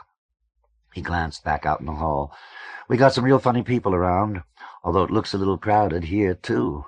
He decided on his pockets. "You guys getting hungry yet? I probably shouldn't mention it, but John and Millie are quite beholden to you since you quit hitting them up for care packages." "An oversight," I said. "Shouldn't have mentioned it." I turned back under the sink, looked for something to do, but couldn't really find anything, so I kept looking. "You guys seem to have a real thing going here. I'm not happy with what's going on around me where I am. I want to know where I get my transfer, where I can buy a ticket." "Oh, man," I said, "I can't talk to you about shit like that now. I'm busy." "Sure, kid," came out real quick, and he stopped leaning on the doorframe. "Maybe later. I'll just hang around till you have some time." D.T. handed me the string. "Hey, thanks," I told D.T., "but I don't think I should pack that grease trap." So I didn't, but it was pretty much all right anyway. Glanced back. Frank was gone. So we scrubbed out the grease-streaked bowl, more or less quiet, questioning such idiot work, and finding the value, a chance to do something with D.T., disappeared, defined. Well, the sink wasn't dripping. Something, I heard it, was happening in front of the house. I listened, surprised, looking at D.T. look up at me, to somebody get up in the front room, run out of the front door. "Uh-oh," I said. "Come on." We went into the hall together. D.T. got ahead. I pushed by him out the front door, stopped on the fourth step. "Jesus Christ!" Frank shouted. "Hey, watch it!" "You want a chain, huh?" Copperhead crouched round the links once more around his fist, pulled back, and swung again. "I'm gonna wrap this one around you fucking neck." "God damn, man, look, all I did was—" Some in the loose circle glanced up at me. So did Frank, then jumped back as Copperhead swung. "Hey!" Copperhead, concentrated as a pool player, raised his fist again. "All right," and I walked down the steps. "What the fuck are you doing?" Which got everybody's attention except Copperhead's. "Copperhead, cut it out!" Thinking, this is going to be the time when I have to tangle with him. Thinking also, it's just not worth it. But he hooked around, and I snatched the end of his chain and yanked. He let go and snapped his fingers back. It must have hurt his hand, because it sure as hell hurt mine. I went up to Frank, who looked as scared of me as he was of Copperhead, and said, "What is this, huh? All right, what are you doing in this?" "I didn't—" He started at some movement behind me. I didn't turn. "I think you better get out of here." It must have been Copperhead in some faint. Go on now, get going." He started to say, and I realized how used I was to people doing what I told them when they weren't doing anything else. "Look," I said, "though you're making it harder and harder for me to remember it, so far you have been my most accurate critic. Therefore you deserve some consideration. I'm giving you that consideration now. Scoot." Frank turned, went gingerly between Fireball and Lady of Spain, who broke the circle for him. Note: California came back this evening. Must have seen him 3-5 times before I noticed. We were on the back steps. He'd hung both a gold 6-pointed star, Hebrew letters on it, and a black swastika edged in silver on his light shield chain. Jack the Ripper, carrying on about something, started to call California a crazy Jew bastard, only he saw the star, the bent cross. I could hear the shape, the unspoken epithet carved in the silence. Then the Ripper went on about something else. California, since he went away, has changed. His thin hands are tenser. His bony shoulders sit more forward. His blue eyes, between strings of his long hair, are wider and angrier. How odd symbols are. I think the change is like what I went through when I got my chain of prisms, mirrors, lenses. The Ripper's sensitivity surprised me. He did call California a Jew bastard 5 minutes later. But then, the derogatory terms we hurl around here with such seeming freedom are actually counters in a complicated game, and the point was the Ripper's. Penalties for misplay can grow huge. Recall the beating Dollar took at Calkins. The rewards? I suspect in this landscape they are just as huge. Am I just being pompous, or is the real and necessary information these epithets generate, making them a real and necessary part of Bologna's own language, the reminder that it is often just when we are most aware of the freedom of the field in which we move that our actions become most culture-bound? End of note. I turned to Copperhead. "You must be really down on me, man, because I'm always coming along to mess up your fun, right?" "Oh, kid," Copperhead rubbed his beard with his wrist, "I was not gonna hurt him." "You were just gonna scare him." "Sure." I saw the story coming. Frank's annoying manner, 2 blunt questions, a jibe, a look, and a violence crystallized from the day's boredom. Copperhead began to tell it to me insistently. I tossed him his chain, and he caught it and put it around his neck without breaking his sentence. So I motioned him to come on, and half listening went up the steps with him. D.T., who'd watched from the top, stood with Dragon Lady. They talked quietly and intently as the guys filed past.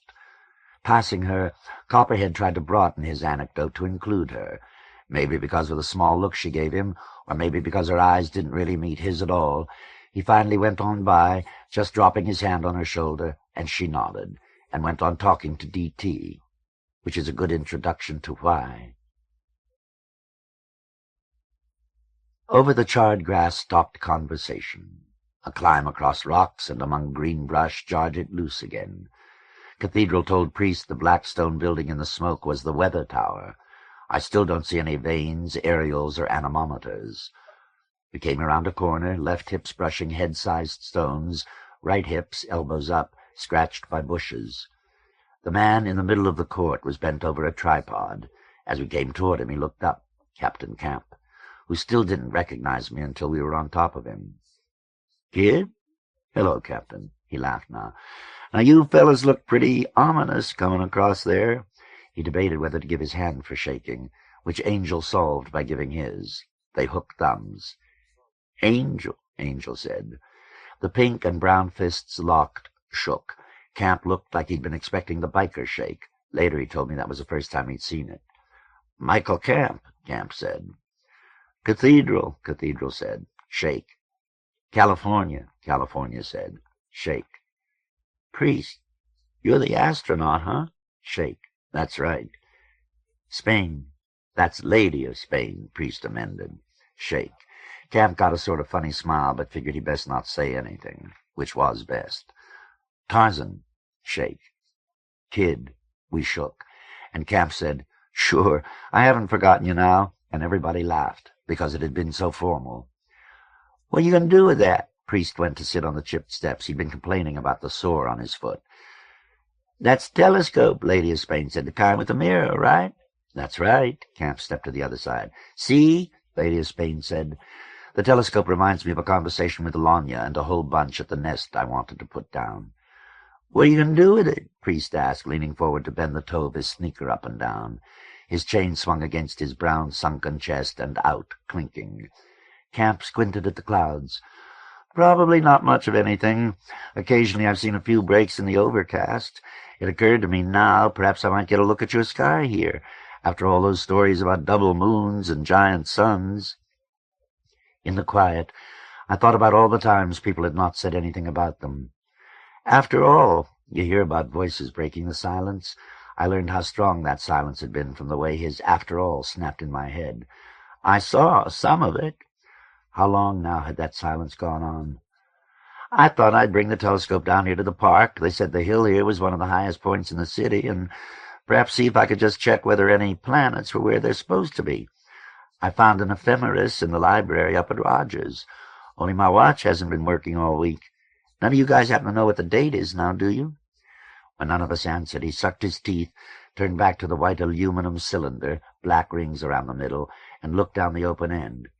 "Well, somebody'll come along who does now." I wondered if George or June knew. "The paper said it was November 9th, California said, this morning," to which Camp didn't even look up. "If the planets are where they're supposed to be, that more or less means the Earth's where it's supposed to be." He glanced aside long enough to grin. "In the face of all this cosmological confusion, finding that out should make everyone feel a little better." "Suppose it's not?" I asked. "I," Camp said, "think it is, but knowing it will make us all happier." "I guess that's pretty good reason," Angel said. He stepped up and looked down into the tube. "Hey, I can see my face upside down in there." "I think it would be a good idea politically to be able to print in the paper now that we know that much. It would calm things down. Some people have gotten very upset, and I can see why." Camp looked up the same time Angel did. Their eyes caught. "Now you boys," which he used as an excuse to look away at Lady of Spain and add an inconclusive nod, "aren't interested in politics, I guess. But it seems to me—" In the pause, Cathedral said, "You're into politics, huh?" "I'm into politics. I guess so now." His hands lay across the white tube. He moved the bones about inside his flesh as though it were a glove.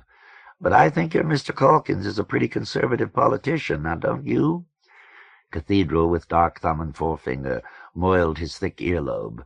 A darker pucker where the gold ring went through meant he'd only had it a little while. "I'm sure he thinks he's radical, but I think I'm the radical and he's a conservative." I thought he would laugh. He squinted at the clouds at the telescope. "Now, I guess that's what I've been thinking." "You so conservative," Lady of Spain suggested. "It comes out the other way and gets radical?" "No," Captain Camp laughed. "No, that's not it. Maybe I'm not really into politics." He paused. "But it's just that this is such a big country now. Roger, well, I guess it's hard for anyone to know that it's such a big country." "Unless you've seen it," I asked. "From a spaceship?" "Rocket," he said. No, that's not what I mean. The megalithic republic. Now, the megalithic republics, the Republic of the United States of America, the Union of Soviet Socialist Republics, and the People's Republic of China, they're very different kinds of political entities from, say, France, Borneo, Uruguay, or Nigeria. The people who live in small nations know it, but they don't know why. The people who live in the megalithic republics simply look at the little ones as alien, exotic, bewildering, but aren't even sure why the little ones' histories read the way they do. 200 million people, 90% of them literate, all of them speaking one language. Now hold that up beside a country like—" During his pause, I wondered how many examples he had. "Greece, now. Only 8 million people, less people in the country than in New York City. Guy from Macedonia can't understand a guy from Peloponnesus. Hell, the guy from the north side of Crete can't understand a guy from the south side. My wife, she said we should go there, and we stayed for 6 weeks. That was my first wife now. But there's no place in Europe where you can go in a straight line more than 8 hours by mechanical transportation without running into a different language, a different currency, a different culture. How do they expect to teach 3,000 years of European politics to American kids in American schools, or Russian kids in Russian schools, in a land where you can go 3 days by car in any direction and not cross a border? You have to have been there to understand. I mean, have any of you ever been to Europe?" Cathedral nodded. Angel said, "I was in Germany in the army." "I've never been there," California said. "I've never been," I echoed, remembering Japan, Australia, Uruguay. Lady of Spain said, "I haven't." But even two had undercut Camp's point. "Yes, well, I guess you know what I mean now. America's so big, and Bologna's one of the half-dozen biggest cities in America, which makes it one of the biggest cities in the world." He frowned, mostly at Cathedral. "But you guys here, Calkins too, just have no idea how big that is and how different that makes the people in it." "Are you going to be able to see anything but that?" I asked. "When there is a break, it doesn't last very long." Camp hummed in agreement. "You don't need much information, like I was telling you once back at the party. Mask out almost everything. Still, even a little bit will tell you an awful lot." He looked at the sky again. The lines out from his eyes lengthened, his lips parted and thinned. "Hey, we've been in Europe," Angel said. "You gonna tell us about the moon? You the only one here's been there." "Shit, I seen that on television," Lady of Spain said. "Live. I never seen anything in Europe on television, except in pictures." Camp chuckled. "Now, I was on the Earth for 38 years. He looked down. "I was on the moon for 6.5 hours, and I've been back from the moon, well, a handful more years. But that 6.5 hours is the only thing anybody's really interested in about me now." "What was it like?" Tarzan asked, as though that followed perfectly from what Camp had said. "You know," Camp stepped around the telescope, "it was like coming to Bologna." "How do you mean?" Priest put both hands on the stone steps and leaned forward, waiting to see whether what Camp had said was from hostility or just a new thought, or both.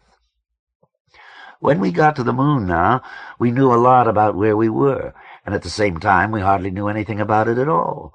And that's just what it's like here. After 6.5 hours," Camp mused, his eyes narrowing in the smoke, "it was time to go.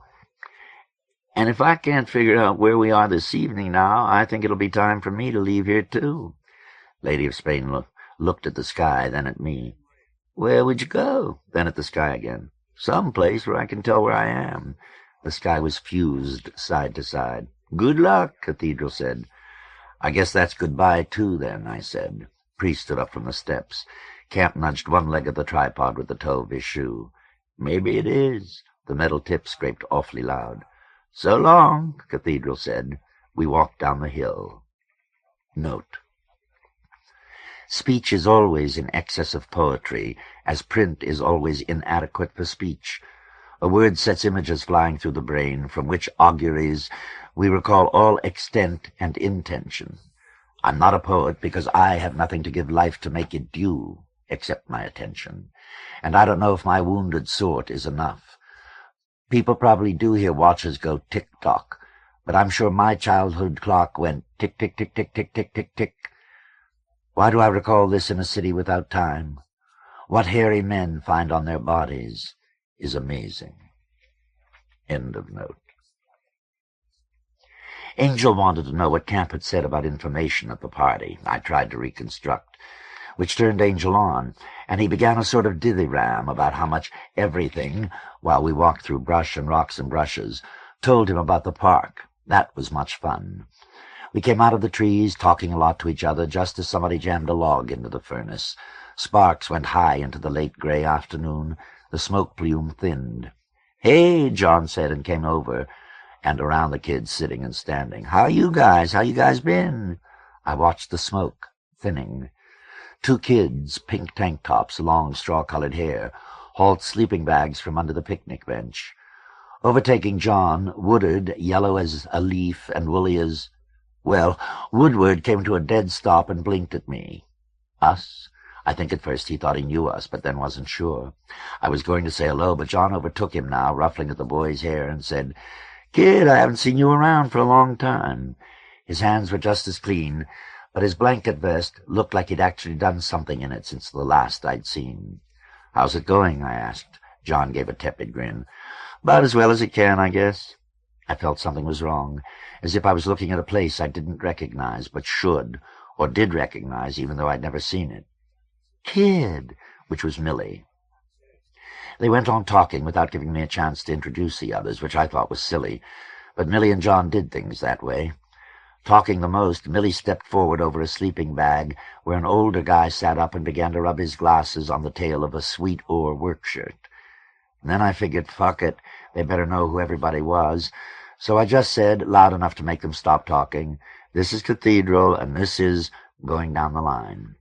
While I was doing that, I saw this guy walk into the clearing with a gun under one arm, which was what started the fight. And which, after going through all this, I don't really feel like describing again, because I've been over it with so many people at that bar and at the Nest already. Note: second thoughts. Since there have been so many repercussions, I should go into it once more just to clear it up for myself. A few things stick with me, like they had the box of food all ready for him, sitting up on the end of the picnic table, like it used to be for Nightmare. And he was wearing very high-waisted khaki pants, a khaki shirt, Army, Marine, I don't think so, and orange construction boots. Shirt, pants, and boots all looked brand new, but I couldn't tell you the color of his hair. Also, the rifle, which I mentioned right off, didn't strike me as odd at the time, until he started talking and waving it around, and once pointing at the guy still sitting in the sleeping bag. I was going through something about maybe he was some loner friend of theirs like Tack, and had I seen him before, and where. I've told a couple of people since that he was somebody I'd met before, to sort of explain that feeling away. I'm not sure now, but for one moment I was certain it was the guy who'd sat in the balcony that night at George's, but now I'm just as certain, however certain that is, it wasn't. Cathedral actually moved first, something no one mentions when they talk about it. I thought he was going to take the food carton for himself. I guess the guy did, too. That was what made him raise the gun. What were the dozen people standing around thinking? What was I thinking? I grabbed the barrel with one hand and hammered the heel of the other against the stock so hard I thought my wrist had green-sticked. Thinking, all part of that first feeling of displaced familiarity, I've done this before. No, I've never done this before, but if I'm ever going to, I've got to do it now. And if I didn't get shot in the chest, it was because the guy was too scared, or just not used to killing people, for which I'm very glad. I twisted with my arm on fire, and watched his face go from surprise to pain as his fingers wound in the trigger guard. The gun cracked. I thought the explosion had happened in my mouth, but the barrel was pointing over my right shoulder. If you'd asked me then, I would have said I felt the bullet tip my ear, but that's impossible, I guess. The gun dropped, fell, slipped from him. I swung it away, swung it back, and whopped it against his hip. He staggered, grunting. I guess he thought I was crazy. Was I crazy? He started to come at me, but Lady of Spain grabbed him, then Cathedral. I hit him again in the stomach with the butt of the gun. Afterward, John kept saying, "Kid, you're crazy, man. Man, you're crazy, kid," in a paroxysm of gleeful hysteria, while Cathedral and the 5 others all kept their shoulders near mine. My thoughts were carbonated. Yes, I shouted after the guy when he got up and limped away, "Get the fuck out of here and get your own food," because it was the easiest thing to say that would give what I did a reason. But while everyone was standing there yakking about how tough it was getting, hit up for food all the time, and maybe they wouldn't come back for a while and leave them alone, I kept thinking I should just take the carton of food with me, with the stash under the house. We didn't need it, because we didn't need it. But the detritus was, take it, because that was the only way to make them understand why my reason for doing it was. I forgot it, the carton. I was halfway back to the Nest with Cathedral and the others going on loudly about how cool the whole thing was, when I remembered 3 times and forgot what I decided to do. I told them about it, which took a lot of energy to start, but they didn't understand. Yeah, that's what we should have done, from Tarzan and from Lady of Spain. That would have been all right. They wouldn't have minded, and kept yelling. I'm not a poet. I'm not a hero. But sometimes I think these people will distort reality in any way to make me a poet or a hero. And sometimes I think reality will distort me anyway to make me appear one. But that's insanity, isn't it? And I don't want to be crazy again. I don't. End of note. Lady of Spain was all enthusiastic and kept asking where the guy was from. John and Millie, I think, were going to say they didn't know, but Johnny said he was from the goddamn downtown department store, and Millie said, "You don't know he's from the Emboriki for certain," and Johnny said, shit, he knew, and that they'd already run them from one side of the damn park to the other, which I didn't even know about. "Man," John said, beating at my shoulder and grinning, "you're really crazy, kid, you're really crazy." He shook his head, laughing like something was very funny. "Man!" "You want the carton?" Millie was saying. "We should give that food to them, John. We used to give food to Nightmare." "Shit," Priest said. "We got a whole cellar full of food." "Come on," I said. "Come on, let's get out of here and leave these poor-ass motherfuckers alone," which I delivered right at John, and it went right over his shoulder to Frank, who was sitting on the table beside the food carton as if he was guarding it, and all the bastards kept grinning right through. So we left. Angel kept prancing around and started tugging on me just like John. Priest was carrying the rifle and had started examining it, and I said, "Man, throw that fucker away, you hear me? Throw that fucker away. Break it on something, nigger, or I'll break your black head." He smashed the stock on a stone, yeah, grunting, and twisted up the firing chamber so it was pretty much beyond use. I said, "That's no scorpion weapon. A scorpion's got a fucking sting," and lifted up my orchid. They liked that. Just like John, and saying, "Man, you're something else." I should have taken their fucking carton. "Yeah," Lady of Spain said. "Yeah, that's what we should have done." Tarzan said, "Yeah, that would have been all right. They wouldn't have minded." "You too much," Priest said again, and Cathedral laughed and shook my shoulder. They kept it up all the way into the nest. Tarzan and Priest came in with me. Cathedral, Lady of Spain, and Angel got stopped outside where they began to tell the story. Well, I guess that was all right. There were enough people around drunk, a bunch of non-members who were apparently friends of Devastation or something, I didn't care, to absorb it. I was going down the hall when Denny swung out of the living room and grabbed my arm. "Hey!" He was really excited. I thought he was going to say something about what happened in the park. "Hey, what?" He just blinked, so I started down the hall again. He followed and said, "Lanya's in the room, in the loft, but—" I looked like I was about to go in. "I think she's busy." So I stopped. Denny said, "You probably shouldn't go in." "What's she doing?" "Bawling." "Here?" I said, not that loudly. Beside being surprised, I remember I thought it was not very cool for someone as down as she was on the gangbang bit, but basically pretty together when it came to keeping her thing in front of assaulting-type male personalities, to be making it with one of the guys from the nest in my loft. Somebody was coming up the hall from the John. "Come on," I said to Denny. We went out on the service porch. "Who's she fucking?" I knew the answer was going to be a surprise, and also that there were 5 guys I would particularly not like it to be: Spit, Copperhead, Thruppence, Jack the Ripper, or Fireball, because they were all the sort who, through malice or ignorance, might try to make it into something unpleasant. "Some guy I picked up downtown." I was surprised. "You picked up?" I hadn't expected to be relieved, though. "You balled him, too?" No, it was her idea." "This sounds very familiar," I said. "What do you mean, her idea?" "She asked me to go out and find somebody who wanted to fuck her for money, for $5. "Whose $5?" I asked. "His or hers?" Tarzan and D.T. came up the steps and through the porch door. Tarzan to listen, D.T. to wait for Tarzan to finish listening. "It's hers now," Denny grinned. "She said she was listening to us talk about hustling, I guess, a lot, and I guess she was curious. Christ, was it hard to find someone with any money at—" "We didn't talk about hustling a lot." "Didn't stop her from listening. She told me she was curious. She said she wanted to try it." Yeah, sure." I cuffed his shoulder. "I just want to know why you're not in there doing your thing." "Shit," Denny scowled. "The guy's a creep. He didn't seem so bad when I met him, but he's a creep, Jesus Christ. Tarzan leaned against the sill of the screenless window frame. You let your old lady... And stopped, probably because of the way I looked at him. I said, let her what? You know, mess around with, well, you know. Tarzan, I said, if my old lady wants to fuck a sheep with a dildo strapped to her nose, that is largely her concern, very secondarily mine, and not yours at all. She can fuck anything she wants, with the possible exception of you. That, I think, would turn my stomach. Yes, that I think I would not be able to take. I'm going to kill you. Note. I took the orchid from the chain around my neck. I raised my hand and slipped it into the harness, and the sky darkened outside the windows, the sky roared outside the window screens, and I snapped the collar on my wrist, and the light split in two, each arm growing, ragged-rimmed, with magnesium-bright edges, arching the sky, and I swung my hand up at Tarzan's chest.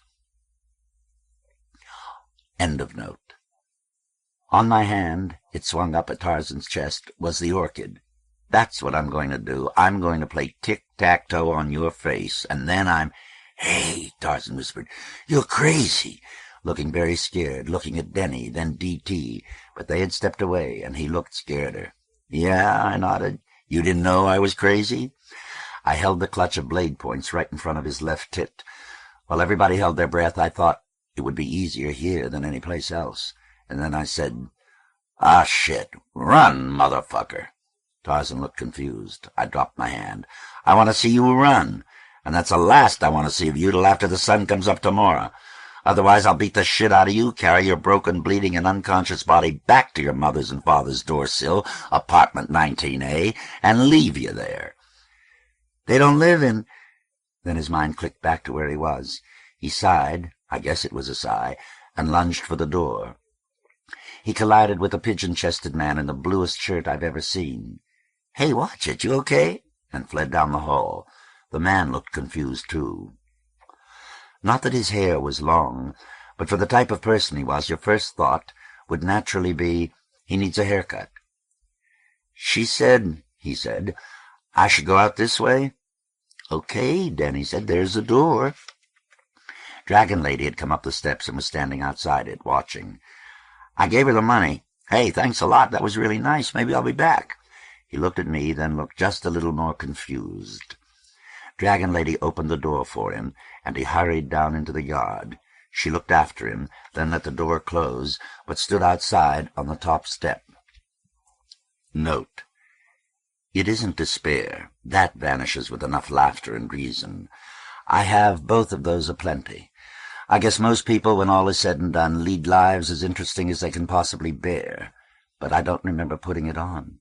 I don't. End of note. I looked at the orchid. I don't remember putting it on. I took it off.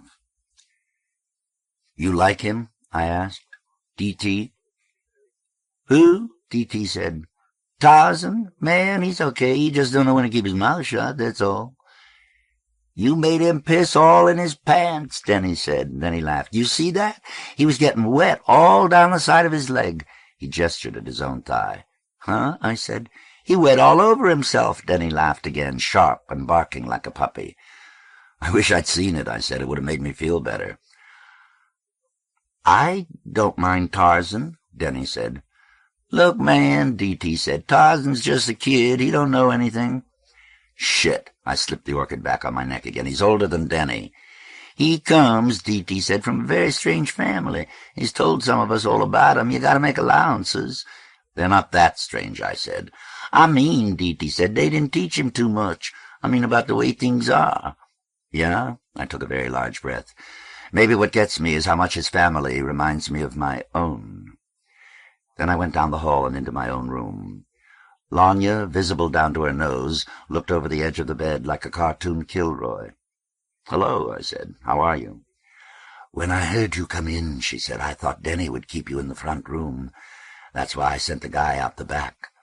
I climbed up into the loft. She sat up and made room. She was wearing her jeans, but they weren't buttoned yet. You know what turned him on most? That I was a chick who balled scorpions, she said immediately. That was all that really interested him. He was nice enough, but I could have been a piece of liver one of you guys had jerked off in. He would have been just as happy. She touched my knee tentatively. I mean, I don't mind being what do they call it, a homosexual bridge, if I enjoy both ends. Really, he was too funny. I was going to ask you, I said, whether you had completely lost your mind. But coming from me, I suppose the question is presumptuous to the point of quaintness. I don't think I'm out of my mind, she frowned. To finish up the fantasy, I should turn this, she pulled a $5 bill from under her knee, over to you, or Denny. She sucked in her lower lip, then let it go. Actually, I'd like to keep it. Fine by me, I said. Just don't get into this money thing too seriously. You'll end up like Jack. It isn't the money, she insisted. It's a symbol. That's just what I mean. I think you should take your own advice. I try, I said.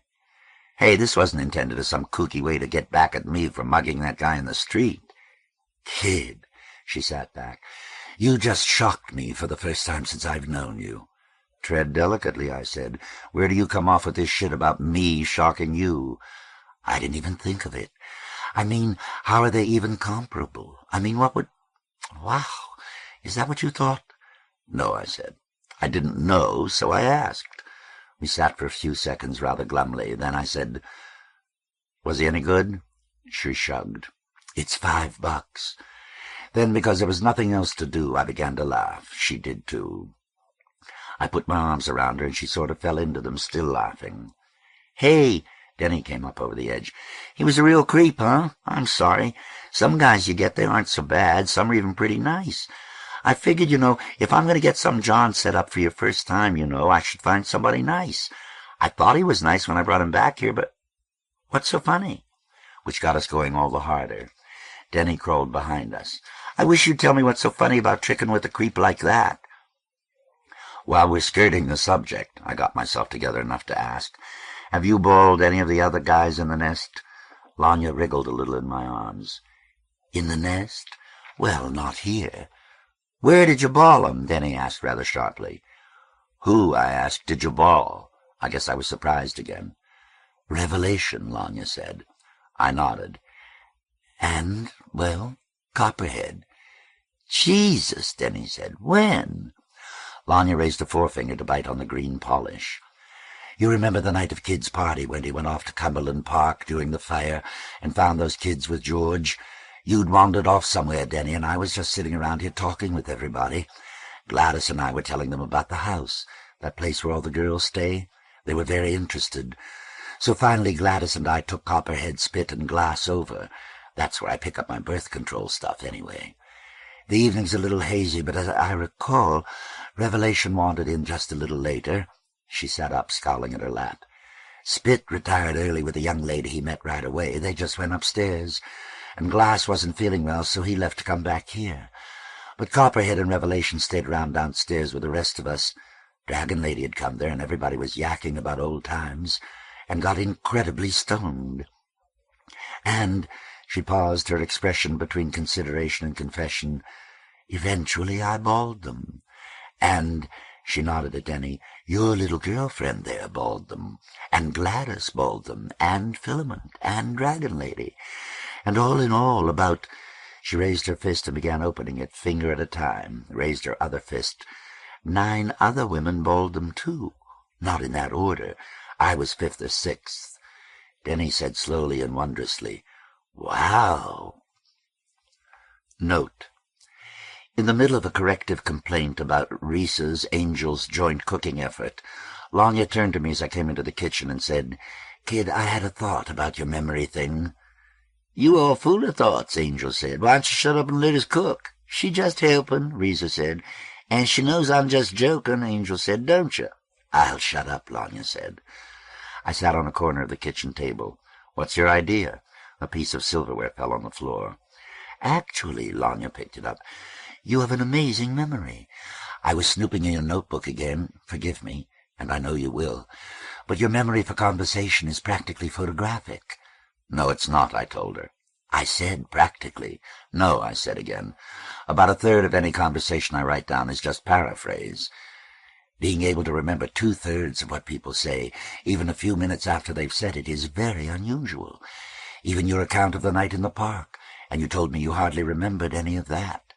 I just wrote down what you said happened. If you don't have the lines right, you've certainly got the feeling, and with my hustling escapade, you've got all the lines. Those I remember. I said, you read that too? And also your accounts of some of the talks we've had together. I don't know how they would stack up next to a transcript, but it's still impressive. So, what's your idea? Just that maybe, since you've got such memory for details, has something to do with your losing track, or whole periods of time, or, well, you know. That's so interesting, I said. I think I'll forget it right now. She's just trying to help, Riza said from the stove, clashing pot tops. And she, too, knows I'm joking, I said. But even if you're right, so what? Of course, I didn't forget it. Witness this. Still, I suspect my highly creative renderings are more convincing than accurate, no matter what she says. I think. Hope. End of note. It was very funny. Lanya dropped her shoulders. I really thought the two of them had flipped out or something at first. I was sort of scared for them. I don't think they could have stood up and walked. It was almost like they were in some sort of half-trance. Revelation was lying on his back crying through most of it.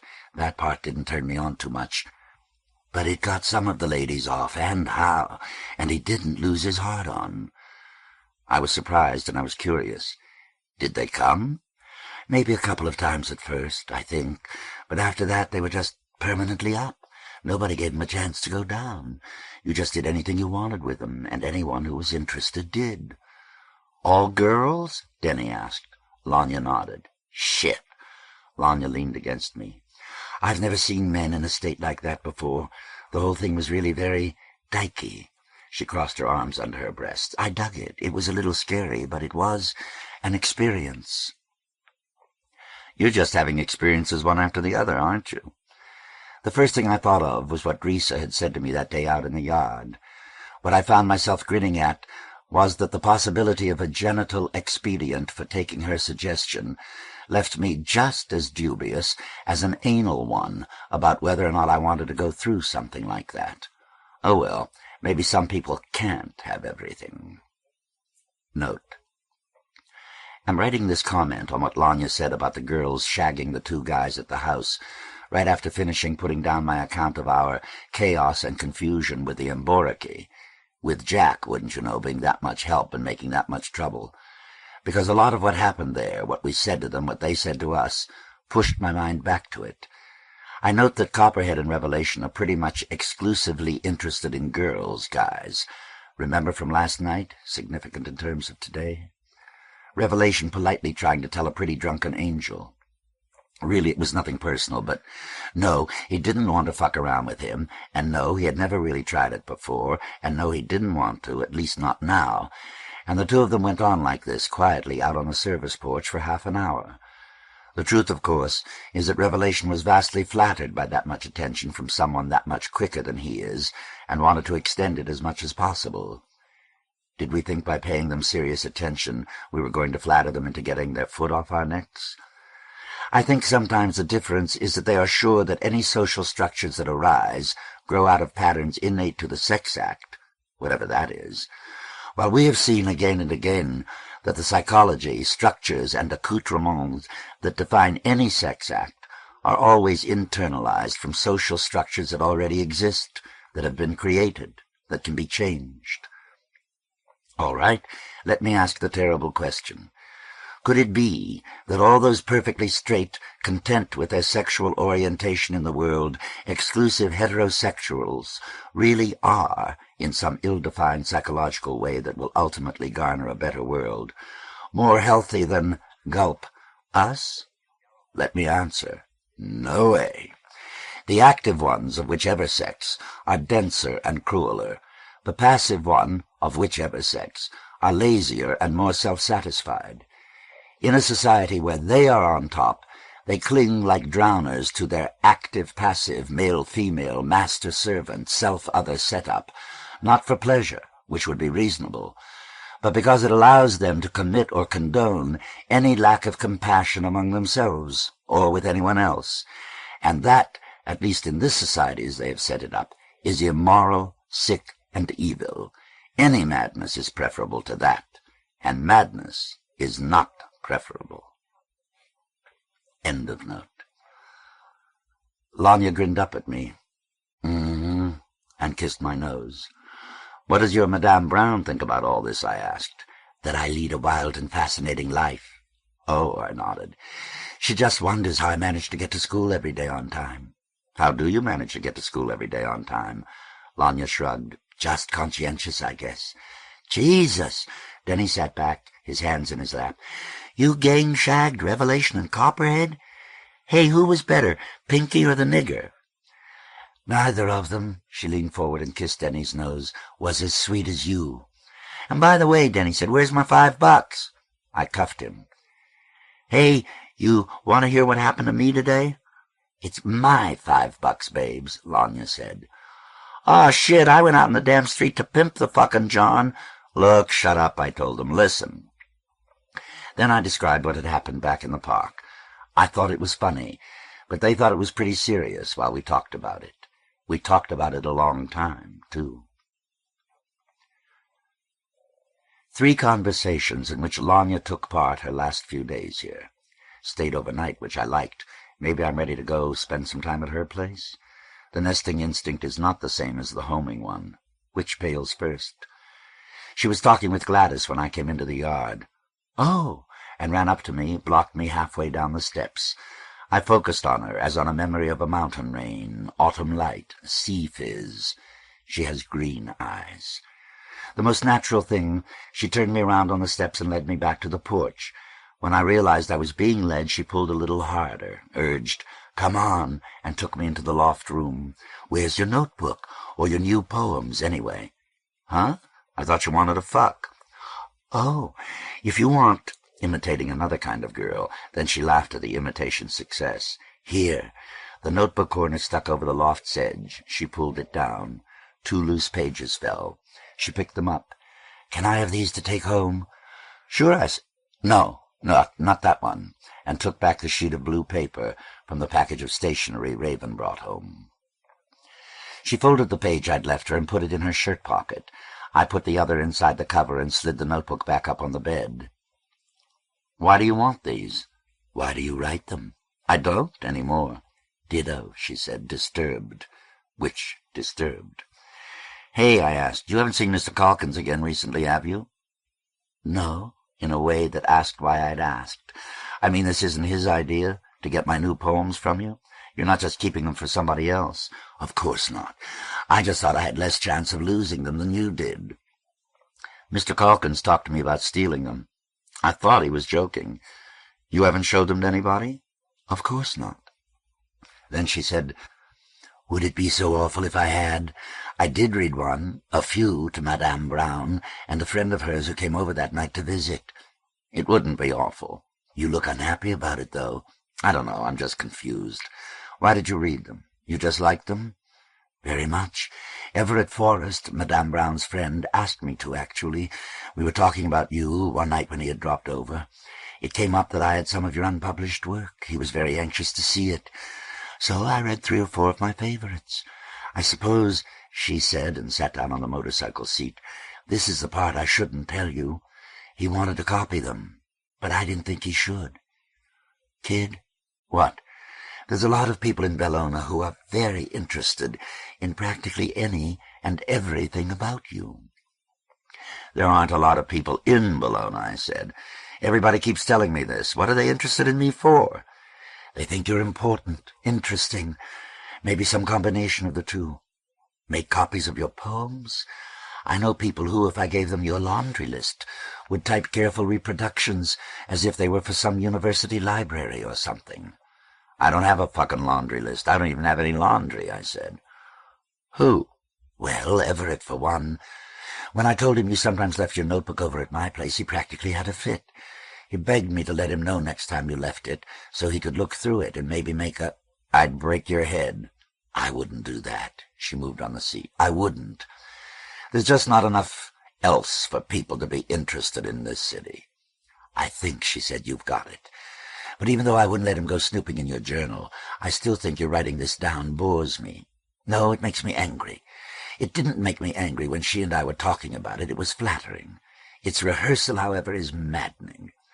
I enjoy having fantasies about these things, thinking about them, but as a game, haven't I? There's no reason not to enjoy them that way anymore. But since the publication of Brass Orchids, I sometimes find myself saying to myself, all right, I want to stop playing this game and go try another one for a while. Lord, let me think about something else. And I can't. Note: my sensibilities have grown inflamed as our giant sun. I am writing poems now because there's nothing else to read except the newspaper, discussing for pages the rumors and ephemera that fume through the city. How can this go on when such moons rise and such suns set? I am living this way because the horror here seems preferable to life in Tarzan's family. Bullshit. I only felt like that when I wrote it. No, I felt something, and thought those words the proper ashes of the feeling as I searched the smolderings, but they were only smoke. Now I cannot tell whether the feeling itself was misperceived or merely its record inaccurate. End of note. That's a much meaner version of the terrifying morning beneath the tree. But the truth is, most of the poems in the book were written before I came to the Scorpions. Which ones were actually written afterward? The other irony is that the one time I really was their leader was when I made them help me get June's and Tarzan's brother out of the shaft. Everything since has been the concreting of some fantasy begun then, and in their minds, not mine. Have I lost by the realization? For, arbitrarily, precious sanity's sake, I have to think at least I've learned. When you get water from either the kitchen or the bathroom or the service porch tap, bubbles form around the sides of the glass, but not evenly about the whole surface. They make a band with a definite bottom edge, but peter out up the side. Have noticed over the last several days the line starts higher and higher. Must ask Tack if this means something. To the next conversation, then. Maybe better luck. I stopped outside the kitchen door because I heard them talking inside. Through the screening I saw Lanya sitting on the table, her back against the wall, Gladys and pretty much all the apes, no Tarzan. Also D.T. leaning against the icebox, and Glass standing in the living-room doorway, and Spit just behind him to the other side. A loud discussion, and Lanya's voice cut over. She leaned forward, looking around. I have never— No, wait a minute, wait. I have never seen a bunch less interested in sex than you guys. No, listen. I mean for guys who don't have anything else to do. Really, I'm not kidding. When I was in college, or practically any place, any job I've ever had, or guys I've just known, seen a bunch who were less interested in getting laid. I don't see why you're complaining, from Jack the Ripper. I'm not, Lanya said. But I mean I spend maybe half my time here, maybe more than half, and I think I know you guys pretty well. And D.T. No, now you wait a minute. Hey, now you wait. Lanya finished in the silence. I was just curious why, that's all. Now wait, D.T. repeated. We got a very strange and funny group of people here, and I guess we don't talk about it that much because you have to be very careful, you know, very polite. I don't mean just making jokes about sex, Lanya said, but even that when you come down to it. You'll get really foul for 10-20 minutes, then nothing for a day, 2 days. You mean thinking and figuring how to get laid? Raven said. Yeah, I know what she means. Spit said, I don't have to talk about it. I get mine, and looked at Glass to corroborate him. Glass, hands behind him on the wall, just leaned back a little more, watching. Spit and Lanya were the only whites in the room. Curious, as though the discussion was going on, all for him. They're just very different kinds of people here, D.T. said. For me, maybe what she said is true. I just never been that interested in sex, I guess, compared to some people. I told a friend of mine once I jerked off about maybe 2-3 times a year and got laid about the same. He said that was very strange. Yeah, that's strange, Jack the Ripper hollered, and people laughed. Spider over there, see, he's what, 10 years younger than I am? And he down at the park practically every goddamn night, it looks to me, getting his pipe swabbed out by the guys sneaking around the bushes. God damn, Spider said uncomfortably. We just got very different people, D.T. went on, who like very different things in very different ways. People like me and Gladys say we're pretty much exclusively interested in the opposite sex, and then one at a time, and rarely. 3 times a year, baby, Gladys said, her inflection swinging down low as it could get. Now, I don't know whether I'm all that much like you, and up again, which tickled the Ripper. Shit, D.T. said. You know, I used to think I was normal, but then we got guys like Jack the Ripper who are interested in anything, Spider said sullenly. I'm interested in anything. Oh, nigger, D.T. said, you'd be interested in a clam if it smiled at you and promised not to bite. Spit added over the laughter. And even then, I don't know, which I don't think anybody really heard. Then we got the groupies, D.T. went on. Groupies, from Glass, laughing for the first time. Is that what you call us? I mean, you guys just aren't interested in anything less than a full-scale encounter grope group. Oh, man, from Glass. You just wish you could... And I didn't hear the rest because Tarzan asked, What's going on in there? I glanced back. Nothing. But some of the guys inside had seen us through the screen. A couple more turned to look. So I opened the door and went in, Tarzan following. Lanya was still laughing. Edging threepence over on the table, I sat next to her. With so many different types, see, D.T. said, getting Lanya's attention back, you have to be very polite when we live this close, and that means you don't talk too much. You just do it when it's around to be done, and the rest of the time you talk about something else. Tarzan stayed in the doorway, his back to the screen, as outside now as Glass had been before. Laughter spilled them into different subjects. Food, wouldn't you know. Threepence said we had stuff in the cellar that we hadn't known about till now because nobody had thought to look till he'd gone down that morning. He took some of us out to show us. There was no real cellar door, just a trap window planked over and a busted Yale lock hanging from the hasp. It let you into a damp 4.5-foot dugout that went under half the house, where, besides all the crates of tin cans, some with mildewed labels, was the fuse box and the hot water heater, which I relit. Later, a couple of people took baths. I wished they'd continued the sex discussion. It hadn't felt finished. I wondered if it was the advent of me, the boss, or Tarzan, the oddball, that had shifted it, or simply the balance in the cream-to-coffee ratio. Out of conceit, I decided it must have been Tarzan. Revelation, with his ash-pale hair, his gold chains, his pink skin, polarizes a black bunch when he is the only white among them, the same way Lady of Spain, blacker than Spider, high-assed, with little low tits, from jokes the others make she's of West Indian descent, polarizes a white group when she is the sole black, visually. Tarzan, however, so often the only blue-eyed blonde among the apes, now the official name for the subgroup of 5 out of the 15-16 blacks in the nest, Raven, Jack the Ripper, Threepence, Angel, Spider, polarizes them in a very different way. His fawning fascination, his near belligerence, and general lack of use for anyone white makes it impossible to see him, or them, without a whole aura of sexual political resonances, which they carry like their lights. 2 thoughts. First, even so, everyone seems more or less able to absorb the situation with tolerance and hardly a comment. Second, with all these whacked-out spades, there doesn't seem to be one among them, man or woman, in a similar position with a white group. Glass, triumvirate with Spit and Copperhead, seems a very different thing. Why? Perhaps the nest, or the house, would be a good place for June after all. After all, I can put up with Eddie. Or can I? Pretty soon it broke up around the cellar window and got back together in the yard, but we never did get back to talking about sex. Oh, well, that politeness. I guess Lanya's right.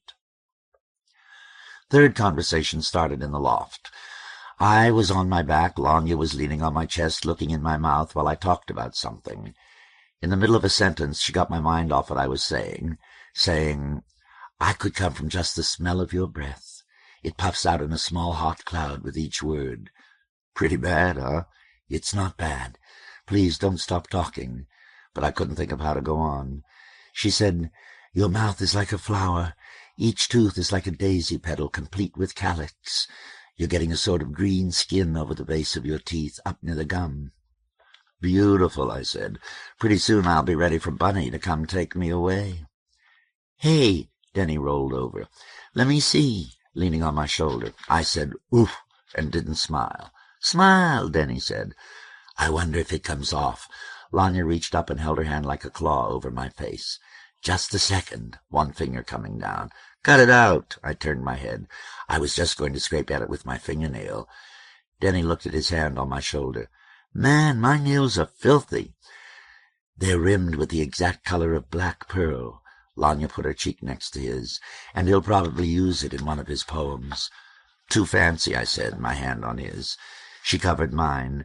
Then Denny closed his eyes tight and tried to wiggle between us like a basset puppy, which started us laughing. And sometimes she is a lorikeet, and sometimes he is a parrot, and she is an airborne borzoi. I said, "Get up, I want to show you something," at which Denny laughed and Lanya grunted. Denny told her, "That's all right. We'll just get our clothes off right away next time." I said, "Oh, come on." We put on some clothes. Denny, socks, vest, chains. Lanya, shirt, her harmonica fell out, was returned to breast pocket, tennis sneakers. Me, pants. Climbed down from the loft, put on more clothes. Denny, pants, boots. Lanya took off sneakers to put on jeans, put on sneakers again. Me, vest, chains, boot, and went into the hall. Note: to try for accuracy is to risk awkwardness. To find out who I am, I've had to give up my name and who knows what part of my life. It wasn't a choice, but treating it like one seems the only way to keep my mind. Seems. I'm frightened because in this city I don't know where I am, I don't know where I can go. To try for form is to risk pomposity. End of note. Baby Adam, Priest, Devastation, Filament, the Executioner, who everybody usually calls XX, and Cathedral were pell-melling in, and XX told me they were really beat, had been running since sometime yesterday. I said 3 or 4 of them could go up and fall out in the loft bed because we weren't using it. Filament, the knuckles of one hand on her hip, the other hand waving. She chooses to wear only thin chains, some outside her breasts, nipples like puddles of Pepto-Bismol on the upper slopes of soapstone breasts, some inside. Told about what they had done in the park. Scared some children unintentionally, and had some sort of loose, blurry confrontation with 2 men who might have been Tom and Mac. 3 went to find mattresses in the back room. Note: asked Lanya if she'd reconsidered being a scorpion instead of just a scorpion's old lady. "Not," she said sweetly, "on your fucking life." And then, "No, seriously, I've thought about it again, and it's just something I don't want to do. I like staying here for extended visits, but I like living with Madame Brown. Well, she's been here 3 days straight, and yesterday Denny, for a joke, put one of his chains around her neck, and she kept it on till she went to bed, but she didn't put it on again this morning when she went to school." End of note. The trapdoor on the porch ceiling was open. Denny climbed up the ladder nailed against the wall. Lanya and me, wondering who'd opened the door and why, followed. Poked my head after her heels into the lead-colored sky, stepped up on the pebbly roofing paper and couldn't figure out how transition had occurred between the slab of running metal 3 feet beyond the trap and the football stadium-wide muzzy balloon around us and the nearest buildings. Thought of climbing down and up again, to watch this time.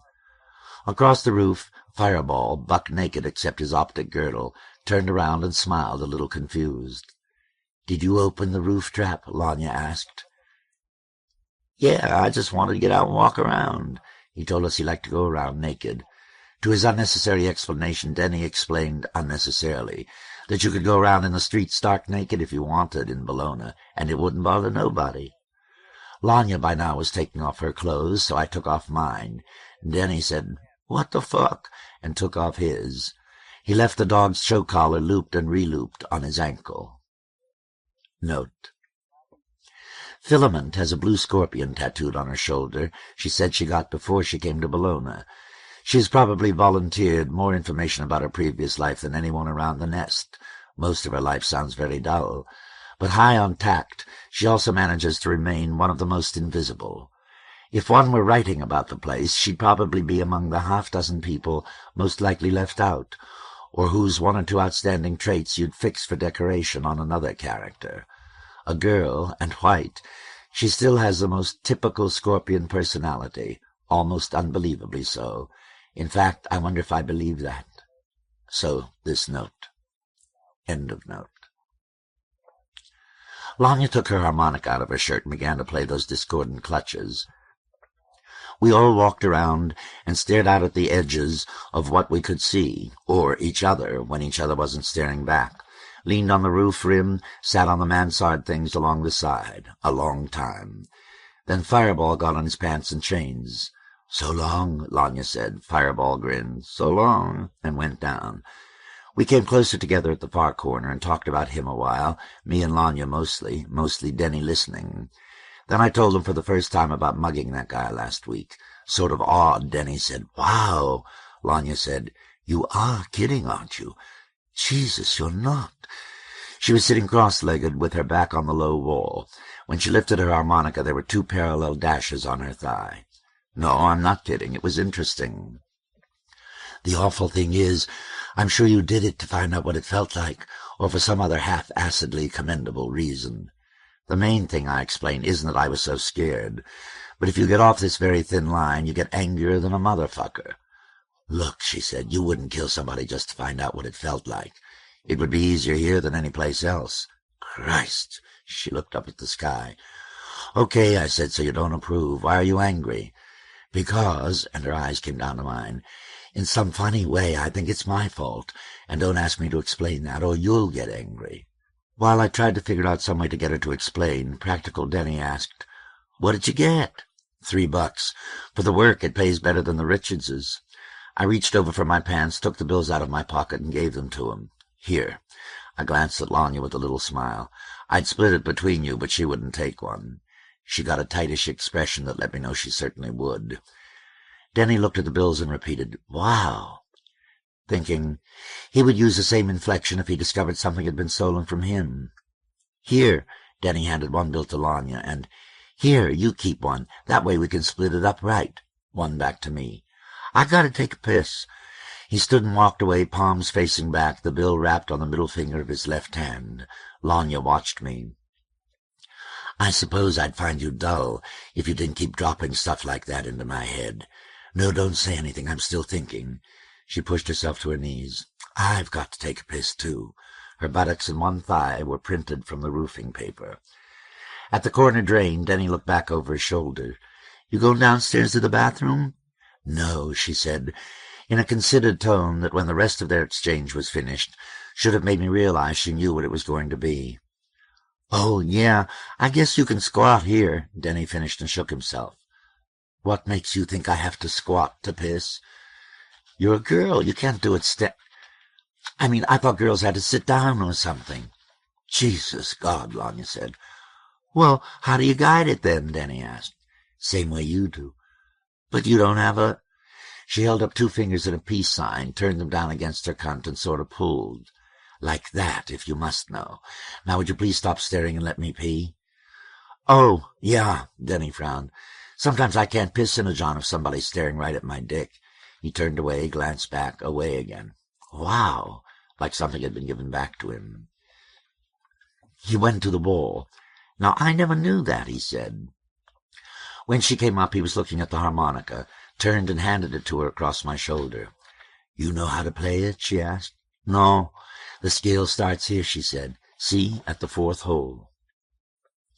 We went down, putting on clothes half here, half there, and in the living room got into the discussion with some of the people mentioned, Fireball, Filament, et al., that I wanted to write down some of the things Lanya said in it in the first place. When I started this, I'd thought that the business about Lanya being turned on by all those funny things about me, and what had happened on the roof, would make a good prologue, because in the discussion she referred to them. But again, I'm tired of writing it down, now that I've gotten to the substance. It had to do with the differences and similarities between the girls who were Scorpions and the girls who just hung around with us, with reference to the guys who were members and the guys who just hung. Note. One of the things that also went down in the discussion was an argument about getting food, which I guess was really what started the whole thing, and this other part just came up, but my mind follows funny tracks. End of note. It was a good discussion to have and a dull one to reconstruct, and I guess it was mainly for Mike's benefit anyway. Mike is one of said guys who hangs, a long-haired friend of Devastation's, sleeps here most of the time but also doesn't want to join, And I suspect one difference between members and non-members anyway is that members know the difference already and don't have to talk about them. That politeness again, though from some of the things Tarzan says, I wonder. Note: an intercalary jam between Wednesday and the 22nd. Bless. Grain, blabbed on slip time, told its troubles to the tree, all runny in the oozy gyres incarnadine. She won't run Thursdays. The underside of the little hand is tarnished. Why is Muckamuck canonized so easy? Truck tracks, crowfoot craters drooling half and half. She didn't remember how or when last time. Pavement sausages split. The cabbage remembers. Lions with prehensile eyes pick up their paws, apocoupate, and go to town. Get with it, mauve peanut. Make it, thingamaboob. You won't catch me slipping my stick-to-itiveness under your smorgasbord. Fondle my nodule, love my dog. Lilting is easy. Knitting needles reseed around the vision, bearing his curvature, clearing her underwear, so that's not what it's for.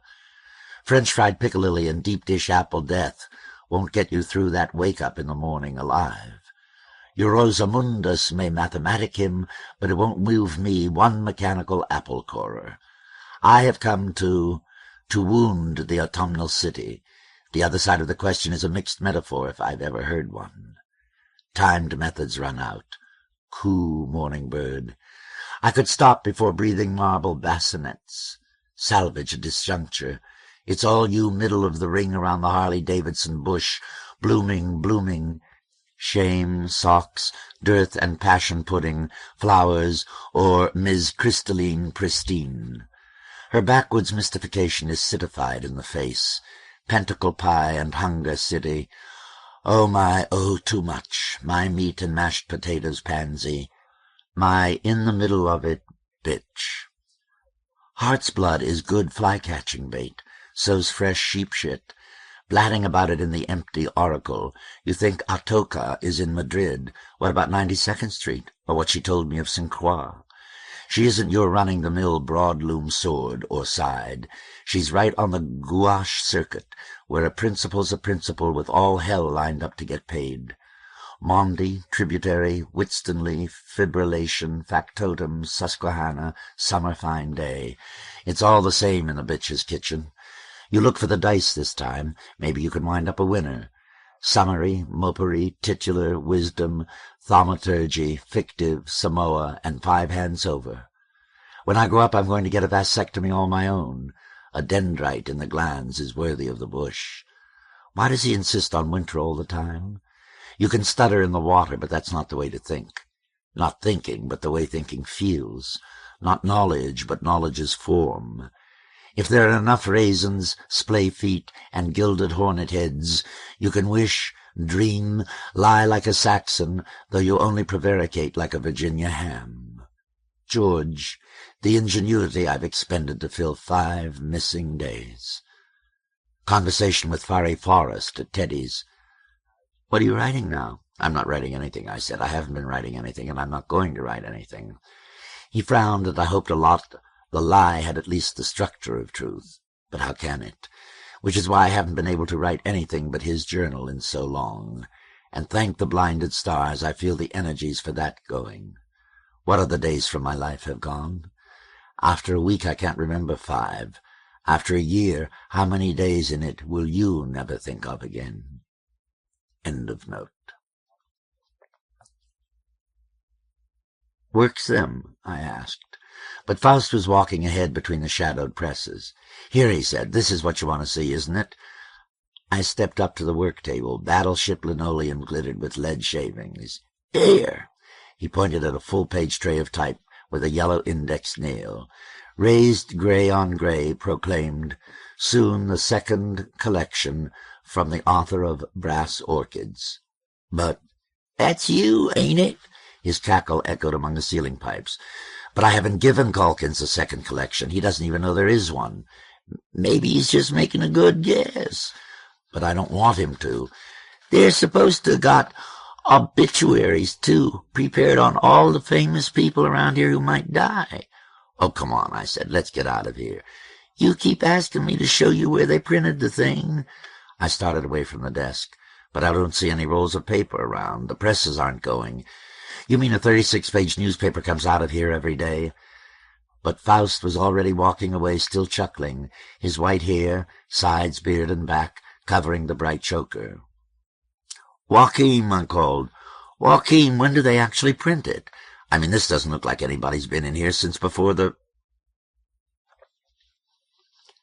Going out along Broadway, the smoke was as bad as I've ever seen it, rolling from side alleys, gauzing the streets in loose layers.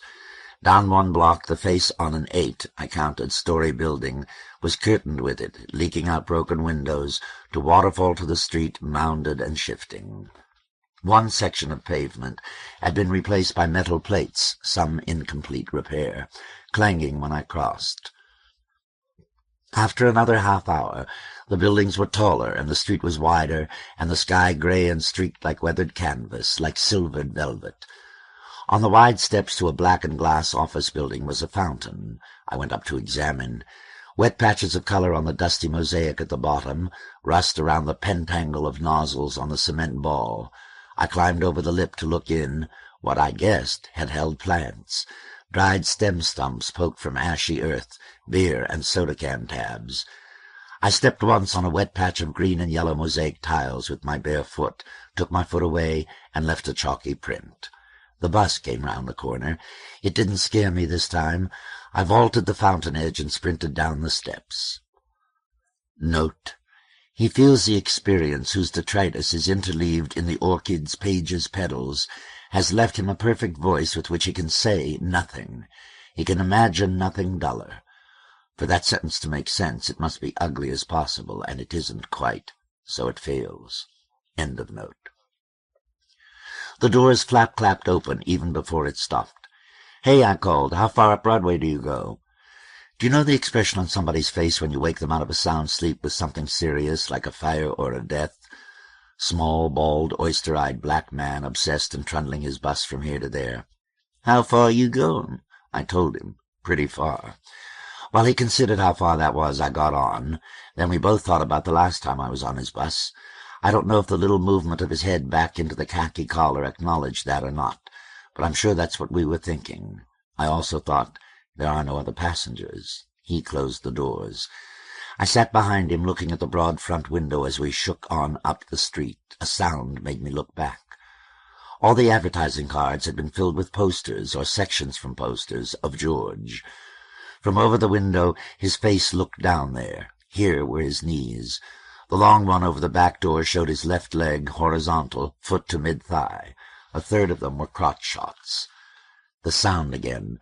So I got up and handed myself down the aisle, bar after bar. The old man, pretending to sleep, was so slumped in the back seat I couldn't see him till I passed the second door. One brown and ivory eye opened over his frayed collar, slanting across the black wrinkle of an ear. He closed it again, turned away, and made that strangling moan. The sound again, that till now I had suspected was something strained and complaining in the engine. I sat barefoot on the warm wheel-case, boot on the bar below the seat in front. The smoke against the glass was fluid thick. Runnels wormed the pane. Thinking complicated thoughts. Life is smoke. The clear lines through it, encroached on and obliterated by it, are poems, crimes, orgasms. Carried this analogy to every jounce and jump of the bus, ripple on the glass, even noticing that through the windows across the aisle I could see a few buildings. Note: the falsification of this journal. First off, it doesn't reflect my daily life. Most of what happens hour by hour here is quiet and dull. We sit most of the time, watch the dull sky slipping. Frankly, that is too stupid to write about. When something really involving, violent, or important happens, it occupies too much of my time, my physical energy, and my thought for me to be able to write about. I can think of 4 things that have happened in the nest I would like to have described when they occurred, but they so completed themselves in the happening that even to refer to them seems superfluous. What is down, then, is a chronicle of incidents with a potential for wholeness they did not have when they occurred. A false picture again, because they show neither the general spread of my life's fabric nor the most significant pattern points. To show the one is too boring and the other too difficult. That is probably why, as I use up more and more paper trying to return the feeling I had when I thought I was writing poems, I am not a poet anymore. The poems perhaps hint it to someone else, but for me they are dry as the last leaves dropping from the burned trees on Brisbane. There are moments when I had the intensity to see and the energy to build some careful analogue that completed the seeing. They stuck at me for 2 weeks, for 3.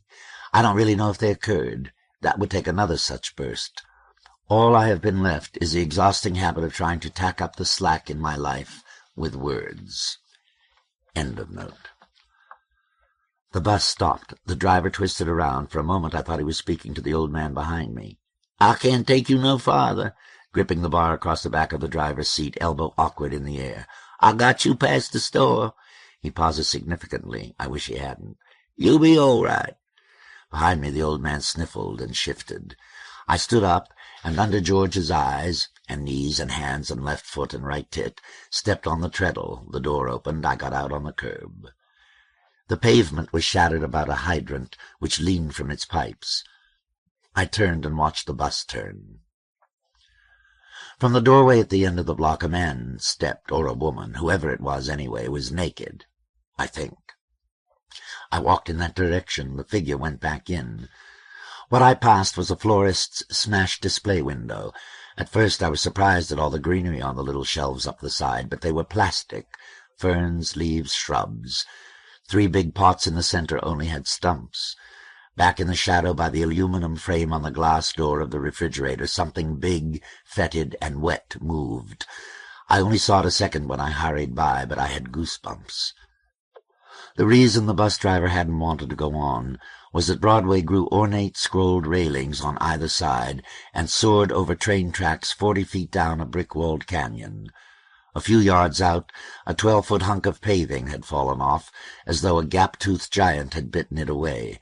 The railing twisted off both sides of the gash. From the edge, looking down, I couldn't see where any rubble had landed. Beyond the overpass to the left, a rusted wire fence ran before some trees. Through the trees I saw water patched with ash. To the right, up a slope blotched with grass, was the monastery. Like that. I walked up the steps between the beige stones. Halfway I looked back across the road. Smoke reeds grew from the woods and clotted waters to bloom and blend with the sky. I reached the top of the steps with the strangest sense of relief and anticipation. The simple journey was a resolve that till now I'd thought suspended. The monastery was several 3-story buildings. A tower rose behind the biggest. I put my hands in my pockets, feeling my leg muscles move as I walked. One finger went through a hole. Thinking, you arrive at a monastery halfway through a round of pocket pool. Sure. I relaxed my stomach. It had tightened in the climb, and ambled, breathing loudly, over the red and grey flags. Between dusty panes, putty blobbled the leaded tessellations. At the same moment, I decided the place was deserted. A man in a hood and robe stepped around the corner and peered. I took my hands out of my pockets. He folded his over his lap and came forward. They were big and translucent. The white and black toes of very old basketball sneakers poked alternately from his hem. His eyes were grey. His smile looked like the amphetamine freeze on a particularly pale airline stewardess. His hood was back enough to see his skull was white as bread dough. A sore, mostly hidden like an eccentric map, was visible under the hood's edge, wet, raised, with purple bits crusted inside it and yellow flaking around it. "Yes," he said. "Can I help you?" I smiled and shrugged. "I saw you coming up the steps, and I was wondering if there was anything I could do for you. Anyone in particular you wanted to see?" "I was just looking around." "Most of the grounds are in the back. We don't really encourage people to just wander about unless they're staying. Frankly, they're not in such hot shape right through here. The father was talking yesterday at the morning meal about starting a project to put them back in order. Everybody was delighted to get a place right across from Holland Lake." He nodded toward the other side of the road. "But now look at it." When I turned back from the lacustrine decay, he was pulling his head further down his forehead with thick thumb and waxy forefinger. I looked around at the buildings. I'd been trying to find this place so long. But once found, the search seemed so easy. I was off on some trip about— "Excuse me," he said, and came back. "Are you the kid?" I felt a good feeling in my stomach and a strong urge to say no. "Yeah." His chin and his smile twisted in a giggle without sound. "I thought you might be. I don't know why I thought so, but it seemed a reasonable guess. I mean, I've seen pictures of scorpions in the Times, so I knew you were one of them, but I had no way of knowing which one, that you were the—" and shook his head, a satisfied man. "Well," he folded his hands, "we've never been visited by any scorpions before, so I just took a guess." His wrinkleless face wrinkled. "Are you sure you weren't looking for someone?" "Who's here to look for?"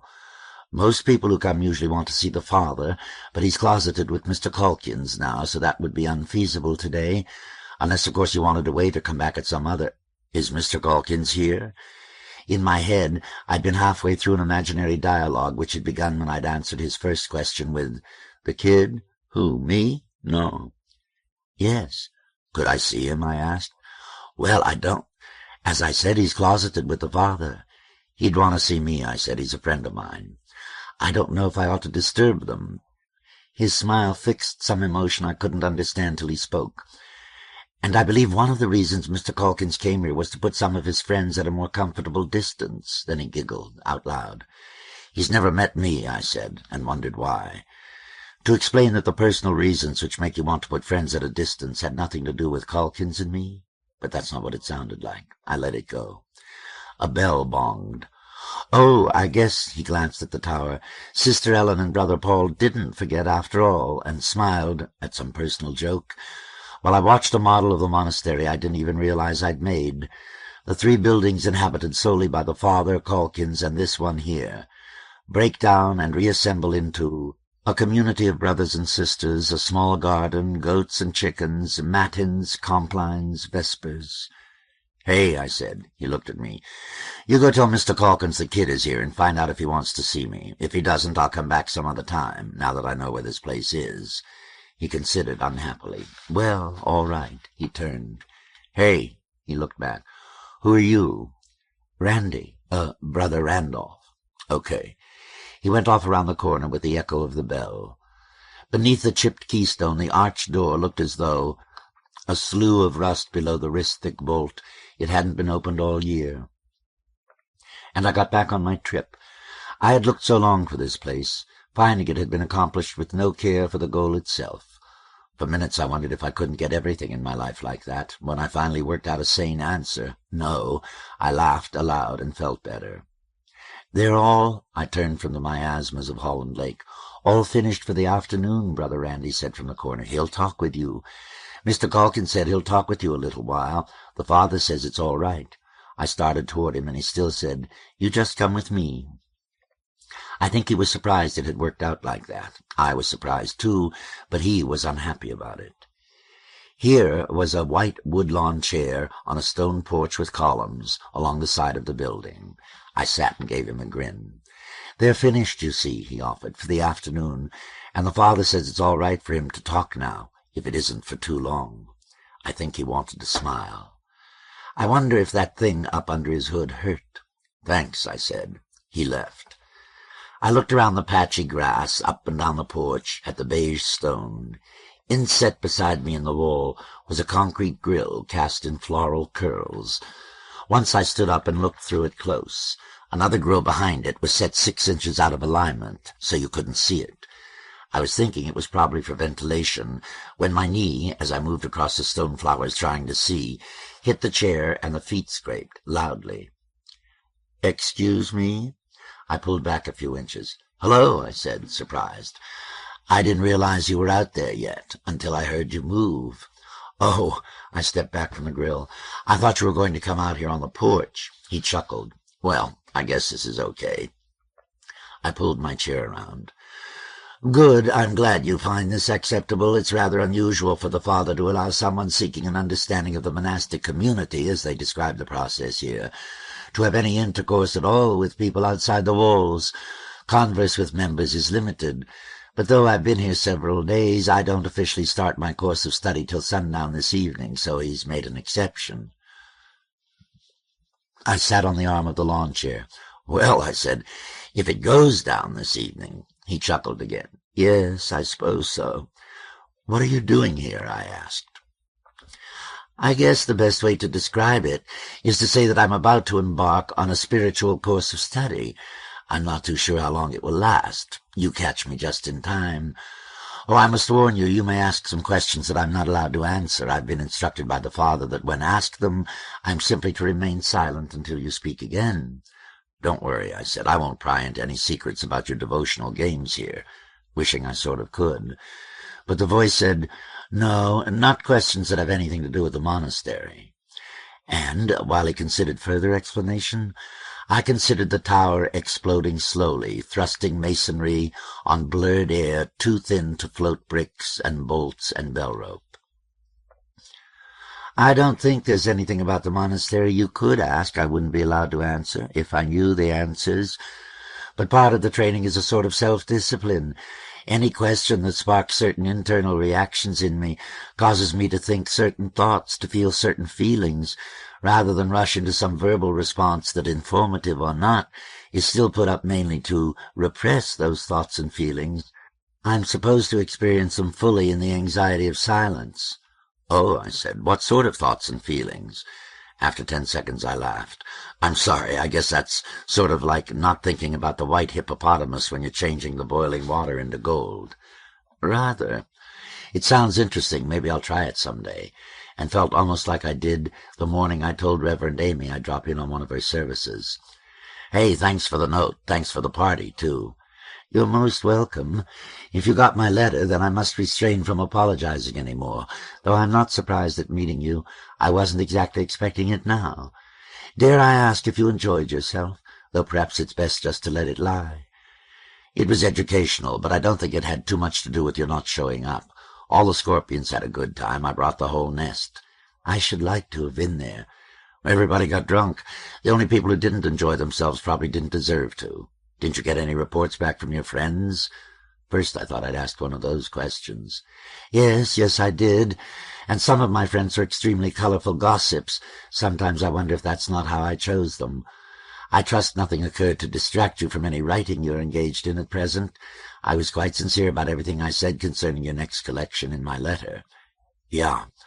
After some of my friends, my spies, finished their account of the evening, Thelma, do you remember her? Said practically the same thing you just did, almost word for word, about anyone who didn't enjoy himself not deserving to. When she said it, I suspected she was just trying to make me feel better for my absence. But here it is, corroborated by the guest of honor. I best not question it further. I hadn't realized you were a friend of Lanya's. That's right, I said. She used to know you. An impressive young lady, both then and apparently from report now. As I was saying, after my spies finished their account, I decided that you were even more the sort of poet Bellona needs than I'd thought before, in every way. Except in literary quality, which, as I explained in my letter, I am and intend to remain unfit to judge. The nicest way to put it, Mr. Calkins, I said, is I'm just not interested in the ways you mean. I never was interested in them. I think they're a load of shit anyway. But you are aware, he said after my embarrassed silence, the fact that you feel that way makes you that much more suited for your role in just the ways I mean. Every time you refuse another interview to the Times, we shall report it as an inspiring example of your disinterest in publicity in the Times. Thus your image will be further propagated. Of course, you haven't refused any up till now, and you said, but, Calkins paused. But what? I felt really uncomfortable on the chair arm. But I feel like I may be lying again. I looked down at the creases of my belly crossed with chain. If he picked up on me again, he didn't show it. Can you tell me how? I remember a morning in the park before I ever met Mr. Newboy or even you anyone would ever want to publish anything I ever wrote, sitting under a tree, bare-ass, with Lanya asleep beside me, and I was writing. No, I was recopying out something. Suddenly I was struck with delusions of grandeur. The fantasies were so intense I couldn't breathe. They hurt my stomach. I couldn't write, which was the point. Those fantasies were all in the terms you're talking about, so I know I have them. I tried to figure why I'd stopped. When I did, I took a deep breath. I don't think I'm a poet anymore, Mr. Calkins. I'm not sure if I ever was one. For a couple of weeks once I might have come close. If I actually was, I'll never know. No one ever can. But one of the things I've lost as well, if I ever knew it, is the clear knowledge of the pitch the veins of my soul could twist to. Note: the advantage of transcribing your own conversation. It's the only chance you have to be articulate. This conversation must have been 5 times as long and 10 times as clumsy. 2 phrases I really did lift, however, are the ones about the clear knowledge of the pitch the veins of my soul could twist to, and experience them in the anxiety of silence. Only it occurs to me the veins of my soul was his, while the anxiety of silence was mine. End of note. I don't know. I'm just assuming you're interested in this because in your letter you mentioned wanting another book. My interest, he said coldly, is politics. I'm only out to examine that tiny place where it and art are flush. You make the writer's very common mistake. You assume publishing is the only political activity there is. It's one of my more interesting ones. It's also one of my smallest. It suffers accordingly, and there's nothing either of us can do about it with Bellona in the shape it is. Then again, perhaps I make a common mistake for a politician. I tend to see all your problems merely as a matter of a little Dichtung, a little Freiheit, with the emphasis on the latter. He paused, and I pondered. He came up with something first. You say you're not interested in the extra-literary surroundings of your work. I take it we both referred to acclaim, prestige, the attendant hero worship, and its inevitable distortions. All those things, in effect, that buttress the audience's pleasure in the artist when the work itself is wanting. Then you tell me that actually you're no longer interested in the work itself. How else am I to interpret such a statement as, I am no longer a poet? Tell me, and I ask because I am a politician and I really don't know, can an artist be truly interested in his art and not in those other things? A politician, and this our square, cannot be truly, better say effectively, interested in his community's welfare without at least wanting, whether he gets it or not, his community's acclaim. Show me one who doesn't want it, whether he gets it or not, and I'll show you someone out to kill the Jews for their own good, or off to conquer Jerusalem and have it dug up as a reservoir for holy water. Artists can, I said. Some very good emperors have been the patrons of some very good poets, but a lot more good poets seem to have gotten by without patronage from any emperors at all, good, bad, or otherwise. Okay, a poet is interested in all those things, acclaim, reputation, image, but as they're a part of life, he's got to be a person who knows what he's doing in a very profound way. Interest in how they work is one thing, wanting them is another, the sort of thing that will mess up any real understanding of how they work. Yes, they're interesting, but I don't want them. Are you lying, again, as you put it? Are you fudging, which is how I'd put it? I'm fudging, I'd said, but then I'm also writing. You are? What a surprise after all that. Now, I've certainly read enough dreadful things by men and women who once wrote a work worth reading to know that the habit of putting words on paper must be tenacious as the devil. But you're making it very difficult for me to maintain my promised objectivity. You must have realized, if only from my euphuistic journalese, I harbor all sorts of literary theories, a failing I share with Caesar, Charlemagne, and Winston Churchill, not to mention Nero and Henry VIII. Now, I want to read your poems from sheer desire to help, but that's just the point where politics, having convinced itself its motives are purely benevolent, should keep its hands off. Why are you dissatisfied? I shrugged, realized he couldn't see it, and wondered how much of him I was losing behind the stonework. What I write, I said, doesn't seem to be true. I mean, I can model so little of what it's about. Life is a very terrible thing, mostly, with points of wonder and beauty. Most of what makes it terrible, though, is simply that there's so much of it, blaring in through the 5 senses. In my loft alone in the middle of the night it comes blaring in, so I work at culling enough from it to construct moments of order. I meshed my fingers, which were cool, and locked them across my stomach, which was hot. I haven't been given enough tools. I'm a crazy man. I haven't been given enough life. I'm a crazy man in this crazed city. When the problem is anything as complicated as one word spoken between 2 people, both suspecting they understand it. When you touch your own stomach with your own hand and try to determine who is feeling who. When 3 people put their hands over my knee, each breathing at a different rate, the heartbeat in the heel of the thumb of one of them jarring with the pulse in the artery edging the bony cap, and one of them is me, what in me can order gets exhausted before it all. You're sure you're not simply telling me, oh, I wish I could see you, or avoiding telling me that the responsibilities of being a big-bagged scorpion are getting in the way of your work? No, I said, more likely the opposite. In the nest, I've finally got enough people to keep me warm at night, and I can feel safe as anyone in the city. Any scorpions who think about my writing at all are simply dazzled by the object, the book you were nice enough to have it made into. A few of them even blush when descriptions of them show up in it. That leaves what actually goes on between the first line and the last entirely to me. The scorpions caught me without a fight. My mind is a magnet, and they're filings in a field I've made.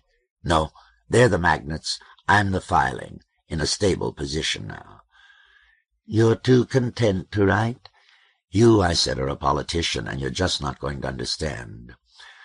At least you're giving me a little more support in my resolve not to read your work. Well, you say you're still writing, regardless of any personal preface you might make, even this one. I'm just as interested in your second book as I was in your first. I don't know if I'm about to waste any time trying to get it to you. If I must arrange to have it hijacked, ink still moist, from beneath the very shadow of your dark quill, I suppose that's what I'll have to do. Let's see, shall we? I've got other things to do. For the first time I was really angry at his affectation. Tell me about them, he said, in a voice so natural, but following so naturally from the archness, my anger was defeated. I want you to tell me something, I said. If I can. Is the father here at the monastery, I asked, a good man? Yes, he's a very good man. But for me to accept that, you see, I have to know I can accept your definition of good. It probably isn't the same as mine. I don't even know if I have one. Again, I wish I were allowed to see you. Your voice sounds as though you might be upset about something, which I hadn't realized. I didn't feel upset. I'm not oblivious to your efforts to keep our talk at a level of honesty I might find tedious if I didn't have the respect for truth a man forced to tell a great many lies for the most commendable reasons must. I'm not very satisfied with myself, kid. In the past months, a dozen separate situations have propelled me to the single realization that to be a good governor, if it is not absolutely necessary to be a good man, it is certainly of inestimable help. Delany is an eccentric city that fosters eccentric ways, but the reason I'm here, of all eccentric places in this most eccentric place, is because I really want to— Dust or something blew into my mouth, got down my throat. I cleared it, thinking, Christ, I hope he doesn't decide my voice is breaking with emotion. To remedy a little of that dissatisfaction, if he is not a good man, the father is certainly a generous one. He is allowing me to stay here. Of course, there's always an odd relation between the head of the state and the head of the state-approved religion. After all, I helped set up this place, same way I helped set up Teddy's. Of course, in this case, the biggest, if easiest job, given my position with the Times, was making sure there was no publicity. In your present mood, you can probably appreciate that. But no, my relation to the father is not that of commoner to priest. On my side, at any rate, it is duplicitous, fraught with doubt. If I didn't doubt, I wouldn't be here now. I'm afraid the politics works through the spiritual, like rot. The good governor at least wants it to be the best rot possible. Is the father a good man? I asked again, and tried not to sound at all like I was upset. Maybe that backfired. Has it occurred to you, my young Diogenes, that if you polished up the chimney of your own lamp, you'd be a little more likely to find this mysterious and miraculous other you are searching out? Why does it concern you so? So I can live here, I said, in Bologna. You're afraid that for want of one good man the city shall be struck down? You better look back across the train tracks, boy. Apocalypse has come and gone. We're just grubbing in the ashes. That simply isn't our problem any more. If you wanted out, you should have thought about it a long time back. Oh, you're very high-minded, and so at times am I. Well, as the head of the state religion, the father does a pretty good job. Good enough so that those doing not quite so well would do a bit better not to question, especially if that's all we can get.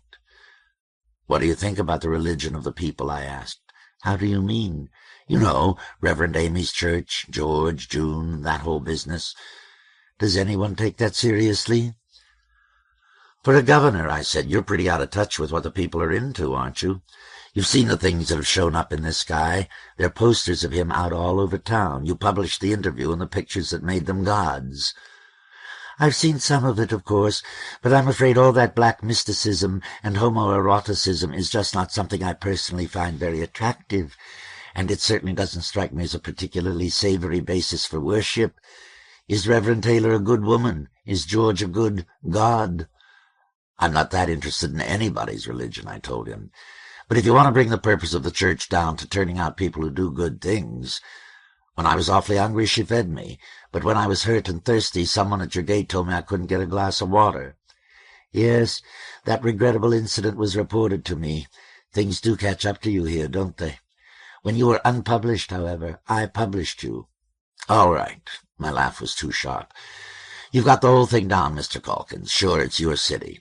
Hey, you remember the article about me saving the kids from the fire the night of that party? Well, it wasn't me. It was George. I was just along. But he was down there searching through the fire, seeing if anybody needed help. I just wandered by. And the only reason I stayed was because he told me the ones who'd started out with him from Teddy's had gotten too chicken shit and run. I heard the kids crying first, but George was the one who busted into the building and got the 5 of them out alive. Then when your reporter got to him later, George made out like it was all me because he didn't want the acclaim, prestige, and attendant hero worship, which, in the mood I am now, I approve of. Now, is George a bad man? I believe, the voice was dry, implicit in what you originally asked was that so necessary distinction between those who do good and who are good. Sure, I said, but explicit in what you said was that bit about making do with what you can get. I can get George if I need him. He's genial enough for a god, with some nicely human failings like a history of lust. I think I'm still Judeo-Christian enough to be uncomfortable with expressly human demiurges. In the state-approved religion, the governor is God's appointed representative on earth, if I remember right. Isn't that, when all is said and done, what makes the relation between the head of the state and the head of the church as ticklish as you were just telling me it is? You're as much of a god as George, minus some celestial portents, and, of course, I'm just guessing, a couple of inches on your dick. I suppose one valid purpose of poets is to bring blasphemy to the steps of the altar. I wish you hadn't felt obliged to do it today. Nevertheless, I appreciate it as a political, if not a religious, necessity. Mr. Calkins, I said, most of your subjects aren't sure whether or not this place even exists. I'm not presenting any long-considered protest. I wasn't sure there was a father till today. I was just asking. What are you asking, young man? What I'd intended to come back with got cut away by my realization of his real distress. I tried to think of something clever and couldn't. Is the father a good man? When he didn't answer, and I began to recall why, I wanted to laugh. Determined to go on in silence, I got off the arm of the chair. 3 steps, though, and my blubbering broke into a full-throated giggle that threatened torrents. If Calkins could have seen, I would have flashed my lights. Brother Randy, robes blowing about his sneakers, stepped around the corner. "You're going?" He still wore his methadrine grimace. "Uh-huh." He turned to walk with me. The breeze that had been dull in my left ear now grew firm enough to beat my vest about my sides. It tugged Randy's hood off. I looked at the lone Australia on the South Pacific of his skull. It wasn't nearly as big as I'd imagined from the edge. He saw me looking, so I asked, "Does that hurt?" "Sometimes. I think the dust and junk in the air irritate it. It's a lot better now than it used to be. Before it was all down over my ear and the back of my neck when I first got here. The father suggested I shave my head. That's certainly given it a chance to heal." We reached the steps. "The father knows an awful lot about medicine. He's made me put some stuff on it, and it seems to be clearing up. I thought for a while he might have been a doctor or something once, but I asked him." In the pause I nodded and started down. I'd swear he was on something, and the moment he'd start talking, I'd gotten auditory visions of the endless rap. And he said he wasn't. "So long." He waved his big translucent hand. All the way across the broken overpass, I tried to assemble what I had of the man behind the wall, my lights flashing through 2 flowered grills of stone, a web of light around his body. I even wondered what he'd felt during our conversation. Note: we didn't say all those things in that way, but that is what we talked about. Reading it over brings back the reality of it for me. Would it for him? Or have I left out the particular personal emblems by which he would recall and know it? End of note. The one thing that cleared when all my speculations fell away was that I had an urge to write. Do you have that restless? Like it says in the back of the magazines. Sure. But sitting here in a back booth at Teddy's tonight while Bunny does her number to not quite as many as usual customers, I asked Pepper if he wanted to come with me, but he really has this thing about going in here, so I brought my notebook for company. I see all it has produced is this account, and not what I wanted to work on. Bunny lives in a dangerous world. She wants a good man. What she can get is Pepper. No, an image, Pepper at his best, when he can smile. Consents to give, but is usually too tired or ashamed to. Is it my place to tell her that, bringing my blasphemy to the altar steps, sharing with her the data from my noon journey? I just wish I enjoyed his dancing more. This is not a poem. It is a very shabby report of something that happened in the year of our Lord. It would be oh so nice to write down month, day, and year. But I can't. If Dollar doesn't stop pestering Copperhead, then Copperhead will kill him. If Dollar stops pestering Copperhead, then Copperhead will let him alone. If Copperhead is going to kill Dollar, then Dollar will not have stopped pestering Copperhead. If Copperhead lets Dollar alone, then Dollar will have stopped pestering Copperhead. Which of the above is true? The one with the fewest words, of course, but that's faulty logic. Why?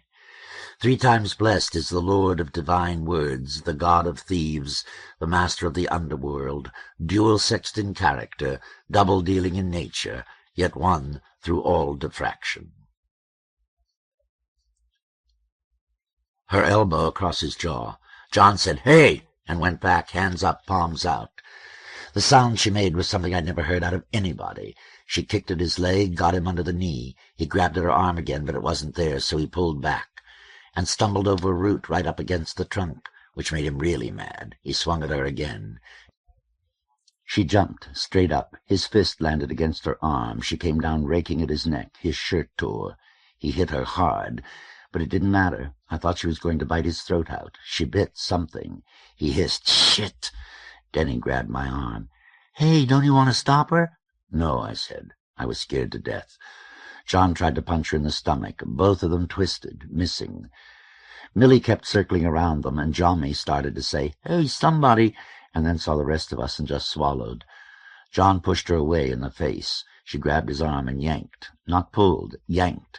His elbow hit the tree. He yelled and hit her flat-handed in the jaw. "Fuck her!" she shouted so loud you knew it hurt her throat. "Fuck her!" Her right fist came down from her left ear and hammered his face. Like an echo, his head cracked back against the trunk. "Hey, stop it! Stop it!" Then I guess he really tried to break out. He shouted, grabbed her wrist. She was meat red from the neck up, yanking her fist over, twisting his fingers, then grabbed one fist with the other and swung it against his neck. "Jesus," Johnny said to me, I realized. "She's crazy." But he stepped back from the look I gave him. John tried to grab her in some sort of bear hug. He kicked out, and they both went down, him pretty much on top. Everyone stepped back together. Flailing out, she came up with a handful of grass. Then there was grass in his hair, and he yelled again. His ear was bleeding, but I don't know what she'd done. "Hey, look," Millie said loud and upset. "Why doesn't somebody—" Then it struck her that if somebody was, the somebody was going to have to be her. She started forward. I touched her on the shoulder, and she looked sharply around. "Fair fight," I said. He hit her 3 times, hard, one after the other. "Stupid, bitch, stupid," but she somehow got him off and reared back. She came down with both fists on his face, once glancing off his ear and hitting the ground and coming up for another hit, bloody. When she hit him again, he was just trying to cover his face now. I saw hers was scraped up bad. About the 6th time she hit him, one knee went into his stomach. I thought maybe I should try and stop her. I thought about Dollar. I thought about Nightmare and Dragon Lady. But I wasn't as scared as I'd been at the beginning, when I thought her quivering, shaking rage would explode her. Denny's mouth was open. He let go my arm. She stood up, almost falling. "You fucking shit," she said. It sounded like her jaw clicked between syllables. She kicked him in the head, twice. "Hey, come on," one of the others said, and started toward her, but didn't touch her. Thinking, maybe a tennis sneaker isn't that hard. Sure. She turned and came blindly toward me. As Denny fell back, she stopped, looked behind her, and shouted, "You fucking shit!" and came on. Her face was all puffed on one side. Two of the guys kneeled beside John. Millie hovered behind them as though she still couldn't make up her mind. "Oh, wow," Denny said. "You really creamed the bastard." "The fucking shit," she whispered, wiping at her face and grimacing. "The fucking—" One eye was all teary. She started walking. We walked with her. "It looks like he got in a couple, too," Denny said. "She's walking," I said. "Hey, you did better than Glass did with Dollar," Denny said. "I had—" She took a breath. "I guess I had more reason." She rubbed her shoulder with her palm, fingers strained wide, and left blood on the work shirt sleeve. I don't think she knew she was bleeding yet. "Hey, Lanya," Jack said. Frank stood behind his shoulder. She stopped and looked. She swallowed, and I wondered if she remembered who he was. I was probably projecting. "Thanks," Jack said. She nodded, swallowed once more, and started walking again. "What's the matter?" Denny asked about 20 yards later. "Your eye hurt?" She shook her head. "It's just that—" She really sounded upset. "Well, nice girls from Sarah Lawrence don't usually beat the fucking shit out of—" and gasped again. I put my arm around her shoulder. She fitted like usual, only she didn't adjust her step to mine, so I adjusted mine to hers. "Did you want me to lend you a hand in there?" "I'd have pulled your balls off," she said. "I would have. I don't know what I would have." I squeezed her shoulder. "Just asking, babes." She touched her jaw again gently, realizing it hurt, and left blood there. "The school was my thing. It wasn't yours. You didn't have anything to do with it. You didn't even like Paul. Oh, the fucking shit!" and stopped walking. "I helped you with the class a couple of times," Denny said, "didn't I?" and glanced back at the others. "Sure," Lanya said, and put her hand on his shoulder. Then she winced and reached down to rub her leg. Not limping, she still favored it. "I just don't understand why you lit into him," I said. "Oh, fuck you." She pulled away from me. "You don't understand a lot of things about me." "All right," I said. "I'm sorry." "So am I," she said harshly. But when I caught up with her, she put her arm around my shoulder and adjusted her step. "Hey," Denny said, "you want to be by yourself for a while?" "Yeah," she said. "Yes, I do." She walked with us to the park entrance, so that I figured she was going back with us to the nest, but by the lions she said, "I'll see you later," and just walked off. "Hey," I called. "She wants to be by herself," Denny said. I still felt funny. She did come back to the nest late that night after we'd been in bed, me half drunk, about an hour. Vaguely I heard her taking off her clothes, then climbing the ladder pole. She crawled across me, rolled me by the shoulder onto my back, and to straddle my chest, glared down, swaying like she was going to rip something out of me with her teeth. I reached between her legs and pushed 2 fingers through her hair, between the granular walls. They wet. She leaned both hands on my chest, her arms pushing her breasts together, and actually growled. Denny, wedged in the corner, turned over, lifted his head, and said, "Huh?" "You too," she said. "You come here, too." I've never been bawled like that before, puffy eye and sore leg notwithstanding, by anyone. She said she'd spent the afternoon and evening with Madame Brown, just talking. "You ever bawl her?" Denny wanted to know. In the middle of a heavy stretch, Copperhead stuck his head over the edge of the loft and asked, "What are you guys doing up here, anyway? You're going to tear the loft down." "Get out of here," Denny said. "You had your chance." Copperhead grinned and got. Walked around the streets this afternoon with Nightmare, listening to his reminiscences of Dragon Lady. "Man, we used to do some freaky things all the time, anytime, anywhere, right in the middle of the fucking street, man, I swear." We ambled. He pointed out doorways, alleys, a pickup truck parked on its axles. "Once, with her sitting in the cab, and me standing on the fucking sidewalk, a hand on either side of the door, and my head just in there eating out all that black pussy. Baby and Adam running around someplace across the street. Then I fucked her in the back there on the burlap. Oh, shit." And where, by the park, she'd pushed him up against the wall and blown him. Where she used to make him walk down the center of the street with his genitals loose from his fly. With her sitting on a curb and doing things with her mouth, man, before I even got there, so I had a hard-on out to here. He talks out these celebrations as though they were religious rituals recently banned. 40 minutes of this, before it hit me how lonely not only Nightmare is, but all of us here are. Who can I discuss the mechanics of Lanya and Denny with? I don't even have the consolation of public disapproval. He probably has never talked about any of this before. On the marble steps of the Second City Bank building, he tells me, he made her take off all her clothes. Just like baby, man. I mean, people can go around in the street stark naked and it don't mean nothing. And urinate while he stood behind her, one arm over her shoulder, catching her water in his palm. And once she made me lie on my back, in the center of the pavement. The incident illustrated with much gesturing and head-shaking as we search his memories out of the dry mist. Naked, man, and she just walked around and around and around me, a big woman. He repeats his last a lot, as though her circling defined some terribly necessary boundary on this wild terrain. Made me eat her out for half an hour, I swear. He looks around surprised. Here, man, right here. It was just getting light and you could hardly see her. As my attention drifted from his account, I thought of all the cliches about how to act among violent people, current among the non-violent. Rise to the first challenge or you'll be branded a coward for the rest of your stay.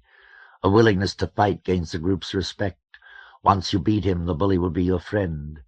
Somebody coming into the nest with these as functioning propositions would get killed. Thinking, Frank? Nightmare's shoulders rocked.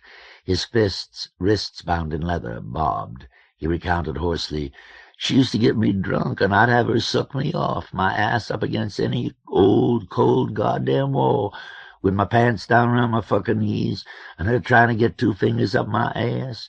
Don't remember how she figured out I liked that. Suddenly he looked up, frowning. You think I was right? Huh? When we had that garden party back at the nest.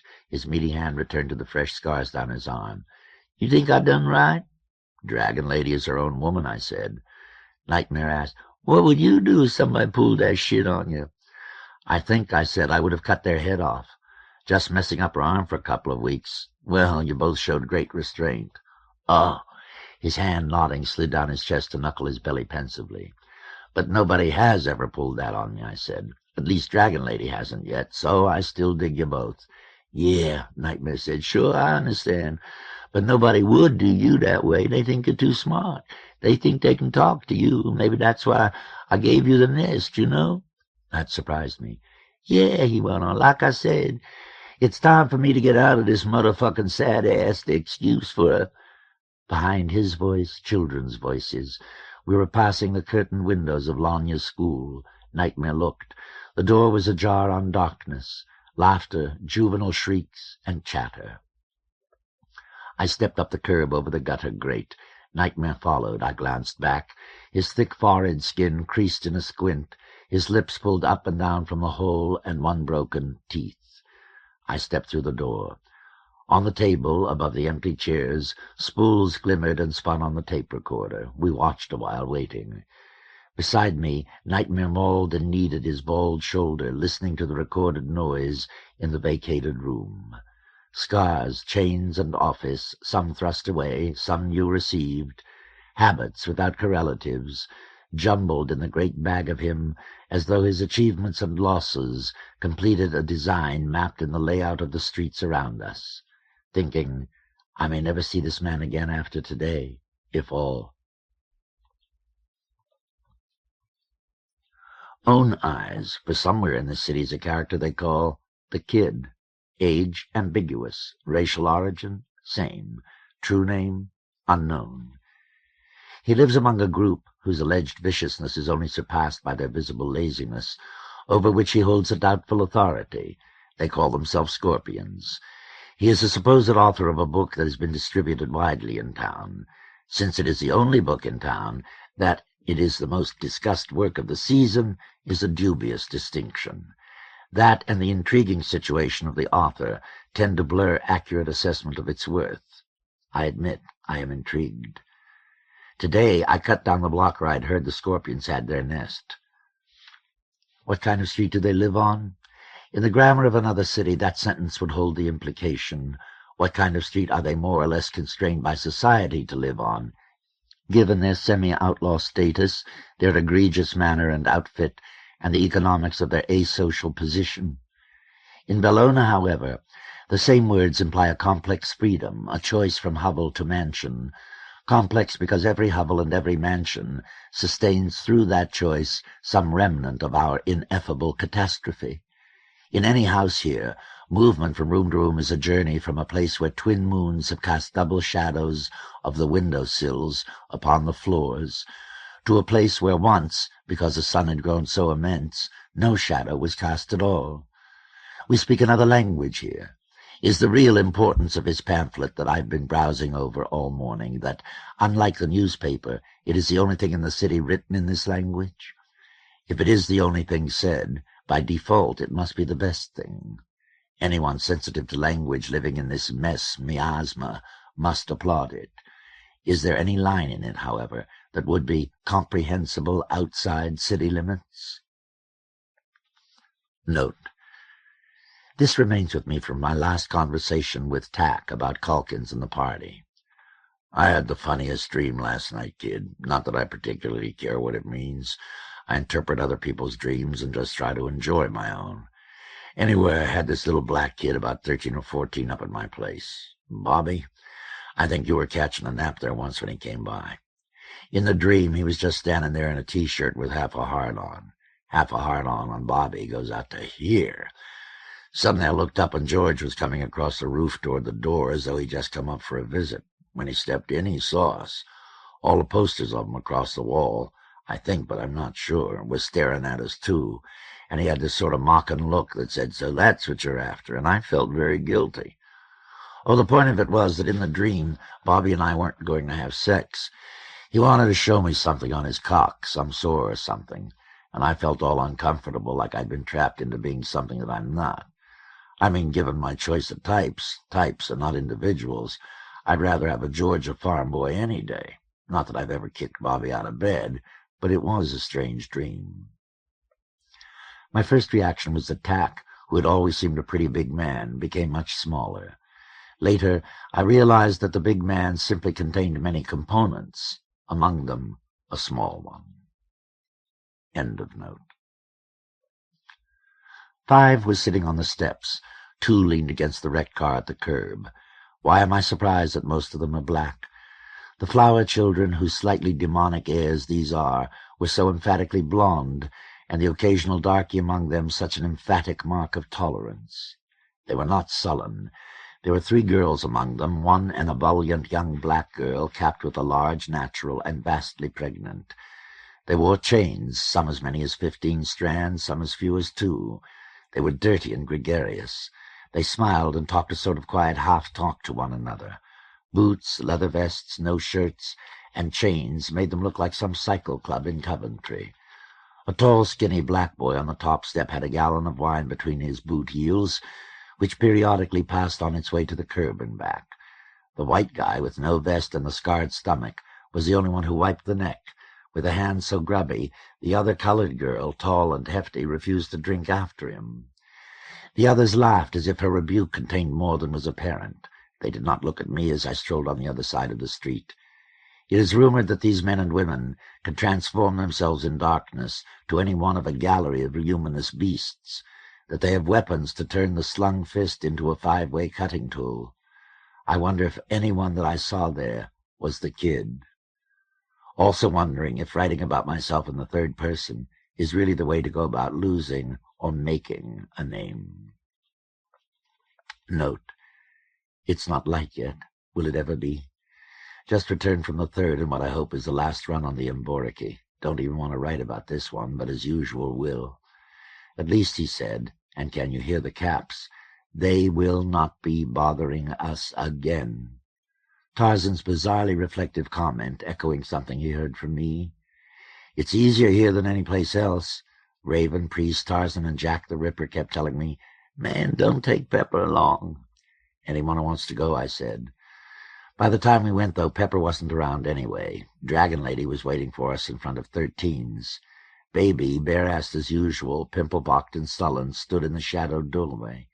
His arms slung through his chains. Adam sat on the curb, grumbling glumly. Cathedral, Revelation, and Fireball had brought the cans of... End of note. My life here more and more resembles a book whose opening chapters, whose title even, suggests mysteries to be resolved only at closing. But as one reads along, one becomes more and more suspicious that the author has lost the thread of his argument, that the question will never be resolved, or, more upsetting, that the position of the characters will have so changed by the book's end that the answers to the initial questions will have become trivial. It is Troy, Sodom, Abel Chiuk, the city of dreadful. Note. Woke up this morning in the dark loft. Heard a handful of cars before I rolled to the window and pulled back the shade. Sunlight opened like a fan across the blanket. I climbed down the ladder pole, dressed, and went outside. The air was chill enough to see breath. The sky, lake blue, was fluffed with clouds to the south. The north was clear as water. I walked to the end of the block. The pavement was dark near the edge from pre-dawn rain. I stepped over a puddle. At the bus stop, was it 8 o'clock yet, stood a man in a quilted jacket carrying a black enamel lunchbox. 2 women with fur collars, a man in a gray hat with a paper under his arm, 1 woman in red shoes with big boxy heels. Across the street stood a long-haired kid in an army jacket, thumb out for the uphill traffic. He grinned at me, trying for my attention. I thought it was because I'd left 1 boot off, but he wanted me to look at something in the sky without attracting the other people at the stop. I looked up between the trolley wires. White clouds hung behind the downtown buildings, windows like a broken honeycomb running with brass dawnlight. Perhaps 25 degrees of an arc, airbrushed on the sky, with the pink, the green, the purple of a rainbow. I looked back at the kid on the corner, but a 75 Buick came glistening to a stop for him, and he was getting, "Oh, God, oh, Jesus, please, oh, please, I can't. Please don't let it." End of note. An ocean of smoke and evening. I tried to smell it, but my nostrils were numb or acclimated. The lions gaped in the blur. We neared the fogged pearl of 1 functioning lamp, and her face got all twisted. She stopped, turquoise, hem to knees, exploding high as her scarlet waist. "Should we? Oh, kid, do you know what they said?" "Will you please?" I asked her. My throat hurt with running and the raw air. "Will you please tell me what they said?" Both hands came up to cage her mouth. She was a shower of silver on metallic black. "Someone up on the roof of the bank, the Second City Bank. Oh, a goddamn sniper." "Who, for Christ's sake?" I grabbed her small elbows and the hair shook around her head. "Will you tell me who they got?" "Paul," she whispered. "Paul Fenster. The school kid. Everything." "Is he dead?" Her head shook in a way that meant she didn't know. Her hands twisted silver cloth at her hips. Scarlet bled down from one. Yellow snaked across her belly from the other. "In the burning," she said very quickly. "In the fire. All your poems, the new ones, they burned." Her lips kept touching and parting, sorting more words, none of which fit. "Everything, all of them. I couldn't." Oh. Something went right into my stomach without using gut or throat for entrance. I said, "Ugh." She let go her skirt. "That's good, I guess," was all I could say. "I didn't like them, so it's good they're gone." "You should have kept them in your notebook. I was wrong. You should—" She shook her head. "Oh, I'm so sorry." I started to cough. "Look," she said, "I know half of them by heart anyway. You could reconstruct—" "No," I said, "and Everett Forrest made that—" "No, it's good they're gone." Note. This morning Philemon brought around a woman who I first thought was Italian and who became Black Widow this evening. Overheard her in a discussion in the backyard just now, one of the few here that has even veered near any politics outside the city.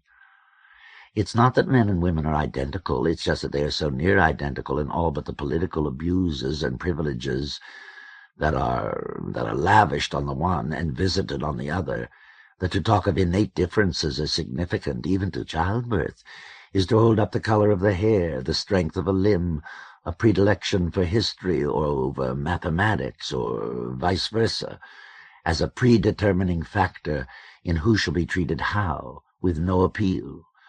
While to ignore those abuses and privileges is to ignore oppression, exploitation, even genocide, even while these are shaping conscience, consciousness, and rage. I was impressed. But I've heard similar from Nightmare, Dragon Lady, Madame Brown, Tack, D.T., Bunny, even Tarzan. Is Bellona, then, that unbelievable field where awarenesses of such an order are the only real strength? That they can occur here is what makes possible the idea of leaving for another city. End of note. "Kid," she said, "what about Paul? Up on the Second City Bank building, were you? Oh, please try to remember." Then she started, as though she'd seen something. Behind me, above me, were my lights still on? I don't remember. And turned, and ran, blazing gold, a moment before shadow took her, and I ran after, into the brush, feet crashing in leaves and ash. Her bright hem whipped back till she became some darker color. Thinking, who is in control of her?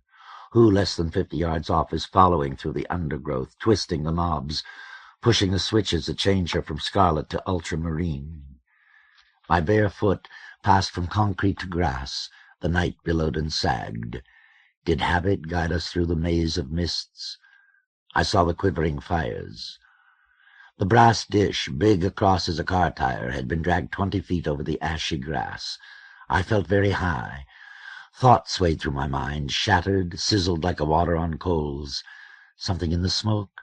I raised my arm. Brass leaves, shells, claws. From the ornamented wristband, oblong blades curved up around my hand. In the dish, small blue flames hung quivering over the red. Firelight dripped down the blades. I took another step, flexing just the scarred fingertips. Something tickled my shoulder. I whirled, crouching. The leaf rolled down my vest, fluttered against the chains, brushed the worn place at my knee, spun on to the ground. Gasping, I looked up the leaning trunk. Above, shadow coiled in the bowl of some major branch, struck away by lightning. Note: about a third the nest say must of, distinct and clear. They think it, too. They aren't saying must of or musta, either. I notice it specifically in D.T., Filament Raven, Spider, Angel Cathedral, Devastation, Priest. So, they are going through a different word-to-word process than the rest of us. Tarzan, for instance, who says musta. I don't think we feel any verb in that at all, while the people who say must of do feel something prepositional, or at least genitive. A word hits my ears, and inside my head a sensory recall forms. A memory of an object, dim and out of focus. The recollection of a sound, a smell, or even a kinesthetic expectation. The recalls are unclear. There is always margin for correction. As word arrives after word, the recalls join and correct each other, grow brighter, clearer, become precise. A huge pink mouse. What do I mean when I say a word means something? Probably the neurochemical process by which one word sounded against the ear generates one inner recall. Human speech has so little variance to it, so little creativity. I sit on the steps and scan an hour's conversation around me, my own included, and find once 2 words in new juxtaposition. Every couple of days, such a juxtaposition will evoke something particularly apt about what the speaker, usually Lady of Spain or D.T., seldom me, is talking about. But when it happens, everyone notices. Yeah, that's right, and laughter. I like that, and someone grins. Yeah, that's pretty good. In college, I would scan and find one such language node in 10 hours of speech, sometimes in 2 or 3 days. Though there, people were much more ready to approve the hackneyed, the cliched, the inapt, and imprecise. Is that why I write here? Is that why I don't write here much? In the middle of this, Lanya says, "Guess who I had dinner with last night?" Me. "Who?" She. "Madame Brown took me to the Richards." Me. "Have a good time?" I admit I am surprised. She. "It was educational, like your party. I think there are people I'd rather see on my territory than on theirs. Madame Brown feels the opposite, which probably means I won't see much of them." Me. "What did you think of June?" She. "I liked her. She was the only one I could really talk to. The hallway downstairs still stinks. Weird going past it in the elevator and knowing what it was. I told her all about the house. She was fascinated. A few times Arthur and Mary overheard us and were scandalized, but not many. She rubs the lion's back, where bright metal scars the brown patina, looks out the window. I think she's going to find George soon. When she does, we all better watch out. Me? Why, what'll happen? She smiled. Who knows? The sky may crack and giant lightning run the noon's black nylon, and the oddest portents yet infect the ceiling of the skull. She was mocking with misquotation what I'd given her to read that morning. Her turning it into something inflated like that made me uncomfortable. She realized it and laid 3 fingers on my arm, but her touch was light as a leaf. I quivered. You'd prefer to be hit than tickled, wouldn't you? She firmed her grip. Yeah, I said, usually. She watched me, green eyes dark as gunmetal in the crowded room. Almost everyone was asleep. We went into the front. The sky reaches in through screen doors and uncurtained windows and wipes color off the couches, tables, pictures, posters we've hung. Outside, the streets are quiet as disaster areas after evacuation, more claustrophobic than inside, rank as Ardennes is with heat and sleepy shiftings. People think of us as energetic, active, violent. At any time, though, 1/3 of us are asleep, and half have not been out of the nest for 2, 3, 4 days. It is seldom noisy here, as seldom silent. We nestle in the word web that spins fatically on and on, sifting our meaning and meanings, insights and emotions, thin as what drifts the gritty sky. End of note. The air was still, but suddenly dead leaves I could not see thundered above, loud as jets. Holding my mouth wide as I could, I leaned forward. The side of my foot pressed a root. Thigh, belly, chest, cheek lay up against the bark. I breathed deep for the woody smell and pushed my body into the trunk. With my bladed hand I stroked the bark till I felt the trunk move. Sweat rolled under my vest, chains bit my belly, glass bits pressed about me, bark gnawed my cheek. Above, in the roaring, I heard a crack, not the sound wood makes broken against the grain, but when it splits long ways, and there was a smell stronger than the smoke, vegetative, spicy, and fetid. Another crack, but that was gun or backfire, louder than leaves and across the park. I pushed back from the trunk, blinking away the water in my eyes. Something fell, rocked on the grass among the roots, and something else, shards of bark 12 or 20 inches across. Bark split in front of me, sagging out a few inches. What was behind it, I could see by the light from the dish, was red and moist and moved. Something crashed down through the branches, but caught in them. I heard more wood split and something like a moan. "Lanya!" I shouted loud as I could. "Lanya!" Leaves swelled to a roar again. I took another step back, a sudden pain along my calf. I whirled, staggering. My bare heel had scraped the high, raised rim of hot metal. I danced away from spilled coals. Rocking, the edge had scraped halfway to my knee. There were more gunshots. I began to run. Very far ahead was a working nightlight, thinking, there's going to be a riot. With Fenster shot, the blacks are going to be out all over Jackson, and there's going to be a debacle from Cumberland Park, too. I tried to remember which way the park exit was. In all the trees around, the leaves were loud as jets. I thought of turning on my lights, but I didn't. Instead, I got off the path, stumbled, nearly twisted my ankle, the one I'd scraped. I climbed up some rocks where I couldn't see a thing, so I figured no one could see me. I sat there wedged between stones, eyes half closed, trying to be still. I wondered if they were waiting for me. If I did get out of the park, it would be my luck to stumble out the Cumberland exit. Where the burning was heaviest, I ran my hand around the orchid's wristband. Light through the leaves startled me. I kneeled forward. Sure, it was going to be bright shields. It was a bunch of people with flashlights. When they passed, I pressed myself back against the rock, and one light swept right over me, for a moment directly in my eyes beyond the branches.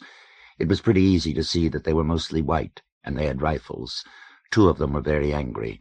Then one among them turned back and shouted, "Muriel!" It could have been a woman calling. The dog barked again, and rushed through a wandering beam. I closed my mouth and my eyes for a long time, a very long time. Perhaps I even fell asleep. When I opened them, my neck was stiff. So was one leg. The sky was hazy with dawn. It was very quiet. I got up, arms and knees sore as hell, climbed over the rocks, and kept on down the other side till I came out of the trees at the edge of the clearing.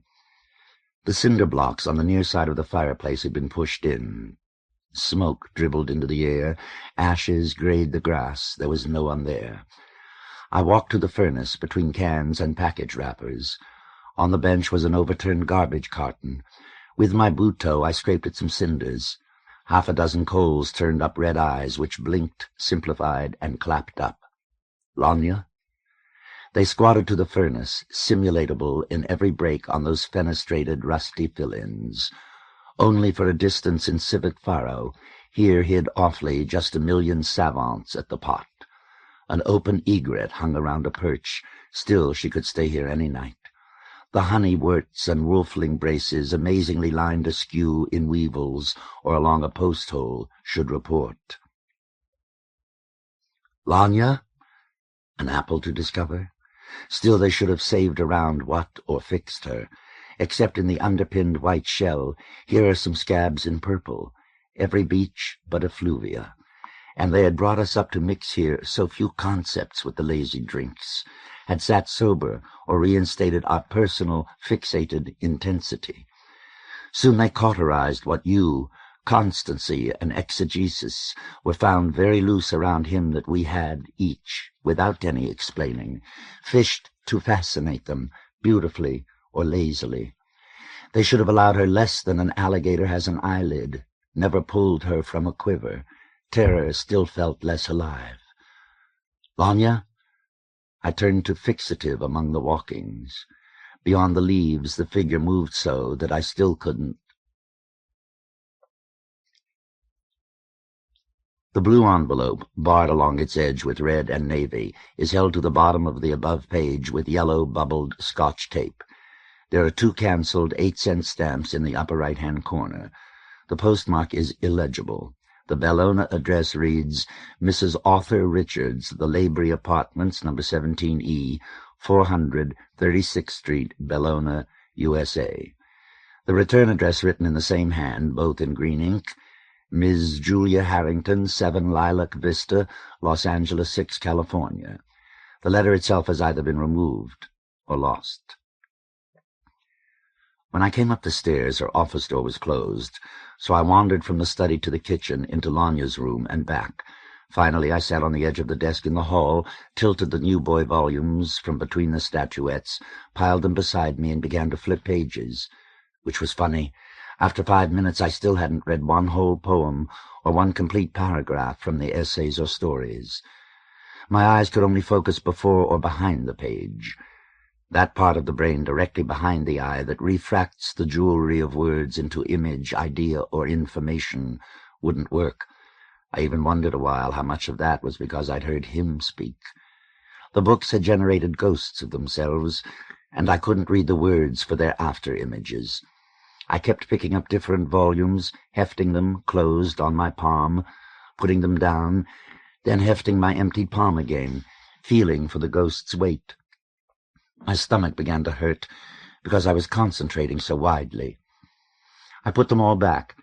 First I ordered them by size, then I pulled them out again and reordered them by the dates on the copyright pages, and walked for a while, remember the 4th day on speed, returning to the desk, pulling the books out again, leaving, really finding I'd wandered away just as I'd turn around to go back. What is it around these objects that vibrates so much the objects themselves vanish? A field cast by the name of a man who, without my ever having read a complete work of his, the hidden machinery of my consciousness at some point decided was an artist. How comical, sad, exhausting. Why am I a victim of this magic? But for all I recognize out of me, I wonder furiously who would hold brass orchids on their hand, hefting for noumenal weight. "Kid," Madame Brown's body and face was sliced by the door. "You're here. Good. Hello." I closed the charter house of Ballarat. "You ready for me to come in now?" She opened the door the rest of the way. I got off the desk. "Yes, let's begin. I hope I didn't keep you waiting." "That's okay." I walked into the room.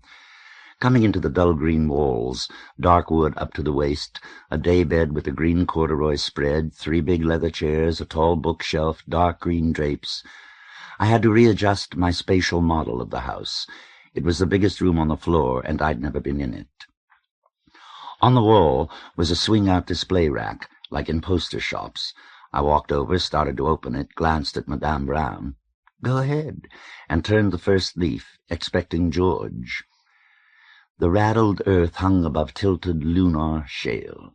On the next, a bulky astronaut stared out his half-silvered faceplate. All the pictures, I went through some dozen, were of the moon or Mars, or the familiar faces of astronauts, necks ringed with helmet clamps, two of a younger, closer-cropped camp, or their polished angular equipment, the foil-wrapped module foot under which Camp's moon mouse had fled, plastic flags, or pale cirrus clouds, hind-lit by exhaust light as the rocket rose above its stanchions. Let Camp smirk out on our session? No. I turned to a chalky scape backed by an earth with clouds like a negative thumbprint, or a saucepan of soured milk a moment before it boils, and went to a chair. "Comfortable there?" Madame Brown closed the door. "You can lie down on the couch if it's easier for you to talk that way." "No, I'd rather see you." She smiled. "Good, and I'd rather see you." She sat in one of the other chairs at a slight angle to me, a hand on the arm, a hand in her lap. "How do you feel about talking to me?" "A little nervous," I said. "I don't know why. I've talked to enough shrinks before. I was thinking, though, it's all right here because there aren't any mental hospitals left, so you can put me away." "Do you feel that the other doctors you talked to, perhaps the doctors you saw before you went into the hospital the first time, put you away?" She said that pretty openly, not with any sarcastic quotes around "put you away." But suddenly I was angry. "You don't know very much about crazy people, do you?" "What do you want to tell me about them?" "Look, I'm very suggestive. Labile, like they say. I incorporate things into my reality model very quickly, maybe too quickly, which is what makes me crazy. But when you tell us we're sick or treat us like we're sick, it becomes part of me. Then I am." And I wanted to cry at once, surprisingly, and a lot. "What's the matter?" I wanted to say, "I hate you." "Do you think I think you're crazy?" "I don't think you think at all." Then I cried. It really did surprise me. I couldn't move my hands, but I lowered my head to stop what hurt in the back of my neck. Water trickled the side of my nose, thinking, "Christ, that was fast," and sniffing when the silence got on my nerves. "Did you like the hospital where you were?" "Like it?" I raised my head. "You're the one who said to me—" Another tear rolled. I felt cold. "No, you said about learning to love the people at hand. Well, there were a lot of very hurt people there, who it was very hard to learn to love, very expensive, emotionally. But I guess I did." "Why are you crying?" "Because I don't believe in magic." I sniffed again. This time something salty the size of a clam slid back out of my nasal cavity, and I swallowed it. "You're a magic person sitting there. You're sitting there because you think you can help me." "Do you need help?" I was angry again, but it was deep and bubbled down below things. "I don't know, I really don't, but that doesn't have anything to do with the fact that that's what you believe." "You're angry at me." I took a deep breath. "Not really." The bubbles, one after the other, broke. I absorbed the fumes that raged. My stomach was very tight. "It's all right if you are. You may have good reason." "Why should—" and stopped because I could think of about 10. I said, "You're smug. You're not sympathetic. You think you understand, and you don't." "I don't understand yet, and I don't know whether I'll be able to. As of now, you haven't given me any reason to be sympathetic. If I'm smug, well, I'd rather I weren't, but I can feel some reserve in myself about getting too close to you just yet, which may be what smugness is." "I don't think you can understand." I lugged both hands together in my lap and pushed them against one another. They felt numb. So did my feet. "What do you feel like now?" "Like not much of anything." "Does it make you want to cry again?" I took another breath. "No, I don't." I put my head back. "I think I lost it, whatever was coming out." "Are you a very emotional person? Do you cry often?" "That's the first crying I've done in 3 years, maybe 4, a long time." She raised her eyebrow. After a moment she said, "Then you're probably under a great deal of pressure. What kind of pressure are you under?" "I think I'm going crazy, and I don't want to. I don't like it. I like life. I like living. I like what's going on around me, all of it to watch, and most of it to do. There are all sorts of people and situations around I really enjoy, and I'm at a place where I don't have to worry about all sorts of others I don't. I don't want to go nuts again, not now." After a moment she smiled. I have occasionally given therapy to some rather successful business executives. Lots of money, happy families, some even without ulcers, who've said practically the same thing in the same way. We do know each other outside the office, and I must admit, from what I've observed myself and from what Lanya's told me, I find it a little ironic. I mean that you express it in such similar words. I said you wouldn't understand. I said I was afraid, and I am angry, that I don't think you can. Tell me the symptoms of your going crazy. I forget things. I don't know who I am. I haven't been able to remember my name for months. I wake up sometimes terrified, everything in a blood-colored fog, which begins to clear while my heart beats so loud it hurts my chest. I've lost days and days out of my life. I see things sometimes, like people with their eyes, and I felt my back snarl with fear. Sweat rolled down the underside of one arm. People with... I closed my mouth, so astonished I couldn't say it that I couldn't say it. I backtracked in my mind, looking for something I could loop with words. I had to back up further. I was looking at the multiple loops of optic chains she wore around her neck. Can I tell you about a dream? Please, go right ahead. I dreamed that I was in the woods on the side of a mountain. The moon was shining, one moon. And this woman, a nice-looking woman, a few years older than me, she came walking up over the rocks and through the leaves. She was naked, and we bawled, right there in the leaves, like that. When we were finished, she got up and ran off through the bush. You completed making love in the dream? Yes. After we came, she got up and ran off through the woods to this cave and told me to go inside it. And you obeyed her? Yes, I remember that very clearly. I remember I stepped on some leaves once in some water. I jumped over a crack in the cave floor. In a niche in one wall of the cave, there was a brass thing big around as my two arms, filled with glowing coals and little flames.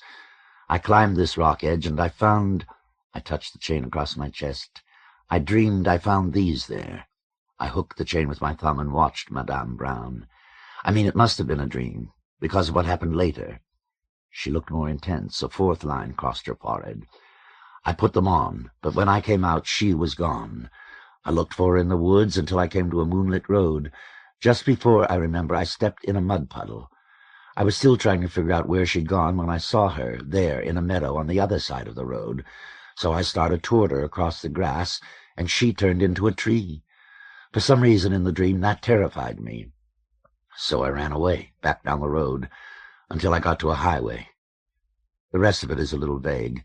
I remember for part of it I was riding in a truck with this man with a sort of scarred-up face, like bad pockmarks or acne, and this funny conversation about artichokes.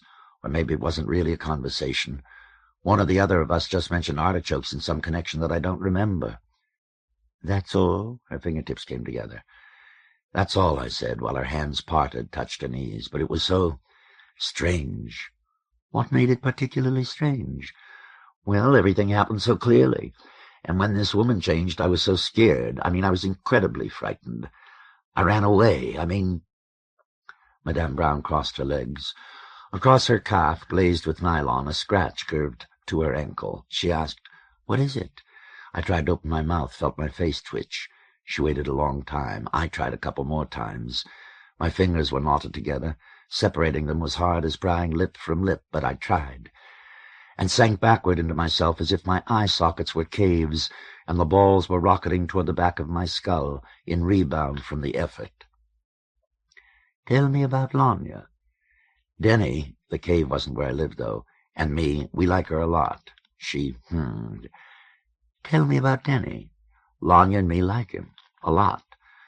My hands came apart. I was able to move again on the chair, and I looked at her leg, but it was only terror. I took a couple of breaths, smiled. What are you feeling? Scared. That I disapprove of the relation between the three of you? Huh? That surprised me. Why should I think you disapprove? Lanya's never said anything about you not liking it. A couple of times she said it confused you, but like a joke. Goddamn, you don't disapprove of the Richards. Why should you disapprove of us? Well, for one thing, the Richards are a normal, healthy family. They aren't coming to me for help, and they don't think they're going crazy. More power to me. She catapulted me into a completely different part of my head, and I dropped hard. I got myself together to see where I was. It had been a jolt. But this anger was very easy to make words. You disapprove of people who come to you for help? Now that's not what Jesus Christ! Hey, what do you... I leaned forward. What do you think of the kid? Sometimes I get the impression that's all anybody around here ever does, though I'm sure I'm just flattering myself. Tell me. Note. Lanya surprises me once more. The whole nest out in the yard, and she asks, "Hey, how come Kid is the head scorpion in this nest? I mean, Nightmare was before, and then Kid. I would have thought you'd have a black running things." "Yeah," Tarzan says, "me too," while everybody else looks like they've never thought anything of the kind, but I have. So I waited. Finally Glass laughs. "Well, of course Nightmare was sharing it with Dragon Lady, but I think more or less everybody's got it in their head that after one of these runs or other, the shit is going to come down hard. When it does, you're going to see some niggers fade in the night like nobody's business. But the Chief Scorpion, maybe, ain't going to be able to fade quite so fast. So that if this dumbass white motherfucker," Glass put his arm around my shoulder and gave me a big grin, "wants to stick around here and play Superman, ain't no nigger with any sense going to stand in his way. I mean, the guy in charge is the one who gets zapped. At least that's the way it works anyplace else." Glass squints up at the sky. Copperhead seemed to think it was funnier than anybody else. Fireball said, "He's white? I didn't know that. He's darker than I am." "Man," Glass said, "the kid is an Indian." "I didn't know he was white," Fireball repeated. "He's crazy as a nigger." Tarzan gave him a smile that dribbled strychnine. "And he sure likes his little blonde brothers and sisters." Fireball, whose Spade accent more than anyone else's comes on and off for the occasion, pointed to Lanya and Denny. Denny laughed. "The kid is really something else, man, really something." Lanya was pensive. End of note. Madame Brown joined fingertips, raised eyebrows. Suddenly she asked, "What do you think of the Richards kid?" "I don't know." Then I said, "She's frightening. I mean, she spends all that energy keeping up a delusional system that just won't hold. But that's sort of heroic, too. Him, he's despicable. He paid for all the props. The system is set up to his specifications and all to his profit." Then I asked, "Do they even know you're black?" "Yes, of course they do." "I'm surprised. I suspect a lot of things would surprise you, even about the Richards." "Do they know you're gay?" Madame Brown moved in the chair and ummed again negatively. "Let me see," she said after a moment. "Black, lesbian, I'm also very middle class, and Mary and Arthur are my friends. But I wish sometimes I didn't think you were so right. It would make my life much easier. But then I've never particularly wanted an easy life, really." She sighed. "I do find this in myself, kid. When I occasionally get exasperated with Arthur or Mary, especially when they're going on about you, I wonder to myself, quite honestly, what they would say if I told them some of the things you've actually done, just for the upset it would cause. At that point I tell myself it's because I approve of you and don't approve of them. If you wanted to upset them, you could tell them some things about June, about Bobby, and what's his name, Eddie." "Of course you side with the youngsters." "No," I said, "I'm nearly 30 years old, and I wouldn't swear to which side of it I'm on, from what some people tell me. I'm not taking sides, I'm just pointing out some upsetting areas in their life that are a little closer to home." "To the Richards' home? What about yours?" "You were going to tell me what you thought about the kid. Maybe you'll tromp on something, and I'll twitch for you." "All right, I think," I looked at her leg, "you are very disturbed. You are personable, intelligent, forceful, vital, talented. But your basic ego structure is about as stable as a cracked teacup. You say you've lost bits and pieces of yourself? I think that's exactly what's happened. The point is, kid, we still don't treat the mentally ill as though they were just sick. We treat them as though they were some strange combination of unclean, depraved, and evil. You know, the first mental hospitals in Europe were leprosaria, deserted all over the continent at the end of the Middle Ages because, for some reason we still don't know, there was a spontaneous remission in the disease over about 75 years, though it had been endemic for the last 3,000. Was it rising hygiene standards, a mutation in the germ? The point is that till then, though they had occasionally been shipped about on local rivers, the insane had never been hospitalized before. But when they were suddenly confined in these immense empty buildings that in some cases for hundreds of years had held lepers, they took on as well the burden of 3,000 years of superstition and fear connected with that unfortunate disease. And a good argument can be made that that's still more or less how we regard you today, complete with religious connotations. Mental illness is still seen as a scourge of the Lord. Freud and his offspring turned it into a much more sophisticated scourge, but even for him it is essentially a state of distress resulting from how you have lived your life and how your parents have lived theirs. And that is biblical leprosy, not the common cold. Tell me, what would you say to the idea that all your problems, the hallucinations, the depressions, even the moments of ecstasy, were biogenic? That the lapses of memory are an RNA depletion in the lower cortex? That the sudden fears are adrenal disruptions caused by random pituitary spasms? That the unreality that plagues you is merely a pineal cyst inhibiting the production of serotonin? I looked up on the moonscape where there were no trees. That's sure as hell what it feels like, I said. Then you differ from the businessmen in that they are usually rather reluctant to give up any of the extra biological significance of their systems. The overdetermined human mind would rather have everything relevant, even if the relevance is simple-minded. When I was in the hospital, remembering, I smiled, I used to have a friend who'd say, when you're paranoid, everything makes sense. But that's not quite it. It's that all sorts of things you know don't relate suddenly have the air of things that do. Everything you look at seems an inch away from its place in a perfectly clear pattern. Once more I looked at her leg. Only you never know which inch to move it. I felt my face wrinkling over my skull with concentration. She said, "You a dream. Can you think why you particularly wanted to tell me about it?" I looked at my lap. "I don't know. I've just had it on my mind a long time." "You mean it isn't a recent dream?" "Oh, no. I had it, I don't remember when I was still staying in the park." "And it isn't a recurrent dream?" "No, I only had it once, but I just keep thinking about it." One hand at her necklace, she fingered a lens. "I asked you this before, but I want to check. In the dream you made love, had an orgasm, and then went to the cave. It wasn't just a heavy necking session?" "No. She came first. I remember it surprised me, because I was just about ready myself. I finished up about 30 seconds after she did, which is unusual with me. Usually it takes me a couple of minutes longer. When I shot my load, leaves blew against my side, and I opened my eyes and we talked for a while." Madame Brown mulled, a glass bead pressed to her chin. "I was on a research team that did a study some years ago, dirty old lady that I am, about sex dreams. We had admittedly a small sampling, 239. They'd all checked yes to the question whether they felt they had satisfactory sexual outlet. We had men, women, a few late adolescents, some homosexuals of both sexes. One overwhelmingly consistent pattern was that when sex in a dream led to actual orgasm, either the dream ended or the subject awoke. Of course, there was nothing conclusive about the study, and I can make a list of biasing factors an L long. But yours is the first dream I've ever encountered, during or since the study, where orgasm was achieved and the dream continued." She looked at me like she was waiting for a confession. "What am I supposed to say?" "Anything that comes to mind." "You think I didn't have the dream? You think I'm lying, or that maybe the dream was—" I hunched my shoulders and felt silly. "I don't know." "You want me to suggest it wasn't a dream, that it was real?" She gave a small sudden frown. "Yes, you do, don't you? Well, I can understand that, if it seemed real to you."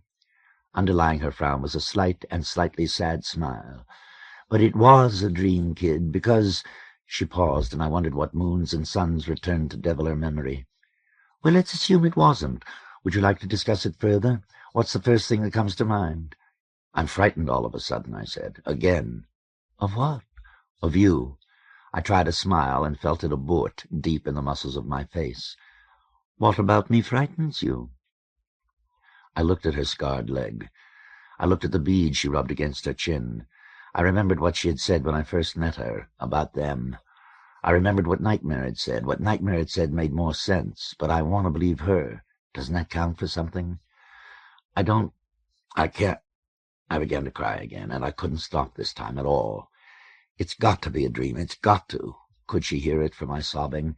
"If it isn't a dream, then I'm crazy." And I cried about all the things people cannot understand when other people say them.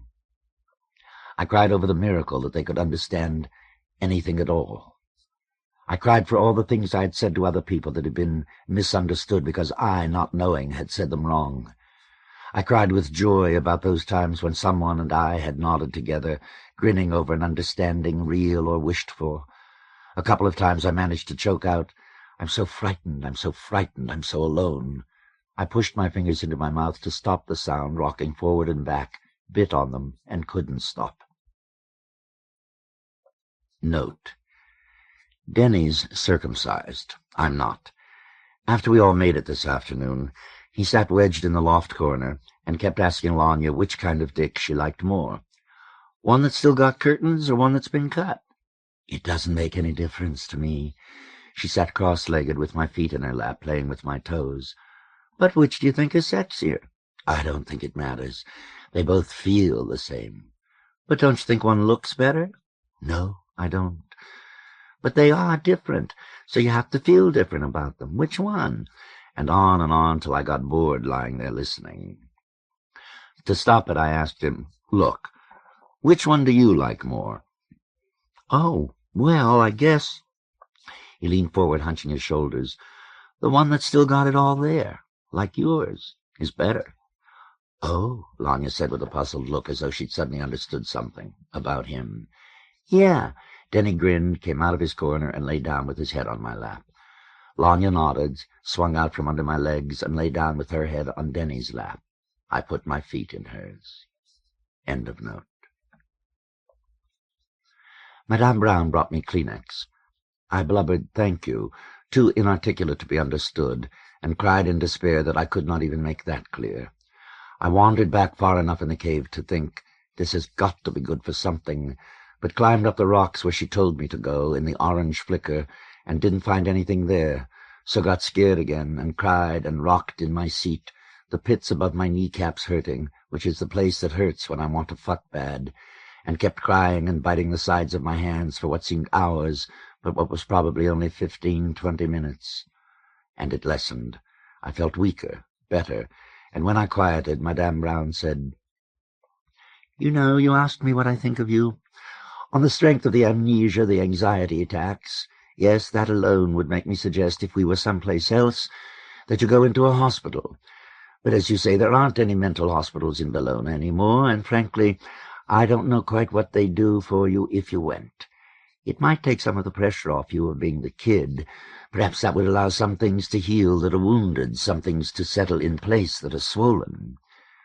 I nodded as though I was considering what she said, which wasn't what I was doing at all. "Do you," I asked, "do you believe in my dream?" "Pardon me?" "Do you believe I had that dream?" She looked confused. "I'm not sure what you mean, but don't you?" "Yes," I said. "Oh, Jesus Christ, I do. I believe it was... I had that dream," and realized there was a whole well of anguish from which only a single cup had been dipped. She hadn't understood, but that was all right. Over her face was a mask of compassion. "Kid, there was nothing in the study to say that it couldn't happen the way you said. You remember it very clearly and told all the details. Yes, I believe it was a dream. I don't know whether or not you do, but it's probably not a bad idea for you to keep trying." Over mine was a mask of relief. "Madame Brown," I said, "I am not going back into a mental hospital. The place I was in for a leprosarium was pretty nice, but I think I'd have to be crazy to go into one again, and you can read that any way you want." That made her laugh. "Though in Bellona the problem would be if you wanted to go in a hospital." Suddenly she cocked her head the other way. "Do you know why I offered you that job at the Richards the morning I met you in the park?"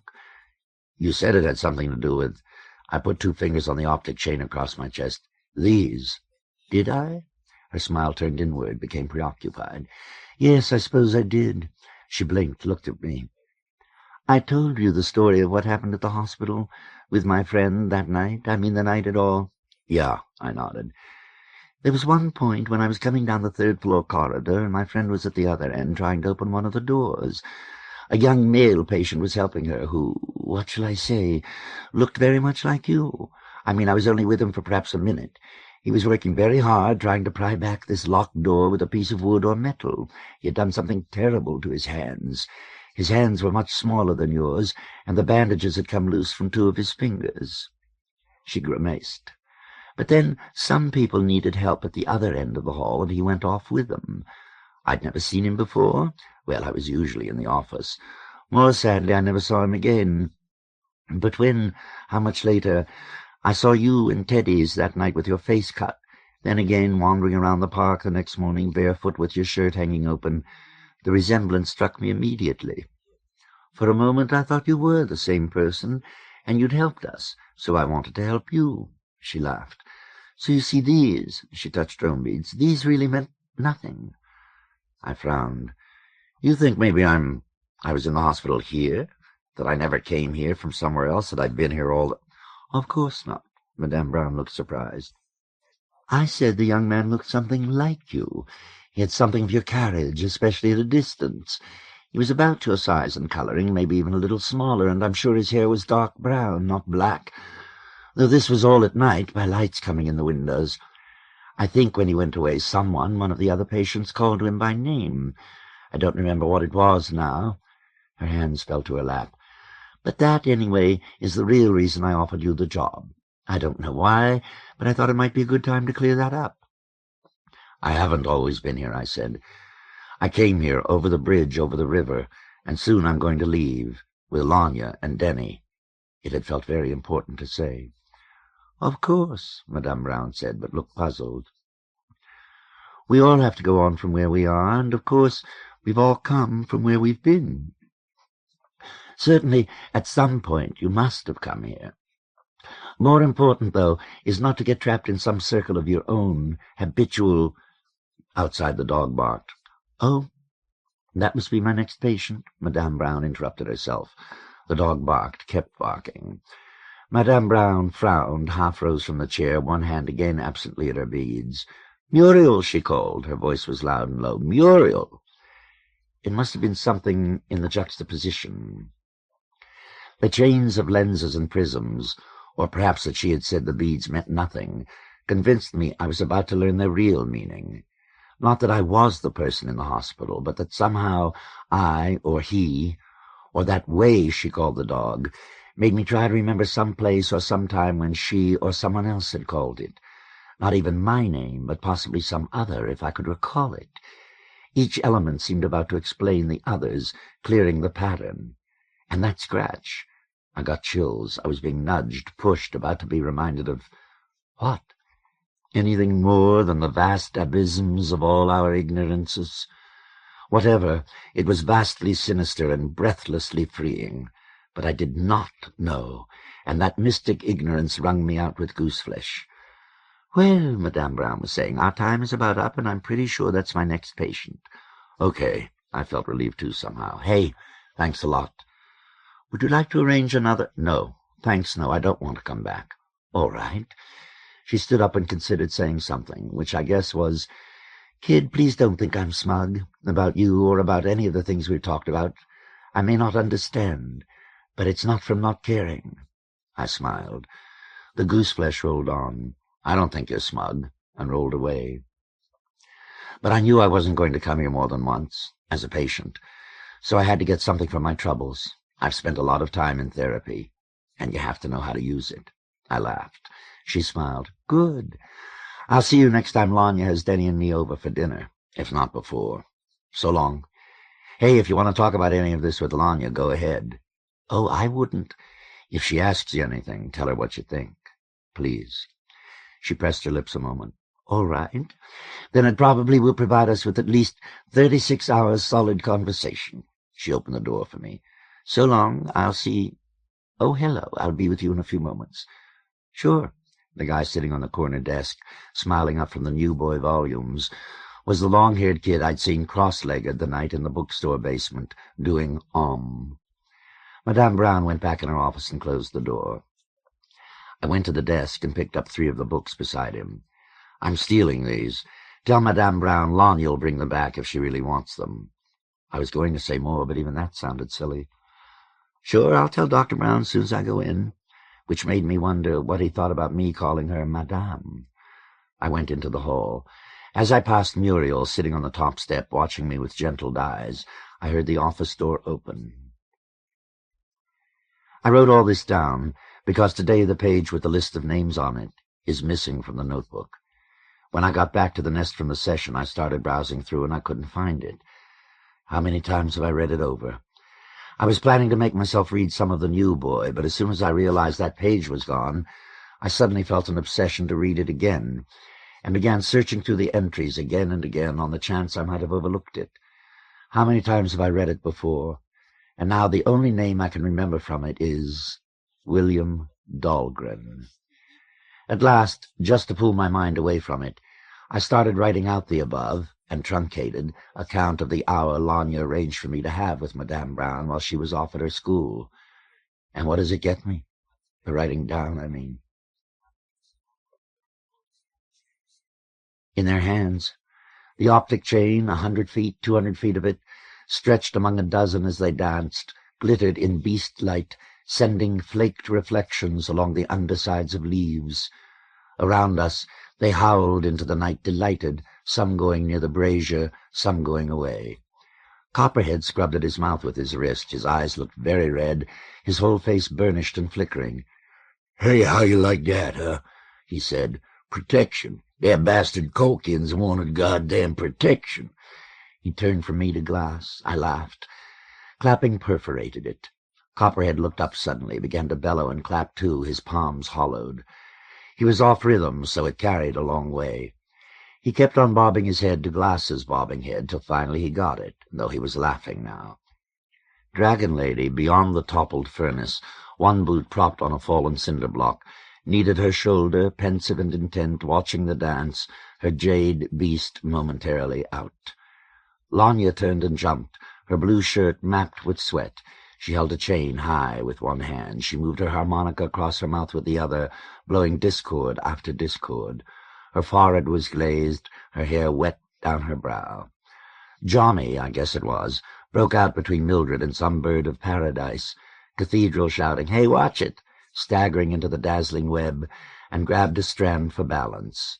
Denny's end, I jumped, broke between mirror and prism, but he just whirled the loose length, finally looped it around somebody else's strand and held it high with both hands.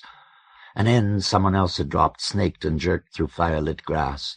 I stepped forward, grabbed it up, and dodged beneath it, jumping from foot to foot and bellowing. D.T. and Spider and Raven and Cathedral and Tarzan, he really can dance good as the niggers, and Jack the Ripper and Filament and Angel made a web. One strand vibrated, another went slack in catenaries between taut lengths. Gladys paused, with a fistful of green cloth over her great belly, swaying and breathing with her mouth wide. She ducked from a strand that tightened against her cheek, swung away, and began to clap. I stopped shouting soon because my throat hurt, and heard between the claps, "Bunny, why don't you get in there and show 'em how it's done?" "Don't be silly, dear, we just watch." "No, come on, I ain't never really seen you dance." "Smile when you say that, why don't you?" "Oh, come on, I want to see what you can do." Something in the fire exploded.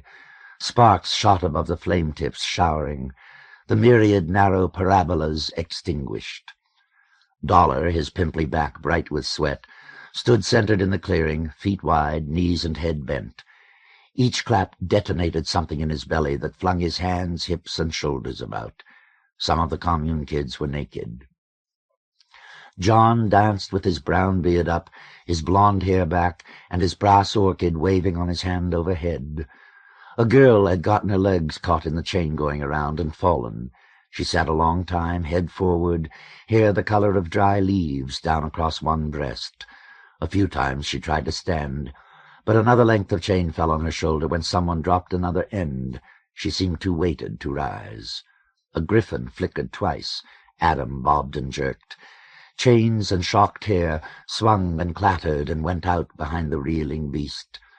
Bunny, barking shrill as a lapdog, a dozen strands caught among upthrust fingers, suddenly pranced forward, shaking back silver hair. Pepper, haunched behind him, followed, clapping and grinning like the devil. An elderly black woman, who'd brought some of the supper boxes, stonily silent till now, cackled, began to clap too. The heavy black-haired man with the bamboo flute had finally gotten out of his pants and danced up to her, trying to bring her into the circle. He piped and bobbed and bounced around. It was pretty phony, and for a second I thought she would pinch his crank. But she got into it anyway and clapped for him, and I stopped, standing on both heels, jarred to the scalp. I turned in the furor, looking for someone, thinking, where did it come from? Why now? What? Then throwing that away and just trying to hold on to it. Lanya, shirt open and flapping, breasts shaking, eyes closed under quivering lids, turned to me behind at least 5 chains. I reached through them and caught her shoulders. Her eyes snapped wide. "Michael," I said. "What?" A chain pulled down across my arm. A prism nipped my wrist. Lady of Spain was at one end, hauling. "Mike Henry." I looked down between my elbows at the trampled grass. "Michael Henry?" One of her bare feet moved. "What's that?" Very slowly I said, "My first name is Mike. Michael. My middle name is Henry." I looked up. "My last name, Lanya narrowed her eyes, and she grabbed my forearm with the same hand her harmonica was in. The edge bit, which brought me back. What did I say? But she was looking around us among the others. "Denny." "Lanya, what did I say?" Her eyes snapped back to mine. She had a funny smile, intense and scared.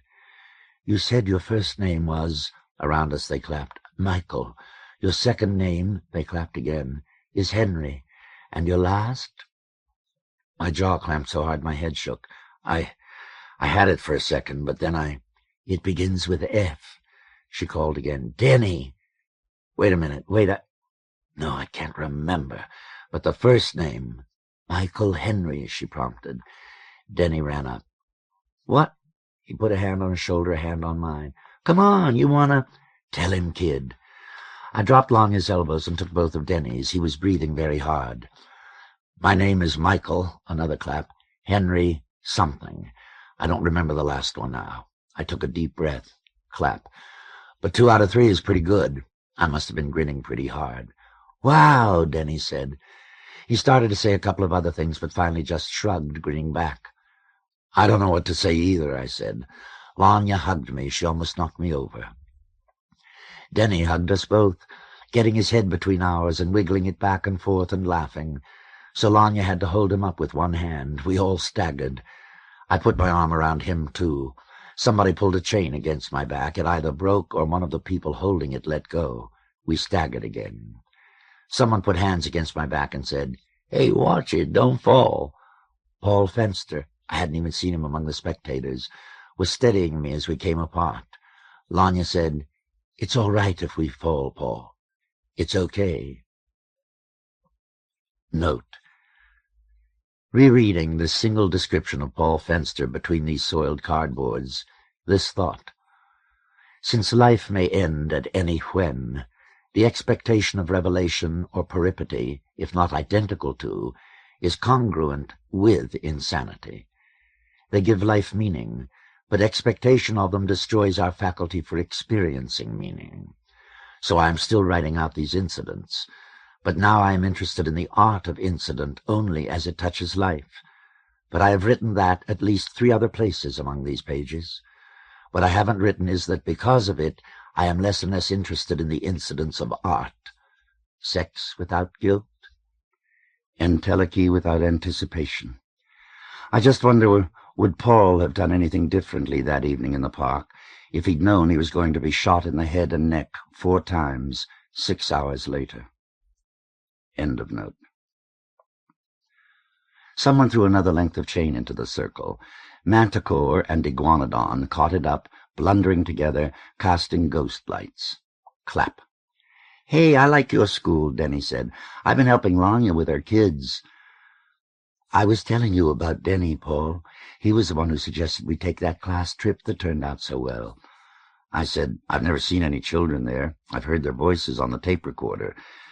But I don't believe you ever had any real children in there." Lanya looked at me oddly. Fenster laughed. "Well, you brought us 5 of them yourself. But there weren't any—" Inside, it felt like 2 disjoined surfaces had suddenly slipped flush. The relief was unbearable. "I put 5 of them in the school?" "Woodard, Rose, Sammy," Lanya said. "You remember," Denny said. "Stevie, Marceline." "I remember," I said. I know who I am. Michael Henry, Denny said. I put my hand on Fenster's shoulder. You go dance. No, I'm not into the bare-ass bit. I frowned at the dancers. Only 15 or 20 were naked. Go on. I pushed at him. He stepped back. You don't have to take your clothes off. You just go dance. Fenster looked at Lanya. To stand up for him? I flashed on him, pulling her shirt closed across her breasts, buttoning the top button, patting her head, and walking away. Go ahead. I was angry. Dance. Come on, kid, Lanya said, taking my arm. Fenster walked off now, laughing. You want to sit down? Denny asked. Come on, Lanya said. Let's go sit down. Denny took my other arm, but I twisted to look back. Fenster walked between the dancers, now pushed, now helping a girl wearing just a sopping T-shirt who fell against him, now ducking beneath one of the glittering lines pulled between bright creatures prancing at the tree. What are you trying to do? Lanya asked. Take off my clothes. I don't need anything. Anything now. I tossed my boot on top of my vest. I lifted my chin and raised the 7 chains in the projector. Links dragged my nipples. I held them up swaying and let go. Some hit my nose and cheek and ear. Some fell across my shoulder and slid off clattering to the grass. I looked down to undo the twin hooks on my belt, pushed down my pants. Lanya held my arm so I wouldn't fall, getting my foot out the cuff. Feel better? Denny asked. I tried to undo the clasp at the side of my neck. A file of insects, it felt like, charged down my belly, caught in the hair at my groin. The optic chain sagged around my ankle. I think you broke it, Lanya said. I can fix it again, Denny said. I got nails. No, I said. From the commune, from the nest, and from the people who'd just come to watch, they clapped and leaped beside the fire. 7 more, barking, calling, and yipping, broke from the loose ring, turned among and beneath. One very black girl jumped over the beaded chain that crossed and crossed the clearing. The heads of beasts blown out of light like glass broke scarves of smoke. Our throats tickled from the harsh air. 3 silhouetted figures, heads together, came toward me whispering. Copperhead Center conferred with Raven and Cathedral. Raven and Copperhead were naked. The different curl and color of their hair, suddenly bright at the sides of their heads with the fire behind them. Copperhead had his hand on Raven's shoulder. Copperhead was saying, Protection. Did you get that? Calkins asking for protection. Cathedral said, Scorpions don't protect nothing. Copperhead said, They shot out practically every goddamn window in the goddamn fucking building. Man, it was something. Raven asked, They shot up Calkins' place? The sniper? Copperhead said, Not Calkins' place, and it wasn't no fucking sniper. It was them people back at that big store. You remember that big fucking apartment house 13 used to be in up on the 16th floor? God damn, man, they shot the whole fucking place up. Practically every goddamn window in the building. Shit, man. Cathedral shook his head. The honkies is as bad as the niggers. Copperhead humped. Protection. Raven laughed. They walked away in the dark. I watched the fire. One pants leg was still around my ankle. The optic chain, as I swayed against my calf. I want to dance. Then get your foot out your pants cuff, Denny said. You'll trip yourself. He sounded like he didn't want me to go, though. Each clap struck something inside my skull that made a flash all its own. My ears thundered as though only inches from the drum. Each explosion left some crazy echo stuttering in the tattered noise. I stepped forward, moiling my genitals in my hand. They felt sensitive. I stepped again. Watch it. Lanya must have held my pants leg down with her foot because they came off. I stumbled but kept going, toward the dance. In a black turtleneck sweater he stood, with folded arms among the spectators. He didn't see me looking at him. But Lady of Spain and D.T. and a couple of others did, and stopped dancing. Prisms and lenses hung down from my neck. Mirrors and prisms swung from my wrist. Lenses and mirrors dragged from my ankle behind me in the grass. He shifted a little. Firelight shook its patina across his brown hair. Hey, I said loudly, I know who I am now. Who are you? He looked at me, frowning. Who are you? I repeated. Tell me. I know who I am. A few more dancers stopped to listen, but the clapping was still awfully loud. I shook my head. Almost. "Kid?" he asked. It had taken him until then to recognize me, naked. "Hey, kid, how are you doing?" It was the man who'd interviewed me at Calkin's party. "No," I said. "I know who I am. You say who you are." "William," he began. "Bill?" And then, "You don't remember me?" "I remember you. I just want to know who you are." "Bill," he repeated, and nodded, smiling. Two people who'd stopped to listen began to clap again. "I know that," I said. "I remember that. What's your last name?" He raised his head a little. His smile, a dragon doffing by, stained his face a momentary green, tightened. "You tell me yours, I'll tell you mine." His mouth stayed a little open, waiting for a laugh to come out, but the laugh came from me. "William?" I shouted, "I know who you are," and doubled with hysteria. "I know." "Hey, kid, come on now." Lanya, she and Denny had followed me, took my arm again. I tried to pull away, stumbled into the dancer's chains, and turned flailing my own, but she held on. Denny had me too. I yanked once more and fell against a guy I didn't know, who cried, "Ow!" and hugged me, laughing. I turned in a shield's glare, bright blind a moment, and moments after, images pulsed everywhere. "Come on, man," Denny kept saying, pulling at my forearm. "Watch out!" And he held up a strand of chain so I could get under. "That's right," Lanya said, "this way." I got dizzy and nearly fell. Fire and branches wheeled on a black sky. I came up against bark and turned my back to it. "But I know what his name is. It has to be. He couldn't be anybody else." I kept telling them, then breaking off into a giggle, which, when I let it go, twisted my face in a grin so huge my jaw muscles hurt, and I had to rub them with the heels of my palms. "That's got to be who he is. You understand why, don't you? I mean, you do understand." They didn't, but for a while I did, and bursting with my new knowledge, I danced. I've never had more fun. Then I came back and sat with them. Denny's hand was on my knee. Lanya's shoulder was against my shoulder, her arm along my arm.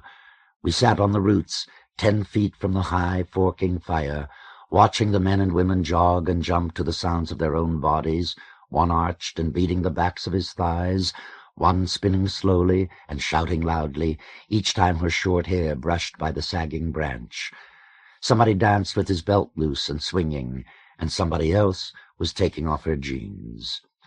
Bill, arms folded across his black sweater among the other watchers, watched. I sat and panted and smiled, sweat dribbling the small of my back, with contentment over the absolute fact of his revealed identity, till even that, as all absolutes must, began its dissolve. "What?" Denny moved his hand on my leg. Lanya glanced at me, shifted her shoulder against mine. But I sat back again, silent, marveling the dissolve's completion, both elated and numbed by the jarring claps that measured and metronomed each differential in the change, till I had no more certainty of Bill's last name than I had of my own. With only the memory of knowledge, and bewilderment at whatever mechanic had, for minutes, made that knowledge as certain to me as my own existence, I sat, trying to sort that mechanic's failure, which had let it slip away. Dragon Lady, with her boot, shoved in another part of the furnace's cinder-block wall, then turned to add her raucous contention to the argument behind her.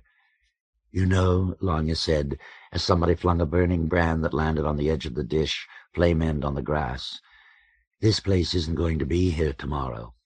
"That's all right," Denny said. Lanya pushed back against me harder, drew up her knees to hug. The dance was all around us. The battered grass was tangled with chains, plain and jeweled.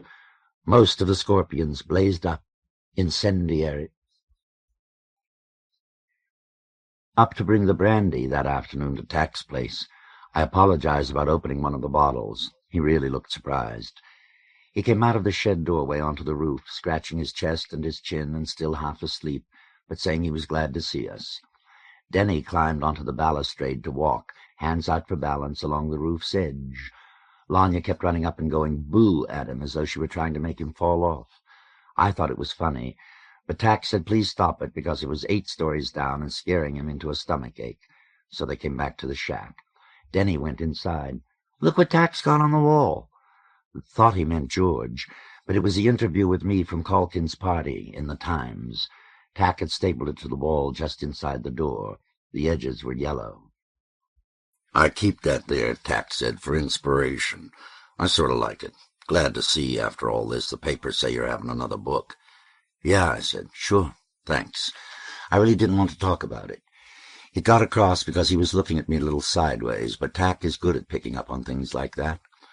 Around us, the sky was close as crumpled lead.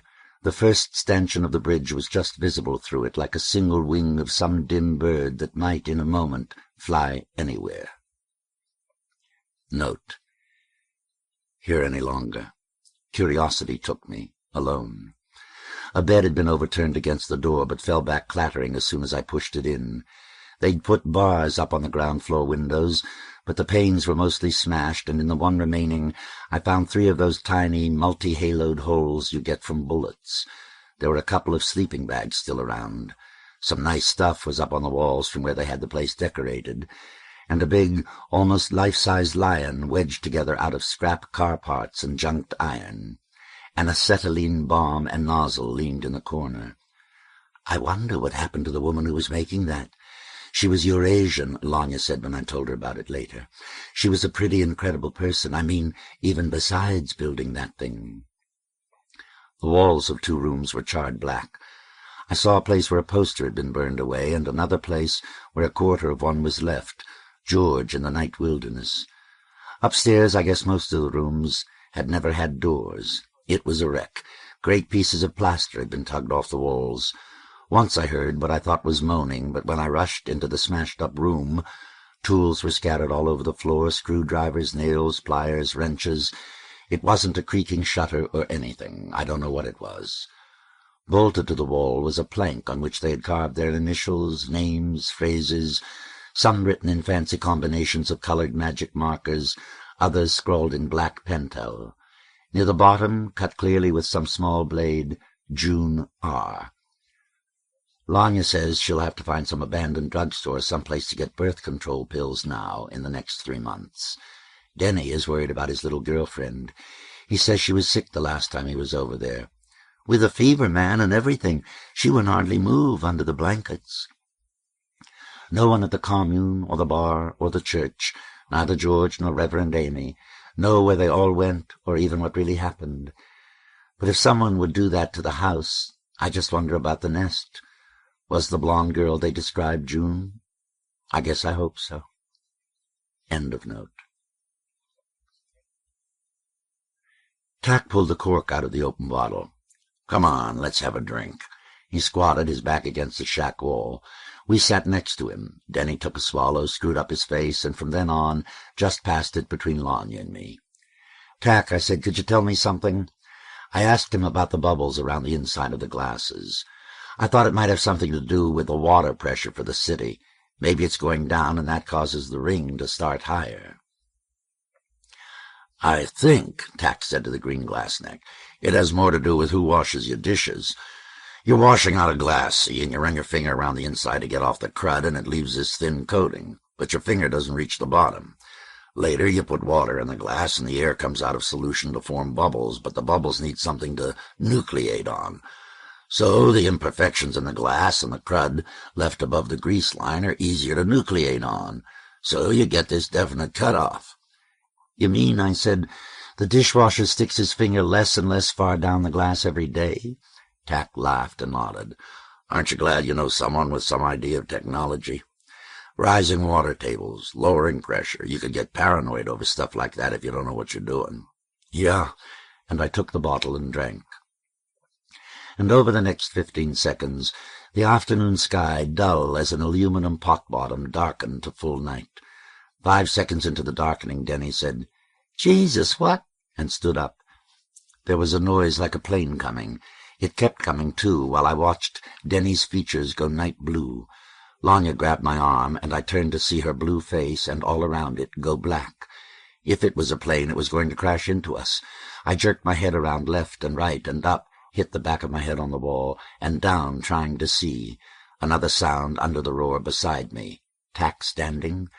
Something wet my hand on the tar paper beside me. He must have kicked over the brandy. White light suddenly blotched the horizon, cut by the silhouette of a water tower.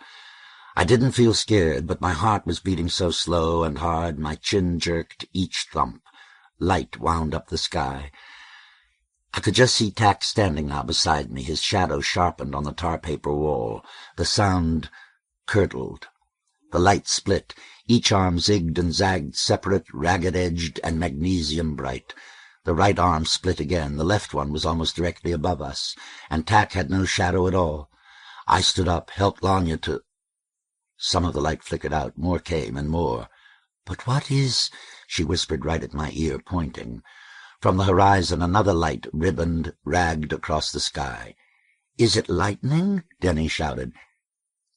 "It looks like lightning," Tack shouted back. Someone else said, "'Cause George don't shine that bright." Tack's bleached face twisted as if beat by rain. The air was dry. Then I noticed how cool it was. Nodes in the discharge were too bright to look at. Clouds, sable, lead, or steel, mounded about the sky, making canyons, cliffs, ravines. For lightning it was too slow, too wide, too big. Was that thunder? It roared like a jet squadron buzzing the city, and sometimes one would crash or something, and Lanya's face would... Here, one page, possibly two, is missing. Note: don't remember who had the idea, but during the altercation for a while I argued, "But what about Madame Brown? Besides, I like it here. What are we going to do when you're at school? Your bed's okay for a night, but we can't all sleep here that long." Lanya, after answering these sanely, said, "Look, try it. Denny wants to come. The nest can get along without you for a few days. Maybe it'll do your writing some good."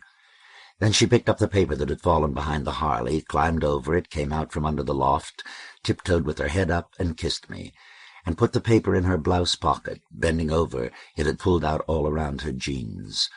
I pushed myself to the loft edge, swung my legs over, and dropped. Okay. So Denny and I spent what I call 3 days, and she calls 1. You come in the evening, spent the night and the next day, then left the following morning. That's 1 full day, with tag ends. That should at least count for 2, I said. It seemed like a long time, which wasn't so bad, but I don't know. The first night Madame Brown put supper together out of cans, with Denny saying all through, "You want to let me do something? Are you sure I can't do nothing? Here, I'll do," and finally did wash some pans and dishes. I asked, "What are you making?" But they didn't hear, so I sat in the chair by the table, alternately tapping the chair back on the wall and the front legs on the floor, and drank 2 glasses of wine. Lanya came in and asked why I was so quiet. I said, "Mulling." "On a poem?" Madame Brown asked. We ate. After dinner we all sat around and drank more, me a little more than the others, but Madame Brown and I actually talked about some things, her work, what went on in the Scorpion Run. You make it sound so healthy. I mean, like a class trip. I'm not so sure that I like the idea as much now. It sounded very exciting before you told me anything about it. The problems of doctors in the city, George. I like her, and she's smart as hell.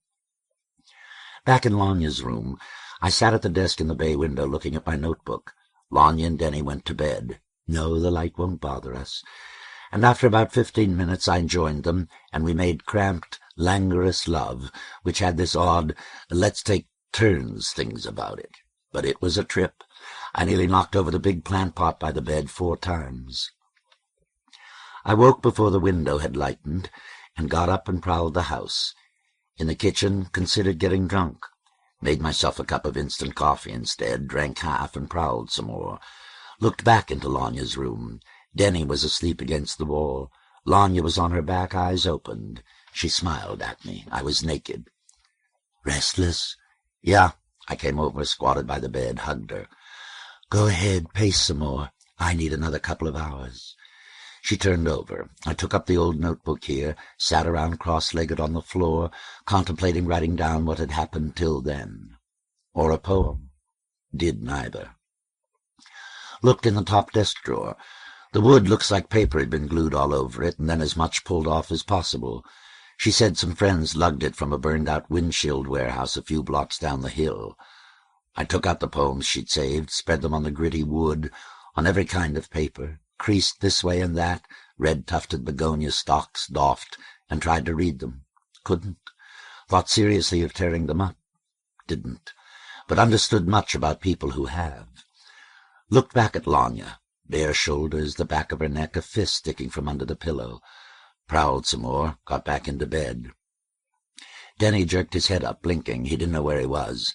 I rubbed the back of his neck and whispered, "It's okay, boy." He settled back down, nuzzling into Lanya's armpit. She turned away from him toward me. I woke alone. Leaves arched over me. I looked up through them, blew once to see if they'd move, but they were too far.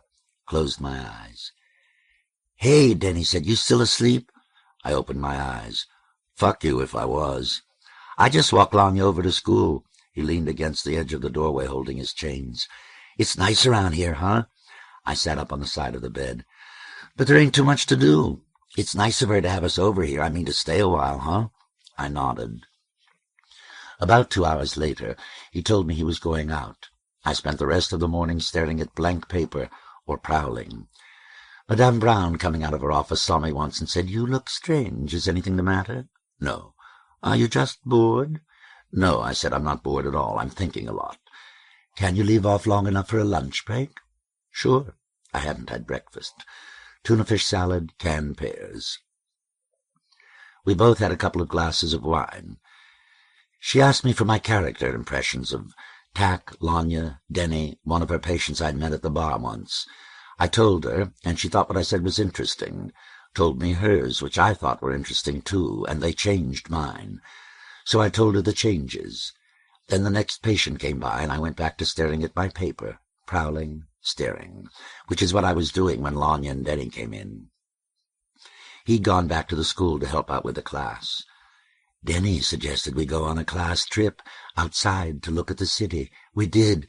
It turned out to be a fine idea. With two of us, we didn't have any problem handling them. That was a good idea, Denny. It really was. Then she asked if I'd written anything. "No."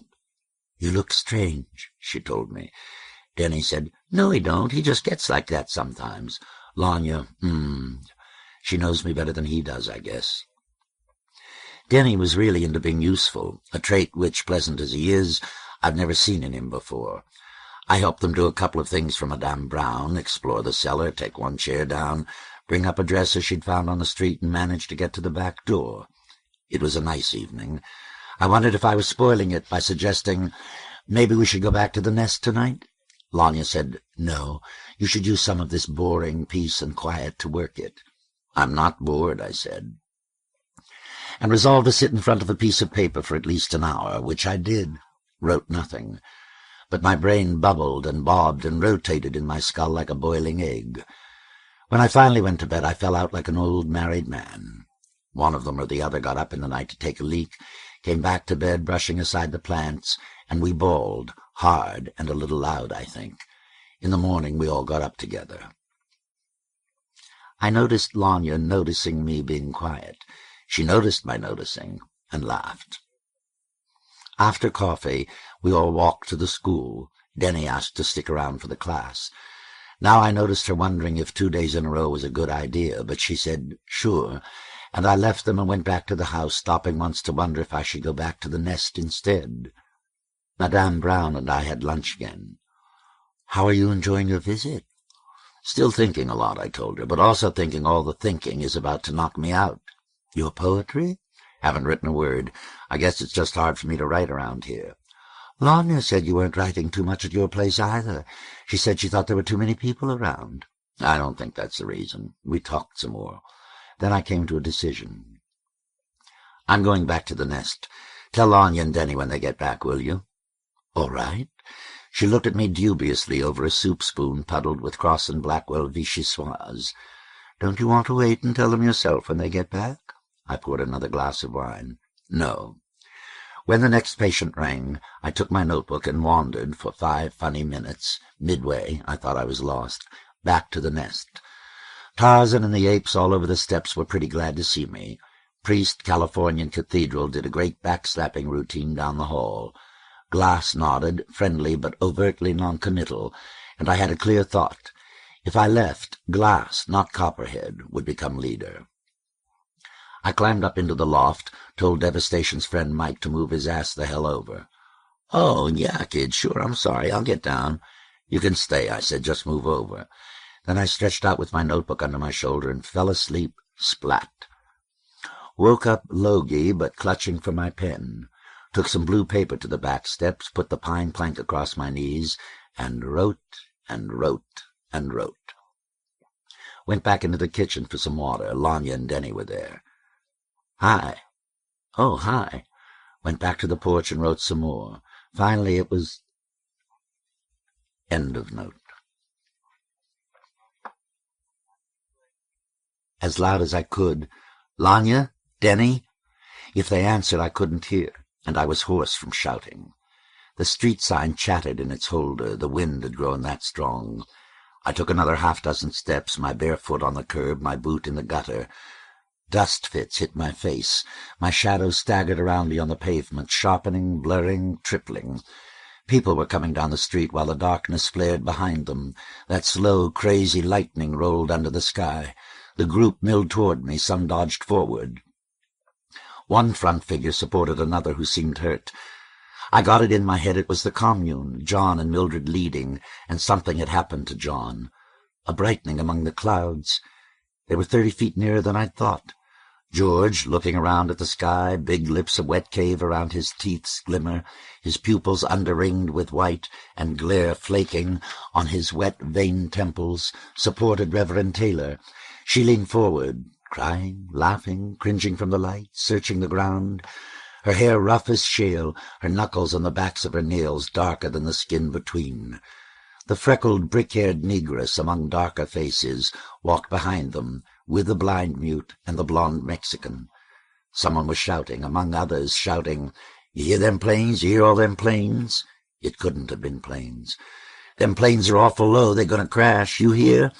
At which point the building face across the street cracked, all up and down, and bellied out so slow I wondered how. Cornices, coping stones, window frames, glass and brick hurled across the street. They screamed.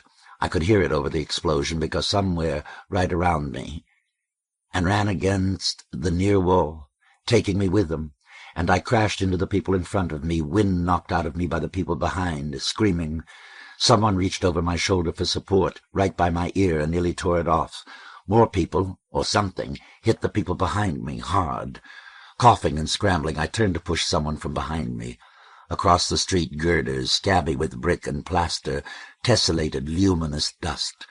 I staggered from the wall among the staggering crowd and stumbled into a big woman on her hands and knees, shaking her head.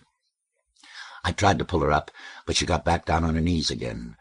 What she was trying to do, I realized, was roll a pile of No. 10 tomato and pineapple juice cans and crumpled cookie packages back into her overturned shopping bag.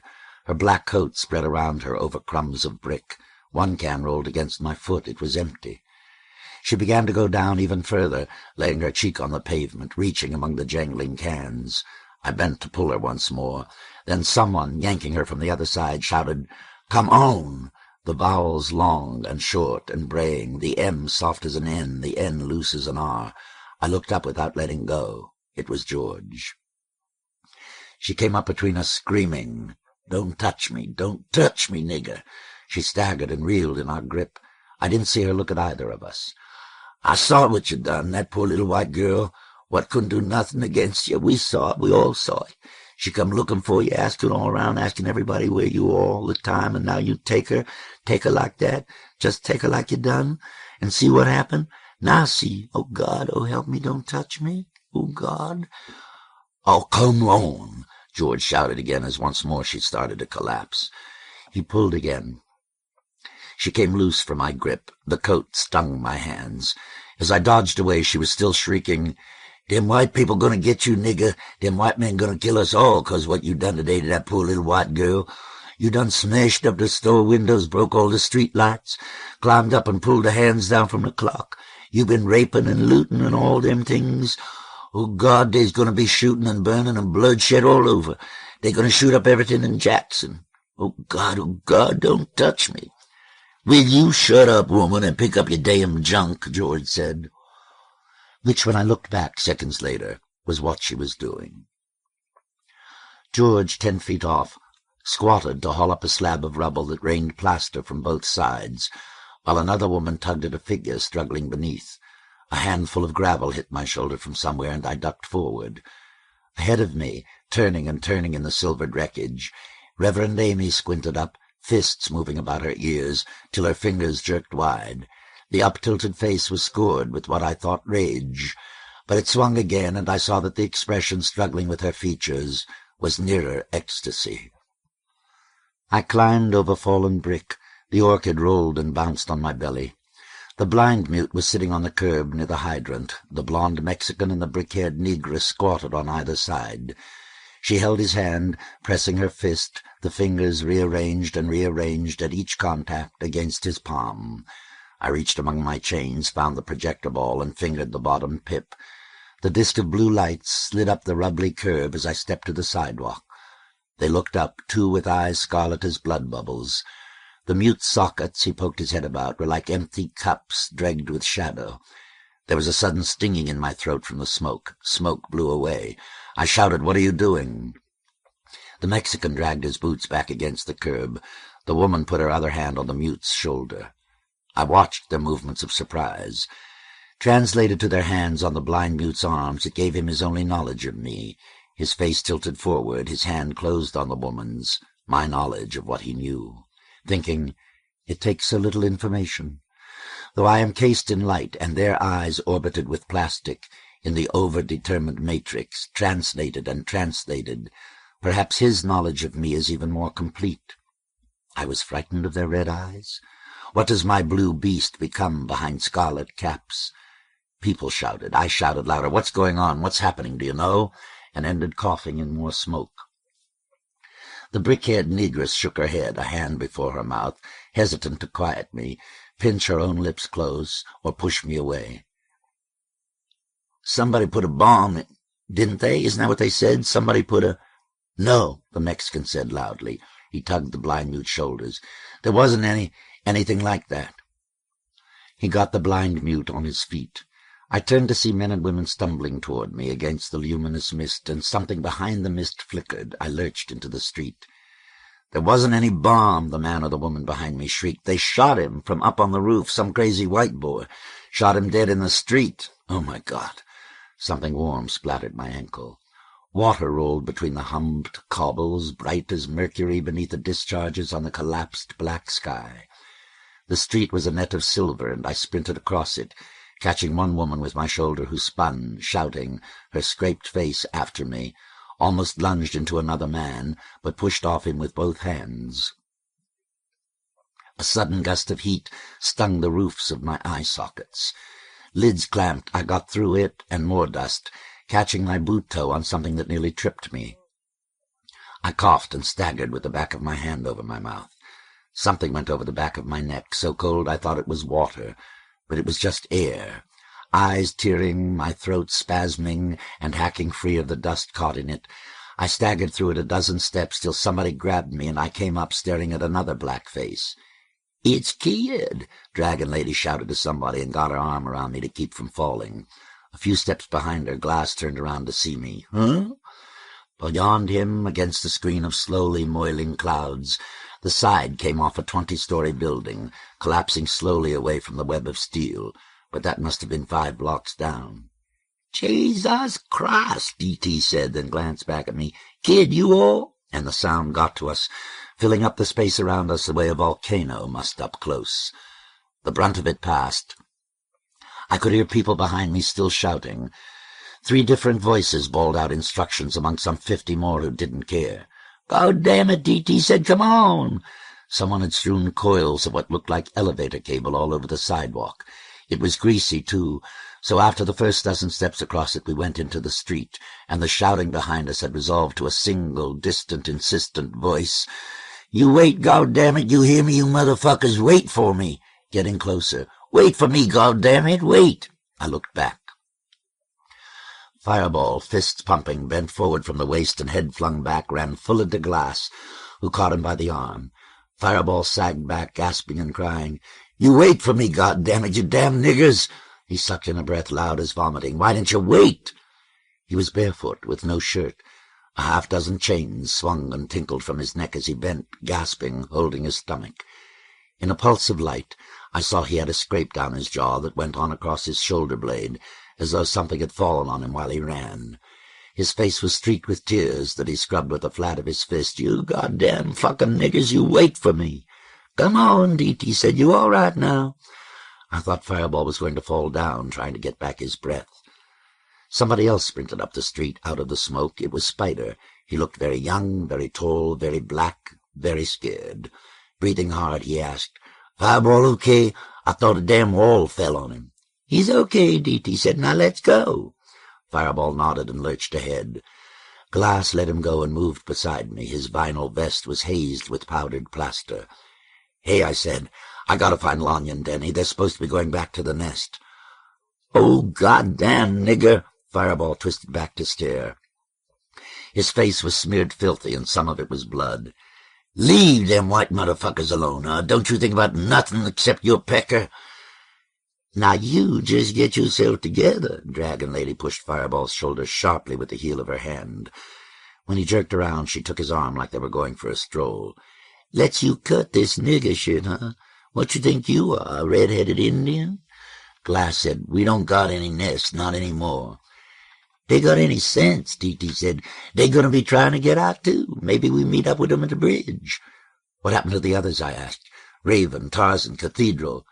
Lady of Spain, what about Baby and Adam?" Dragon Lady didn't even look back. "You were the last one out," DT said to Spider. "You see him?" Spider looked from DT to me and back. "No." He looked down where he was holding onto the end of his belt with his lanky black fingers, twisting a little. "Maybe," Dragon Lady said, letting go Fireball's arm, but still not looking back. "We gonna meet him?" I could tell she was frowning. "On the bridge, like he says." Or something else. I walked another 5 steps, looking down at the wet pavement, feeling numbness claw at me. My fingers tingled, so did the soles of both feet. Then I looked up and said, "Well, goddammit, the bridge is that way," which is when this incredibly loud crackling started on our left. We all looked up, turned our heads, backed away altogether. Spider broke, ran a dozen steps, realized we weren't coming, and turned back to look too. 4 stories up, fire suddenly jetted from one window. The flames flapped up like yellow cloth under a bellows. Sparks and glass tumbled down the brick. 2 more windows erupted. I hit my bare heel on the far curb. Then another, as far apart as ticks on a clock. We ran. Not down the way I said, because that street was abroil with smoke and flickering. At the end of another block, we turned the corner and ran down the sloping sidewalk. There was water all over one end. DT and me splashed into it, watching the high brick walls and the billowing clouds between them shatter below our feet. 10 yards in, it was up to my knees, and I couldn't really run. We slushed on. Glass, arm swinging wide in a wildly swaying stagger, moved ahead of me, dragging fans of ripples from the backs of his soaked pants. Then the street started sloping up. I splashed toward the edge. What it felt like was something immense dropped into the street a block away. Everything shook. I looked back at the others. Fireball and Dragon Lady were still splashing forward, when in the center was a swell of what looked like detergent bubbles. Then steam shot straight up. The water's edge rolled back from Fireball's dripping cuffs, leaving his wet feet slapping the glistening pavement. Glass backtracked to grab Dragon Lady's hand, like he thought she or he might fall. The geyser spit and hissed, and the water bubbled into it. We went around the next corner together. I could see the bridge all the way to the second stanchion. Here and there clouds had torn away from the black sky. Something was burning down between the waterfront buildings. We rushed across 50 feet of pavement. Just before the bridge mouth, it looked like someone had grenaded the road. A slab of asphalt practically 15 feet high jutted up. Down the crack around it you could see wet pipes, and below that flickering water. Above, that amazing, loud lightning formed its searing nodes among the cloud canyons. "Come on," I said, "this way." Metal steps led up to the bridge's pedestrian walk.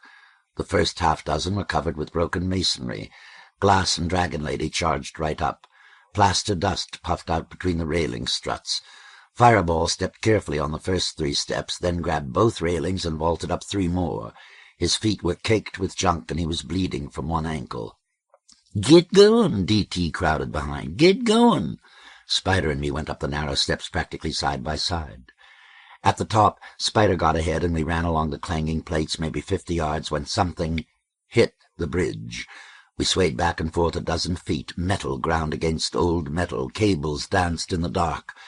I grabbed the rail, staring down at the blacktop 15 feet below, expecting it to split over the water 100 feet below that. Beside me, Fireball just dropped on his knees, his cheek against the bars. Spider put his arms around the dead lamppost, bent his head, and went, "Ah," like he was crying with his mouth open, which 5 seconds later, when the shaking and the creaking died, was the only sound. Dragon Lady swallowed, let go the rail, and took a gasping breath. My ears were ringing. Everything was quiet. "Jesus, go," D.T. whispered. "Let's get off her," which was when everybody, including D.T., realized how quiet. Holding the rail tight, I turned to look back. On the waterfront, flames flickered in smoke. A breeze came to brush my forehead. Here and there, smoke was moving off the wind-runneled water, and there was nobody else on the bridge. "Let's go." I stepped around Fireball, passed by Dragon Lady. A few seconds later, I heard Glass repeat, "Well, let's go." Their footsteps started. Dragon Lady caught up. "Jesus," she said softly beside me, but that was all. We kept walking. Girders wheeled on either side. About 20 feet beyond the first stanchion, I looked back again. The burning city squatted on weak, inverted images of its fires. Finally, D.T. touched my shoulder and made a little gesture with his hand, so I came on. The double, thigh-thick suspensors swung even lower than our walkway. A few yards later, they sloped up toward the top of the next stanchion. "Who is—" Glass asked softly. Down on the blacktop, she was walking slowly toward us. Running my hand along the rail, I watched. Then I called, "Hey, you!" Behind me there was a flare, then another, then another. The others had flicked on their lights, which meant I was in silhouette before a clutch of dragons, hawks, and mantises. She squinted up at us, a dark oriental with hair down in front of her shirt like two black inverted flames. Red bandanas were stuffed under the shoulder straps of her knapsack for padding. Her shirt-tails were out of her jeans. "Huh?" She was trying to smile. "You going into Bologna?" "That's right." She squinted harder to see me. "You leaving?" "Yeah," I said. "You know, it's dangerous in there." She nodded. I'd heard they had the National Guard and soldiers and stuff posted. Hitchhiking down, though, I didn't see anybody. "How were the rides?" "All I saw was a pickup and a Willie's station wagon. The pickup gave me a lift." "What about traffic going out?" She shrugged. "I guess if somebody passes you, they'll give you a ride. Sometimes the truckers will stop for a guy to spell them on driving. I mean, guys shouldn't have too tough a time. Where are you heading?" Over my shoulder, Glass said, "I want to get to Toronto. Two of us are heading for Alabama, though."